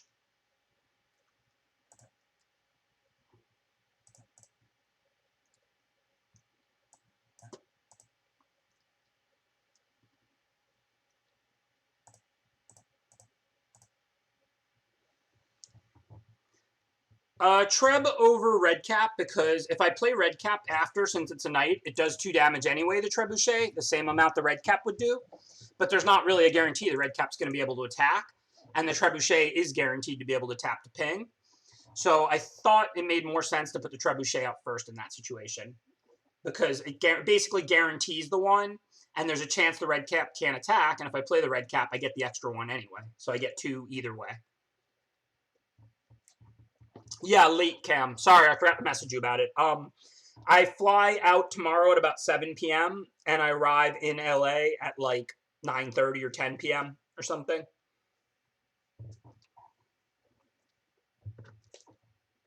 Oh, no, I don't care. I mean, somebody want to meet me at the airport? But, yeah, I fly out tomorrow at like 7 p.m. and I get to LA at about 10 p.m. Okay, hey, King Cole again. I hope they don't have that same red-blue deck. That deck was fire. Although we might have a good matchup against it with Ferocity and a bunch of cheap aggro creatures. We'll see. They were also number 10 last time we played. Pretty cool that they broke exactly even since then. They're in a whole new draft. All right, so Jousting Dummy can trigger Trebuchets and pump in the late game. We don't have a lot of ways to pump our Wolverine, so I'm pretty sure we want to get the Wolverine out first, because if we're going to trade one off early, I would rather trade off the Wolverine early and have the Jousting Dummy late than the other way around. This is how you make the decision between which 2-drop to lay on turn 2. If you're assuming they both have 2 power, the one that you put out on turn 2 is very likely to die over the next couple turns. So you put out the one that will be worse in the late game, because that's the one you'd rather trade off in the early game. I'm not going to block here. They don't know whether or not we have Thrill of Possibility, especially because we have Scorching Dragonfire in hand, so we're always going to have priority. So I'm going to go ahead and attack.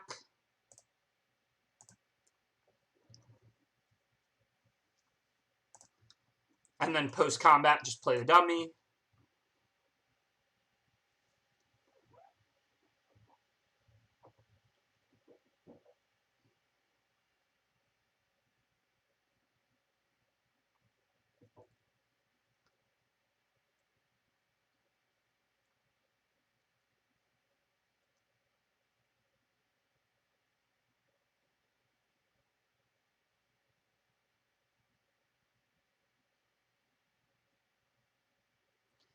Again, I don't see a reason to trade a dummy for a brute here.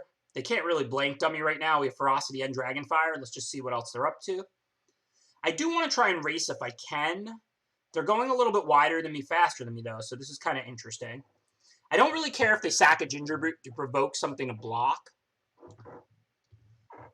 But can I actually get a window to play Ferocity and attack? Like, if I play Ferocity and hit for 6, they hit me back for 3, 5, 7. It's not really a race I'm winning, even though I'm hitting first. If I play Trebuchet, it's a good blocker. So they would have to at least pay their 1s for Ginger Brute. If they want to provoke it to block, they have to, like, sack a Brute, so that's fine. I think I'm just going to attack with Wolverine. Again, they don't know whether... don't pass a turn. I accidentally clicked the turn pass button, and I wanted to play Trebuchet post-combat. So here I attacked with Wolverine because it's hard for them to block it, because they don't know that I don't have Thrill of Possibility. Even if they're paying attention to the arena stops, I have Scorching Dragonfire, so it's giving me priority inside combat and all of that. So it's near impossible for them to know that I don't have the card Thrill of Possibility in my hand.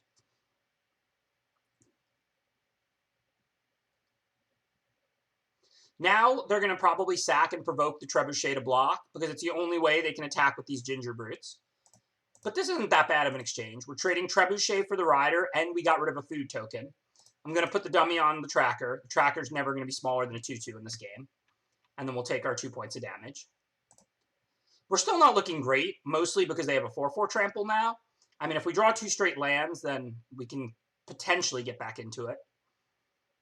Otherwise, what do we do now? Can't play Ferocity and attack. We could just attack. I doubt they'll block. And then we could Scorching Dragonfire away at Ginger Brute. Not super exciting.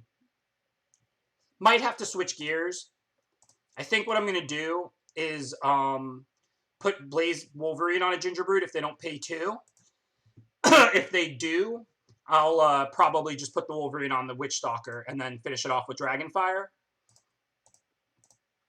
This could work out pretty poorly for me if they have a pump spell, but if I don't draw a land next turn, I lose to a 4/4 trample, so I need to try and kill it, I think. And if they do have a pump spell, at the very least, I pull the pump now, and then if I draw a land for barrage, I can kill the Witch Stalker. So, not looking good. but maybe it's winnable.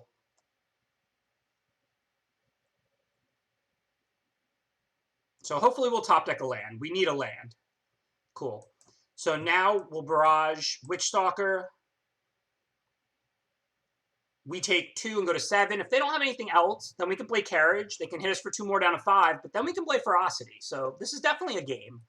Not saying I'm going to win or lose. It really comes down to the last card or 2 in their hand, my next couple draws, their next couple draws. But we can definitely beat those Ginger Brutes. It is doable.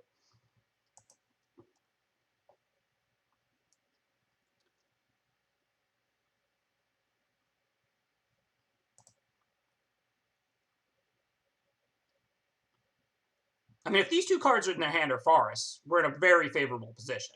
If one of the cards in their hand is an Insatiable Appetite, we're dead on board. So this game can definitely go either way. Just comes down to the last couple cards in their hand.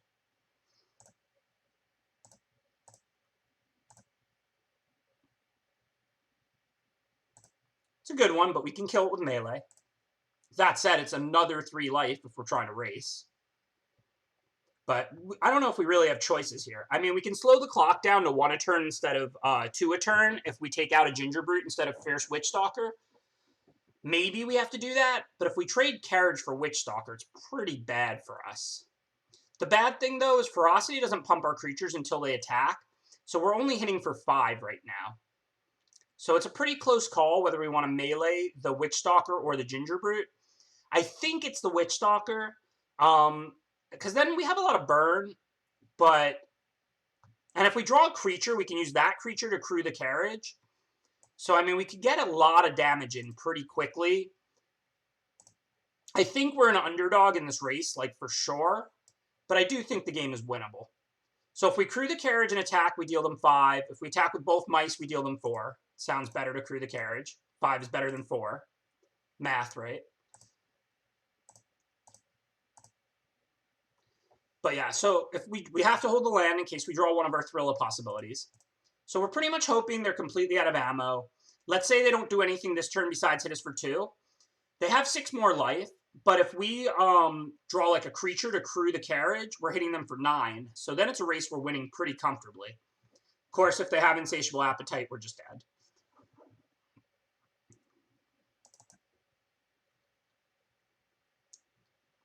Boo. Not there's anything wrong with 5-3, but we are not making progress quickly. I think I'm going to fire one more draft for now and see how it goes. If we don't get 7 wins in this draft, it's my last one of the night. If we do get 7 wins in this draft, I will do another one. So y'all can root with me instead of against me this time. If I get 7 wins, there's another draft. If I don't get 7 wins, last one of the night.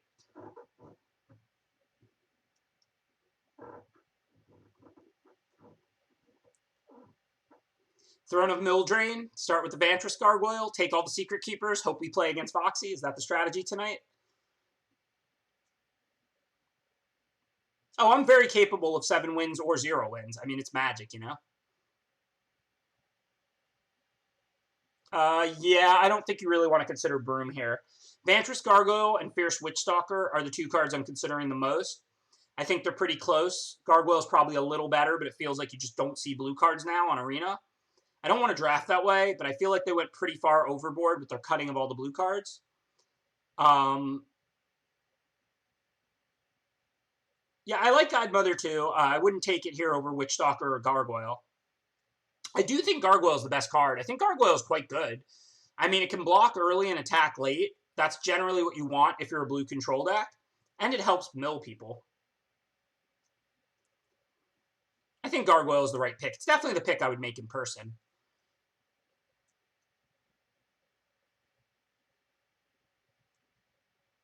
All right, so we can try and take Secret Keeper. We already have a Gargoyle. We can prioritize Secret Keepers quite highly. I know the bots are taking them really aggressively, but there's still a common. Maybe we'll see a few. Who knows? Sprite is a little better than Secret Keeper, I think, in most blue decks. But given we started with a Gargoyle, and now we can take 2 mill cards and 2 picks, I think we should try and go for it. I think Witchstalker's better than Surferin. They're relatively close, but if you end up a 2-color deck, Surferin's not the easiest to cast turn 2. Witchstalker's good in like any type of green deck, and it's not particularly hard to cast. It's green too. So I think Witchstalker is just a better card to take early than Surferin. Not by a lot. Like, it's close enough. But personally, I just think Witchstalker is better.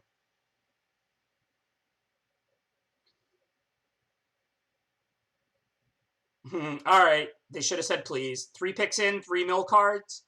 Our first attempt at mill tonight didn't go well. Hopefully this one can go better. Corridor Monitor is a fine blocker.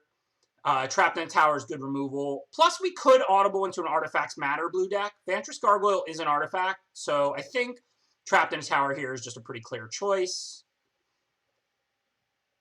What are we going to take now, though? Scalding Cauldron if we play like a heavy to mono blue or a blue-white Artifacts Enchantments Matter.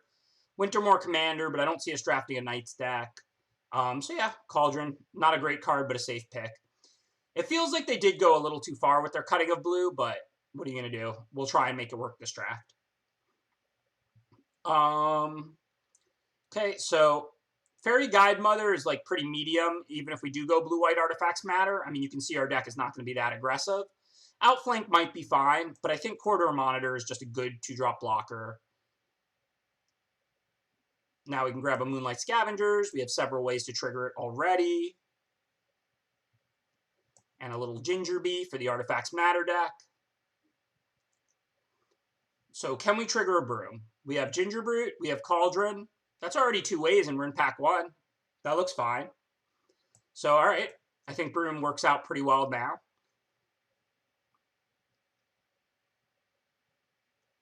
Exile it, not sacrifice it, really? So this doesn't trigger Broom?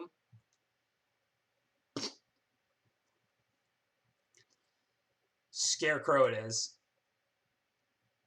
Outflank could always be fine in these kind of decks if we do go white. I don't think these cards matter. Sorry, cards, but you really just don't matter. Griffin for Lord Tupperware. I do like Lord Tupperware, but I'm not a big fan of Griffin. So now we have some interesting choices. We'll probably just take Into the Story. Even if we're not successfully decking people, if we mill them once, it's pretty easy to draw 4 cards. Opportunistic Dragon is definitely substantially better than Into the Story, and we don't really have a second color. But given we're only committed to blue, and we have a heavy blue deck with plenty of playables, and a couple of mill cards, I can't imagine not taking Into the Story here. I would definitely take Opportunistic Dragon over Sarkara. This is a really good pack. I mean, the rare and all 3 uncommons are first pickable, in my opinion. But I think Into the Story is the right card for us, given we're drafting heavy blue. So, on the one hand, this is less impressive than it looks. Some cards get better in multiples, some cards get worse in multiples. Into the Story is a good card, and if you have more than one of it, you can draft mill more aggressively and enable it better. But card drawing has diminishing returns. You don't actually, like, every card drawing spell you get makes your other card drawing spells worse, because it's more likely you'll get run over and lose the game with extra cards. That's not to say we don't want the second in the story here. We're definitely going to take it. We're definitely going to play both. But we need to draft cheap things now, and we need to be able to we need to live and win the game with our extra cards. All right, so we're pretty much mono blue. We have an interesting choice between Lock Dragon and Heraldic Banner. This might be a little bit surprising that I consider this close to some people here. Lock Dragon's a really good card in blue-red draw 2. But even if we're mono blue and we play 17 islands or 16 islands, we're not going to trigger draw 2 things very often. Most of those payoffs are red, blue, red. Only Fairy Vandals like mono blue. So I think this is a pretty close pick. I'm not considering Unexplained Vision. I would still play 1 Vision in a deck like this, but we have 2 Into the Stories. So Unexplained Vision is a very low priority card for us, but Banner and Lock Dragon feel pretty close to me. Banner is great in monocolor decks. Corridor Monitor is blue, Gargoyle is blue, Secret Keeper is blue. We don't have a ton of blue creatures, but we can use the mana, and we're trying to draft basically mono blue right now. So I think Heraldic Banner and Lock Dragon are super close. Not really sure what the pick is. No, Scorching Dragonfire is not in consideration. It's just not enough better, if it's even better than Banner and Dragon in the deck we have. Scorching Dragonfire is a good card. It's close to Banner and Lock, but they're all pretty close in what I feel like they would offer the deck we have, so there's no reason to move into red for it. I think I'm just going to take Banner. It's an artifact for artifacts matter, and we're trying to draft mono blue at the moment. So now it's between So Tiny and Runaway together. With double into the story, we definitely want So Tiny. If we live, we can draw 4 cards and win the game that way. So that's a pretty easy pick. Let's assume we're going to get this Trapped in the Tower out of there possibly for now. We can do a white splash if we want, but let's just take a look at what we actually have. Probably not going to play Gargoyle unless we get Artifacts Matter cards more than like a Moonlight Scavengers. So we want things to trigger our Broom. We have a few. More would be good. We have plenty of artifacts and enchantments for Moonlight Scavengers. I mean, we could play Shambling Suit. It's going to be, like, good, not great. We could play Prophet of the Peak. It's going to be good, not great. The artifact paths are almost all blue-white stuff. Animating Fairy exists, but I don't necessarily expect to get too much of that. Yeah, Emery would be awesome also. We could take Gingerbrute. It is a way to trigger the Broom, too. And remember, so synergy isn't always obvious. It's not like, you know, there are cards that clearly combo together, right? Sanitarium, Skeleton, and Bone Splinters have obvious synergy. Gingerbrute and Into the Story have, like, more subtle synergy. If you have expensive, powerful card drawing, life gain, cheap cards become better because you don't mind going down cards because you can go up a lot of cards in the late game. You want to not die. You want to not get run over.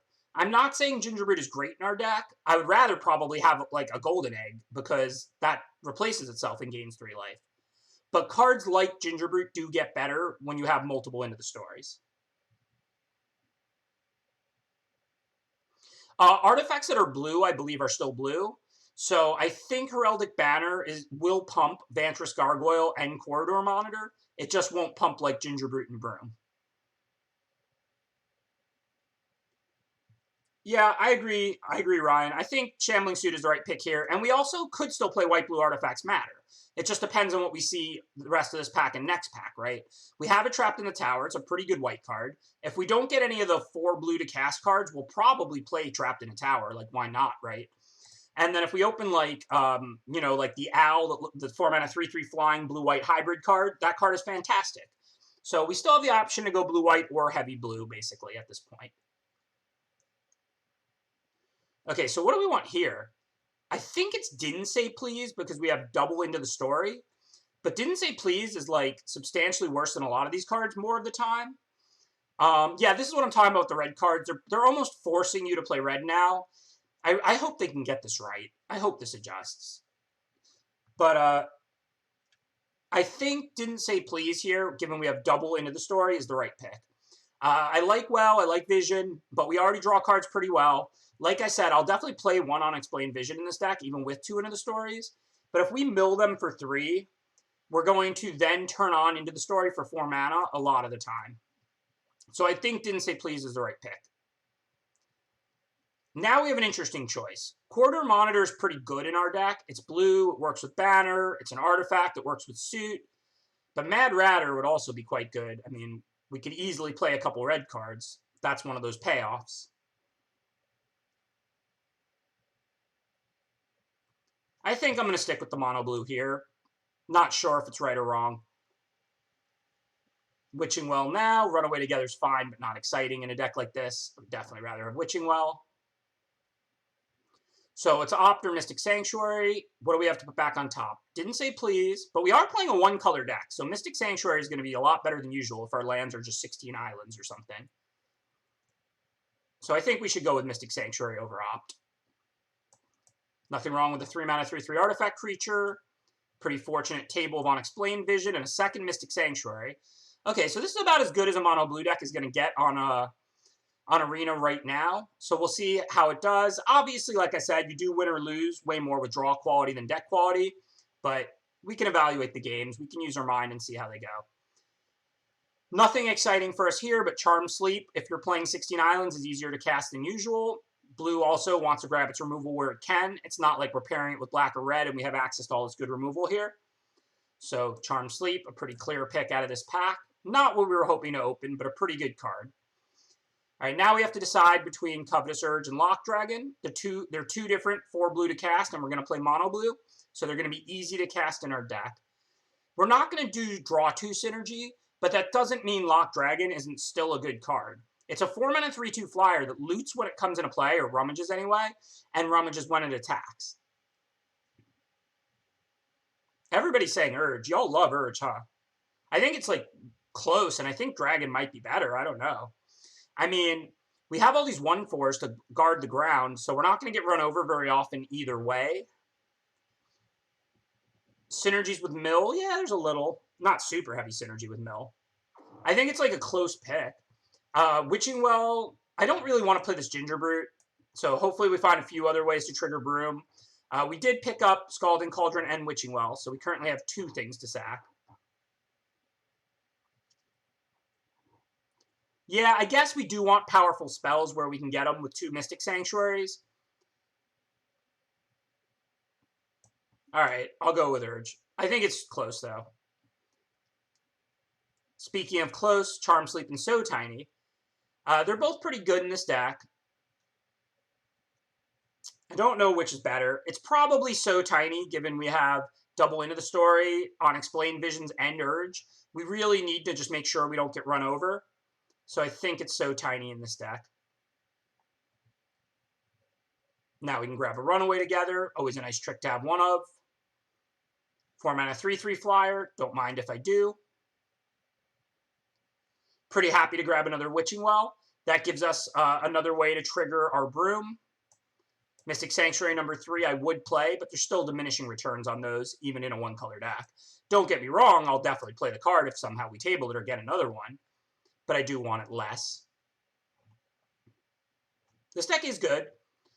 Queen of Ice, I don't think any of these cards are going to make our main, but I definitely mind slowing them down and going down a card for not a ton of value less when I have all this powerful card drawing. So I might play the Queen of Ices in this deck. We'll see what it shakes out to look like during deck building.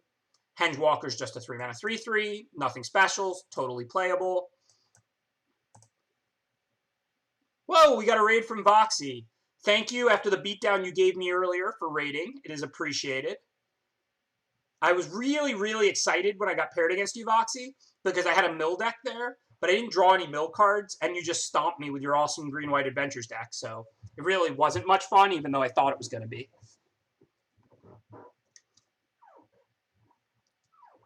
So with double Witching Well, I'm pretty sure we can play 16 lands. It's a 1-color deck. Our curve's not even that high. Look at how many cheap cards we have. That still means we have to make a lot of cuts. So what should we cut? We certainly don't need this Scarecrow. We didn't end up splashing. I think we have 3/4 monitors. We probably don't need Wishful Merfolk.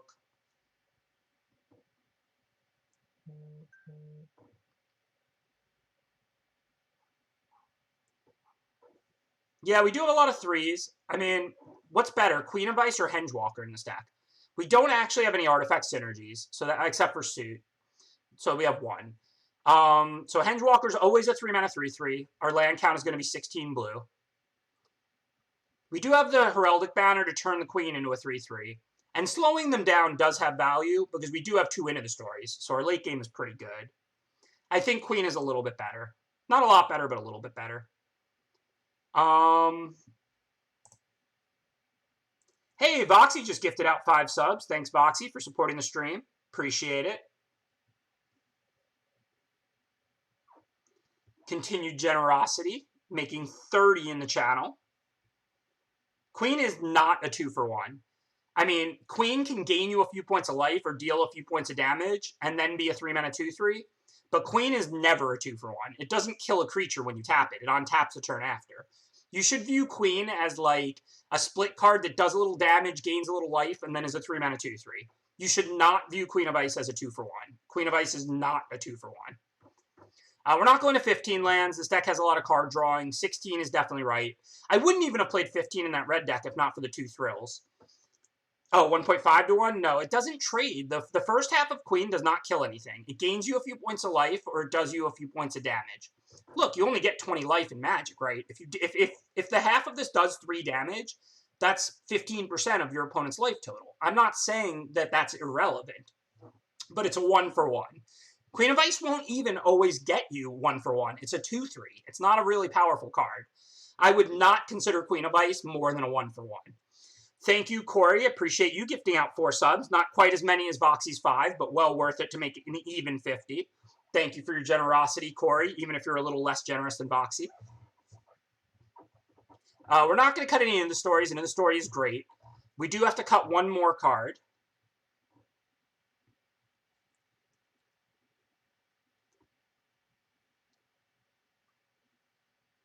Have a good night, Vox. We cut... Whoa, Undead Metaphor raises the stakes and gifts out 10 subs, a little gifting sub train. Only in my chat could we have a gifting sub chain. Like, a lot of people have sub trains because, you know, everybody's got a sub to give or to use or whatever. But my chat is so generous that people just one-up each other with gifting more and more subs. Thank you, Undead Metaphor, for your generous donation of 10 subs to the stream. And it's awesome now if you receive a sub. I do ads and chats at the end of every night where I sit around and show ads every 8 minutes and hang out and chat with everybody. If you're a sub, you don't see ads. So if you have any questions about the night you want to ask me or anything really, hang out at the end for ads and chats. And if you're a sub, you won't even see the ads. Thank you, Undead Metaphor, for your generosity. I really, really appreciate the community support. And that looks like it makes 20 gifted out for you, so it's not even your first time dropping 10. Thank you, Undead Metaphor. All right, so we still got to make one tough last cut. Any thoughts, Vox? Did you leave yet? I don't know what to cut here. It's pretty close. Whoa, and Vildoon gifted out 5 subs. Thank you, Vildoon. Gifting sub train enacted. 4 people just gifted out 4 or more subs. So thank you again, everybody, for your generosity. Thank you, Corey, Voxy, Vildoon, and Undead Metaphor for gifting out 4 or 5 subs or more each. Yeah, Monitor is good in this deck. It can untap a creature to block. It's a 2-drop that blocks well. And if we pump it with a Heraldic Banner, a 2-mana 2/4 is quite a good card. My win condition is drawing cards. I mean, I can kill them in the air with Vantress Paladin. I can kill them with Shambling Suit. I can deck them. Like, I might deck if I draw too many cards, but I have Secret Keeper, Runaway Together, 2 Didn't Say Pleases, and then I can also Covetous Urge. Plus, I can put my spells back with Mystic Sanctuary. Oh, I'll be roasting Corey until the end of time. Don't worry. Corey's great, though. Great to roast. Okay, so what should we take out? Yeah, a Vantress Gargoyle is another win condition. We're good on win conditions. I mean, we're not going to cut into the story, Ryan. We have double Didn't Say Please. We have Secret Keeper. And I don't think cutting it into the story makes sense. I understand that, like, the second one is substantially worse than the first one. I talked about that during the draft. But I still think it's a good card. Look how cheap all of our cards are. We have double So Tiny. We have Banner to ramp. We have Didn't Say Pleases to turn it on. I agree second into the story is a lot less powerful than the first, but I don't think it's right to cut it. Hopefully just one, Ifra.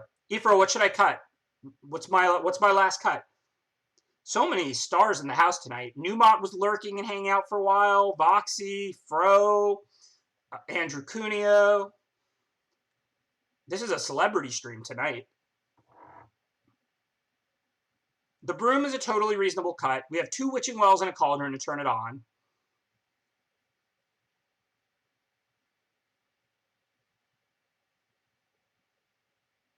How many 2-drops does that leave us? 4, but we also have a Secret Keeper and 2 So Tinies.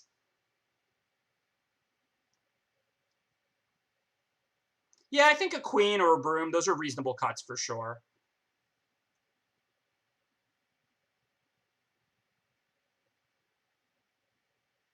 Yeah, I'm with Broom. Broom looks pretty bad. I think we just cut Broom. I agree Into the Story is not a rock star in this deck, Ryan. I just don't think we're going to cut it, though. There's a difference between a card that some people view as, like, first pickable and get it in your sideboard, right? Like, in my opinion, Into the Story is the second Into the Story is the 16th best card of my, 24 or whatever. We don't have that much big card drawing. Witching Well is really cheap on the front half. So, I mean, we have, like, Urge, Unexplained Vision, and 2 Into the Stories. Into the Story is an instant, so it plays really well with Didn't Say Please.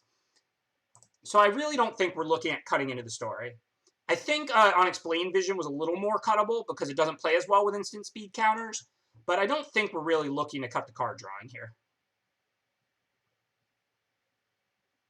No, the Hengewalkers, I mean, they just can't make it. They're just worse than some of the other cards. Hey, I'm not a big drinker, but Johnny Walker Black is usually my choice of drink.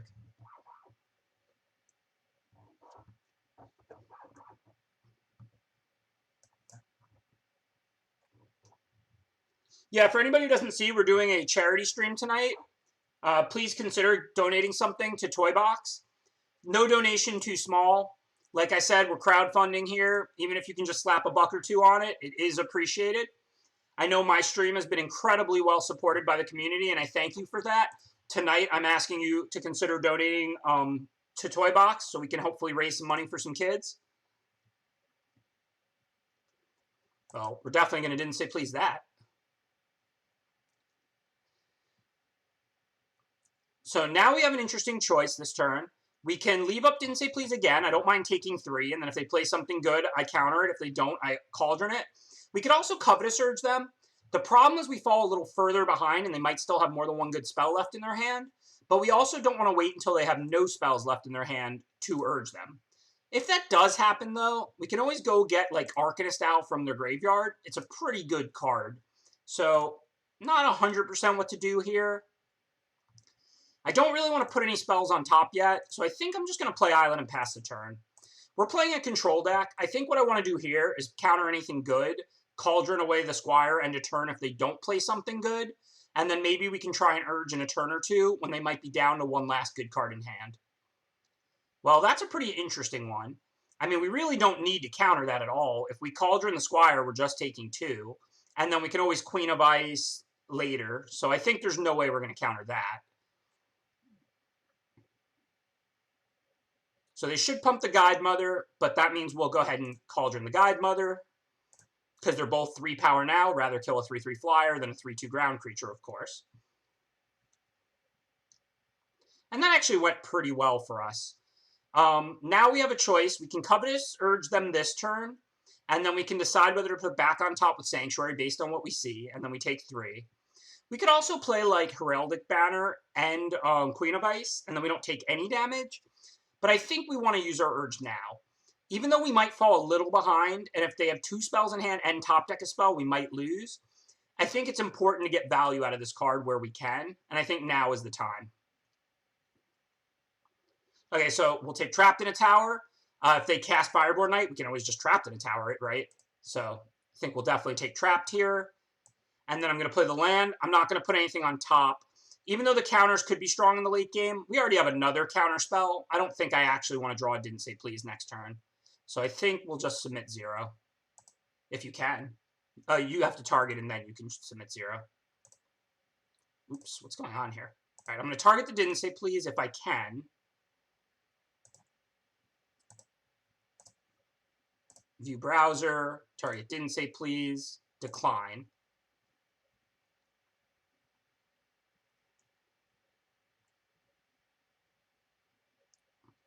So if they just cast Fireborn Knight and they didn't draw exceptionally well, we should be in reasonably good shape.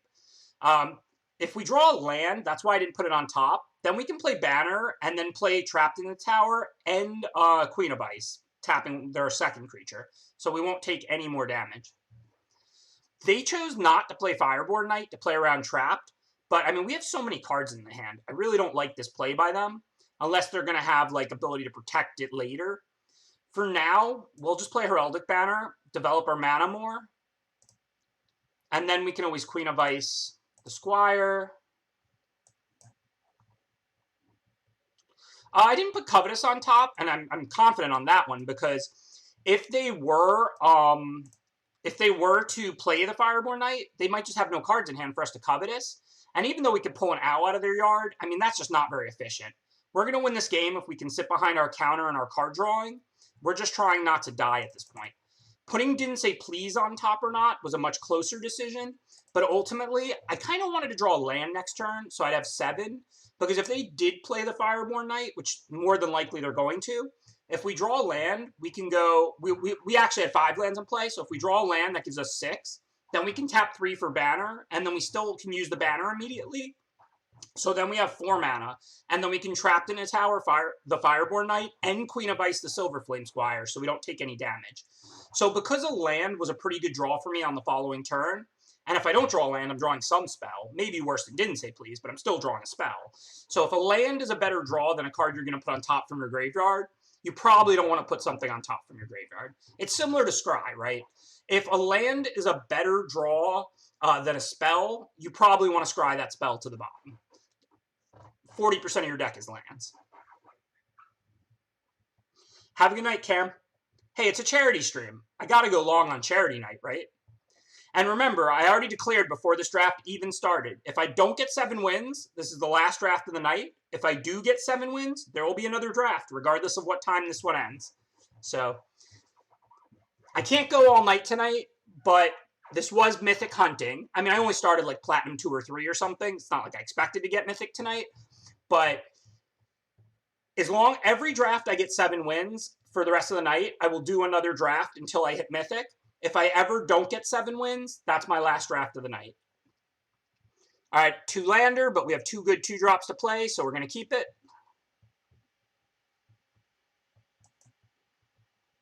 Yeah, whatever. I have to get first in this MC to remake MPL. Draft streams are what's up. MCs are old news.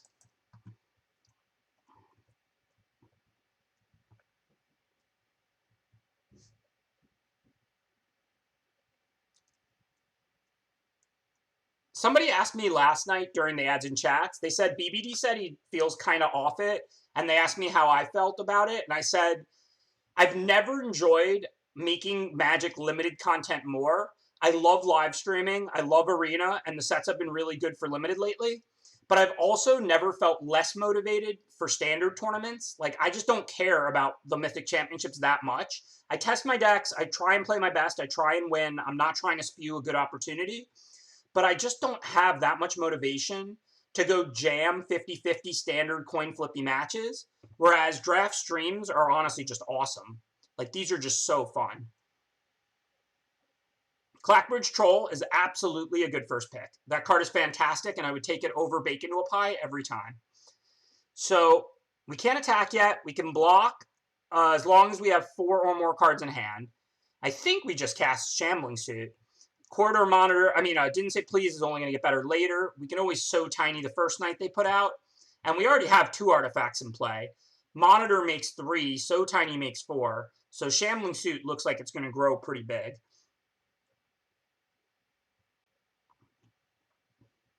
That's how I would describe how I feel about Magic right now.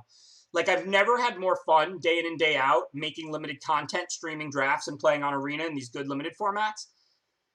It's not anything about this current standard. I mean, Oko standard was abysmally bad. Now standard's pretty healthy. But in the information age of Magic, everybody plays the same standard decks. Everybody knows what to do. Going to big standard tournaments just feels like coin flipping to me. It's not that exciting. There's some innovation, but not a ton. Whereas Limited has, like, never really been better than this. Like, Arena's way faster than Magic Online. The sets have been good set after set. Like, and streaming is just awesome. So, I mean, all in all, I'm loving Magic, and I'm super happy to be playing a lot of it. It's just big standard tournaments don't really excite me, and making limited content does. All right, we're definitely going to mill both of us, not because we're trying to deck them, but because we're trying to get 7 cards in their yard so we can cast Into the Story for 4, shrink their stuff better with So Tiny, and attack them with Gargoyle. We do need to have 4 cards in hand for the Gargoyle to block. I don't necessarily think we need the Gargoyle to block. We have the Shambling Suit. So this is a pretty interesting turn. I think what we do here is just attack with the suit. If they double block, we can So Tiny, and then we'll kill both their creatures, and we won't lose anything. If they take it, post-combat, we just play land, monitor, and untap the suit. I guess we could get an extra mill if we wanted to mill them with the Gargoyle instead of attacking. Maybe that's better. The sooner we get 7 in their yard, the sooner we can Into the Story for 4. Corridor Monitor untaps any artifact or creature. Yeah, that's better than dealing them damage, right? I think I take it all back. No reason to attack them with Shambling Suit. I can just Corridor Monitor my Vantress Gargoyle. And I don't even have to play a land. So now Vantress Gargoyle can actually block.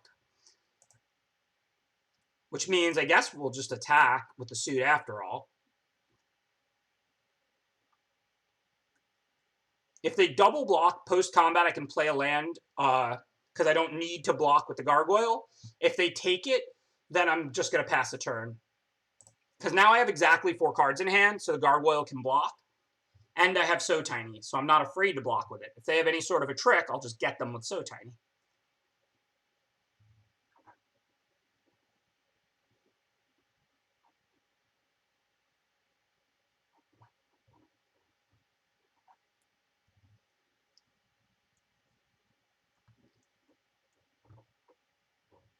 We're pretty much a didn't say please away from them having 7 cards in their graveyard, which means Vantress Gargoyle is attacking, into the story costs 4.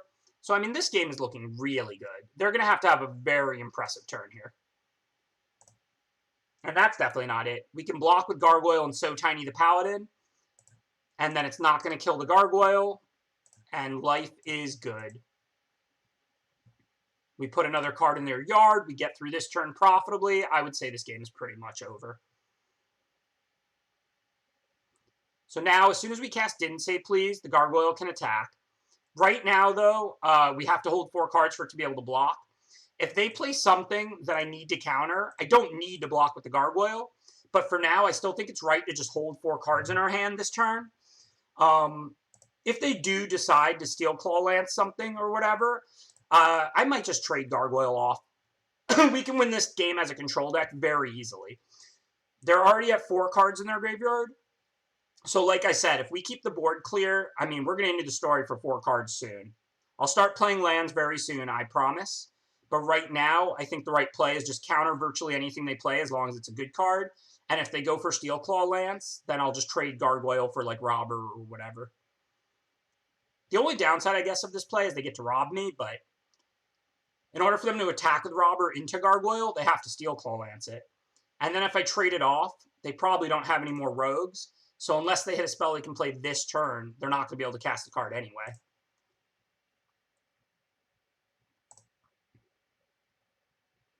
Well, they got something they can cast, but it's also just a 1/4. So I'm going to block because they're the aggro deck. Mill us both, because why not? I could probably go for a quicker lethal if I don't block with the Gargoyle. But again, how are they going to beat me as if I now I'm going to Didn't Say Please anything good, not Corridor Monitor, and then I'll be able to end the story. I just can't conceive of how they're going to win this game. So now we'll start playing our lands, pass to them.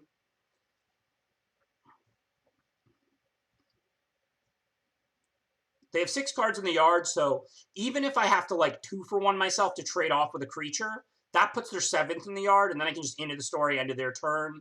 If they play anything, I can counter it. This is looking very good.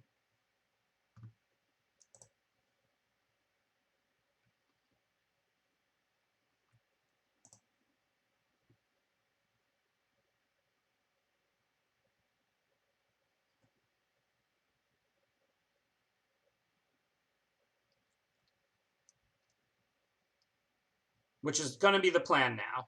I'm definitely not going to take hard hits from that red cap. So what we're going to do is double block it. Sure, they can double pump and kill both my creatures, but when their red cap goes to the yard here, that's the 7th card, which means I get to end the story, end of their turn, and draw 4 more cards. Then I can untap with 7 cards in hand, draw an 8th on a basically clear board because they have a Corridor Monitor out, and at 20 life. So I don't mind at all if they 2-for-1 me, so to speak. Let's just get that 7th card in their graveyard. And boom.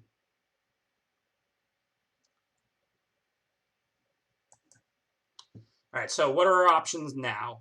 Covetous Urge looks pretty good. Sitting on Didn't Say Please for a turn might be better. But they could easily be getting close to running out of cards in hand. We don't know how many lands they're holding. I'm also at 20, so I'm not super worried about taking a hit. So I think we'll start by Urging, and then we'll Witching Well after so we can scry up whatever we need. Well, that's a hand. I'm pretty sure we're going to take Paladin. Barrage doesn't scare me. I have Runaway Together and counters. A 5/2 haste does scare me. So this is a pretty easy Paladin, I think.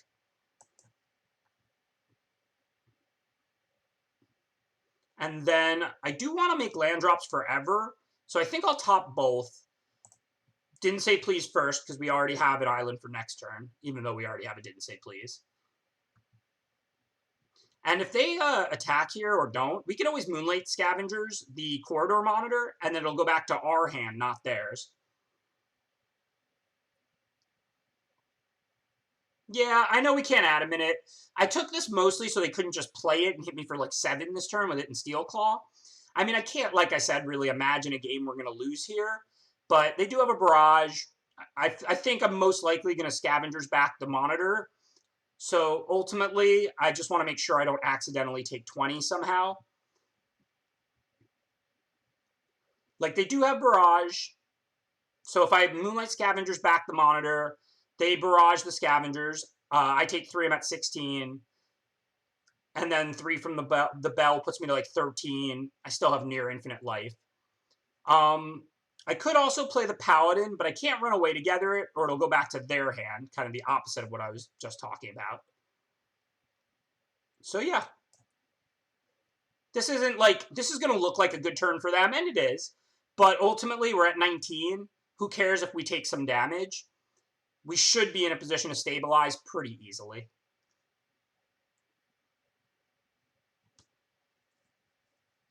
I actually have no idea whether this will get adamanted or not when we cast it with 4 blue.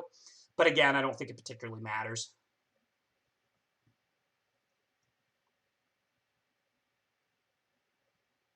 Now what we do is we just Corridor Monitor. We run away together the bell and the Monitor. We counter the bell. We're facing 1 a turn from the Trebuchet. I'm pretty sure we'll be okay.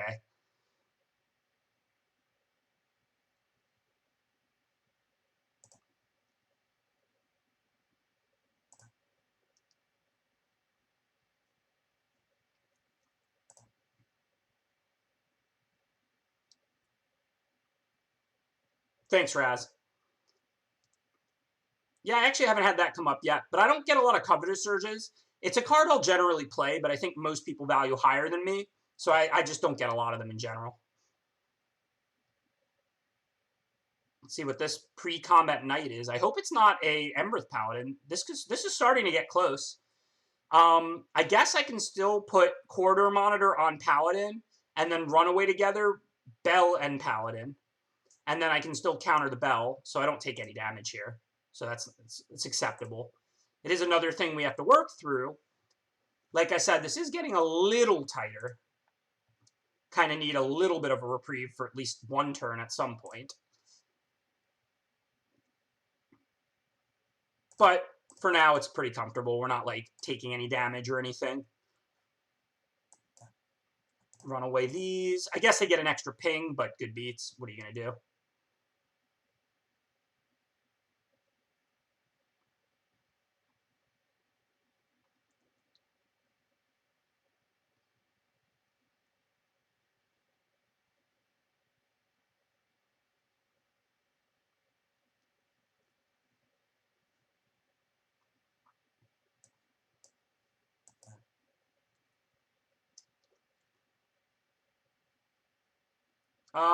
I don't know. I mean, if I counter the Paladin, I'm using my last counter on a card that I can stop pretty easily.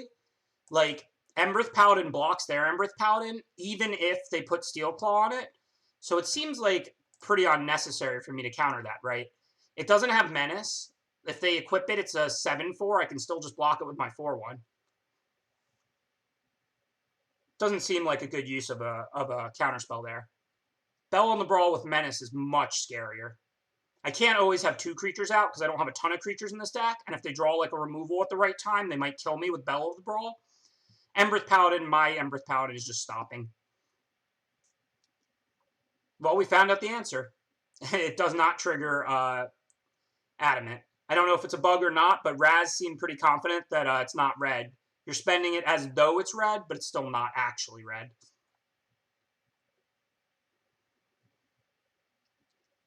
As long as we still have win conditions to close with, I mean, we're going to win. But if we draw like a bunch of cards and then put out like the creatures we draw, there is a chance we'll deck without being able to kill them. Like, that exists. We have 15 cards left, 1 Mystic Sanctuary to put something back. We could put back Covetous Urge and Urge them again. So, end of turn, let's draw another 4, see what we go dig up. They have 16 cards in their deck. We have 10. We already used Runaway Together and Vantress Gargoyle. So we have Secret Keeper, Didn't Say Please, and the ability to put Didn't Say Please back one more time. So it sounds like we can still deck them if we don't play too much more card drawing.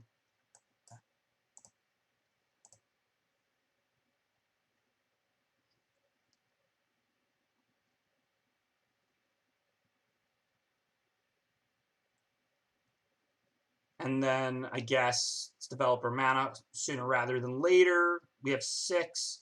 So we can still play Secret Keeper, Monitor, and have Didn't Say Please up. That's pretty strong.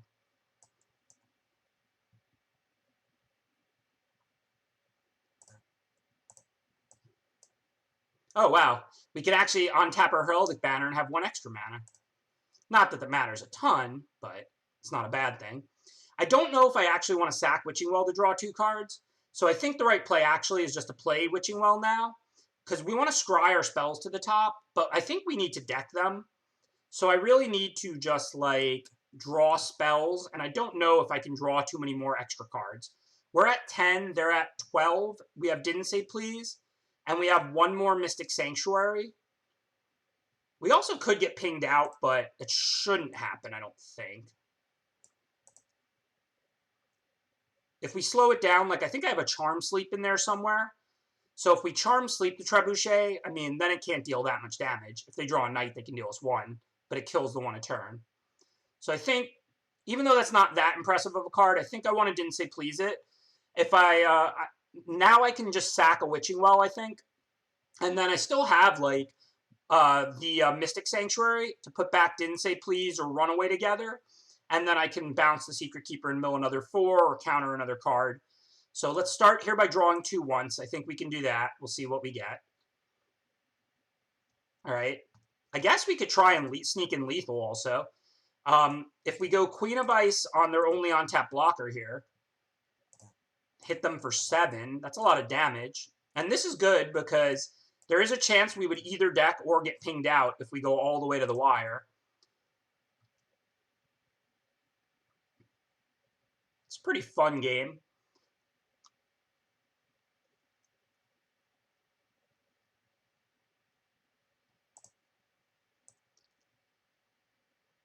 Oh, Sleep is in the graveyard because of Gargoyle. I missed that. Good call. So we don't have Charm Sleep, but we do have the other Mystic Sanctuary. We definitely have 2 of those. Yeah, you got to be ready to switch gears when you get a good window, right? I wasn't even looking for a window to attack like that, but, I mean, they didn't put out any more creatures, and we drew Queen of Ice, so, I mean, it was a pretty safe attack. I don't know if we're going to be able to deal the other 7 next turn or not. We'll see what we get. We have 2 Queen of Ices. Did we use the other one yet? No, the other Queen of Ice is in there too. So we might 7 them with that. Whoa. All right, well, there goes decking them. So we do need to 7 them now.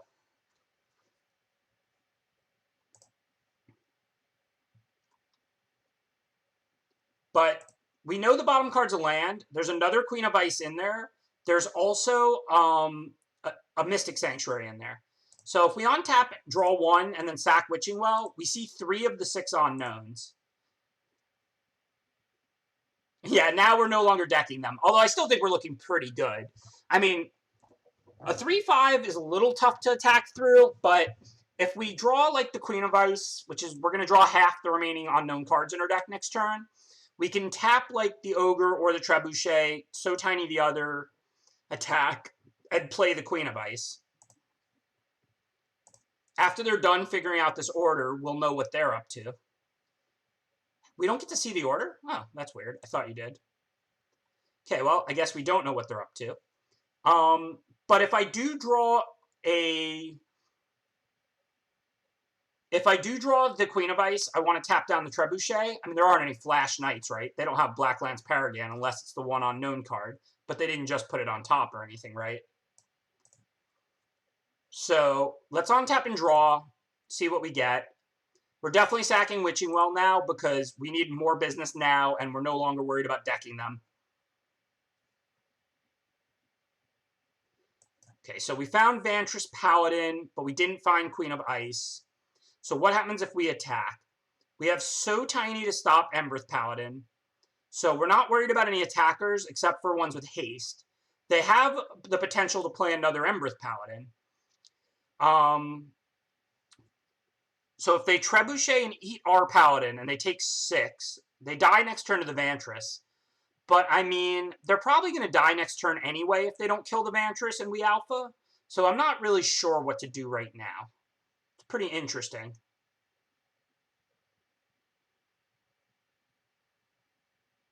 This is a super close game now. Yeah, Trebuchet can block Paladin, so we do need to kill them maybe by alphaing.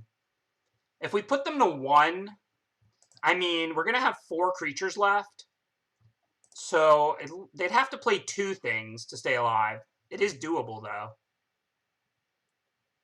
Not sure. I mean, this is super interesting, like I said.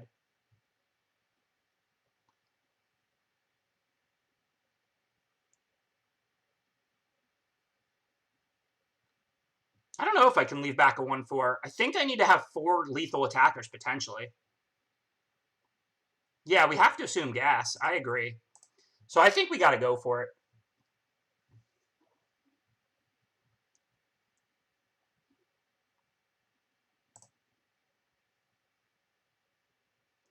I think Secret Keeper does change the math attacking with it because it's a 1-power attacker and they're at 1. So if they don't gain life, that's an extra lethal threat, an extra blocker they need to have back now. I mean, I'm not sure if there's any way we die to the Burning Yard Trainer or if they have Paladin and Burning Yard Trainer or something. But we have a 4/3 blocker and a So Tiny. If they can lethal me, they can lethal me. I mean, I have like 4 cards left in my deck. And I mean, putting them to 1 matters. That's an extra lethal threat they now have to stop. How could Secret Keeper leave the math the same? They're at 1 life. Secret Keeper has 1 power. It's an extra lethal threat they have to stop. It's a whole extra blocker or removal they have to have.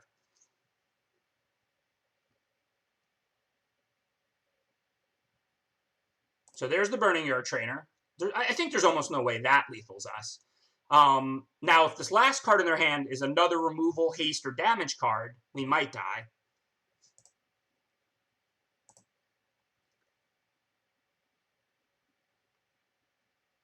It doesn't matter if that forces us to block with Vantress Paladin, because if they attack with 2 creatures, they can't stop 3 creatures on the following turn. So we're happy to block with Vantress if they attack with 2. I think not sending Secret Keeper last turn could have cost us this game, assuming they don't lethal us here. Now, they might lethal us. It really depends on this last card. I don't know if they have anything or not. I'm fairly sure we're not lethal on board or even close to it. I know Burning Yard gives trample, but So Tiny gives -6, so that's pretty much going to get rid of all of Embereth Paladin's power. It's just sneaking in for 1. Let's say they have Rimrock. If we put Vantress Paladin on Burning Yard Trainer, we take, what, 2 trample there, 1 trample here, and 1 from the Trebuchet. So we die if that last card in their hand is a Knight we can cast. On the other hand, if we So Tiny the Burning Yard Trainer, we block here, we take 4 or 5, we die. Wow, so if this card in their hand is a land, we win at 1 life. If they have a Knight they can cast or anything, we lose. Awesome. Good sweat. All right, so Vantress has to go here.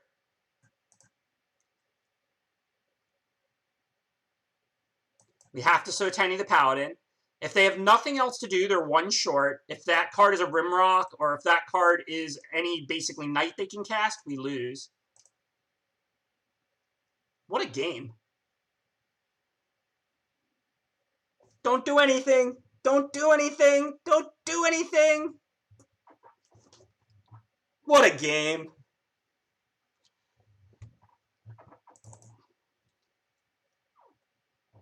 Yeah, they miss lethal, but I mean, again, if we don't send the Secret Keeper, we don't take lethal, but we have no ability to lethal them there before we deck, necessarily. Hey, it's a super close game. Everybody makes small mistakes from time to time. I'm well aware they missed a ping. It's not like I've never missed a ping. Something about whoever's never missed a ping. I think there's a phrase for that.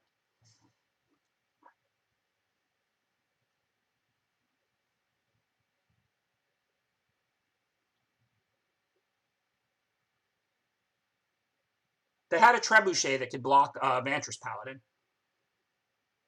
If they didn't have a way to block Vantress Paladin, I would not have made an aggressive attack like I did. I would have just put them to 4, or I would have just killed them in 2 turns with the Paladin and not even really attacked at all and thrown away creatures. You've never missed a ping? Good job, Crypto Coast. I miss about a ping a day.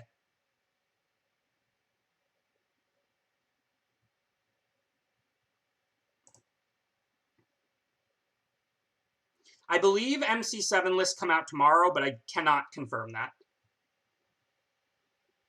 Never not missed a ping. Well, that's rough.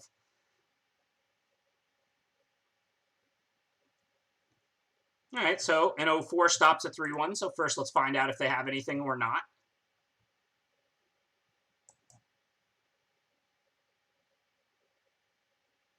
The Trebuchet was literally already equipped with the Lance. They moved it on that following turn to try and lethal me. So we're definitely going to block. If they have something, they have it. If not, we'll soak up some damage. If they showed me a Scorching Dragonfire, I would still block. If they showed me a Rimrock Knight, I might not block, but it's not a big deal. All right, so we really need to dig up lands. We didn't find a land, so now we're going to Witching Well. Well, neither of those are lands.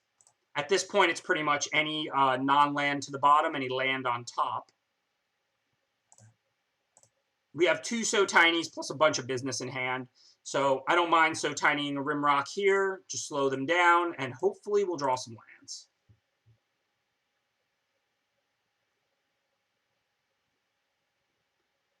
Well, they Forever Young the burning thing on top, so they wouldn't have wanted to play at that turn Ace of Swords.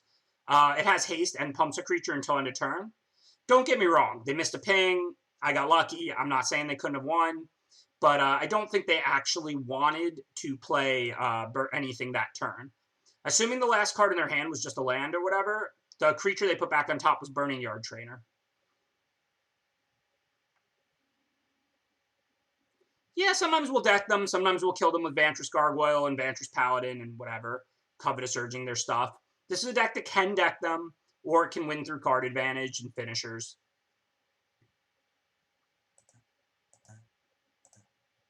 Yeah, I'm not saying they got exactly what they meant to do. They did time out, almost for sure. I'm just saying that since they ended up putting just Burning Yard on top, I don't think they actually wanted to... play anything that turn. I'm not saying that what happened was what they actually wanted. Okay, so if we draw a land, we can Cauldron Surkara. For now, we still haven't seen a land despite scrying 2 to the bottom. Let's just tap Surkara down, buy ourselves a little time.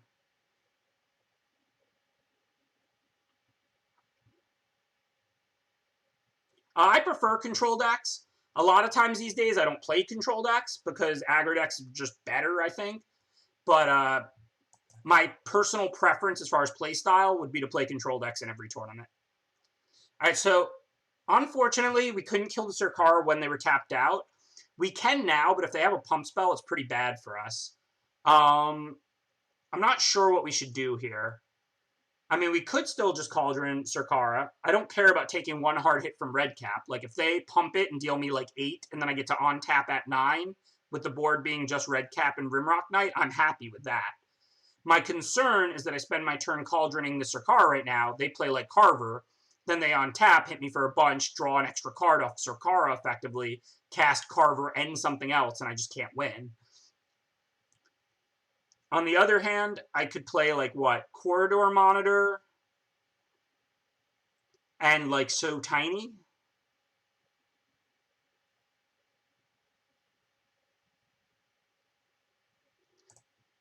Well, I can't go into combat without attackers. I can go to combat, but...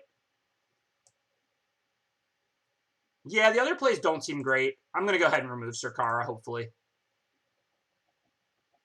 Like, if this does succeed, like I said, I'm not that scared of them dealing me a bunch of damage because I have a bunch of life. If they hit me for, like, 4 and add something to the board, our back is still to the wall, but we have a 1/4 blocker. We have So Tiny, run away together. Maybe we can catch up. If they start drawing extra cards every turn with Surkara, we're never winning this game. So I think it was right to just try and kill it, cross your fingers, and hope for the best. Like, this is a painful turn, but ultimately, I mean, if they don't add more to the board, Rimrock's a 1/1 and is going to shrink to a 0/1 soon. So I'm not that worried about that. So that worked out about as good as we could hope. They have 6 in the yard, so we need 1 more in their yard to really turn them on. At the moment, what are our options? We can banner blue to get our 4th land, which is pretty valuable, and then so tiny, like the weasel back. It's not great. We can corridor monitor, which blocks the weasel back, and then we can so tiny the bone crusher. We'll take 2, but when the weasel back dies, that puts the 7th card in their yard, and then the bone crusher shut off. So that looks like our best option.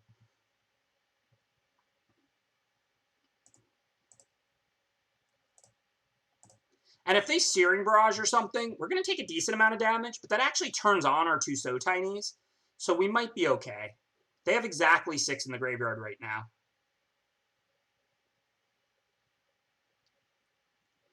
I mean, that heuristic is true, Knowledge Sinkhole, but again, it's Magic. Like, sometimes you can still win even by playing around a pump spell when you're behind. I mean, if you do want to try and figure it out.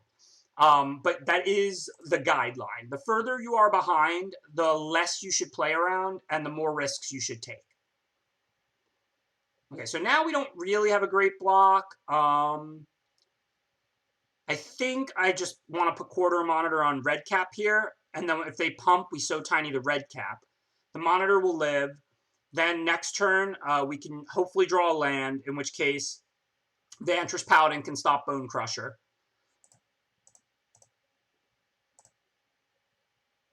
Definitely, I'm not super happy about the way this worked out, but not the end of the world. Let's see what our card is this turn. Still not a land, so it looks like we just have to cast Queen of Ice.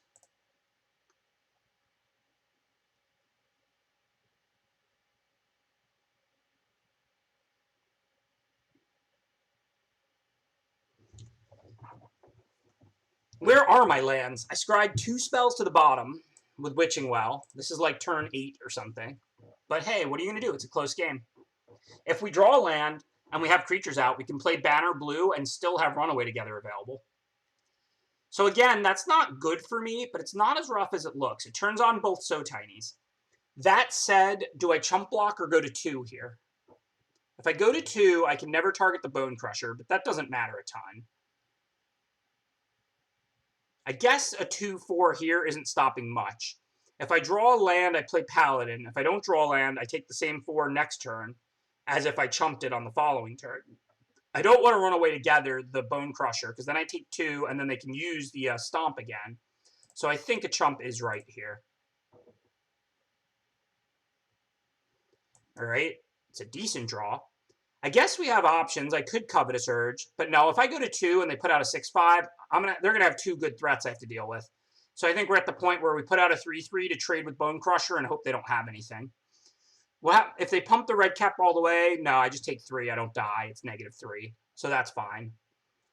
So yeah, if Vantress successfully stops Bone Crusher and they either put me to 3 or add Tree Folk to the board, I'm still in this game. Obviously, I'm on my back foot, but what can you do? It's turn 10 and we just hit our 4th land drop.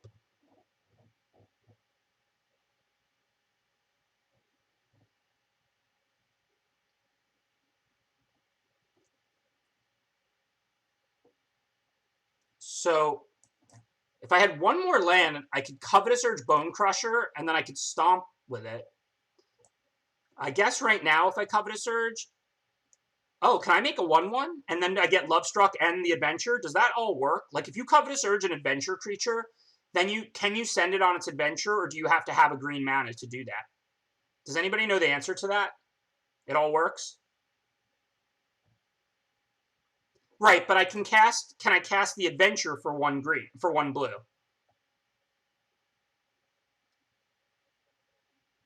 Slow down, chat, slow down. I appreciate the help. What we need to know right now is if I urge this Lovestruck Beast, can I tap a blue mana and make a 1/1? Can I put it on an Adventure for a blue mana?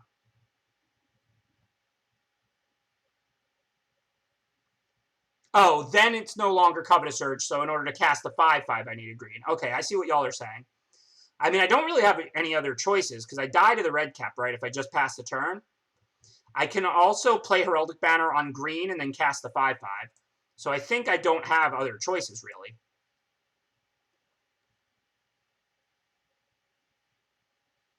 What's in their hand? I mean, I just want to see it. I have to take a 1-mana card. Well, I think I'm just going to die to Fling, probably. Maybe not. They have to have the mana and then the mana to cast Fling. All right, so we have to do this. And then we make our 1/1. If they have exactly 6, yeah, so they can't Fling me for lethal. And if I block Redcap right now with the 1/1, if they want to kill me, they drew another 7 dwarf, so now they can Fling a 3/3/7 dwarf at me. Yuck. Oh, they had 2 dwarfs and a Fling? I didn't even see that. No, I mean, I couldn't do anything about it, so. But I wasn't dead to Fling Redcap 7 dwarf this turn, I don't think. Obviously, to 2 7 dwarfs, I was dead, because then they could just Fling a 3/3/7 dwarfs at me. That was a pretty sweet game. We've played a lot of actually awesome games tonight. Yeah, that game was really close. That was a fun one.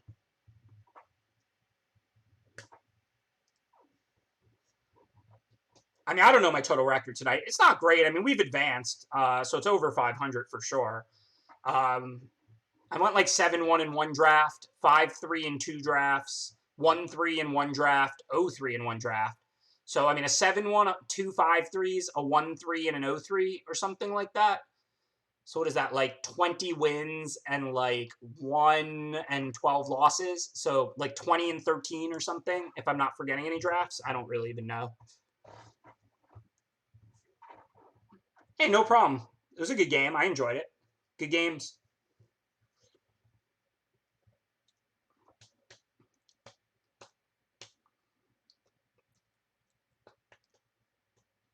I mean, I don't feel like we've been running hot tonight.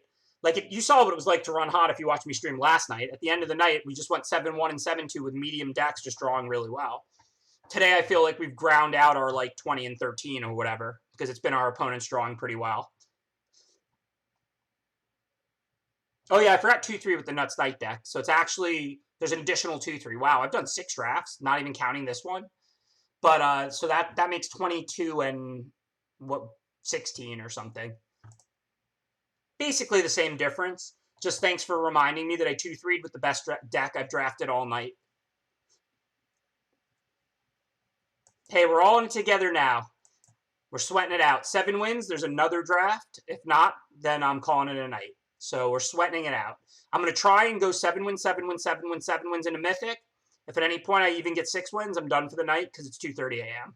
But as long as I keep getting 7, I'll stay on until I hit Mythic. All right, so we definitely want to draw Gargoyle. Do we want to draw Mystic Sanctuary? Probably not. We already have 3 lands. Plus, it's a great card to have in the bottom of your deck. Hey, if I got to stay on for 24 hours, I'll do it. Actually, I can't because then I'd miss my flight. My flight's at around 7 tomorrow, so. But I've got plenty of cold brew in the fridge. No, it doesn't matter. It's just for fun. But I'm not going to be able to stream tomorrow or Thursday because I'm flying out to MC7. So it would be cool to hit Mythic before I go. But if not, we'll hit Mythic when we get back. Yeah, going to just put out the Gargoyle. If they attack, I won't. Oh, well, if they attack, I can block, I guess. They can only pump to 3 power. It's not much. It gives +3. And if they even have that, it'll still be a 2-for-1. So I probably would block if they attacked.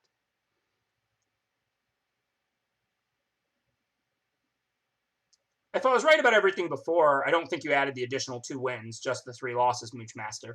But I'm not even sure if I'm remembering all my records correctly.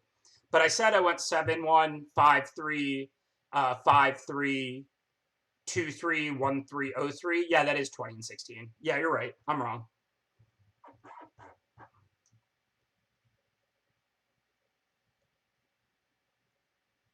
Well, you only really need a 51% win rate to hit Mythic. It's just a question of how long it's going to take you to get there. I mean, I'm going to always hit Mythic if I want to. I'm not bragging, but I have over a 50% win rate.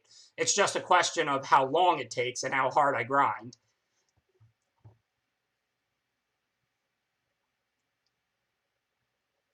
I don't know. That's a good question, Knowledge Sinkhole. I would love to use something. Well, yeah, I guess that's true, Ryan, if you lose at the exact right times when you can't go down. But for the most part, if you need a 51% win rate to hit Mythic. Technically, you could hit it at a 49% win rate or something if you lose when you're at the bottom and you can't drop to the next one, and then you start winning after that or something. But you don't need like a 70% or 65, or you don't have to be amazing or 60%. Technically, if you're winning 51% of your matches and you play enough matches, you'll get to Mythic. So, okay, anyways, pretty happy with that. They had the red cap melee and sack a land. This turn, I'm assuming we're just going to Shambling Suit. We already have 3 blues, so there's no need whatsoever to get a Sanctuary in play. Next turn, we can put out a couple Corridor Monitors and really beat down with the suit. Yeah, I understand, like, immediately when Ryan said that, Queen B is a Florida friend, Ryan. I knew what he was talking about. I'm just saying, like, realistically, you need, like, an above 50% win rate. So when I say, like, I'm gonna hit Mythic, I'm not really bragging. I mean, I'm just, like, I'm gonna play. I draft all the time. So, okay, so we don't have anything to put back, but I do want to use 4 lands this turn. I don't really need to hold that. I want to deal them maximum damage, and I don't need to untap my Shambling Suit to block. I have 2 different Corridor Monitors to block the red cap with. So this turn, we're just going to get both our monitors in play and hit for the maximum damage we can, which is 4. Who have I known longer than the Queen Bee? Not many, Ryan, not many. These days, of people I still talk to, I don't know. Just other hands-on people. I mean, if you don't count me as knowing John from before we started hanging out regularly, then he wasn't like, I didn't meet John until after I met you by a few years. Technically, me and John went to the same elementary school, but we weren't like friends and we didn't know each other really.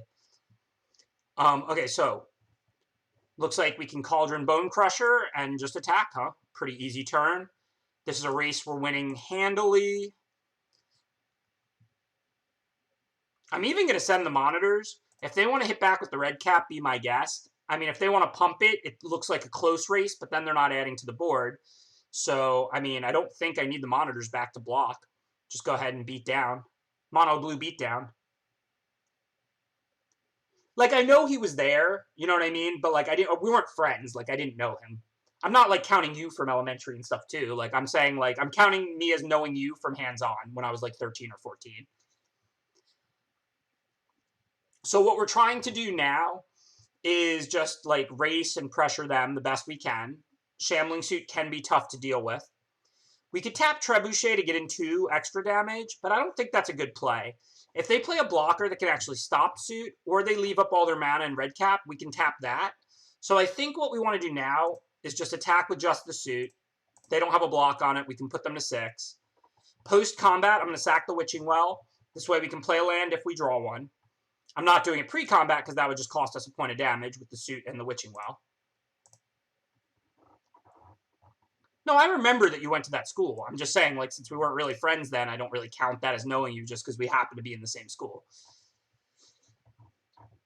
I didn't attack with the monitors. One would just bounce with the Trebuchet, so I'm getting, like, 1 point of damage. And then, look, I mean, maybe they attack back. Maybe it's not worth missing a point because we're so far ahead. But, I mean, we're not an aggro deck. So I chose to hold both monitors back to miss 1 point of damage. That could honestly be wrong in this spot. I'm not really sure.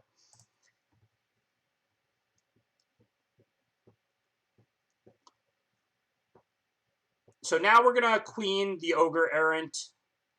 And then I guess we can just play Monitor and attack with Shambling Suit.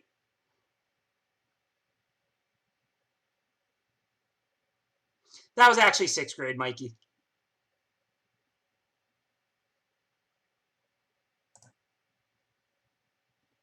Okay, so we need to play Quarter Monitor pre-combat or we're missing damage. We don't need the Suit back to block.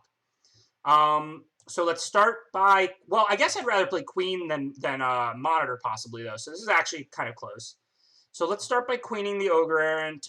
And then we have 3 mana left to play Queen or 2 to play Monitor. I think I'd rather just play Monitor. And I guess now that I'm going to have a Monitor untapped and is so tiny, I probably should send the monitors. I probably should have last turn. I don't think it was wrong to suggest that. Because ultimately, are they really in a position to be attacking me?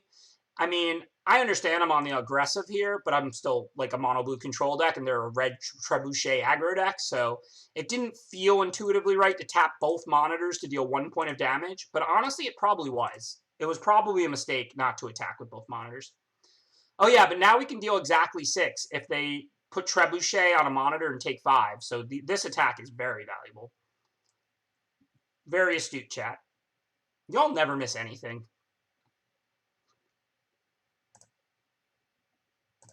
Yeah, if they didn't block suit now, they'd be dead, basically.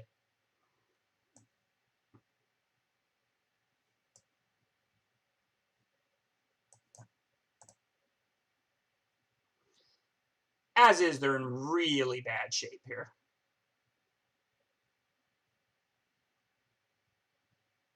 Did have a bunch of cats when I was a kid. That is true.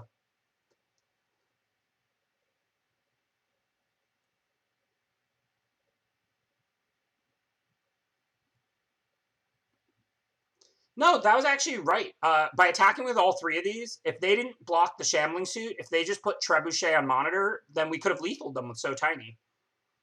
So that was actually pretty astute, as usual. Okay, we can't do anything about that. I don't think we need to So Tiny anything randomly right now. It's so cheap. We can use it at instant speed. So we'll on tap. Attack with everything.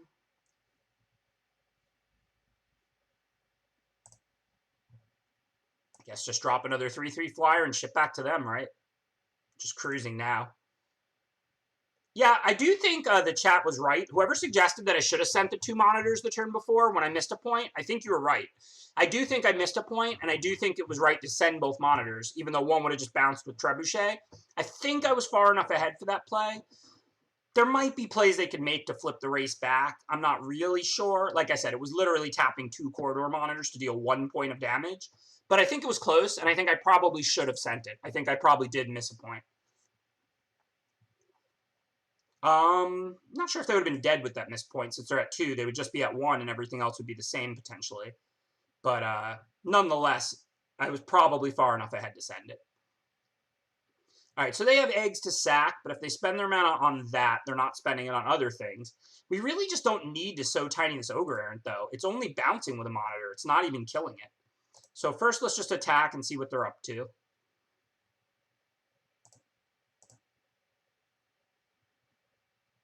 Yeah, if they played like an Embereth Paladin or something, I wasn't gonna like take lethal. Maybe they could have swung the race the other way, and then I would regret the attack. I think it was close, but I think it would have been better to attack that turn. I do think whoever pointed it out in the chat, you were right. But I do think it was close. It's not like I just missed a point. I would have had to tap 2 1/4 blockers against a red aggro deck to deal 1 point of damage. But I do think it would have probably been right to do so. Okay, well, we're presenting lethal, so we're passing. One of the hard and fast rules of Magic, if you're presenting 5 and they're at 5, pass to them. Now nothing has changed. We're not lethaling them, but the corridor monitor and the Ogre Errant are just bouncing, so there's no need to So Tiny anything. I don't really care if this gets 3 damage on it. Looks like they have a stop, so they're probably going to Rim Rock, in which case I probably will So Tiny the Ogre Errant. Ogre Errant's a fine target for So Tiny. Here, there's just no reason to play it for no gain. Now that it's been Rimrocked, if I So Tiny it, it won't kill my corridor monitor, and I am trying to swarm them. Since they just gained a bunch of life but didn't kill the Paladin, every 1/4 I have out that could attack is pressuring them. So I think we just want to play our lands. This way, the turn we play it Unexplained Vision, we have the ability to use as much mana as possible. We don't want to hold lands in this scenario. And we want to cast Queen of Ice, though, not Unexplained Vision, because we just want to pressure them as much as we can right now. They effectively have 1 wall that can bounce with like Queening it tapped or Corridor Monitor, but doesn't kill anything. They have to spend some mana killing Vantress Paladin or they die to it. And then they also have to put out blockers, which Rimrock can't even block.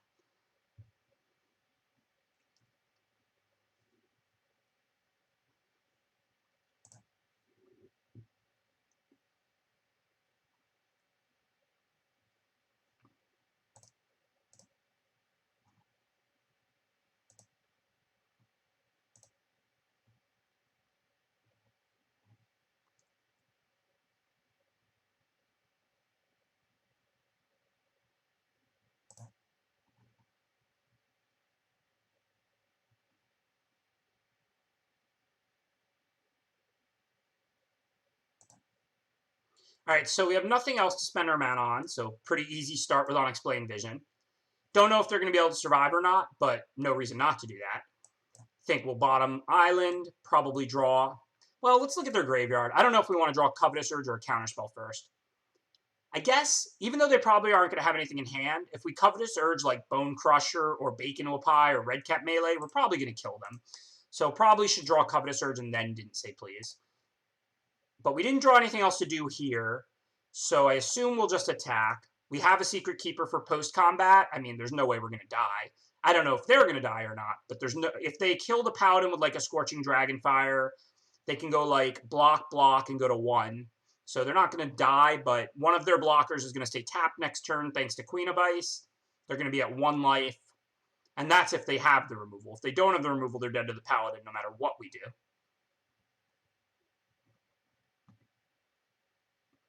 Trying to work our way up.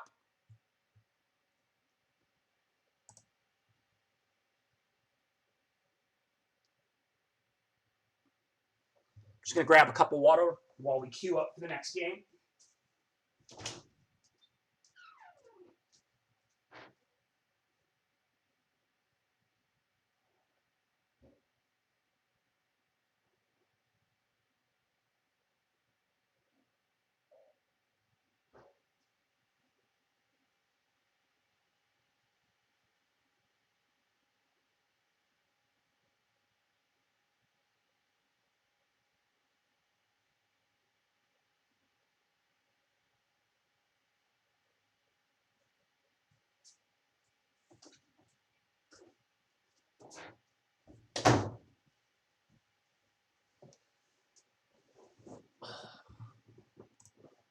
Nice to come back to that hand.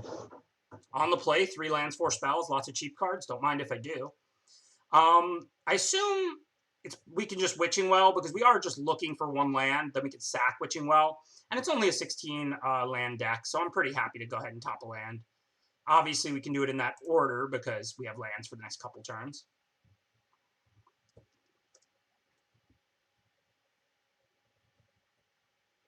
Everybody keeps commenting about the 2 vacuum cleaners. I doubt I've literally ever bought a vacuum cleaner in my entire life. I think those were both like gifts from Rachel's mom because she wants us to keep our place cleaner and because she's very generous. Probably in that order. For anybody who doesn't know us, part of why me and Rachel are such a good couple, neither of us are very clean. Like, we're both the kind of people that are just like, whatever. Let's play games. Rachel's great. She's working right now at the Hard Rock. She might come home before the stream ends if I do get 7 wins a couple times in a row. She works 8 to 4:30. Oh, Rachel's the best. I scored so high above my head here. I'm well aware of that.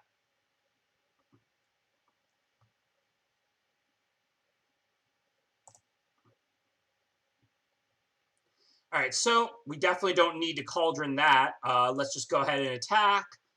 Queen of Ice gets in. Corridor Monitor stops Intruder. I don't think we want to put a second Queen of Ice in play this turn over using all 4 mana and sacking Witching Well. If somehow the Flaxen Intruder gets in, I don't want it to blow up draw 2.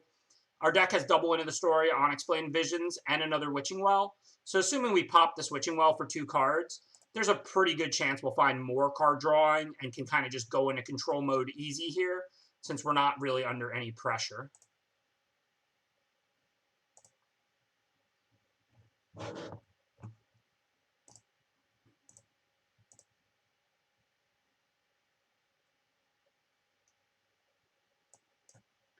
All right, so do we kill one of those 2 cards, or do we Covetous Urge? I think we Covetous Urge. We're not under any pressure. A 1/4 stops both from attacking.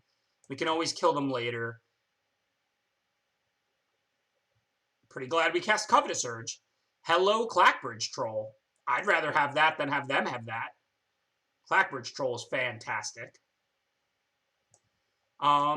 And then I don't want to put out Cauldron now because they might somehow blow it up. And I do want to kill Sorcerer's Broom pretty bad, I think, because they have Flaxen Intruder or food token they're going to make and stuff. But we might as well just mill them for 4. We have nothing else to do with the mana.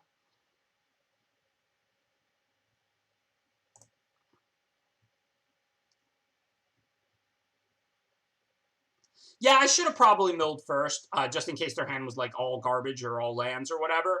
It's highly, highly unlikely I'm ever going to take a card from their graveyard over their hand in this position in the game. But it basically can't be wrong to mill first. But I would have to see cards that make me not want to mill them or something like that. So I'm not saying the play was right, but...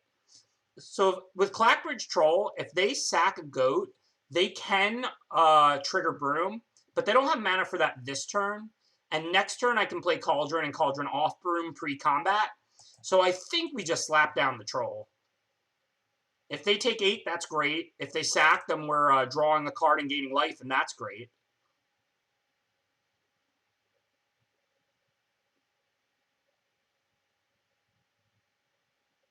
You've never been beaten by your own Broken Rare before?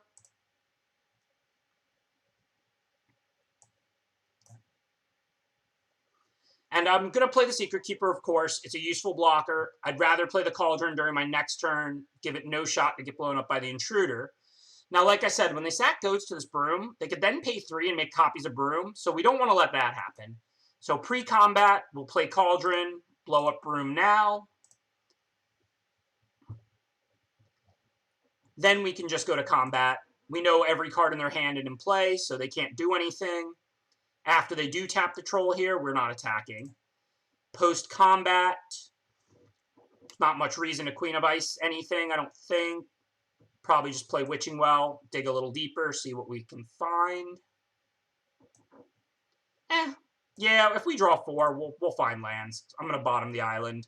We were, of course, 100% to top into the story there. Whether to top the island or bottom the island is interesting. I do kind of want to draw the island, but also there's another 9 of them in there, and I'm drawing 4 cards. Looks like a good enough target for So Tiny to me.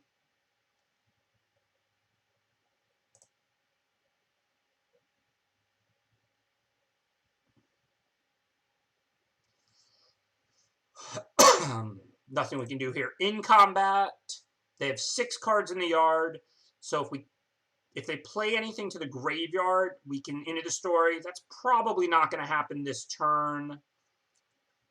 I don't really see much of a reason to do anything. I'm just going to leave up counter magic. If somehow they put a card in their yard, I can into the story. If they play something good, I can counter it. I don't think Fierce Witchstalker is good enough. Maybe it is. This is close. How many didn't say pleases do I have? 2? Yeah, we just don't need to counter that. Yeah, Clackbridge Troll is better than Bacon No Pie. It's an S tier Broken Rare. I mean, it's not, you know, super broken. Like, it's not Garrick and Merriment level broken. But it is better than, like, Innkeeper, for example. It's better than Sir Conrad, I think. Like, I think it's, like, just a full-on Broken Rare. Okay, so if they give -3/-3 to it by sacking their food, it'll be a 5/5. And then they can block it with 4, 5, 6. But we can run away together, and then that will pretty much end the game. We won't be bouncing Clackbridge Troll, but we'll just bounce like their 4/4, eat the other 2 creatures. The food token will still be gone. So we'll just go right to combat. I don't know if they're going to sack and tap it or not. But if they go for the triple block, we have runaway together, so we're good. If they sack and tap, cool, then we'll draw another card. Now, they did tap it. We clearly don't have an attack. So let's go ahead and put out suit. And back to you, opponent.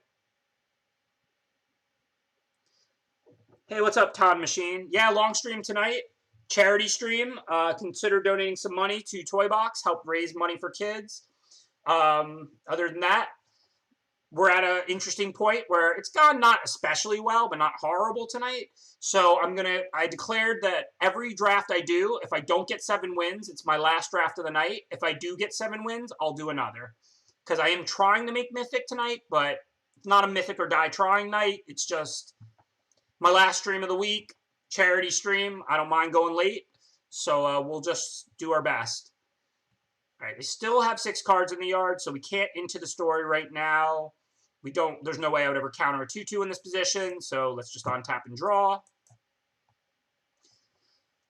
Banner doesn't change anything regarding Troll, but it does add a power to suit. That's pretty relevant given they have a 4-4.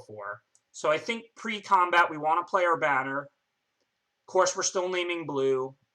Clackbridge Troll really doesn't need one more power. Then let's go to combat, see what they want to do.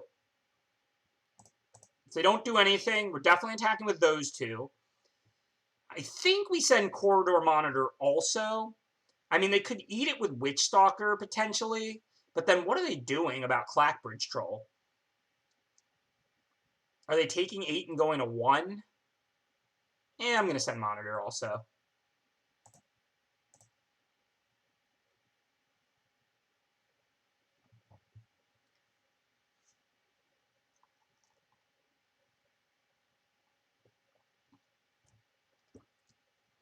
Okay, so what did they do? Block everybody on Troll or something? Blocked everybody on Suit? Well, that was unexpected. Okay, well, if they -3, nothing, I don't know, the Suit, then it's irrelevant.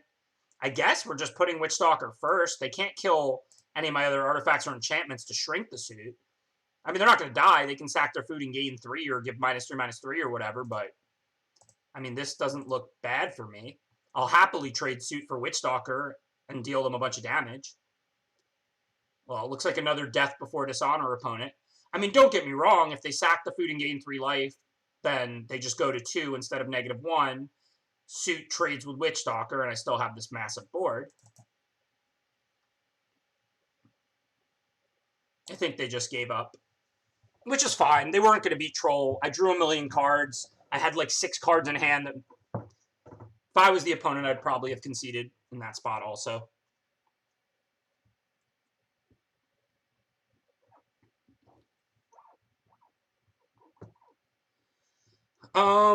What do you mean you're having trouble against Flyers with Teamer Adventures? Are you talking about draft decks, Icequake?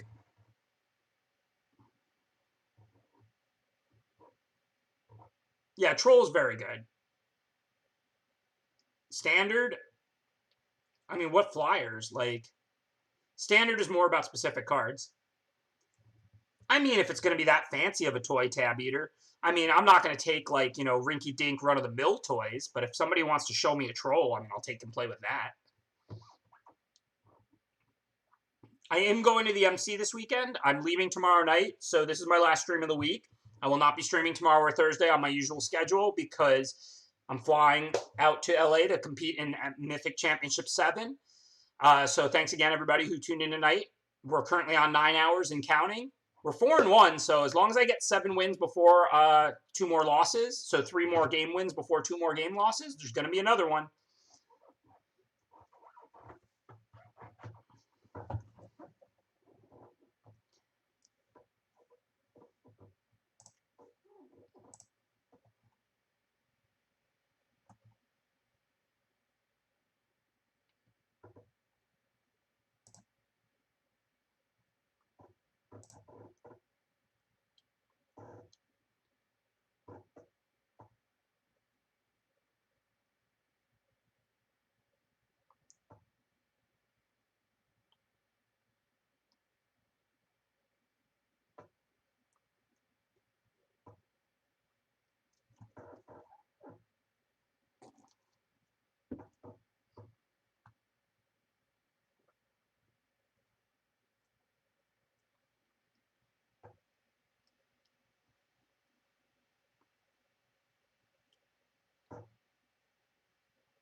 I never have the volume on. I mean, I didn't talk for like 30 seconds. Can you hear me now?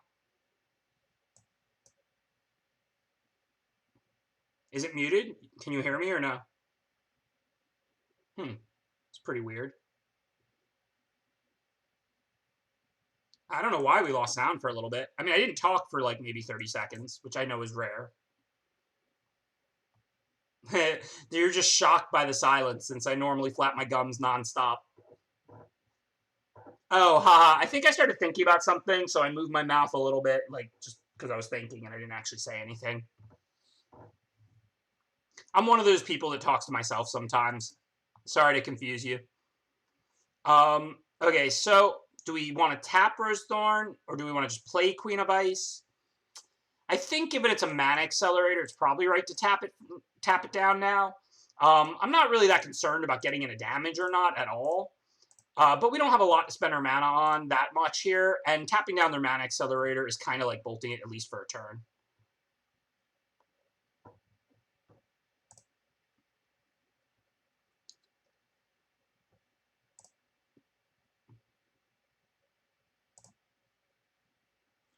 Drafts are going all right today. I don't know. Nothing special, not horrible. Yeah, I'm on a really late stream. Just been streaming for 9 hours now. It's pretty cool, though. Every once in a while, I like to push myself, see if I'm building up the stamina, if I can do longer and more streams. I do plan, for anybody who has missed the announcement, to continue streaming next year, even after the Wizards contract expires. So, always good to do the occasional long stream, back-to-back nights, see how it goes. Thanks again to everybody who made my stream this popular this fast and has made it possible for me to keep streaming next year.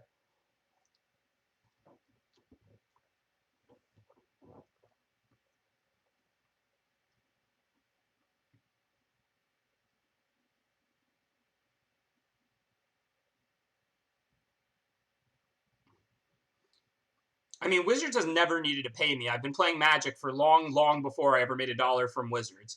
But I do appreciate any help and support from them. Okay, so what do we want to do here? We could always slap down Moonlight Scavengers, and then we even have Runaway Together to bounce it back if we want to. There's no one creature that's awesome to bounce, but, I mean, if we bounce one of those equipped Rose Thorns, it does prevent them from casting Beanstalk unless they have a land. We may want to save Moonlight until they play Beanstalk, but on board, we're not really in that great a shape. They do have 2 4/4s and a 3/3 that makes food when it attacks or block. A 4/5 does beat the board pretty well.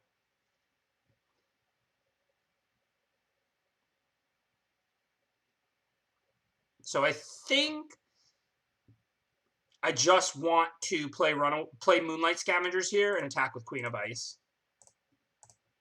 They'll almost certainly take it. I mean, this would be a great trade for me.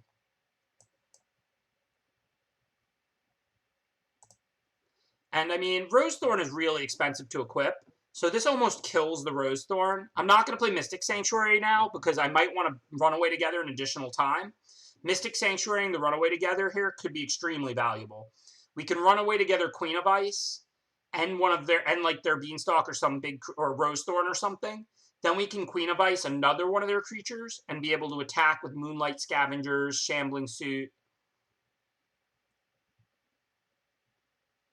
We're definitely going to be doing like a lot of kind of back and forth play this game. So I didn't expect this. Clearly they must have something. I mean, this would be an absurd situation to bluff.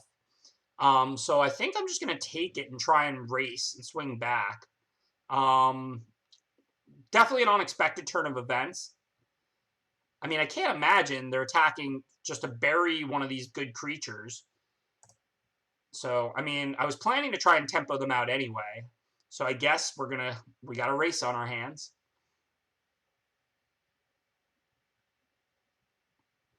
But I mean, this turn it's pretty safe because we get to Corridor Monitor post-combat on tap, and then we have Runaway Together available.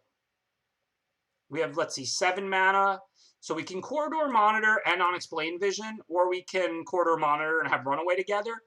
Even though I know they have a trick, I need to fire this card at some point, and this is going to be the best opportunity I'm going to get for that.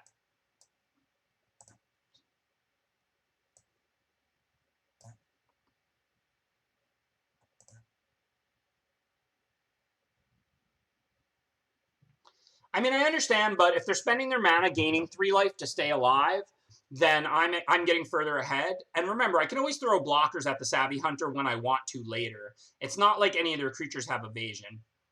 It's kind of weird, though, that they're attacking again. All right, so let's say they must have Insatiable Appetite, right? So it's +5/+5. So I can't take all 3, or I'm just dead. What happens if they have 2 Insatiable Appetites? The only way I could live would be to block 2 creatures here and let exactly the 2/3 through. That might be the right play, because if they only have one insatiable appetite, it's not that bad for me. So let's say I do this. They appetite. I untap with 5 power. On the other hand, let's say I only want to play around 1 and not 2. What am I doing? I'm double blocking. Then I'm dealing 7, and I have 9 toughness. So +5/+5 doesn't really wreck me if I double block Savvy Hunter. I think I'm just going to make this block. Not really afraid of too much. I don't really know what they have, but I just drew a bunch of cards, and the top 2 cards in my deck are Covetous Dragon and, Covetous Urge, and then a counterspell. So as long as I don't accidentally die, it's going to be pretty hard to lose this game with the opponent playing aggressive and not developing their board. Yeah, so +3/+3 to all their creatures, well, to the 2 Rose Thorns there. The Savvy Hunter is a human. But now we can definitely Covetous Urge them. They have 2 cards left in hand. Let's see what they have. We might just be able to kill them. Oh no, we're 1 short of casting the return, but I can take the return if the 2 cards in their hand are not strong. 3, 5, 7, and they're at 8, right? So we're 1 point short of killing them again, because we can give +2/+2, or +2/+2, that either of those ways. Let's see what's in their yard. I mean, Reeve Soul is really good here. We might want to take that. Yeah, they played this game really aggressively. I think they were just hoping to sneak in a lethal. I think I'm going to take Reeve Soul, because then I can cast that for 2 mana, and then I still have 2 mana available for Runaway Together. So now we can Reeve Soul Savvy Hunter and see if they want to sack their food to draw a card or not. Force them to a decision.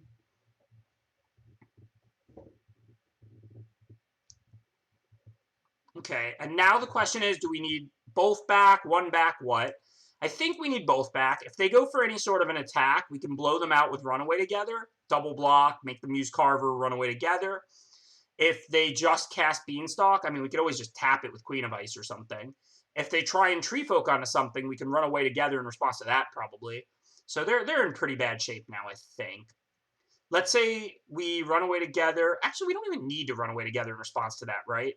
I mean, it's cool that it kills Tree Folk, but they don't have time to cast Beanstalk and Tree Folk anyway. So let's see. We know what they have now. It's just Carver. We have Runaway Together. So if we make a good double block right there, if they pass priority, this is a good trade for us.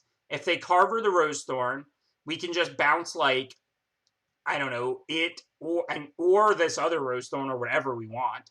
I really don't know how. I guess they really don't have better choices, maybe, but these lines just feel weird to me. Like, if they would have just cast these big creatures, I mean, I would have probably won because of Queen of Ice and Runaway Together, but it feels like they didn't even force me to play my cards, basically.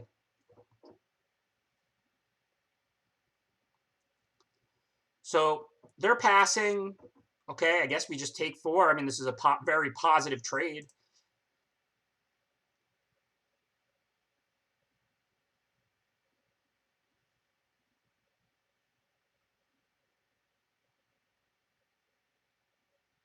If we bounced in response, the Tree Folk does go to the yard.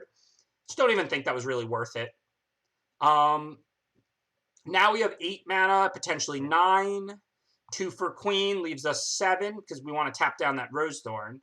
And then we can play Paladin, and we still have 3 for Didn't Say Please. Okay, easy game. Like, this turn is just going to play out super smooth. Go grab back a Covetous Urge.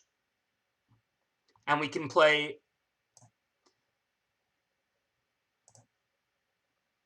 We can play Vantress as a 3/3 and Queen of Ice locking down their Rose Thorn.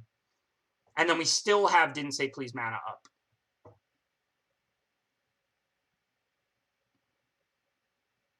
Yeah, I want to draw that.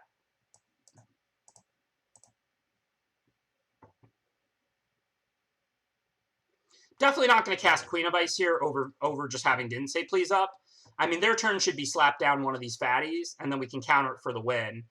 I mean, they could play a little more conservative and cast Carver, and then I won't really want to counter that necessarily, and then they sack the food token. But they're just falling further and further behind.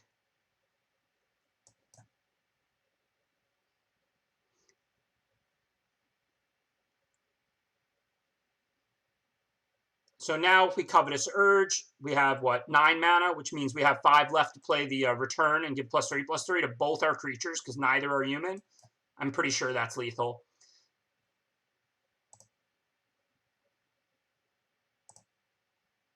I know math is for blockers, but in this case, I don't think we even have to do it. Oh, Paladin's a human, so it was exactly 9, lol. I probably should have done it.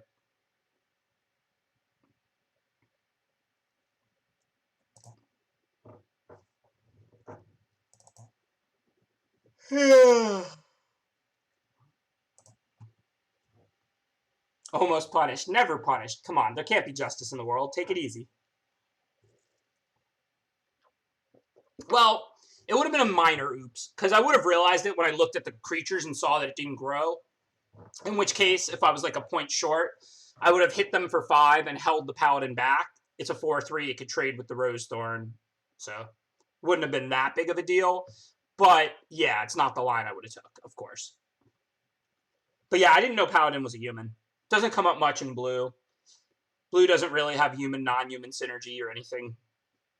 I also just don't play Vantress Paladin very much. A 4-mana 3/3 flyer is obviously a good card, but a 4-mana 2/2 flyer is unplayable in this format. So, I mean, you have to be like a heavy blue deck to want to play Vantress Paladin at all. And even then, it's not a great card. It's just a good card.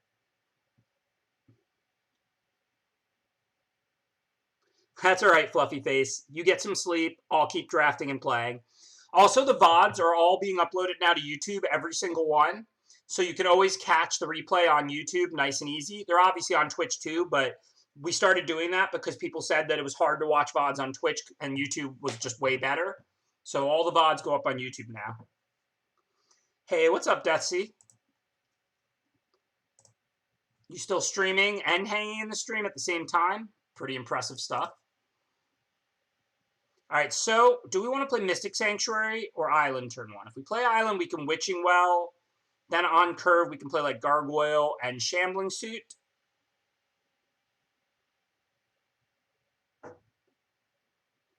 Oh, you just wrapped up the stream? Well, thank you for the big host. I appreciate it. And welcome, welcome.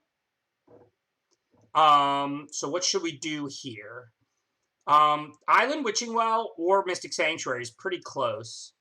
I think I'm going to Witching Well. If we find a single island, then the Sanctuary comes into play untapped and is on. I think we do want to look for lands. I definitely don't want either of those expensive cards here. We're kind of the beatdown, right?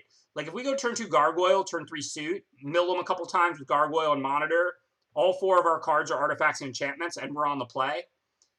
Strangely, we're actually mono blue beatdown.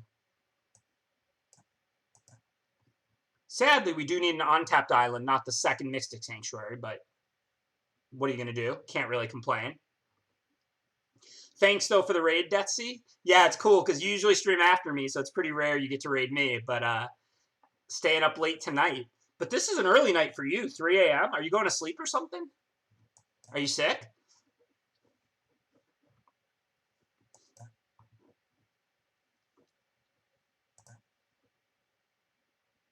I haven't been going for ages. I've been on for 9 hours and 13 minutes. Take it easy.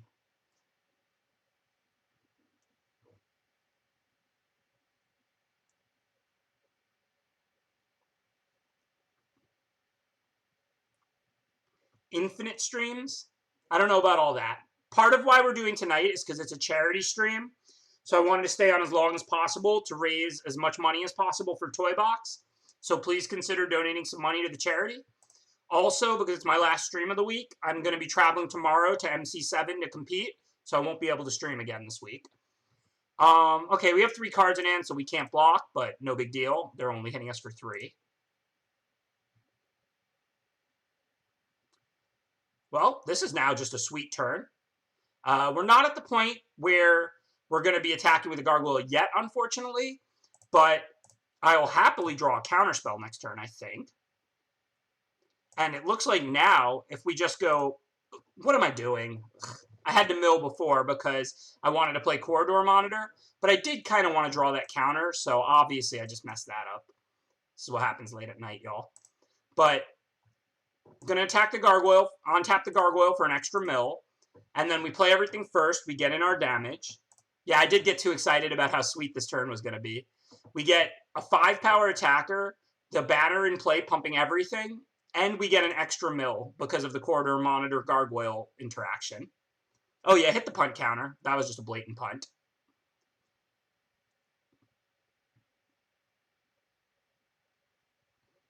Unlike some of them, that wasn't really even a bad click or anything. I just missequenced, so that was just a blatant punt. All right, though. Gargoyle's off, but it is a 2-1. It can attack. So I guess we're just beating down now, right? I want to So Tiny that Fairy Guide Mother, not the Beloved Princess. I don't really care if they trade Beloved Princess for Vantress Gargoyle here, but I don't really see a reason to miss damage. So what we'll probably do is attack with all 3 creatures. If Beloved Princess blocks Vantress Gargoyle, as expected, I'll just So Tiny up this Fairy Guide Mother so the suit does an extra point.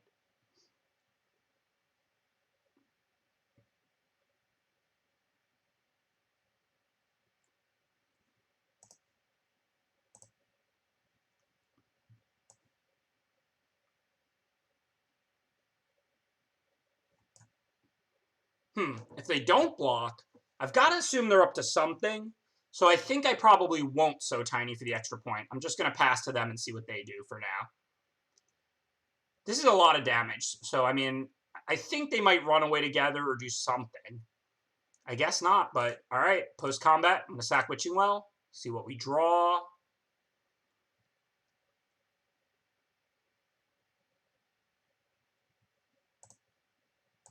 Yeah, I guess I'll try and successfully put the counter on this time. Hopefully I won't mess it up twice in one game. Everyone makes mistakes. Some of us learn from them and some don't. Not that I can actually mess it up now because Gargoyle is turned into a frog.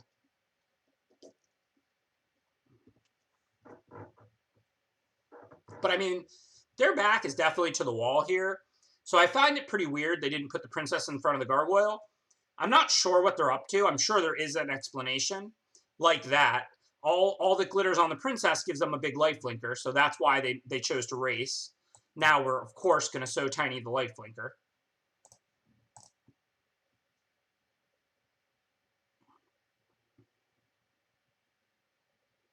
4, 6, 8. So we don't have lethal, but we do have a counter spell. So we're pretty safe. They don't have lethal, and they can't cast anything or we'll counter it, which will, well, yeah, it'll turn on the So Tiny, because the card we counter will go to the yard, and the 3 cards we mill. So it'll turn on the So Tiny. So yeah, we're looking very good. I mean, we have exactly 7. Just put out our 3/3, and we still have Didn't Say Please up. If they cast anything, we turn on the So Tiny. If they don't cast anything, I mean, they're way behind, so feels pretty good.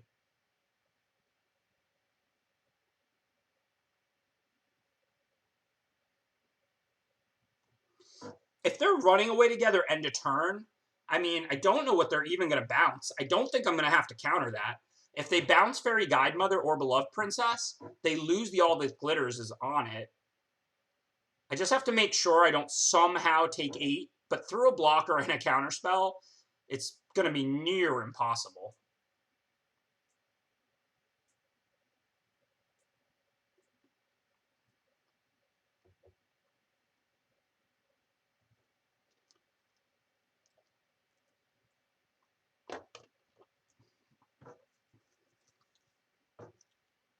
They have to play like +2/+2 and counter my counter or something and get rid of the blocker. Thank you, Cuddly Owl. Really appreciate that subscription. Also, I see a bunch of people have been sharing the emotes when they subscribe and stuff like that. I hope everybody's enjoying the new emotes. We went with Voxy's artist. Thank you for recommending her. And thank you, Dangle, for going out and getting the new emotes made. Really appreciate it. Yeah, Brazen Borrower is good, but it doesn't pump by 2. So, I mean, they really have to do a lot here. Okay, so again, I don't know if we even counter that or not. I mean, it turns on So Tiny if it resolves, but if 6 isn't 8, if they play another artifact or enchantment, we can counter that. So this is like, it's interesting. I didn't want to counter on my turn necessarily, because then there's Realm Cloak Giant. But I don't really see what's stopping me from countering now.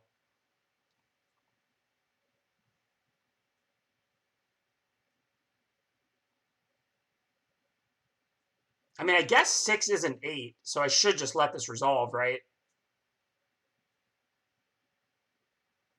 Anything that isn't lethal, there's not really much reason to counter.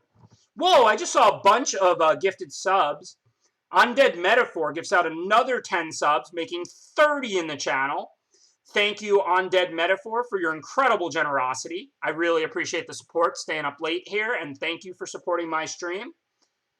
Also, Austin Wellsboro, thank you for subscribing. I see that's 3 straight months. Thank you for your support. Very generous, Undead Metaphor. That's 15 gifted out tonight during this long charity stream. Thank you for supporting it. And unless we run really bad, it looks like we're going to get another draft, and we're not going to sleep because we're now 6-1. So all we got to do is win one more game before we lose 2, and there's another draft.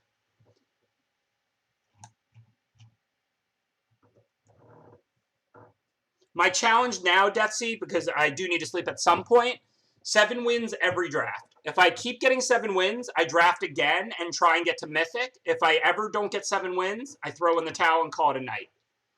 Whoa! Undead Metaphor just gifted another 20 subs, making 50 in the channel. Incredible generosity. Can we see some money bags for Undead Metaphor? Thank you, Undead Metaphor, for the incredible generosity and support. Gifting out 35 subs tonight. Wow.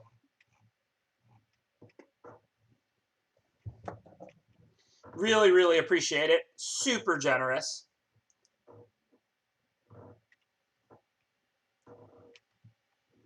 Thank you again, Undead Metaphor. That's a lot of subs to gift out in one night. Thank you for all the support.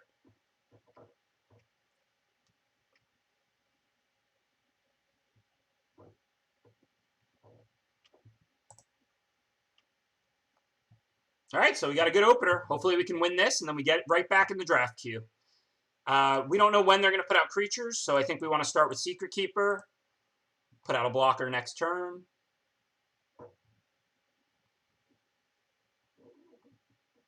If we draw like 1 land, this is a pretty good hand. If we get stuck on 2, we definitely might lose. So now there's no reason a Queen of Ice Sorcerer's Broom here just to cast it. We can just cast Secret Keeper and then block it and put out our Cauldron so that it's online. And it's pretty important to have 3 mana next turn, because that means we can pass the turn to them. If they play something good, we can counter it. If they don't, we can Cauldron off Broom end of their turn. So that's what we're going to do here. Draft is love. Draft is life. I could not have said it better myself. We definitely take 1 damage. This way we can keep up Didn't Say Please. If they play a good 4-drop, like the 4-mana 5/5 Giant or Fierce Witchstalker, we'll counter it. If they play something that dies to Cauldron or just isn't very good, we can always just let it resolve and then Cauldron end a turn. That qualifies as the latter. We don't need to counter that. If they have like a pump spell, no big deal. Here, I think we just Cauldron end a turn.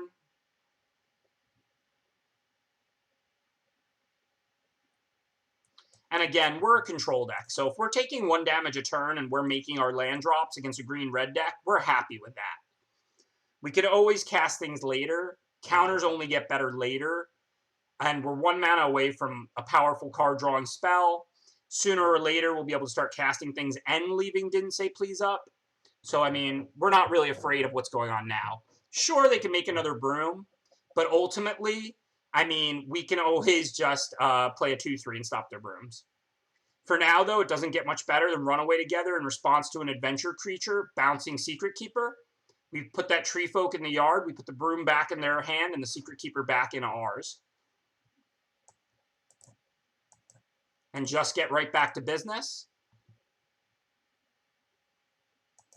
Still got our 3 up for Didn't Say Please.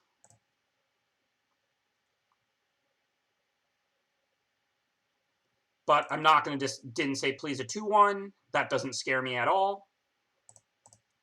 Yeah, I mean, thanks again to everybody tuning in. I mean, I know part of why we have so many viewers. We've gotten raids. Thank you, Deathsea, for that raid. Appreciate the host. Appreciate the support. Also, just in general, though, thanks to everybody who's tuning in, participating in this charity stream, and just supports my stream night in and night out. Like I said, I definitely never expected this. It's pretty awesome. Okay, so shields are down. We don't have any more counters right now. Good turn to Unexplained Vision. We have an 0-4 to block a 2-1. We can take 1 point of damage. Who cares? So let's start off by firing our card drawing spell and see what we get. Pretty sure we don't need lands, but we'll take those spells. A 4-5 and a removal are pretty good in the late game.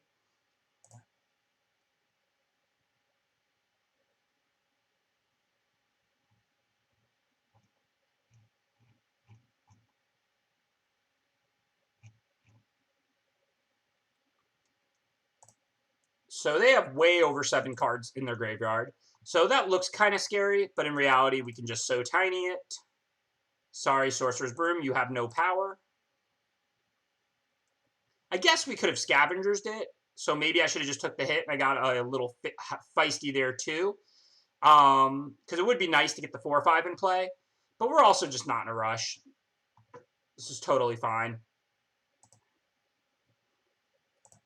Ultimately, we are trying to win this game as a mill-control deck. I mean, they're making food.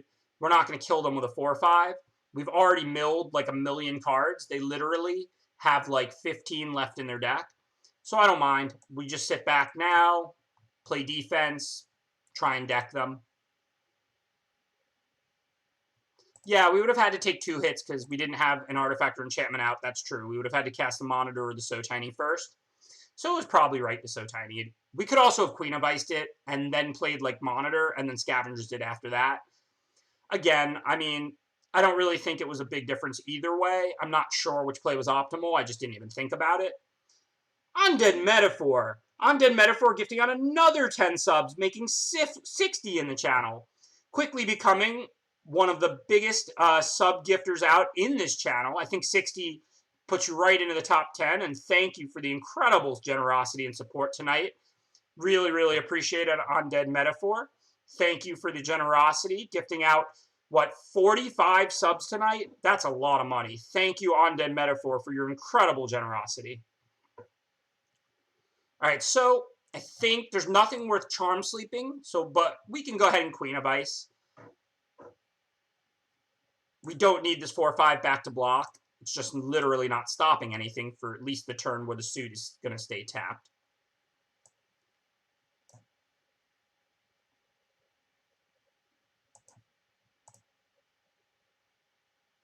This is awesome.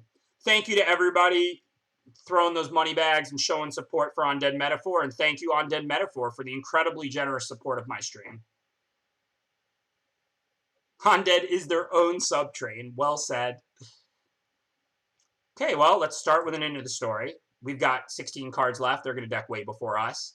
Plus, we still have both of the lands to put back on top the Didn't Say Pleases. So if we Covetous Urge, we either get something from their yard or the last card in their hand. So let's assume for a second they might be holding a land. What would we get from their yard? We could get like a Fierce Witch Stalker. It's probably the best thing to take from them. But they also might have a last spell in hand. They're not going to have anything after this. Oh, that's a last spell. Pretty glad we fired that off there.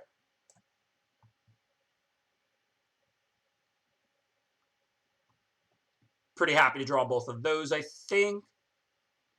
Not sure the order. I probably want to So Tiny the Ginger Brute, so maybe I'll take that first. I doubt it's going to matter. And as far as attacks and blocks, if we attack with the 4-5, what do our blocks look like? Monitor and Queen can double block suit. Secret Keeper on, like, Squire, we take, like, 3. I don't think we're really... Well, I guess maybe we're winning through damage now that we have Return. Secret Keeper's not human.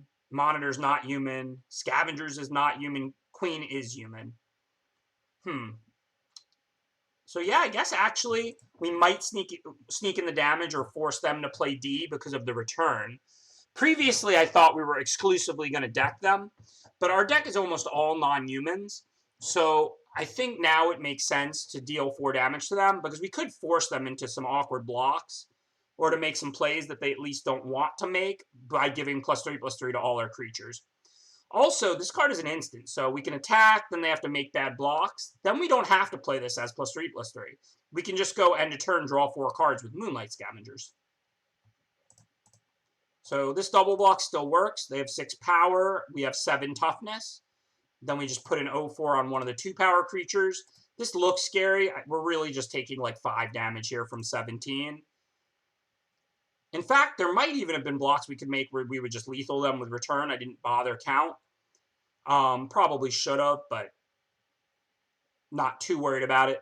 They're at 15 because they can sack the food for 3 life. We have 4, 5, 8, 11, 14. So we're 1 point short this turn. No problem. I'm going to hit for 4. Drop some more good stuff. You know you're in a good position when it's turn 12 and you're charm sleeping a Ginger Brute, mostly because why not? Yeah, if we had the banner on top, we would have had lethal. I don't think I had enough mana to draw the banner, play the banner, and play the return. That would have been 4. This effectively costs 2 because it's unaffected by Summoning Sickness, so that's 6. And then 5 for this is 11, so we had 10, so we're like 1 short of that. Probably should have checked for that too, but again, I'm still going to try and play tight. I'm trying to get 7 wins. I'm trying to advance towards Mythic, but we just could never lose this game. Like, we're kind of winning from all angles to the point where the opponent's just turning some little creatures and not worrying about whether they're dead either. For now, they do have blockers, but they're going to have to block basically all of our creatures, or they're just going to die to return. So let's go ahead and see what we draw.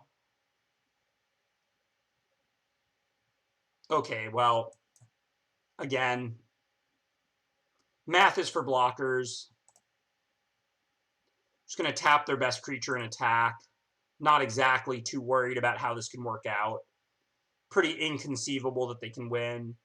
I guess red cap is probably the scariest.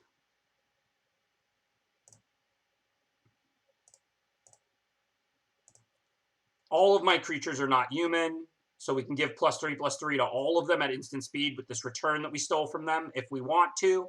They're effectively at 11, so they can let through a couple small creatures, or they can block and have them bounce. They have to block both these big creatures or they die. If they let through a single one, that's 8. And then if they let through anything else, they're dead, right? So, okay, they let through the suit. They blocked all the rest. I can't imagine if we play return we have anything to worry about. Maybe we just don't even need to, though. We're taking out these 3. They're on tapping with 2 Ginger Brutes, so they have to draw +8. I don't know if that's possible or not. I guess we can just wait 1 more turn on return for lethal here. We're losing nothing, so if we just deal them our 5, eat a couple of their blockers, and add a Queen of the Ice to the board, we keep So Tiny around to make sure that they don't somehow sneak in a lethal, and the next turn return is just going to be super duper. Ben is still streaming Hyper Rock. Definitely not at my best 10 hours in, but doing the best we can to advance towards Mythic, get 7 wins every draft, and see if we can make it an awesome, sweet Mythic night. I don't actually think we're going to succeed. We have to rattle off three straight 7-win drafts, but we're going to try. Thank you again, Undead Metaphor. Appreciate all the generosity. 45 subs gifted out in the past couple hours tonight. Thank you. Thank you again to an anonymous gifter, if you're out there, who donated $1,600 to Toy Box. That's a lot of money to raise for kids to get some toys and to make our charity stream goal. And, of course, let's see if we can keep getting 7 wins every draft, right?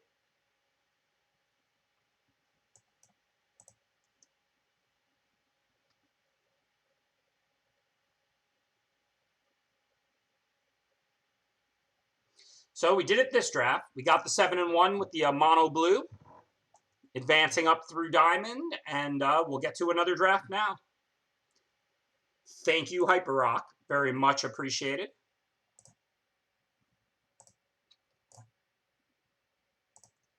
Do I want to purchase a draft? Yes. What else would I want to purchase with my gems? Come on now. All right, so let's get into the next draft. Harmonious Archon. It's a good rare. It's not top, but it is really strong. You get 2 3/3s and a 4/5 flyer for 6 mana. Change the base toughness of everything else. That might help you or them. It's pretty close to break even, I think, in general. So in reality, this is just a 6 mana 4/5 flyer and 2 3/3s. If they do kill the 4/5, the 3/3s turn into 1/1s. But hey, I mean, you still got a pretty good deal out of that. Otherwise, there's Covenant Surge, Joust, and Banner. They're not particularly impressive on commons. Banner's really good in one-color decks, but if you're a two-color split deck, it's not a very powerful card. Secret Keeper, not as easy as it used to be to find a bunch of mill. That blue deck performed really well, but I don't even know if we decked anybody. I mean, I think 1 or 2 people conceded because they were going to get decked, but we won most of our games just as a normal control deck by killing them with win conditions and locking up the game with counters and card drawing. The rest of the commons in this pack are pretty weak. I like Golden Egg. I would never consider it.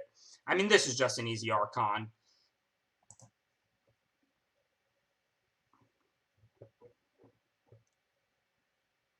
So now we do have to make a choice. Inspiring Veteran is definitely a lot better in red-white, or at least a little bit better in red-white than Trapped in a Tower is. But we kind of want to be able to draft like a control-ish white-black or white-blue if that option is available to us, or even a white-green tokens, where Harmonious Archon might be at its best. So I think we just want to take Trapped in a Tower here and stay just white and keep our options open. Archon is great in Knights. It is great with little creatures. So it's not like Archon's not good in red-white. It's just, I think Trapped in a Tower is not enough worse than Veteran to take Veteran over it here. Pick 2. We have a white mythic. I mean, this is more like a good rare than a mythic rare. It's not a windmill slam first pick, but it is a really good card. So I think Trapped in a Tower over Veteran here just makes sense. There's no reason to be considering anything else. Steelclaw Lance is good, but it's a red, black, gold card. The commons in this pack, again, aren't very good.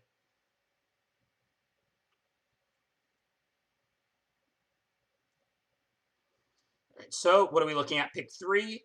The best card in this pack might be Drown in the Loch, but again, we're not considering gold cards that don't have white in them right now, unless they're really good and there's nothing else for us.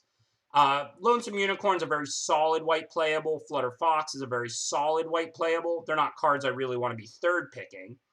But, I mean, we're either going to take, like, Guide Mother, Flutter Fox, or Unicorn, all of which are kind of medium. Or we're going to take Drown in the Loch, which is a blue, black, gold card after 2 good white cards. So I think we just have to stick with white for now. It does seem like we're seeing white, even though these cards are all pretty mediocre. I don't know if we'd rather have the Unicorn or the Fox or the Guide Mother. All 3 seem pretty close to me.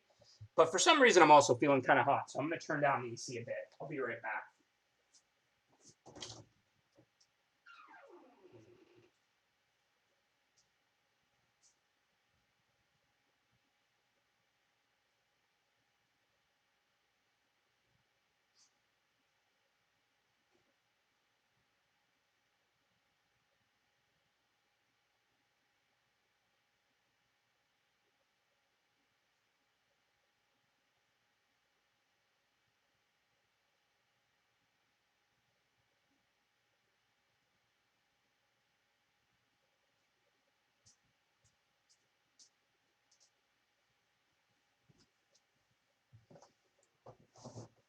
Did I go to bed? No, I didn't go to bed mid-draft. I'm not really actually that tired, but I've been going to bed like around 4 or 5 most days because Rachel gets off work at 4:30. So I usually like wait for her to come home, or I go play a little poker late at night and then come home with her. So my sleep schedule has been getting worse and worse since she's been working nights. It is now 3:30 a.m. I wonder what my longest stream ever is. We might be approaching it. We're at 9 hours and 40 minutes. Well, we'll see. Okay, anyways. What do we want to take here?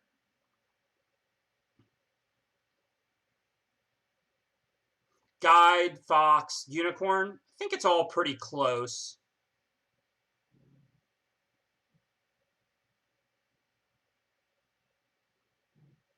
She works in a poker room. She just works 8 to 4:30, swing shift.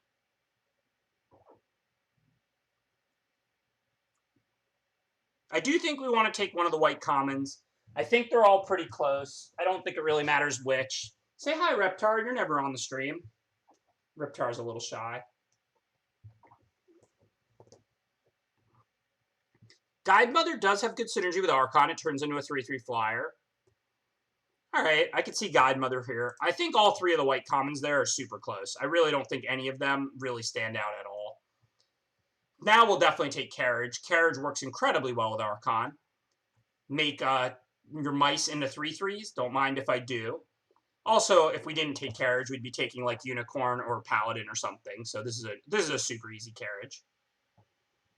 Whoa, I see some subscribers. Thank you, Lol C West and Offensive Foremost. Appreciate the subscriptions. Thank you for supporting my stream. What do we take now, though? I mean, Searing Barrage is good. We don't have to play mono white. We can play heavy white and a little bit of red. Otherwise, what are we taking? We're taking like Silver Flame Ritual. I mean, it is good with Carriage and Archon and Guide Mother. But I mean, we can always pick up rituals the whole way. Roving Keep is sweet. I mean, this is LSV's invitational card. Look, everybody's got their invitational cards. Javier, Fervent Captain, you know, the 1/1 Knight. Me, Charming Prince, of course. 2/2, Scry 2. I'm obviously Charming Prince. I mean, there's no reason to explain that. LSV, Roving Keep. That's his invitational card. We've all got our invitational cards here.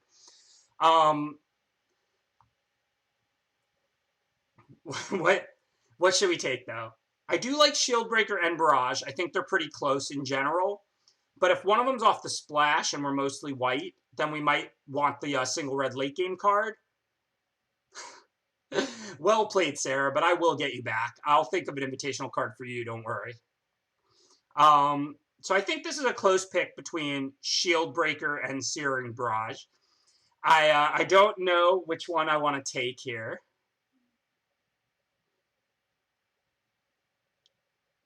No, Forever Young's not an option. People don't really play Mill much anymore. The Mill meta is dead. It's now the mono red or red aggro deck meta. We're not taking the cow. I think we should take one of the red cards, and I think they're pretty close. Our curve is kind of high, so maybe we want the Shieldbreaker over the Barrage. I don't want to end up with too many expensive cards, and we're 4 picks in, and 2 of our cards cost 5 or more. So we probably don't want to take the 5-drop. I think Barrage is better. Whoa, Detsy, you've come around on the 5-mana deal 5 removal spells?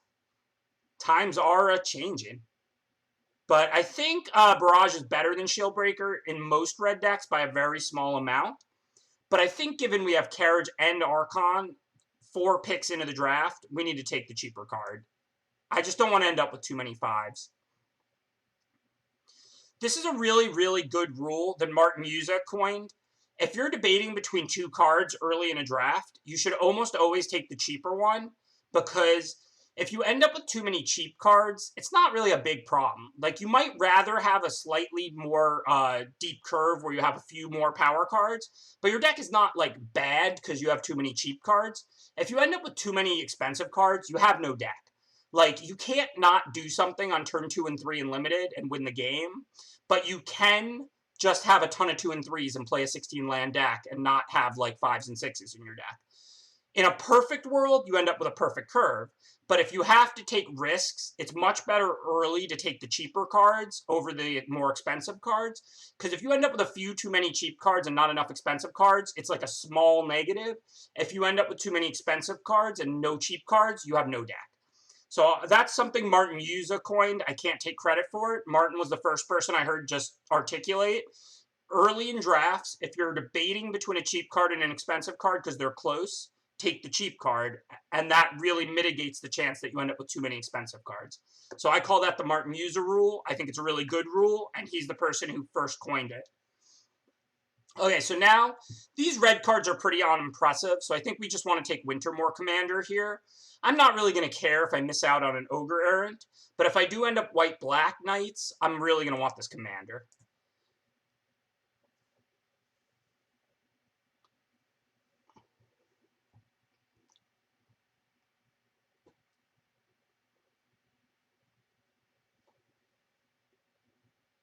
Oh, I'll definitely take Detsy advice. I appreciate Detsy sweating.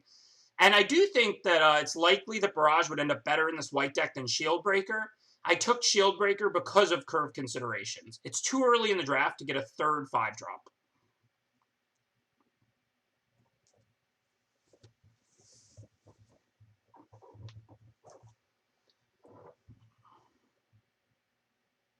Okay, so we could take Rally. It's good with Archon. Also, we're going to try and draft Silver Flame Rituals if we have 3 different cards that make multiple creatures this early in a draft. You don't draft tokens very often in this format, but, I mean, we do have Archon and Carriage already, so I think Rally looks pretty good for us here. Red Cap is super mediocre. Like, we'd play it, but it's never an exciting card. Scalding Cauldron, same thing. So I think I'm going to go with Rally and try and prioritize, like, Silver Flame Rituals and other things that make tokens. You really don't draft tokens often in this format. It's not something that comes together. I mean, Harmonious Archon's a mythic, but Harmonious Archon makes 2 tokens and pumps all your tokens. So it's really like the tokens mythic rare that fires both ways. And we also got a Carriage here in pack 1. Now I'm going to grab Silver Flame Ritual, of course. Like I said, we're basically drafting a tokens deck. We have Rally, Carriage, Archon, and Ritual.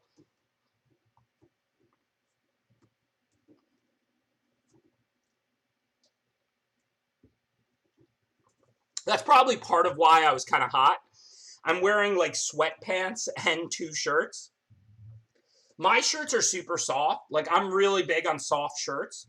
That was the charity shirt that Fade to Karma sent me, which actually was pretty soft, so I probably didn't need to wear 2 shirts. But this was for the Toy Box charity drive. Pretty cool shirt.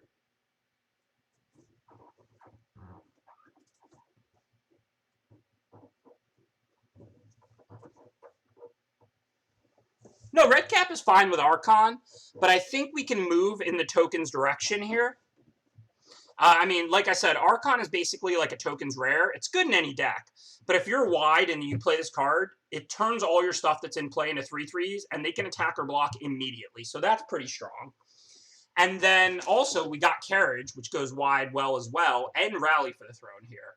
So you'll see why you don't draft tokens and token synergies often. This card is an uncommon, this card is an uncommon, and this card is a mythic rare. But since we do have all of this here in pack 1, we might as well move in that direction. Now we have to decide, though. Weaselback Red Cap would be fine if we go red-white aggro. We don't know if that's where we're going or not. Joust if we end up with Knights, but it doesn't look good with what we have currently. There's nothing else in the pack, really, though. Golden Egg is not a card we're looking for in a white aggro deck. So I think Joust is the right pick. Most upside. Don't know if we'll play it or not. It depends what we see the rest of the way. Hey, you know what is good with tokens? Ferocity. Let's check if our tokens are humans. So Carriage makes mice. Archon does make humans, sadly. Rally also makes humans. And white has a lot of humans, so Ferocity is probably not going to be good in our deck. On the other hand, if we're looking to swarm and pump things, Beloved Princess has the potential to be pretty strong.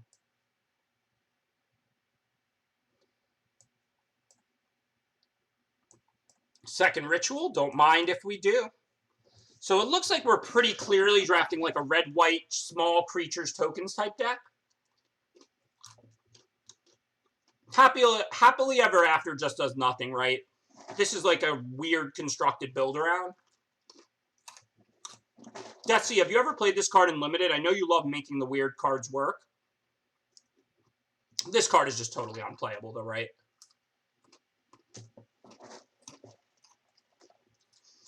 Sadly, the cow is just not good enough. They really should have made the cow like the same card in like a 4/3 or a 3/4. That card is just not good enough.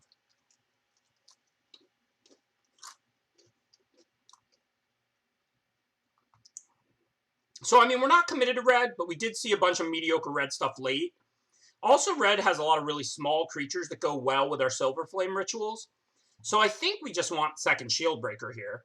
There's nothing wrong with having 2 of that card. If we don't take it, there's no white cards that interest us. We would take Reeve Soul. But we saw, like, no black. We got this card late, but it's a black-white-gold card, and white was wide open. So I've got to assume we're not seeing black, and we are seeing red based on what we got late.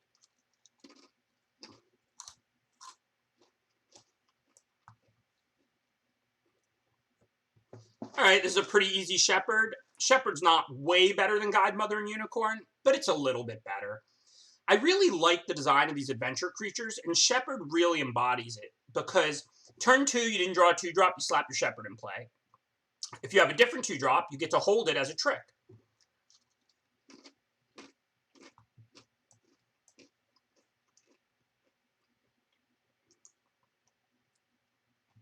I'm not sure whether we'd play Merchant. Definitely we have some expensive cards worth digging to and everything. Merchant's not going to be good in this deck, but it might be playable. That's a good question.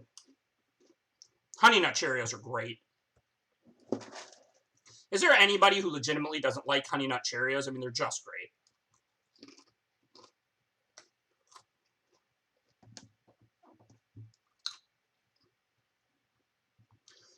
Throwback to that Wheel Fires deck, but we're not drafting that. We're definitely just going to take Fairy Guide Mother here. We already have 2 rituals. Maybe we'll get more. We're looking to draft all these 1-mana 1/1s and 2-drops and token makers, and then we'll just ritual them all up and Archon them up. Fairy Guide Mother fits our super aggressive, really small white weenie deck very, very nicely. I don't think there's any cards here we're going to play, but we're definitely not going to play a mediocre 5-drop creature in our double Silver Flame Ritual deck that already has a 5 and a 6. So I'll grab Fling just in case we somehow want that. Now we probably have a close pick between Trebuchet and 3rd Ritual. I don't think there's any way we're going to play Cauldron in this deck. Mono blue and decks like that want like an okay, not efficient removal. Red-white aggro does not want 4 mana, deal 3 damage to a creature only.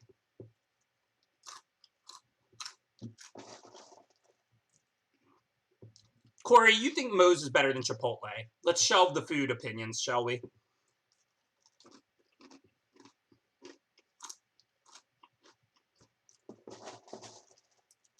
It is not. So I think this is a close pick, though. Our deck does want Trebuchet, and our deck wants Ritual.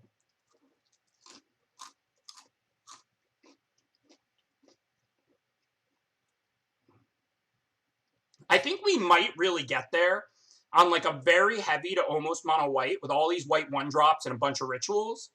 And there was another ritual for us to table. So I think I'm going to take this one, and I'm going to try and prioritize cheap white creatures really, really heavily. We might be able to put together a borderline broken deck at this point. Glass Casket is an easy pickup here. We don't even know whether we want Barrage or not, and Glass Casket's just way more efficient removal. Now we have a more interesting pick.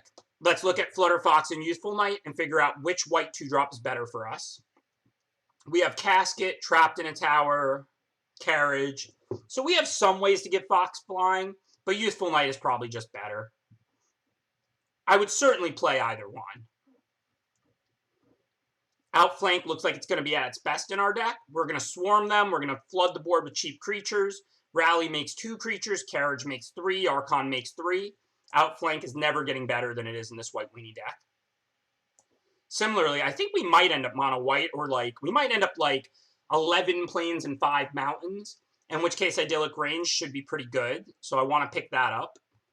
Lonesome Unicorn in case we do go the white weenie. Hey, we did table that Silver Flame Ritual. Unless we see like really good red cards, I think I'm probably not going to run these Shield Breakers. I want to play like a white weenie deck here with a bunch of rituals and a ton of white 1-drops if I can. There's always a curveball. Drafts always make it interesting. This is why you don't choose what you draft. The draft chooses. The best white card in this pack is Paladin. I mean, there's nothing wrong with a 4-mana 3/6. It's not a good card.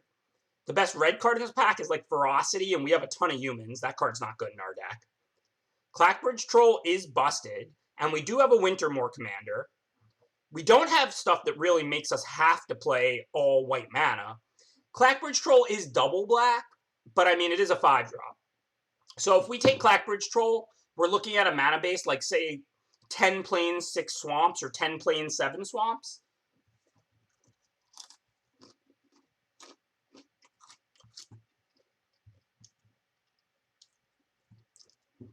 Troll and Archon do have interestingly negative synergy, but I'm not really worried about it. If I draw both, they're going to have to deal with the Troll Or, like, sack those goats to tap the troll, and then I can just sandbag the Archon for a turn or two. I wouldn't really worry about that. I do agree they have horrible synergy, but I'm not worried about what happens when I draw both my broken rares and they're both, like, living. I'll just play one or the other first, whichever's better, and then they're either going to kill the troll or lose to it, or kill the Archon or lose to it. So I'm not worried about that. If there was a good white card in this pack, not even a great one, I wouldn't even look at the troll, because I think our deck is starting to turn into something pretty special here. But there's no white cards. There's a 4-mana 3/6.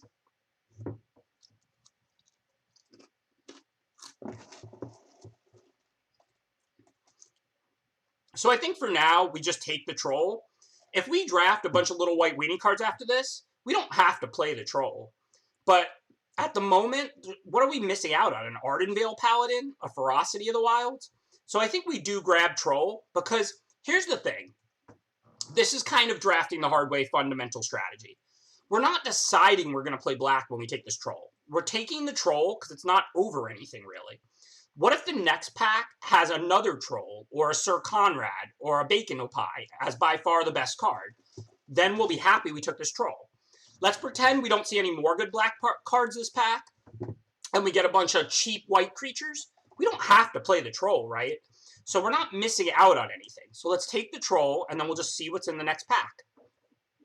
Okay, well, this is an easy glass casket. It doesn't really change anything for us. It doesn't point us in any directions. We'll just take glass casket, and then, again, we'll see what's in the next pack. That's not a close pick. It's just glass casket by miles. Again, this is an easy pick. Enchanted Carriage is a token card. We have 4 Silver Flame Rituals. We want Enchanted Carriage really badly. So this is an easy Enchanted Carriage. We kept our curve down. We don't know if we're going to play mono white, white with a little red, or white with a little black. But we badly want this Enchanted Carriage. Our curve is nice and low, and we have 4 Silver Flame Rituals and an Archon. Hi, Skybills. What's up? Also, thanks for the compliment. So, Enchanted Carriage, number 2. All right, so the best black card in this pack is Witch. That's not an exciting card. We'll take Unicorn. White is the color we're committed to. Still not sure if we're playing mono white, white with a light red splash, or white with a light black splash, but our deck is great either way. I would like to get more cheap creatures. Our curve isn't bad. It's just with 4 Silver Flame Rituals and all this token making, every 1/1 we get is awesome. I would snap up every Beloved Princess, every Fairy Godmother at this point. Sadly, we don't have those options. So let's take a look at all the glitters. We have double glass casket, trapped in a tower, two carriages. That's not great, not horrible for all the glitters. Probably not going to play that. If we do play a little black, we're never playing Lockwing Paladin in this deck. There's basically no cards here that can make our deck, so I'm going to take all the glitters for the board in case we somehow just get nothing but artifacts and enchantments the rest of the way. Easy trapped in a tower here.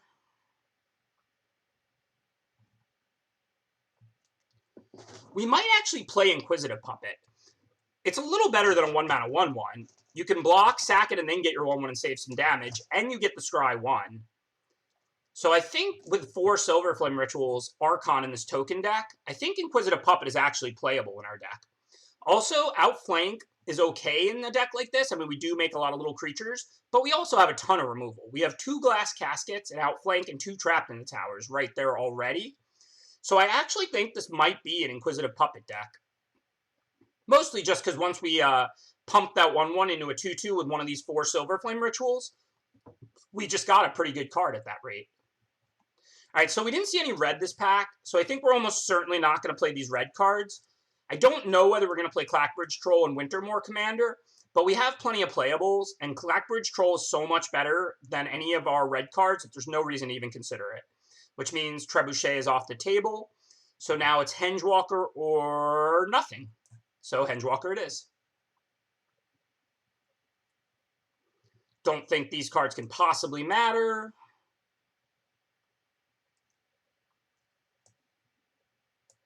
Don't think there's any shot we're going to play that Griffin, but if we're 1 playable short, similarly with this Knight. Whoa, Rachrigo! Hey, what's up? How you doing? And thanks for gifting out that sub to Sarah, and to Skybliz, thank you for your generosity as always.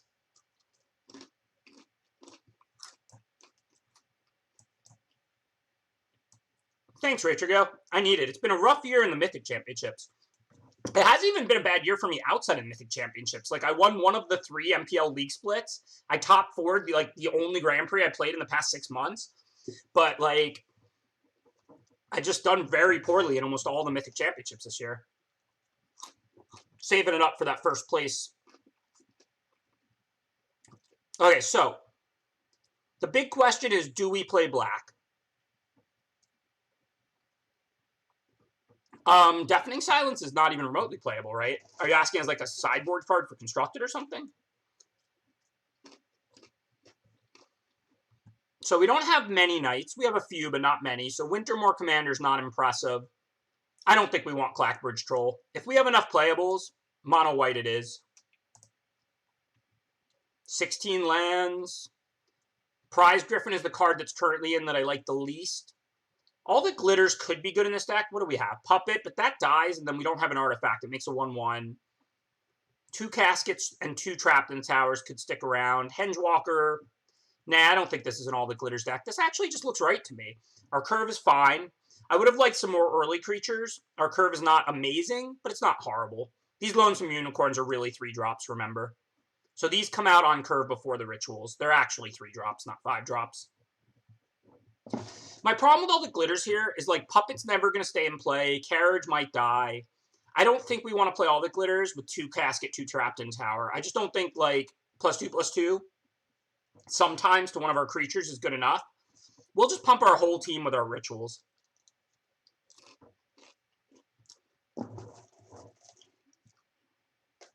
Yeah, the drawbridge isn't horrible. We can give haste to these carriages. I just don't think we need it. This looks right to me. 16 lands. We've got 3/5 drops, one of which flies. The other 2 are awesome. The Archon. Tons of cheap stuff. This just looks right to me.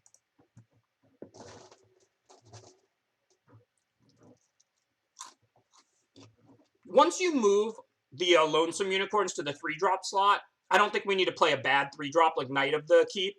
We have plenty of 3s with the counting the Lonesome Unicorns. And I mean, that's not like chicanery. Those cards cost 3. On turn 3, you play your Lonesome Unicorn, you get a 2/2. It's not a great turn 3 play, because a 2/2 is like a turn 2 play, but you are casting the card on turn 3. It is a 3-drop.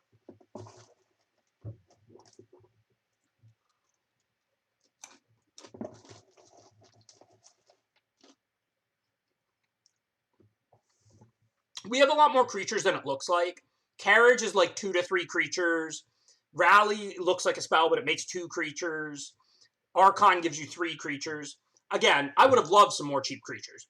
Pack 3, we got some decent cards, but we just didn't see Beloved Princesses, Guide Mothers, Flutter Foxes. Like, all I really needed was cheap creatures, and this could have turned into a really special White Weenie deck. As is, I think it's pretty good. But yeah, I would like a few more cheap creatures, but I think the curve is fine. Maybe we'll finish people in the air with a Prize Griffin. I mean, as soon as we play 1 ritual, which we have 4 of, Prize Griffin's a 4/5 flyer. It's a pretty good card.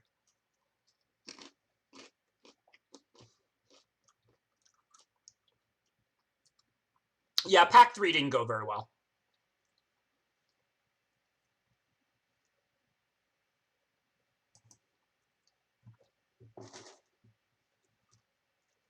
I mean, don't forget, we have double Enchanted Carriage and 4 Silver Flame Rituals too. So, I mean, this deck can definitely do things. Speaking of doing things, Trapped in the Tower your Gingerbread on turn 2. It's not the most beautiful.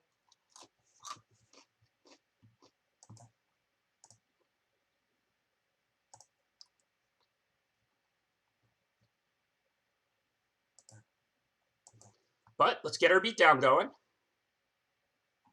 It's not like we have anything else to do, right?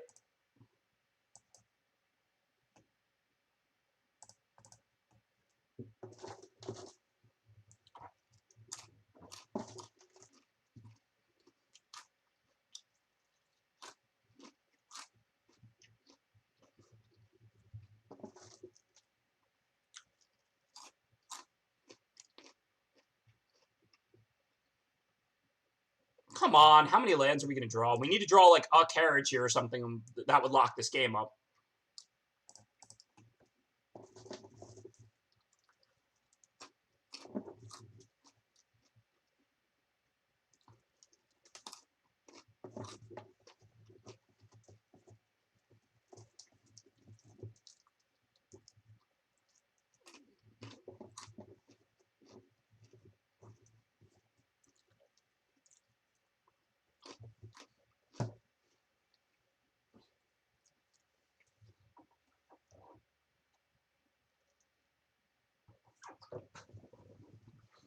I do need a little more to eat.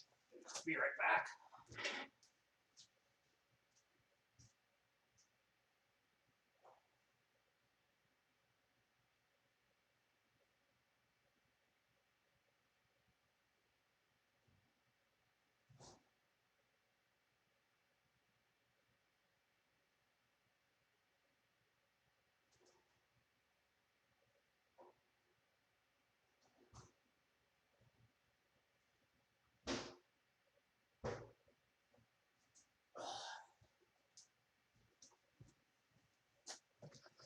Well, there's next to no food left in my house. I usually go eat after my stream, so it looks like it might be an Uber Eats stream. Okay, so let's see what we're gonna do here. Play Prize Griffin. Can we attack though? Wildwood Tracker's a 2/2. It can trade. The 3/3 will bounce with the spider. We have 4 Silver Flame Rituals in our deck, so an even trade, unless it's helping us clear the way for other attackers, is never something we're interested in. This is the kind of deck where an even trade is awful for us. Creatures stacking up in play is good for us, because we can always make our creatures bigger if we draw into our rituals. Also, Ritual Archon is really good, right? Archon turns everything in base 3/3, and then if you make all your stuff into 4/4 and all their stuff is 3/3, it's pretty hard to beat that.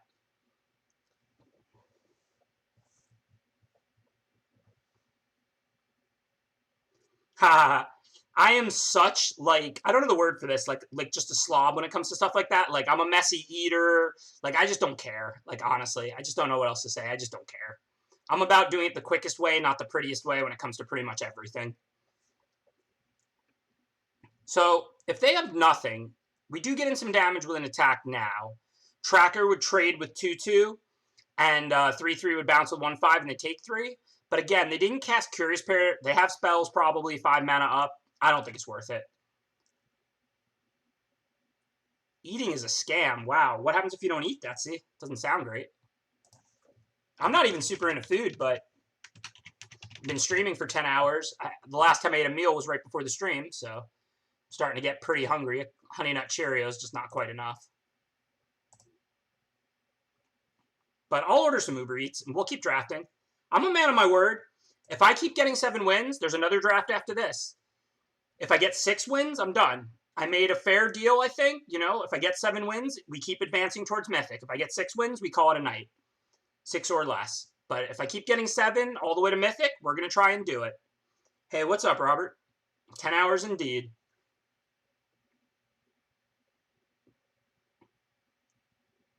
Hey, every once in a while, you got to do a special late stream, right? Raise some money for charity, try and make Mythic, last stream of the week.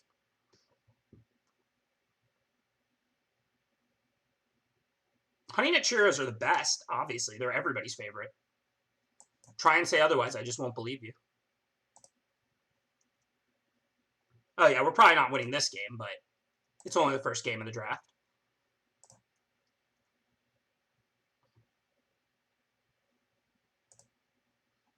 Ooh, we can order from Denny's. I like the sound of that. Oh, Flashback Diner. That's actually even better than Denny's. Flashback Diner's pretty good.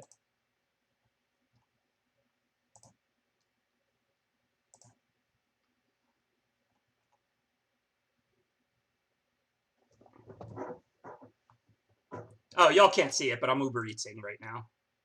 I'm preparing to win 7 games and draft again. And I do got to eat something. I usually eat off when I get off stream. So I'm Uber Eatsing as we speak.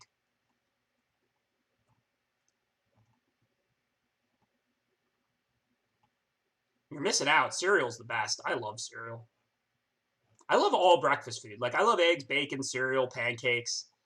I don't even know why I eat breakfast food once a day and not 3 times a day. It's just the best.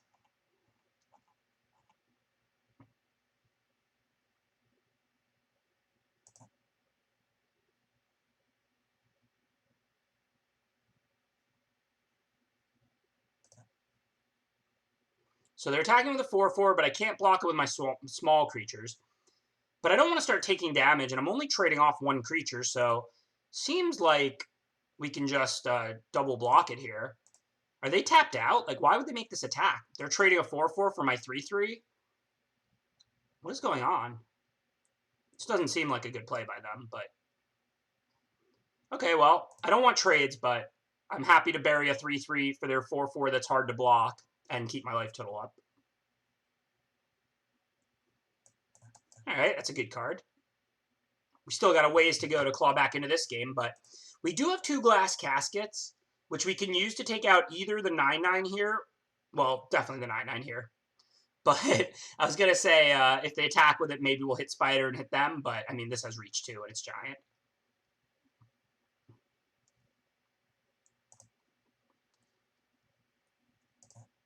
All right, let me put it in order here so I can get back to focusing on the game. I just want like a standard eggs breakfast if they have like a combo.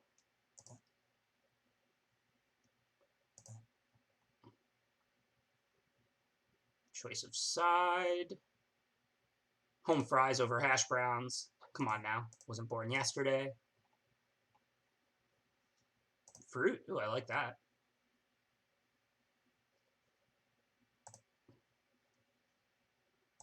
Okay, Curious Pair. Not afraid of that.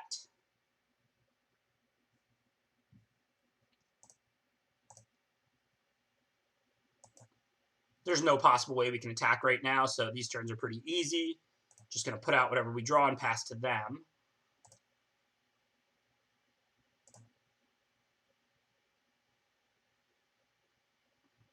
Iced tea, eggs, toast, hash browns, and fruit are on the way.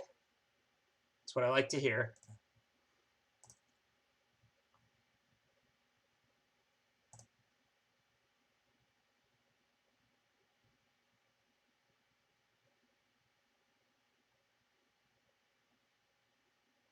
Yeah, they could probably attack with the Wildborn. They're probably making the classic mistake of, like, they were on the defensive and I'm ahead in life and I'm the aggro deck. So they're just choosing not to attack. I'm not saying their play is right. We can start chumping it later. We obviously don't have any kind of group block here, so I'm just going to take the 15 the once. Pretty ugly, but we got plenty of chump blockers for next time when we want to block it. Okay, does that give us an attack? So the 1/5 bounces with the 3/4. The 4/4 can maybe attack too. We can't really send little things, but I guess we can. Their biggest creature is like a 2/2 or a 1/3 or a 3/1. Trades don't really favor us, though. 1/1s are chump blockers for Preserver. So the only real question here, we don't want to trade Knight for an equivalent creature like Tracker. So the only real question is, do we send Carriage and Griffin? What happens if they block Spider on Griffin? What is their block on Carriage? They could, like, double block it with, like, a 2/2 and a 3/1. We kill both. A 2/2 and a 1/3 doesn't kill it. I don't think it's great, but maybe it's worth it.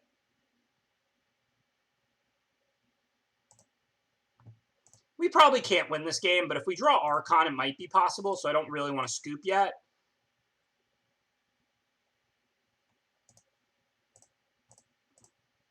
So we'll see what they do here. Maybe they'll just bounce and chump or bounce and take 4, and the next turn we'll draw Archon. The turn after that, we'll draw one of our 3 rituals. Yeah, like, also we have 2 glass caskets. Their creatures outside of this Preserver are not particularly impressive, and we do have plenty of chump blockers. So I don't think we want to scoop just yet. 2 glass caskets and Archon are our best draws. Otherwise, second Carriage is not a horrible draw.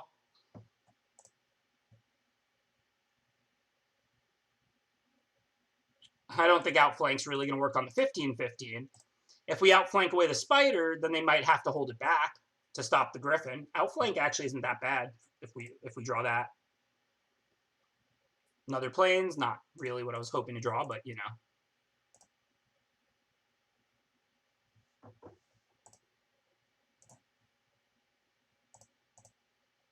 Look, we're playing 16. We've only drawn 10. That means there's still another 6 for us to draw. Oh, this attack wasn't great. I forgot they could pump their dummy, but again, it doesn't matter much. I don't think those things make much of a difference. I like Carriage a lot. Goes wide. It dodges sorcery speed removal. It gives you 6 power and toughness for 5 mana, and it's good in every type of deck. I'm a pretty big fan of Carriage. Like, it's not a busted card or anything, but it's just like a smooth 5-drop that dodges a lot of removal. Like, even if they have instant speed removal, like, you play it, they can't bake into a pie it then, so they strand their mana. They can bake into a pie it on their turn, but maybe you don't even crew it if they attack.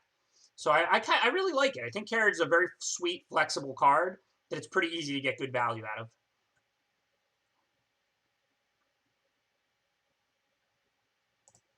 All right, not much to do here. Just going to chump and take my 2.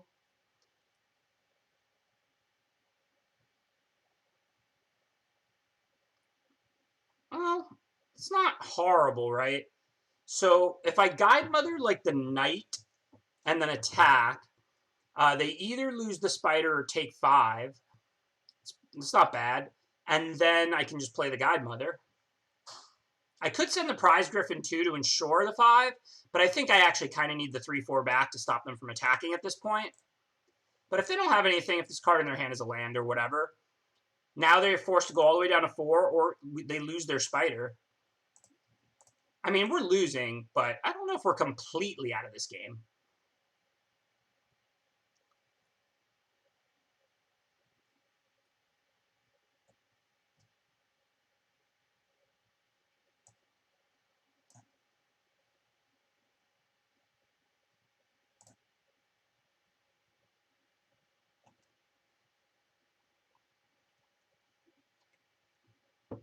Well, that's not good.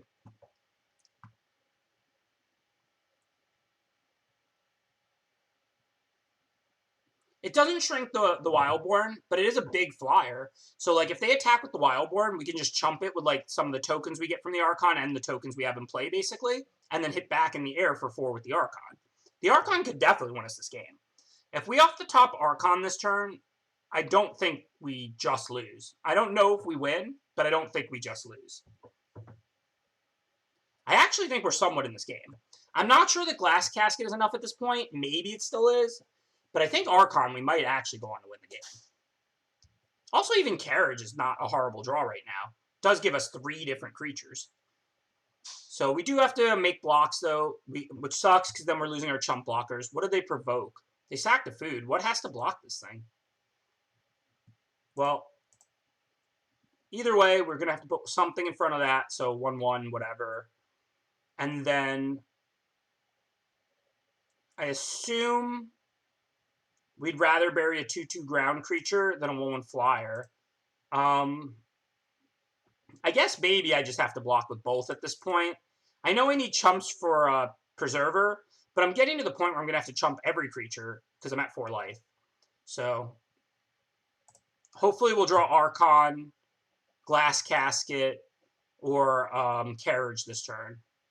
But, I mean, we have 21 cards left in our deck, and all 4 of those are decent draws, I think. So we'll see if we top deck one of those 4, what happens. Obviously, if we brick, we're dead. But if we draw, like, even Glass Casket, we have a 3/2 versus a 2/3 and a 1/3. That's not horrible. And if we draw, like, Archon, I think we're actually a favorite. We still might lose, but I think we're in decent shape. All right, well, now I think we're just dead. I mean, this turn we can chump and go to 2. They gain 2. If we draw Archon now, I don't know if it gets us back in it. Probably not. After Archon, maybe we can draw Glass Casket the very next turn or something. But this was the last turn, I think, where we really had to draw something.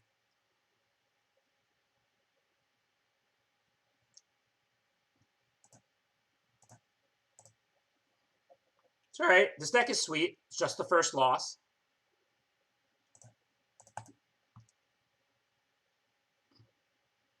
I think 16 lands is certainly correct. I know we just happened to flood, but we have a really good 6. We have some 5s. We didn't even draw a Lonesome Unicorn that game. Like, these are 3s on curve, but then we can spend 5 mana and get a 3/3 also. Which is also why I said we have more creatures than it looks like. Like, this is more like 2 creatures than 1. This makes 3 creatures. This makes 3 creatures. Like, I would have liked a few more cheap creatures, but our creature count is not actually that low. If you count, like, Rally as 2/1/1s and Carriage as 2/1/1s and a potential 4/4, And I mean, like, the Lonesome Unicorns make a 2/2 and then a 3/3.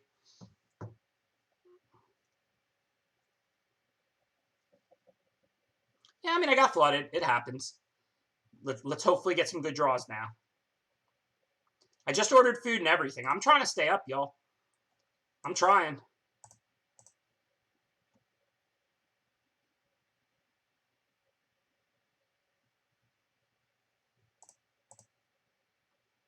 All right, we're definitely not going to hold Shepherd here. We don't have anything else to do. If we had any other 2-drop, I would hold it. But if we draw a couple lands, then this should go fairly smoothly. For now, we have a choice this turn of Rally or Trapped in a Tower. If we had like a land or two in hand, I might Rally, because I don't think they're going to block. And I'm not that worried about them spending a turn or two making 1/1s. But the thing is, we're probably going to stall for a turn or two anyway. So we probably just want to Trapped in a Tower the rare this turn. I'll explain this more on their turn. So let's pretend I had like the same hand, but like 2 more lands. I want to play Rally this turn, and then maybe like I could do something and then play Carriage and Ritual on curve.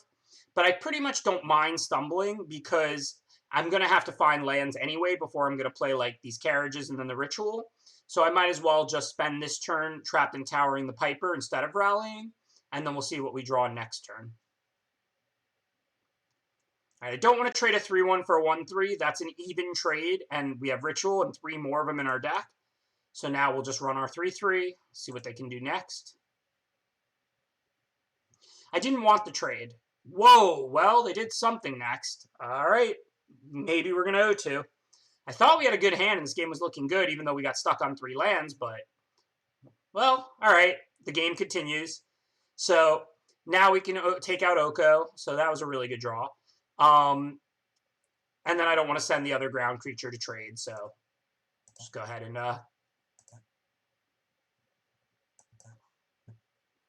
remove Oko, and let the stalemate ensue. I mean, our deck for a White Weenie deck is quite good in stalemates if we don't super flood.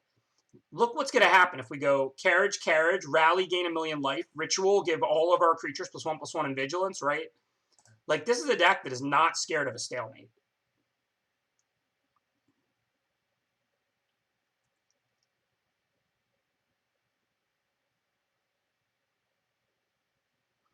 Would like to draw lands at some point, but Rally's going to gain us 5 life. Like, we're pretty comfortable.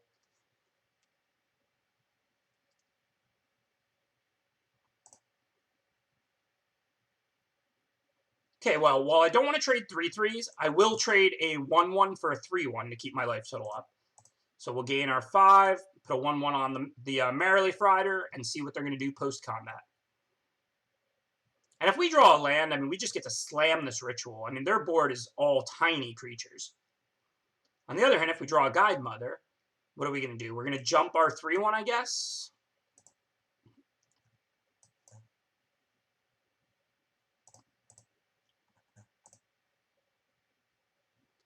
Three back is a better blocker. It stops more creatures, regardless of whether we're going to trade it off or not.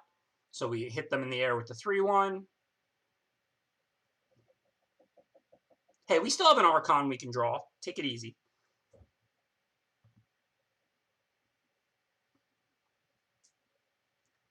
And some more 4-drops. But they don't have any flyers, and the ground's pretty even, so I'm not really in a position to complain. Even though we are, like, stuck on lands, so are they. Well, not anymore, but, again, if we draw lands, we can bust right through that. So if they attack here, I'll definitely trade the 3/1 for it. All right, so now what do we want to do?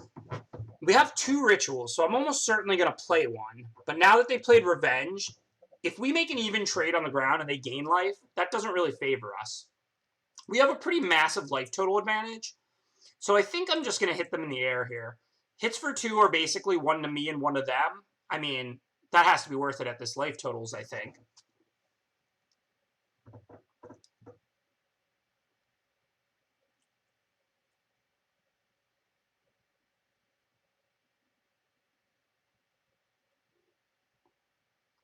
So I definitely can't take any hits for 4 because I need to be able to keep attacking in a Revenge. So if they attack... Oh, it's not indestructible anyway. Okay. I was like, because even if it was indestructible, I would have to block it with my 2/2 and chump block it, Whereas normally I wouldn't preserve my life total. Against Revenge, things are a little different.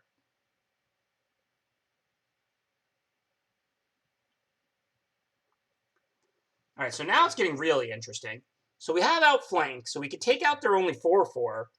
But again, they're going to gain life, and I'm going to lose life with Revenge if I attack and they block. So if I send the 4/4 and they block with the 4/4 and I outflank it, that's all right. But I can have the same thing pretty much happen on defense. I think I just want to Ritual this turn and hit them for 3 with the Guide Mother. I mean, I shouldn't really need to pump the Prize Griffin to have it be good into Revenge. I don't really have anything else to do, and I have a bunch of stuff to do when I do find my lands. So I'm just going to keep growing my team and hitting them in the air.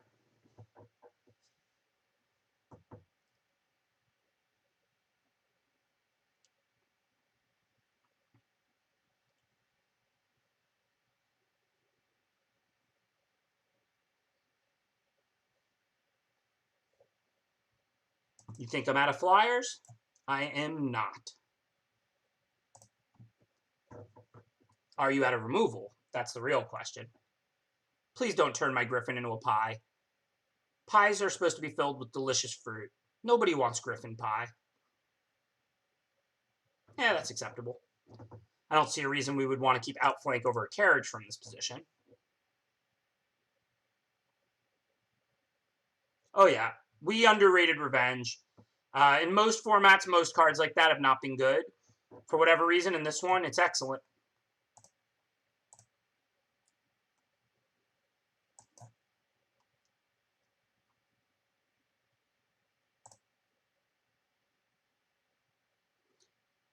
Whoa, whoa. I need this Prize Griffin to keep attacking. Bird Pie is not great. Take it easy.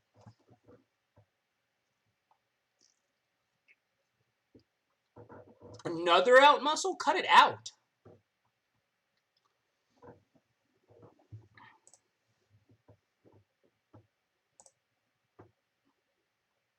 Okay, well, we have to just have a great attack now. A food token has no casting cost, so we can exile their 6/6. I know they have Revenge, but they're also at 3 life. So we don't really want to send 1/1s into Revenge, but I have to imagine we can just attack with all the other creatures. They're going to 7, which means they can only let 1 through, so we're going to kill all of their stuff. I mean, maybe they can keep 1 creature because of the 2 life from Swordmaster, but they have no blocks that own us. This just can't work out poorly. Revenge is cool, but we have a 5/5, a 4/4, a 5/3, and a 3/3. They have a 2/2, a 1/3, and a 2/1. So Revenge is cool and all, but there's just no way this can work out poorly for us. This is a math is for blockers type situation.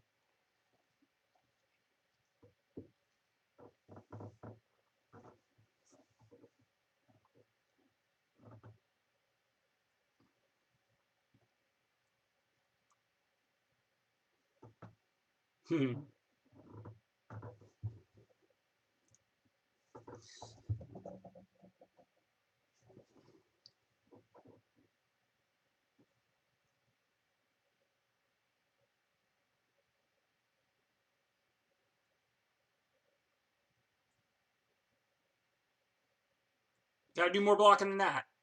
Can't gain 2 and take 12.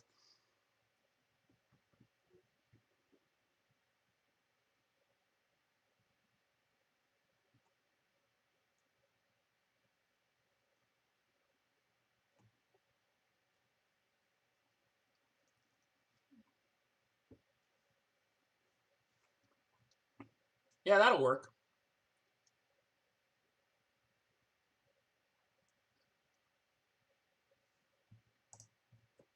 So we lose 1 creature, they lose 3. They're going to finish here at 2 because of the 2 life from the Swordmaster. Life is good.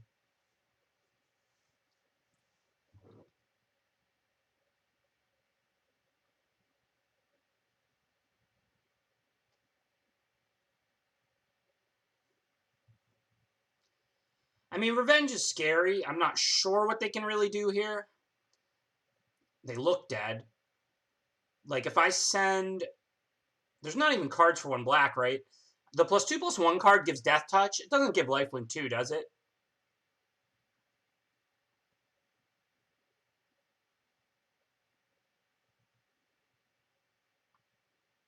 Okay, so then there's no card for 1 black, I don't think. So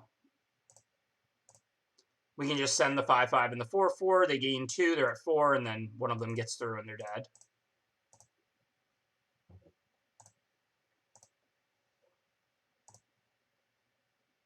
What, you think I'm scared of Oko and Revenge with my white weenie deck? Take it easy, take it easy.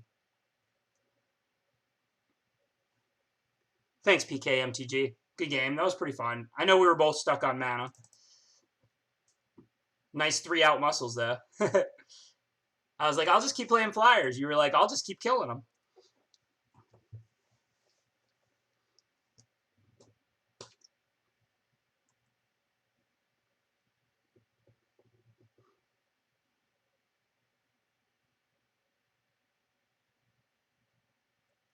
Nice.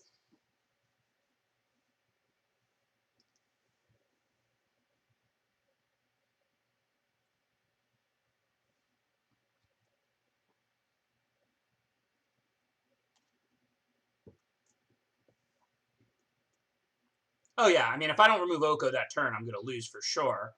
But, I mean, Oko's like the best card ever, right? Like, what are you going to do? Somebody asked me to rank the top 5 Planeswalkers the other day, and I was just like, it's got to be Oko, right? Like, it's just so good. It's like one of the best modern cards now. It's like being played in Legacy. It's like it was the most dominant standard card I think I've ever seen. I mean, we had 70% of the Pro Tour playing it, and people are literally just splashing it into every deck, figuring out how to use it. I mean, Oko is like a joke. I think Oko is better than Jace. I mean, obviously, they could be better or worse in different decks, but at the end of the day, when you take a mana off the casting cost, it's a big deal.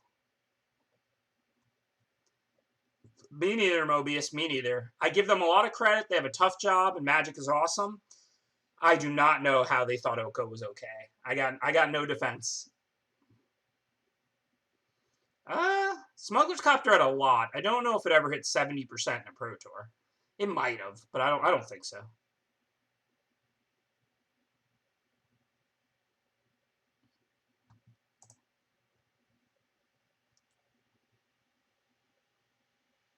I mean, I would rather have a Garrick than an Oko because it's splash. It's a better late game card, even though they're both just single green, single blue, single black, single green. If you play like a blue-black deck and you get your Forest on turn 8 and you play Oko on turn 8, it's still good, but it's nowhere near as good as like a turn 8 Garrick. But a turn 3 Oko is definitely more broken than a turn 6 Garrick. So when you say like what's better, a 3-mana card or a 6-mana card, it's pretty hard to compare. If you adjust for casting cost, I think Oko is like just the nut. I mean, Oko's probably not as good and limited as that red-white enchantment, just because it can't be attacked. Like, Oko is more powerful than that enchantment, but of course you can attack Oko and you can't attack the enchantment.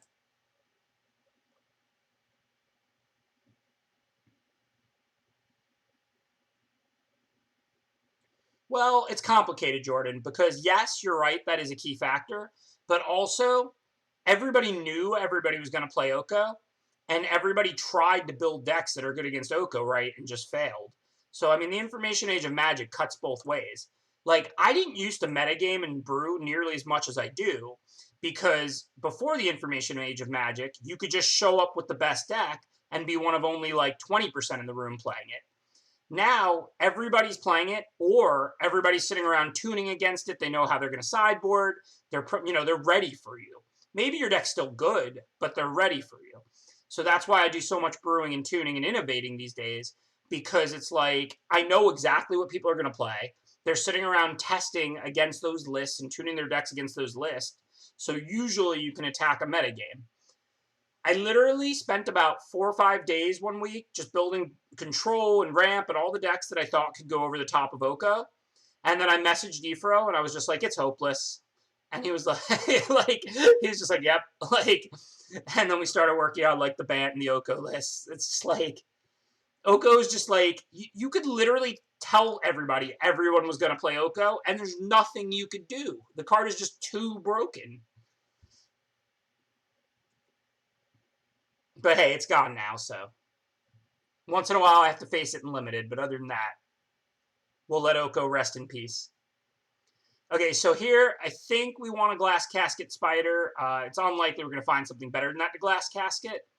It's not really a great turn. If we Glass Casket the Spider, we can Guide Mother the Knight, and then I guess that uses all our mana. I'd rather put the Idyllic range on like a Guide Mother or something else. But, I mean, ultimately, I can't imagine this isn't the right turn. We're a white weenie deck. Like, we're taking out their only 5 toughness blocker. The Knight's going to be a 4/3 next turn, so they have to answer it. And we're getting in for 6 and using all our mana.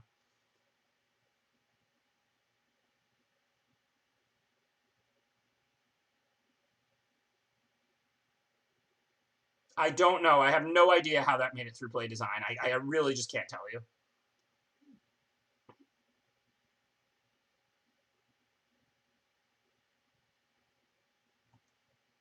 Okay, so on board, we can certainly attack. There's not much pump that gives +30/+3. I mean, there's Insatiable, but I wouldn't really even mind that much. Like, I'd prefer not to lose my creature, but Knight of the Keep is not of particular value. So, and again, that doesn't work out too bad. Here, we're going to have to do something kind of interesting, though. So, let's say they block with Spider. If we outflank it and they give their Spider +2/+2, we get, like, very wrecked. But what we can do is set a stop inside combat after damage, right? This is actually kind of intricate. It doesn't come up that often. Now we'll resolve damage.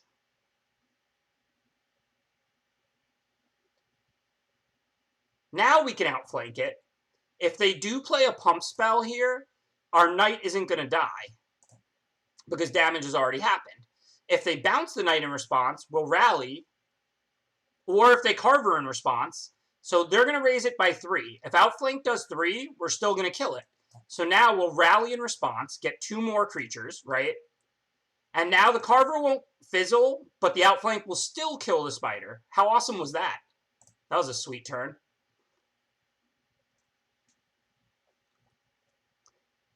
Now, let's pretend they didn't have that Carver. I wasn't gonna cast Rally this turn. I would have just played the 1/1 Guide Mother and the 3/1 Shepherd and held on to the Rally for later. But yeah, I thought that was kind of sweet.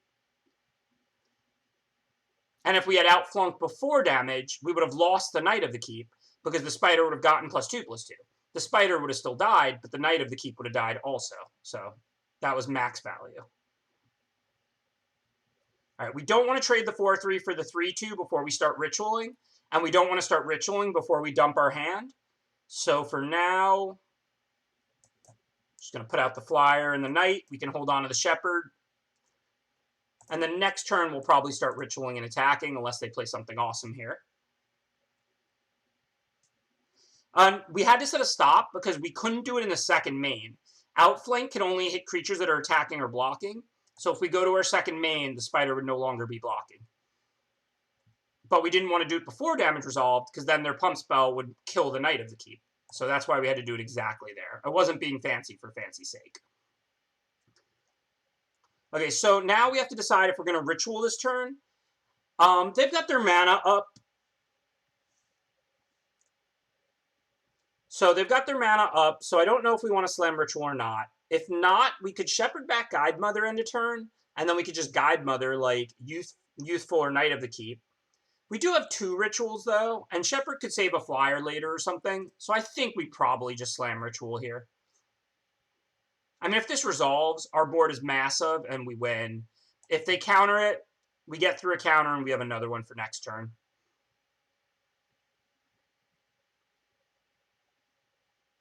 Like, now they don't have, like, a single really good block, so we can just attack, not really worry. If they have, like, 1 pump spell, they can eat, like, 1 creature.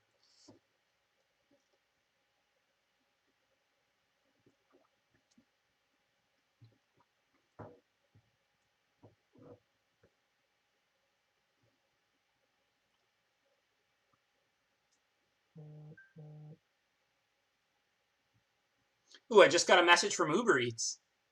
Your food has left Flashback Diner and is on the way. That's what I like to hear.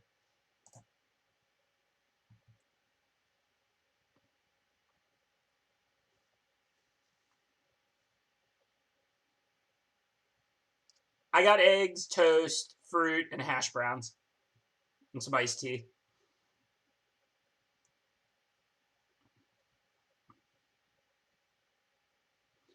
All right, so let's see. What do they double block? The 5/4. We're currently killing both. If they have +2/+2 or something, I want to kill the Carver, not the 1/2.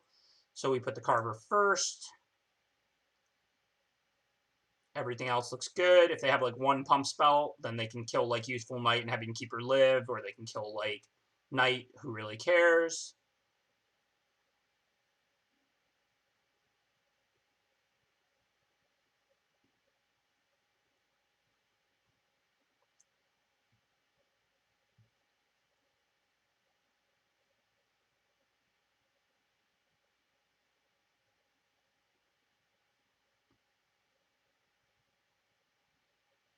Well, they were out of ammo. Now they're drawing 4 cards.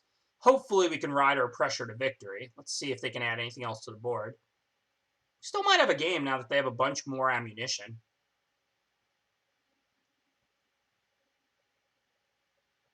So I'm not scared of like a runaway together in response to Glass Casket, because I can use Shepherd to pick Glass Casket back up and then just kill something else.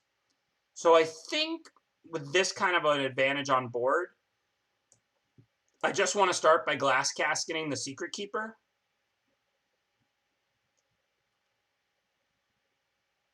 Let's see if it resolves. It removes their only good blocker.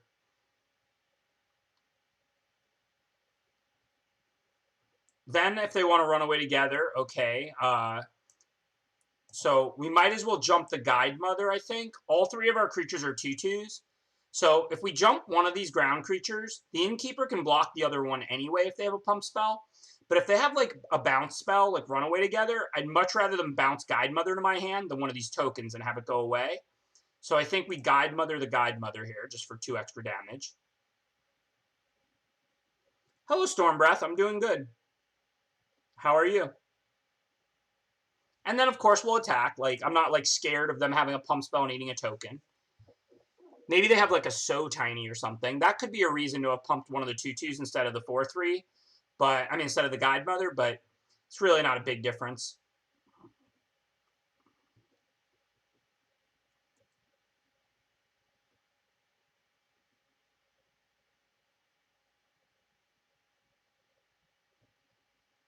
Breakfast is definitely for delivery. Breakfast is the best. Uber Eats is amazing. I know there is a lot in the world to complain about, like, legitimately. But if you're, like, a middle-class person in, like, America or Europe or whatever, there are some things to appreciate, too, right? Like, hot showers. Somebody just made bacon and eggs and is delivering it to me, and it costs, like, $12. Like, I know that we're lucky to be, you know, living in wealthy countries and to be able to afford that. But I'm sitting here playing a video game and having eggs and toast cooked and delivered to me at a cost that is not very expensive for me. So we got to appreciate that at least somewhat. I'm not saying that there isn't a lot of real problems or anything, but let's at least appreciate some of the advancements of our societies, you know? All right, so what are we going to do here?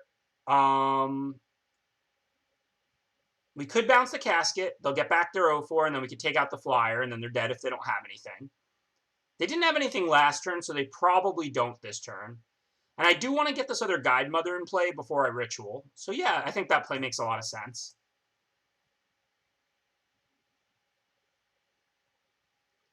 We can casket away the Vandal, and then they're just dead unless they have anything. If they have a counter for this casket or something, then what we'll do is just play Guide Mother and pass the turn. Then next turn we can Ritual, and then we'll have 2 lethal flyers again. So this forces them to counter to stay alive now. And then we still have lethal again next turn unless they have something else to do.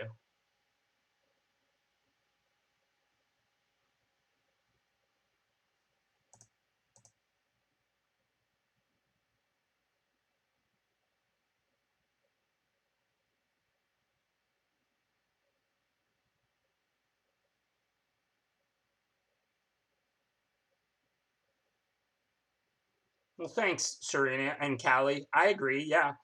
I mean, I don't understand, like, I mean, listen, everybody enjoys different things, but in my opinion, the point of streaming is to discuss all the strategy, to discuss what's going on, get feedback, you know, teach, learn, exchange ideas. So, you know, I'm not always going to make the best play, But I am always going to discuss what I'm thinking and why and what I think the best play is and why. I mean, that's, like I said, that's why I like streaming, frankly.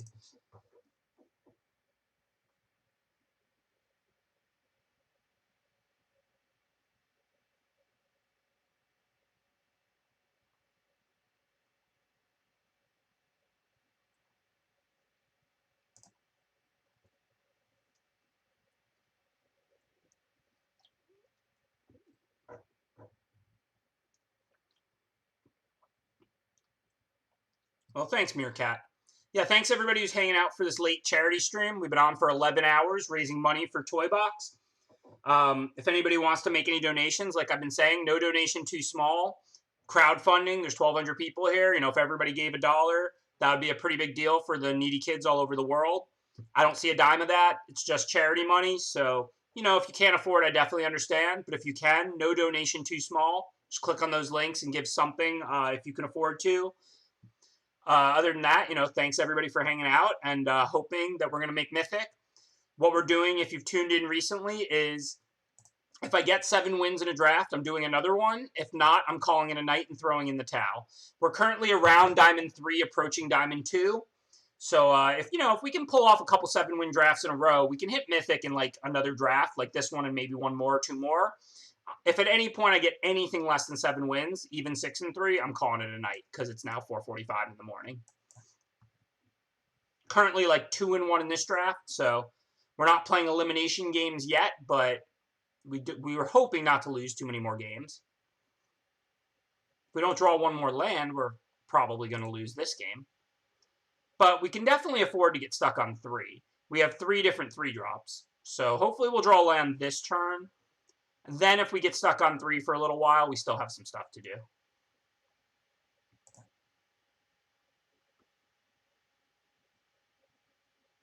Well, it's not a land, but at least it's something we can play.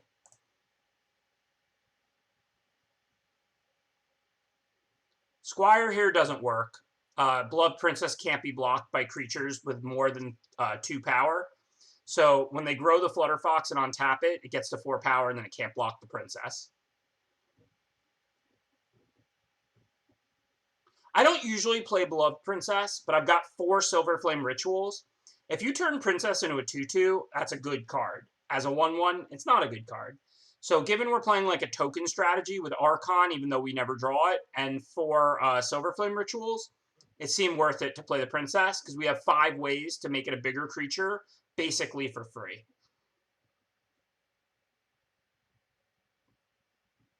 Come on, 1 land. Yuck.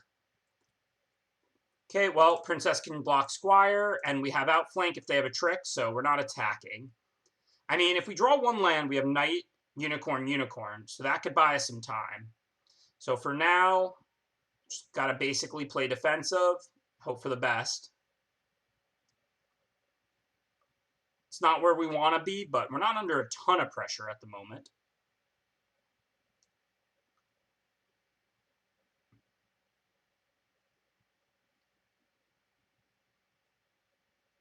I don't think we need to stop on damage now. If they attack, I'm just going to outflank the Flutter Fox before blockers.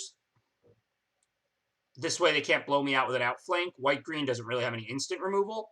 If they have a pump spell, good beats. Like, I'll take the extra 2. They very well might not have a pump spell, and then I'm saving 2. So, I mean, my plan is just, if they attack, I'm just going to outflank Flutter Fox before blockers, and then I'm going to put Princess on Squire.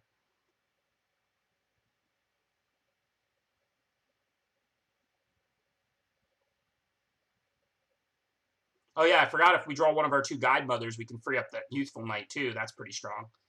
So yeah, so I have no way to know if they have a pump spell or not right now. So I'm going to outflank the Flutter Fox. They can't outflank in response because I don't have any creatures blocking or anything. White-green doesn't really have flash removal.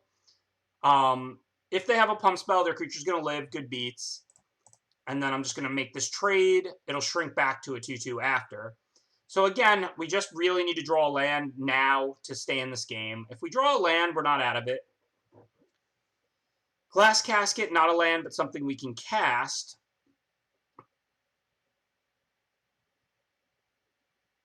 I think I want to hit the flyer even though the 3/1 is dealing a little more damage, we have a 2/2 ground creature to trade with it, a 2/2 ground creature to trade with it, and a 3/2 ground creature to trade with it. So I think we got to get rid of the Flutterfox because it flies. Again, I mean, we're falling further and further behind, but if we draw a land, this game is still certainly winnable.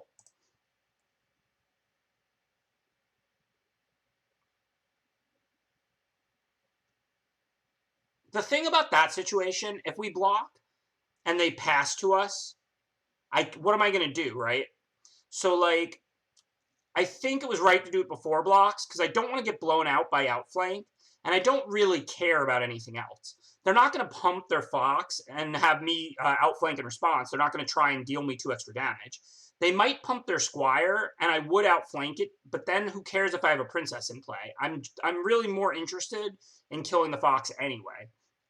So, like, I think that was the right way to do it to avoid getting blown out by a potential outflank. And I really am not that concerned if they had a pump spell there or not. All right, so we can trap in a tower the Oakham Ranger. We're actually not bad on board. Our board is precarious, but like the 2/2 stops like the 1/1s. It can trade with the 3/1. We take 2 this turn. So assuming they're out of gas, like I said, we're not in that bad a shape. And we have a handful of good spells. So, I mean, a land is a good draw for us.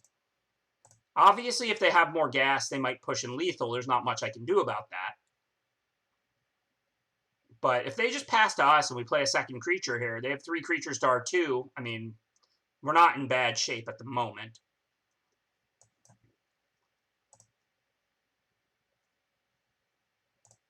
It has Vigilance, so we can attack even though our back is to the wall.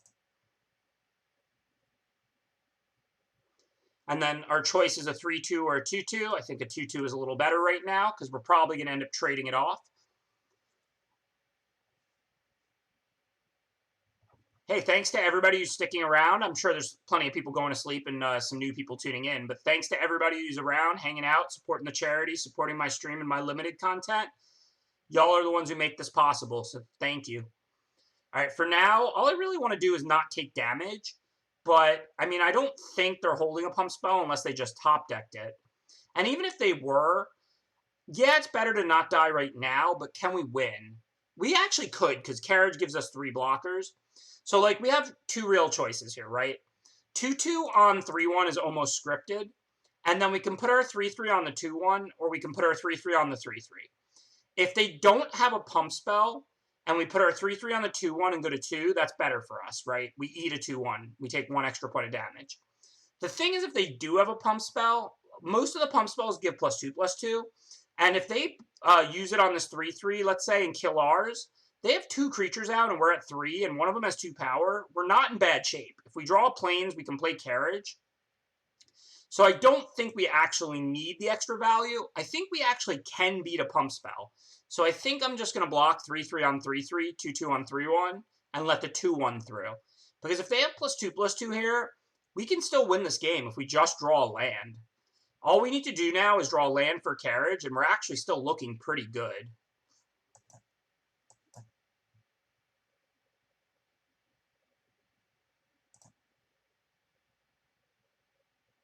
Well, if they have Insatiable Appetite, we're just dead, because one of the creatures had to get through. So you should play like Insatiable Appetite doesn't exist, and you should think about what the board is going to look like in a turn if they have, like, Carver. Because let's pretend we make the 3/3 on 3/3 block and they Carver. That's going to leave them with 2 creatures in play. So if both of those were lethal and we had no ability to make more than 1 creature on our next turn, we would just pretend Carver doesn't exist. Because it doesn't do us any good to survive for 1 more turn if we have no outs. But since we had Enchanted Carriage, I felt like we could play around Carver, because if we play this Carriage and then the Griffin, I mean, we have a bunch of 3/3s on layaway. Like, this is a winnable game. I'm not saying we're going to win, but it's a winnable game.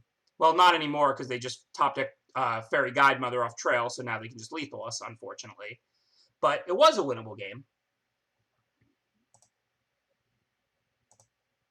And, I mean, they had the Carver, and we were still, like, a pretty good favorite. Now we're dead, obviously. I mean, we're not going to play Griffin there. We would still be dead, because we would only have Griffin, so they could just Guidemother the Squire, and then they would have 2 lethal attackers. Well, 2 and 2, back us to the wall. Let's see if I'm signing off and eating my breakfast off stream, or if we can get 5 in a row. Yeah, that was a good game. I mean, it's unfortunate. If they didn't top deck that Guide Mother, I think we were in good shape to turn that game. Archon, what's that? Our mythic rare that we drafted the whole deck around? Psh, don't expect us to ever draw that. Come on, be reasonable now. Have a good night, Doc Reactions. Thanks for hanging out. Has anybody been around for the entire 11 hours?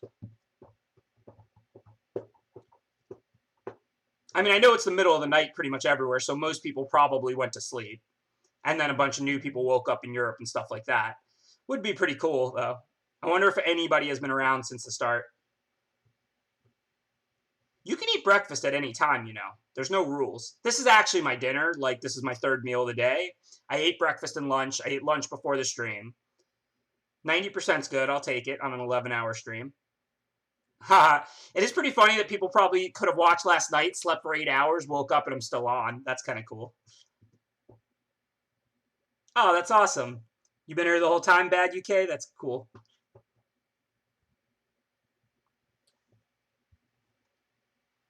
You too, Miss Corman. Thanks for hanging out. Hey, it's a super long stream. It's not like I expect people to watch for 11 hours, or it's just awesome that some people have been around for that long. All right, so turn 1, best card in our deck, Inquisitive Puppet. Glass Casket's normally something I would bottom in this spot because we want land 5 really badly, except our opponent played turn 1 Innkeeper, so we're snap topping it.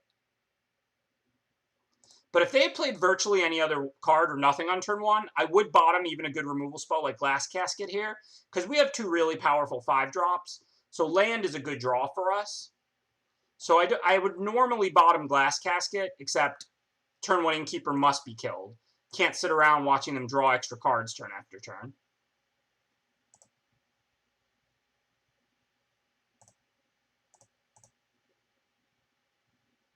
Hey, we have Archon and 4 Silver Flame Rituals. Anything that makes a 1/1 can't be that bad if you have 4 Silver Flame Rituals.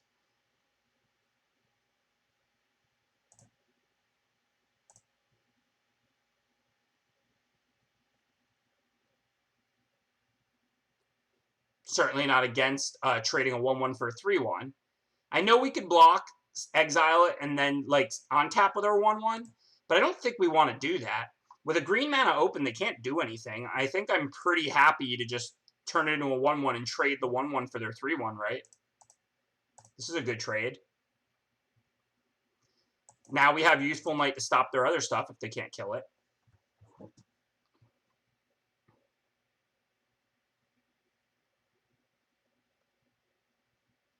Rachel just got off work and messaged me. Hey, babe. All right, so what do we want to do now? We could Trapped into the Tower or Red Cap. That doesn't do a ton, because they could just sink their mana into the other one if they have removal for Youthful Might.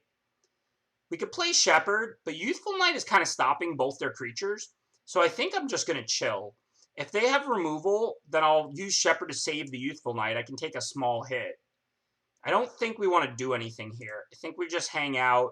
If we draw 1 land, then we start casting Carriages. In the meantime, we want to hide behind our Youthful Might, and we have Shepherd to protect it from pump or removal.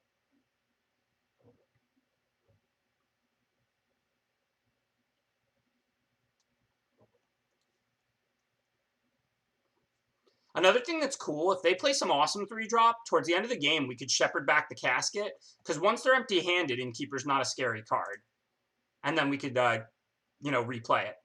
Okay, so now that we have land 5, we should attack, because we certainly don't need the Youthful Might back to stop the red caps. We're about to make 2 mice and a 4/4.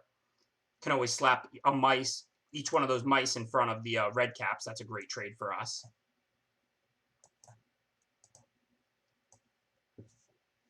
So now there's no reason to miss 2 damage. I'm not scared of anything. This is what I'm talking about with carriage dodging removal. Imagine this is their Searing Barrage turn, regardless of whether they have it or not. They can't Barrage Enchanted Carriage end of turn, so they have to strand their 5 mana, or they have to Searing Barrage a 1/1 or a 2/1 instead of our 4/4. Enchanted Carriage, it's not like a dominating card, but it's like quietly very annoying. It dodges sorcery speed removal completely, but it even annoys instant speed removal because you can't just kill it when you want. You can only kill it when the opponent crews it. That's actually part of why Smuggler's Copter was so broken. If they left their mana up, you just attack with your little creature, not crew your Smuggling Copter. If they tapped out for something, then you'd crew your Copter, hit them, and get to loot. Okay, clearly I want to trade a 1/1 for that, not the 4/4. So just put a mouse in front of that red cap.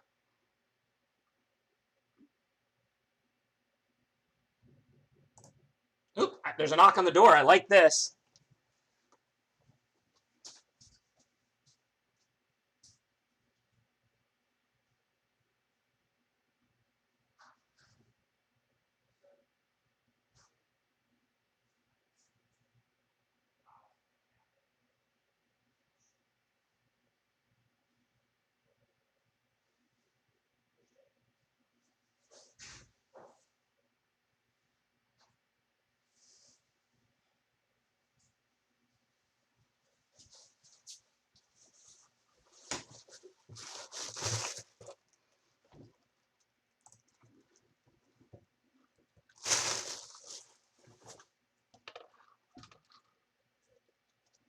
All right, so what happened? They played Bargain. Who cares? We're at 20. So they're effectively trading Bargain for a mouse and some damage. That play isn't wrong or anything by them, just not something we're concerned about.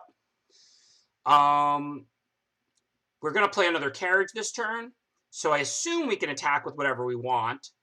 They only have 3 green up, so they're not killing Carriage, but we do need to be able to have mice back to block these red caps, so I think we're just going to crew Carriage here using Useful Knight, attack with both, and then we can just play another Carriage, and we'll have 2 more mice up to block the 2 red caps, and we're just getting further ahead. So this game's looking good.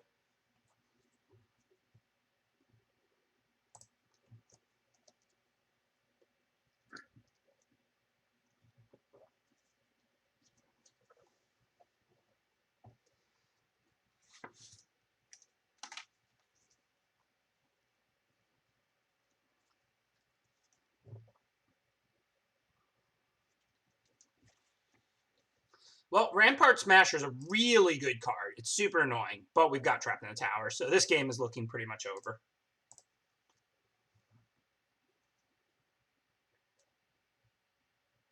If they're not doing anything else meaningful, I think I probably do Shepherd the Carriage end of turn. Just get another 2 mice to keep crewing and keep attacking with.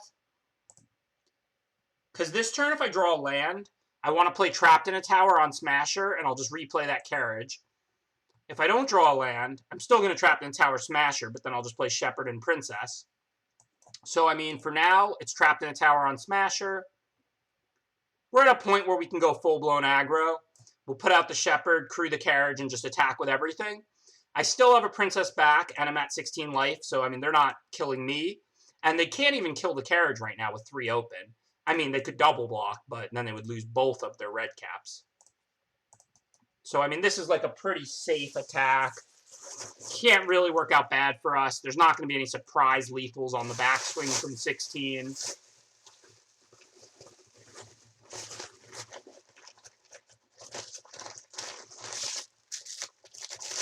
Ooh, start with some toast.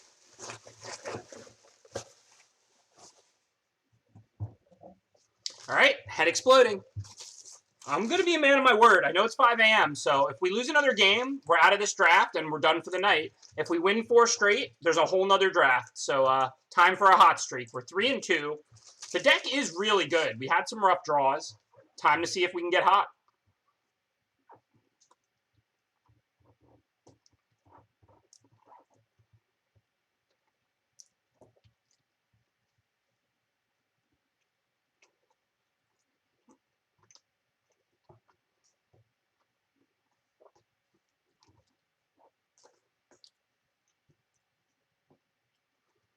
Thanks, Kevin. Have a good night. No paid actors, please. I want to earn it. It's like I said, I don't even like drafting to exploit the arena box. There's nothing wrong with that. It's just not what I'm about. Like, I want to earn it.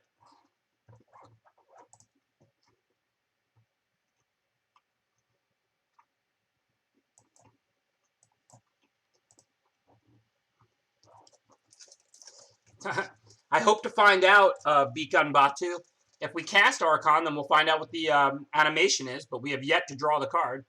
I mean, I might have had it once like a month ago, but I really don't remember. But we have not seen it yet tonight, despite being in the 6th game of this draft.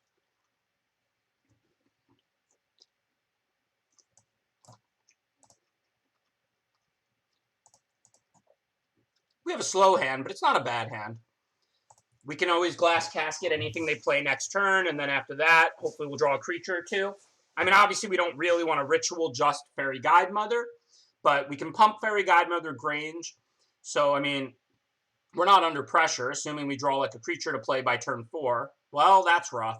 Now it's going to be a rough game. Probable Alliance is really good against us. Can't kill it. It's an enchantment. Nothing we can do. Hopefully we can go over the top of it. It's not easy.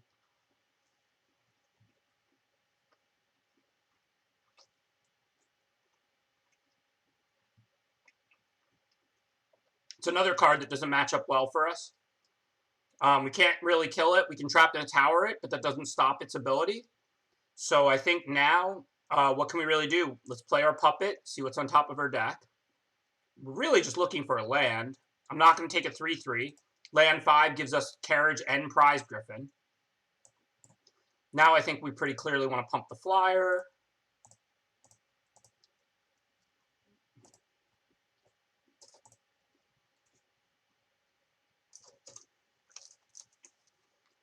I mean, I hope it's not the final boss. We're 3-2, so we still need several more wins, but a loss does eliminate us. We can't casket anything.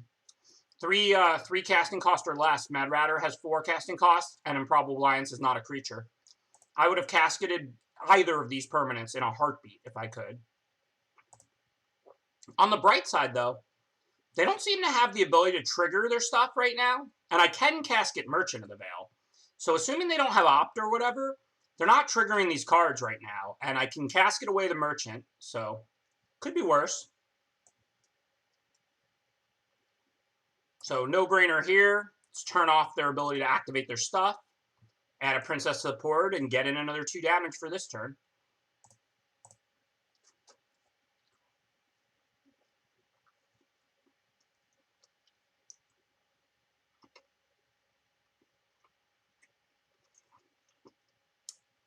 I mean, if these cards start getting activated, they're near impossible to beat, but if the opponent can't activate them, I mean, this card hasn't done anything yet, and this is a 4-mana 1/2.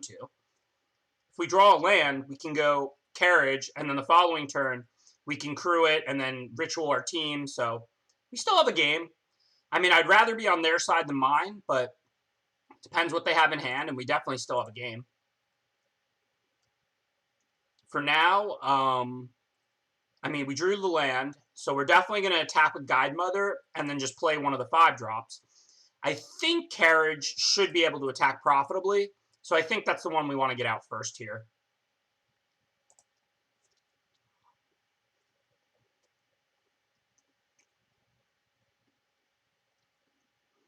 I mean, we might be able to bluff in a point of damage there, but since we don't have any instants in our hand, Arena probably tells the opponent that we don't have anything. If that was in person, I would almost always attack with the Princess, but that turned into the Mad Ratter, or the 1/1 token that turned into the Mad Ratter. But the problem is, without an instant in hand, Arena basically tells them we have nothing.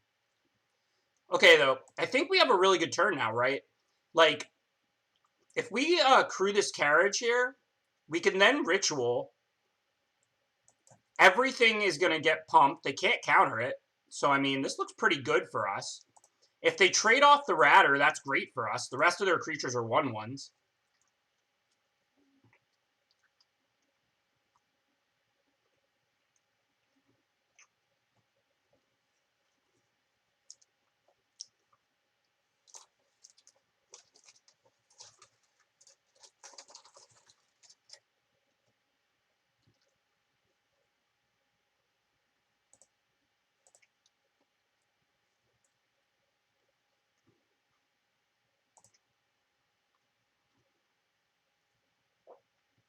I mean, their board is super scary, but if their turn is like activated an alliance, they'll get 2/1/1 rats and 2 fairies, I can beat that. I'm far ahead enough. So, I mean, they need to do something good.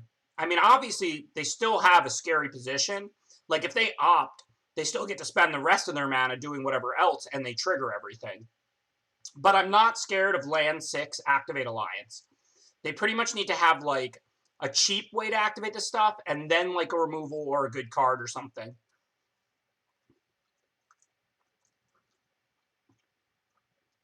Thanks for subscribing for Nothing Wrong. Appreciate the support. And yeah, we still have another 3/4 flyer they're going to have to deal with. I mean, like I said, their board is scary, and if they go, like, opt, and then they also have, like, Runaway Together and, like, a counter spell, they could definitely win this game. But they're not beating me on board. If they tap 6 and activate Alliance and get 4 1/1s, we have a pretty good board to attack into 4 1/1s. Well, so far I only ate the toast. Buttered toast is always delicious, of course.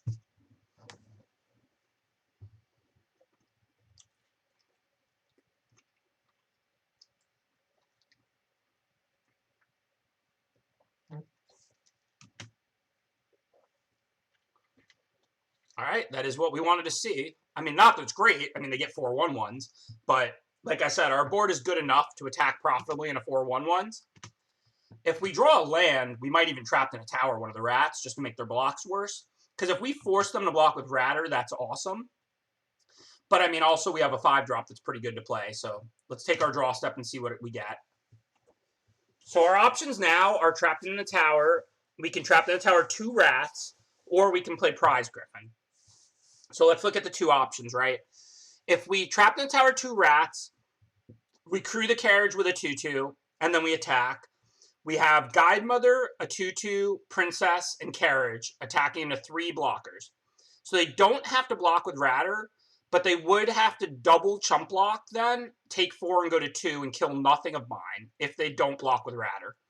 On the other hand, if we let them block with the rats, they maybe can trade off with a 2/2, but we get an extra 3/4 in play, and we are able to attack with an extra creature. So I think the double trap in the tower play this turn doesn't make a ton of sense. We just want to crew the Prized Griffin. We still have great attacks. Now they can, like, chump, trade with one of our 2/2s, but they're taking roughly the same amount of damage this way. Neither way could we force them to block with Ratter, and this way we get an extra 3/4 flyer in play for next turn. So I still like our chances now. Now they're falling further behind, so even if they have a little bit more to do next turn, it really needs to be impressive, because we just added a 3/4 flyer and basically ate their creatures that they made. So they fall substantially further behind now than they were last turn. Last turn was a really swingy turn. I knew if they tapped 6 and activated Alliance, we were going to be in pretty good shape. But if they would have, like, opted, then they would have had 5 mana to spend on those 4 cards in their hand and still gotten 4 1/1s off the opt. So I was pretty scared last turn that they would, like, opt or Thrill of Possibility and trigger all their stuff that way. But I wasn't super scared of them activating Alliance, because this just means they fall further behind. We couldn't force Ratter to chump. If we had double trapped 2 rats, they still would have had 2 fairy blockers. The Griffin's not in play, so we can only attack them with 4 creatures. We have to crew the carriage to attack with it. If I could have forced them to chump with the Ratter, I would have. That's what I thought about at the start of that turn. We couldn't force them to chump with the Ratter. We could have put them to 2 and forced them to double chump, which is strong, but of course the position we're in is strong too. So that's what we reasoned through at the start of our turn, was whether we could force them to chump with Ratter or not, and we figured out that we couldn't, and that's why we went with the Prize Griffin line. Well, now there's no more sandbagging unless we draw something else to do, so we're just going to play all our cards and see how it goes. Trapped in the tower on 1 rat, trapped in the tower on the other rat. Useful Knight's a nice draw because that allows us to crew the carriage. I'm obviously not attacking Royal Scions here. It's got 6 loyalty and the opponent has 4 life. So we don't have anything to think about. We're just going to send everything at the opponent. They're dead if they don't have So Tiny. If they do have So Tiny, they're not lethal, but they're also just chumping with everything, including Mad Ratter. So we're getting further ahead. All right, up to Diamond 2 and up to 4 and 2. Hopefully we can get 3 more wins. Thanks, y'all. That was a pretty sweet one.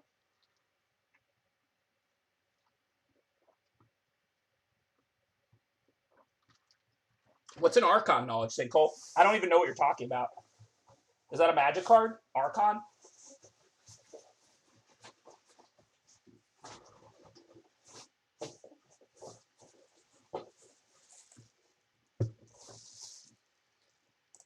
Not a great hand, but we got a 1-drop and a 3-drop. Hopefully we'll draw like a 2-drop and some lands.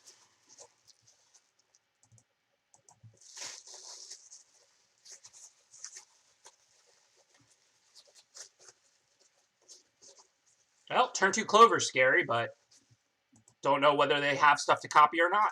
Just going to have to see how the next couple turns go. Similar to last game. If they're triggering that every turn from turn 3, they're going to win. But maybe they only have one thing to copy, or maybe they don't have much. Copying a pump spell doesn't really matter much.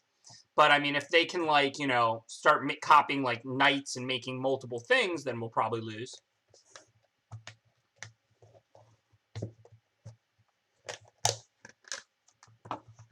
Just so y'all know, I don't eat only McDonald's. Look, I got a fruit cup. And this was a choice. I could have subbed this for something worse. I do love McDonald's, though.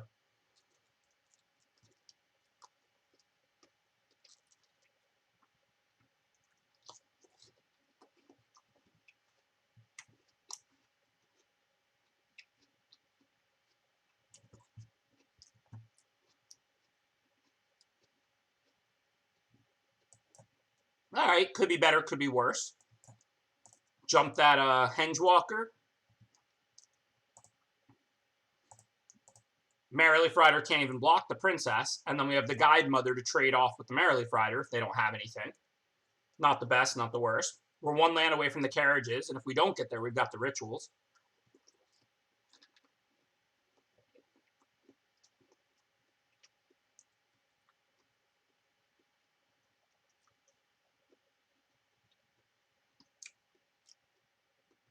I do eat a lot of Cheerios. Cheerios can't be bad for you, though. Like, they got to be reasonably good for you. All right, so can't block since they're halberded, but that's okay. Now if we ritual, as long as they're not doing anything much here, we gain 2 more life. We can attack with all our creatures because we're going to have vigilance. So they had to have a few more things. Hopefully that's about it. No more, no more. So now we have some choices. I think we want to spend 4 mana here and not 2. Glass Casket can remove a 5/2 or like a 2/2 flyer, but Silver Flame Ritual powers us up pretty well. There's not much you can do with 2 white. They can have like an outflank. There's no like adventure creatures except Shepherd. All of her stuff gets vigilance, so it can attack. The thing I was most afraid of was Tactician, but there was no reason to play around it, because if they have it, we just can't win. Like, if they tap 4 of our creatures here and then play a 3/4 flyer, even if we're not lethal because we, like, Glass Casketed the Merrily Rider, it's just not a winnable game. So there's just not really any reason to play around it. What is bad is we do die to another Guide Mother now by Exaxes. Maybe I should have played around that a little, but the only thing I could have really done was not sent the Guide Mother, and it had Vigilance. Feels kind of bad to let them trade their Guide Mother for Princess instead of attacking with it.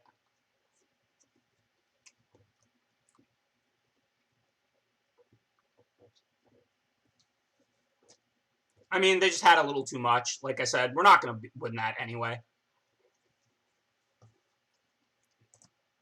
Sorry that the dream is dead. It was a fun night. Special thank you to everybody who donated to the charity. We raised $2,800 for Toys for Kids. So, you know, round of applause to everybody for that. Also, special thank you to Undead Metaphor, who donated a ton tonight, 45 subs and 1,000 bits. Obviously, I don't know who an anonymous gifter is, but they donated $1,600 out of the $2,800 we raised for the Toys for Kids. So thank you to them as well. Super fun 11-hour stream. I hope everybody enjoyed it. We did have a pretty solid winning record. We didn't make Mythic, but we advanced from like Platinum 3 or just barely 2 to Diamond 2. So not a bad night. 7 or 8 drafts. Hope everybody will follow the MC this weekend. Thank you, Rachrigo and Sarah. And I'll be playing an MC7, so, you know, I'll be playing on Friday. I didn't win the bye this time into day 2. So feel free to check that out. I'll update you in the Discord and on Twitter as usual. And I hope everybody has a good week drafting and good luck in your Magic tournaments. I have no idea who's up now to raid at this time of day, but let's take a look. Well, I would raid Show, but he's playing Hearthstone, not Magic. Nothing wrong with that, just I assume doesn't make a lot of sense. Literally nobody else I follow seems to be online. Anybody have any good recommendations? Anybody drafting? I know it's the European morning now. Any sweet, not super popular streamers from Europe who are always drafting and we should introduce some people to? I would love to introduce to somebody like that, but they've got to be a drafter. I have no interest in rating somebody with 1,200 viewers who's playing Standard right now. But if there's any cool drafters on, it'd be pretty fun to drop it on them. The Oracle? All right, it is a recommended channel according to this. That sounds pretty good. I don't know who they are, but we're going to raid the Oracle. They're drafting Modern Horizons, which is a great format, but it means that they're on Magic Online. So if that hurts your eyes too much, you might not want to go. But Modern Horizons is a good format. So if you don't mind watching on Magic Online, then check out the Oracle right now with me on this big raid. And we'll go see what the Oracle's doing. It looks like they're just drafting, too. They're in Pack 1. So it's actually a good time to join them. But again, I'm going to be off Wednesday and Thursday because of the MC. So thanks again to everybody who hung out, did this 12-hour, 11.5-hour stream with me. I'll see everybody Monday when I get back from the MC. Until then, I will send you off with a raid to Oracle. And good luck to everybody this week and everything.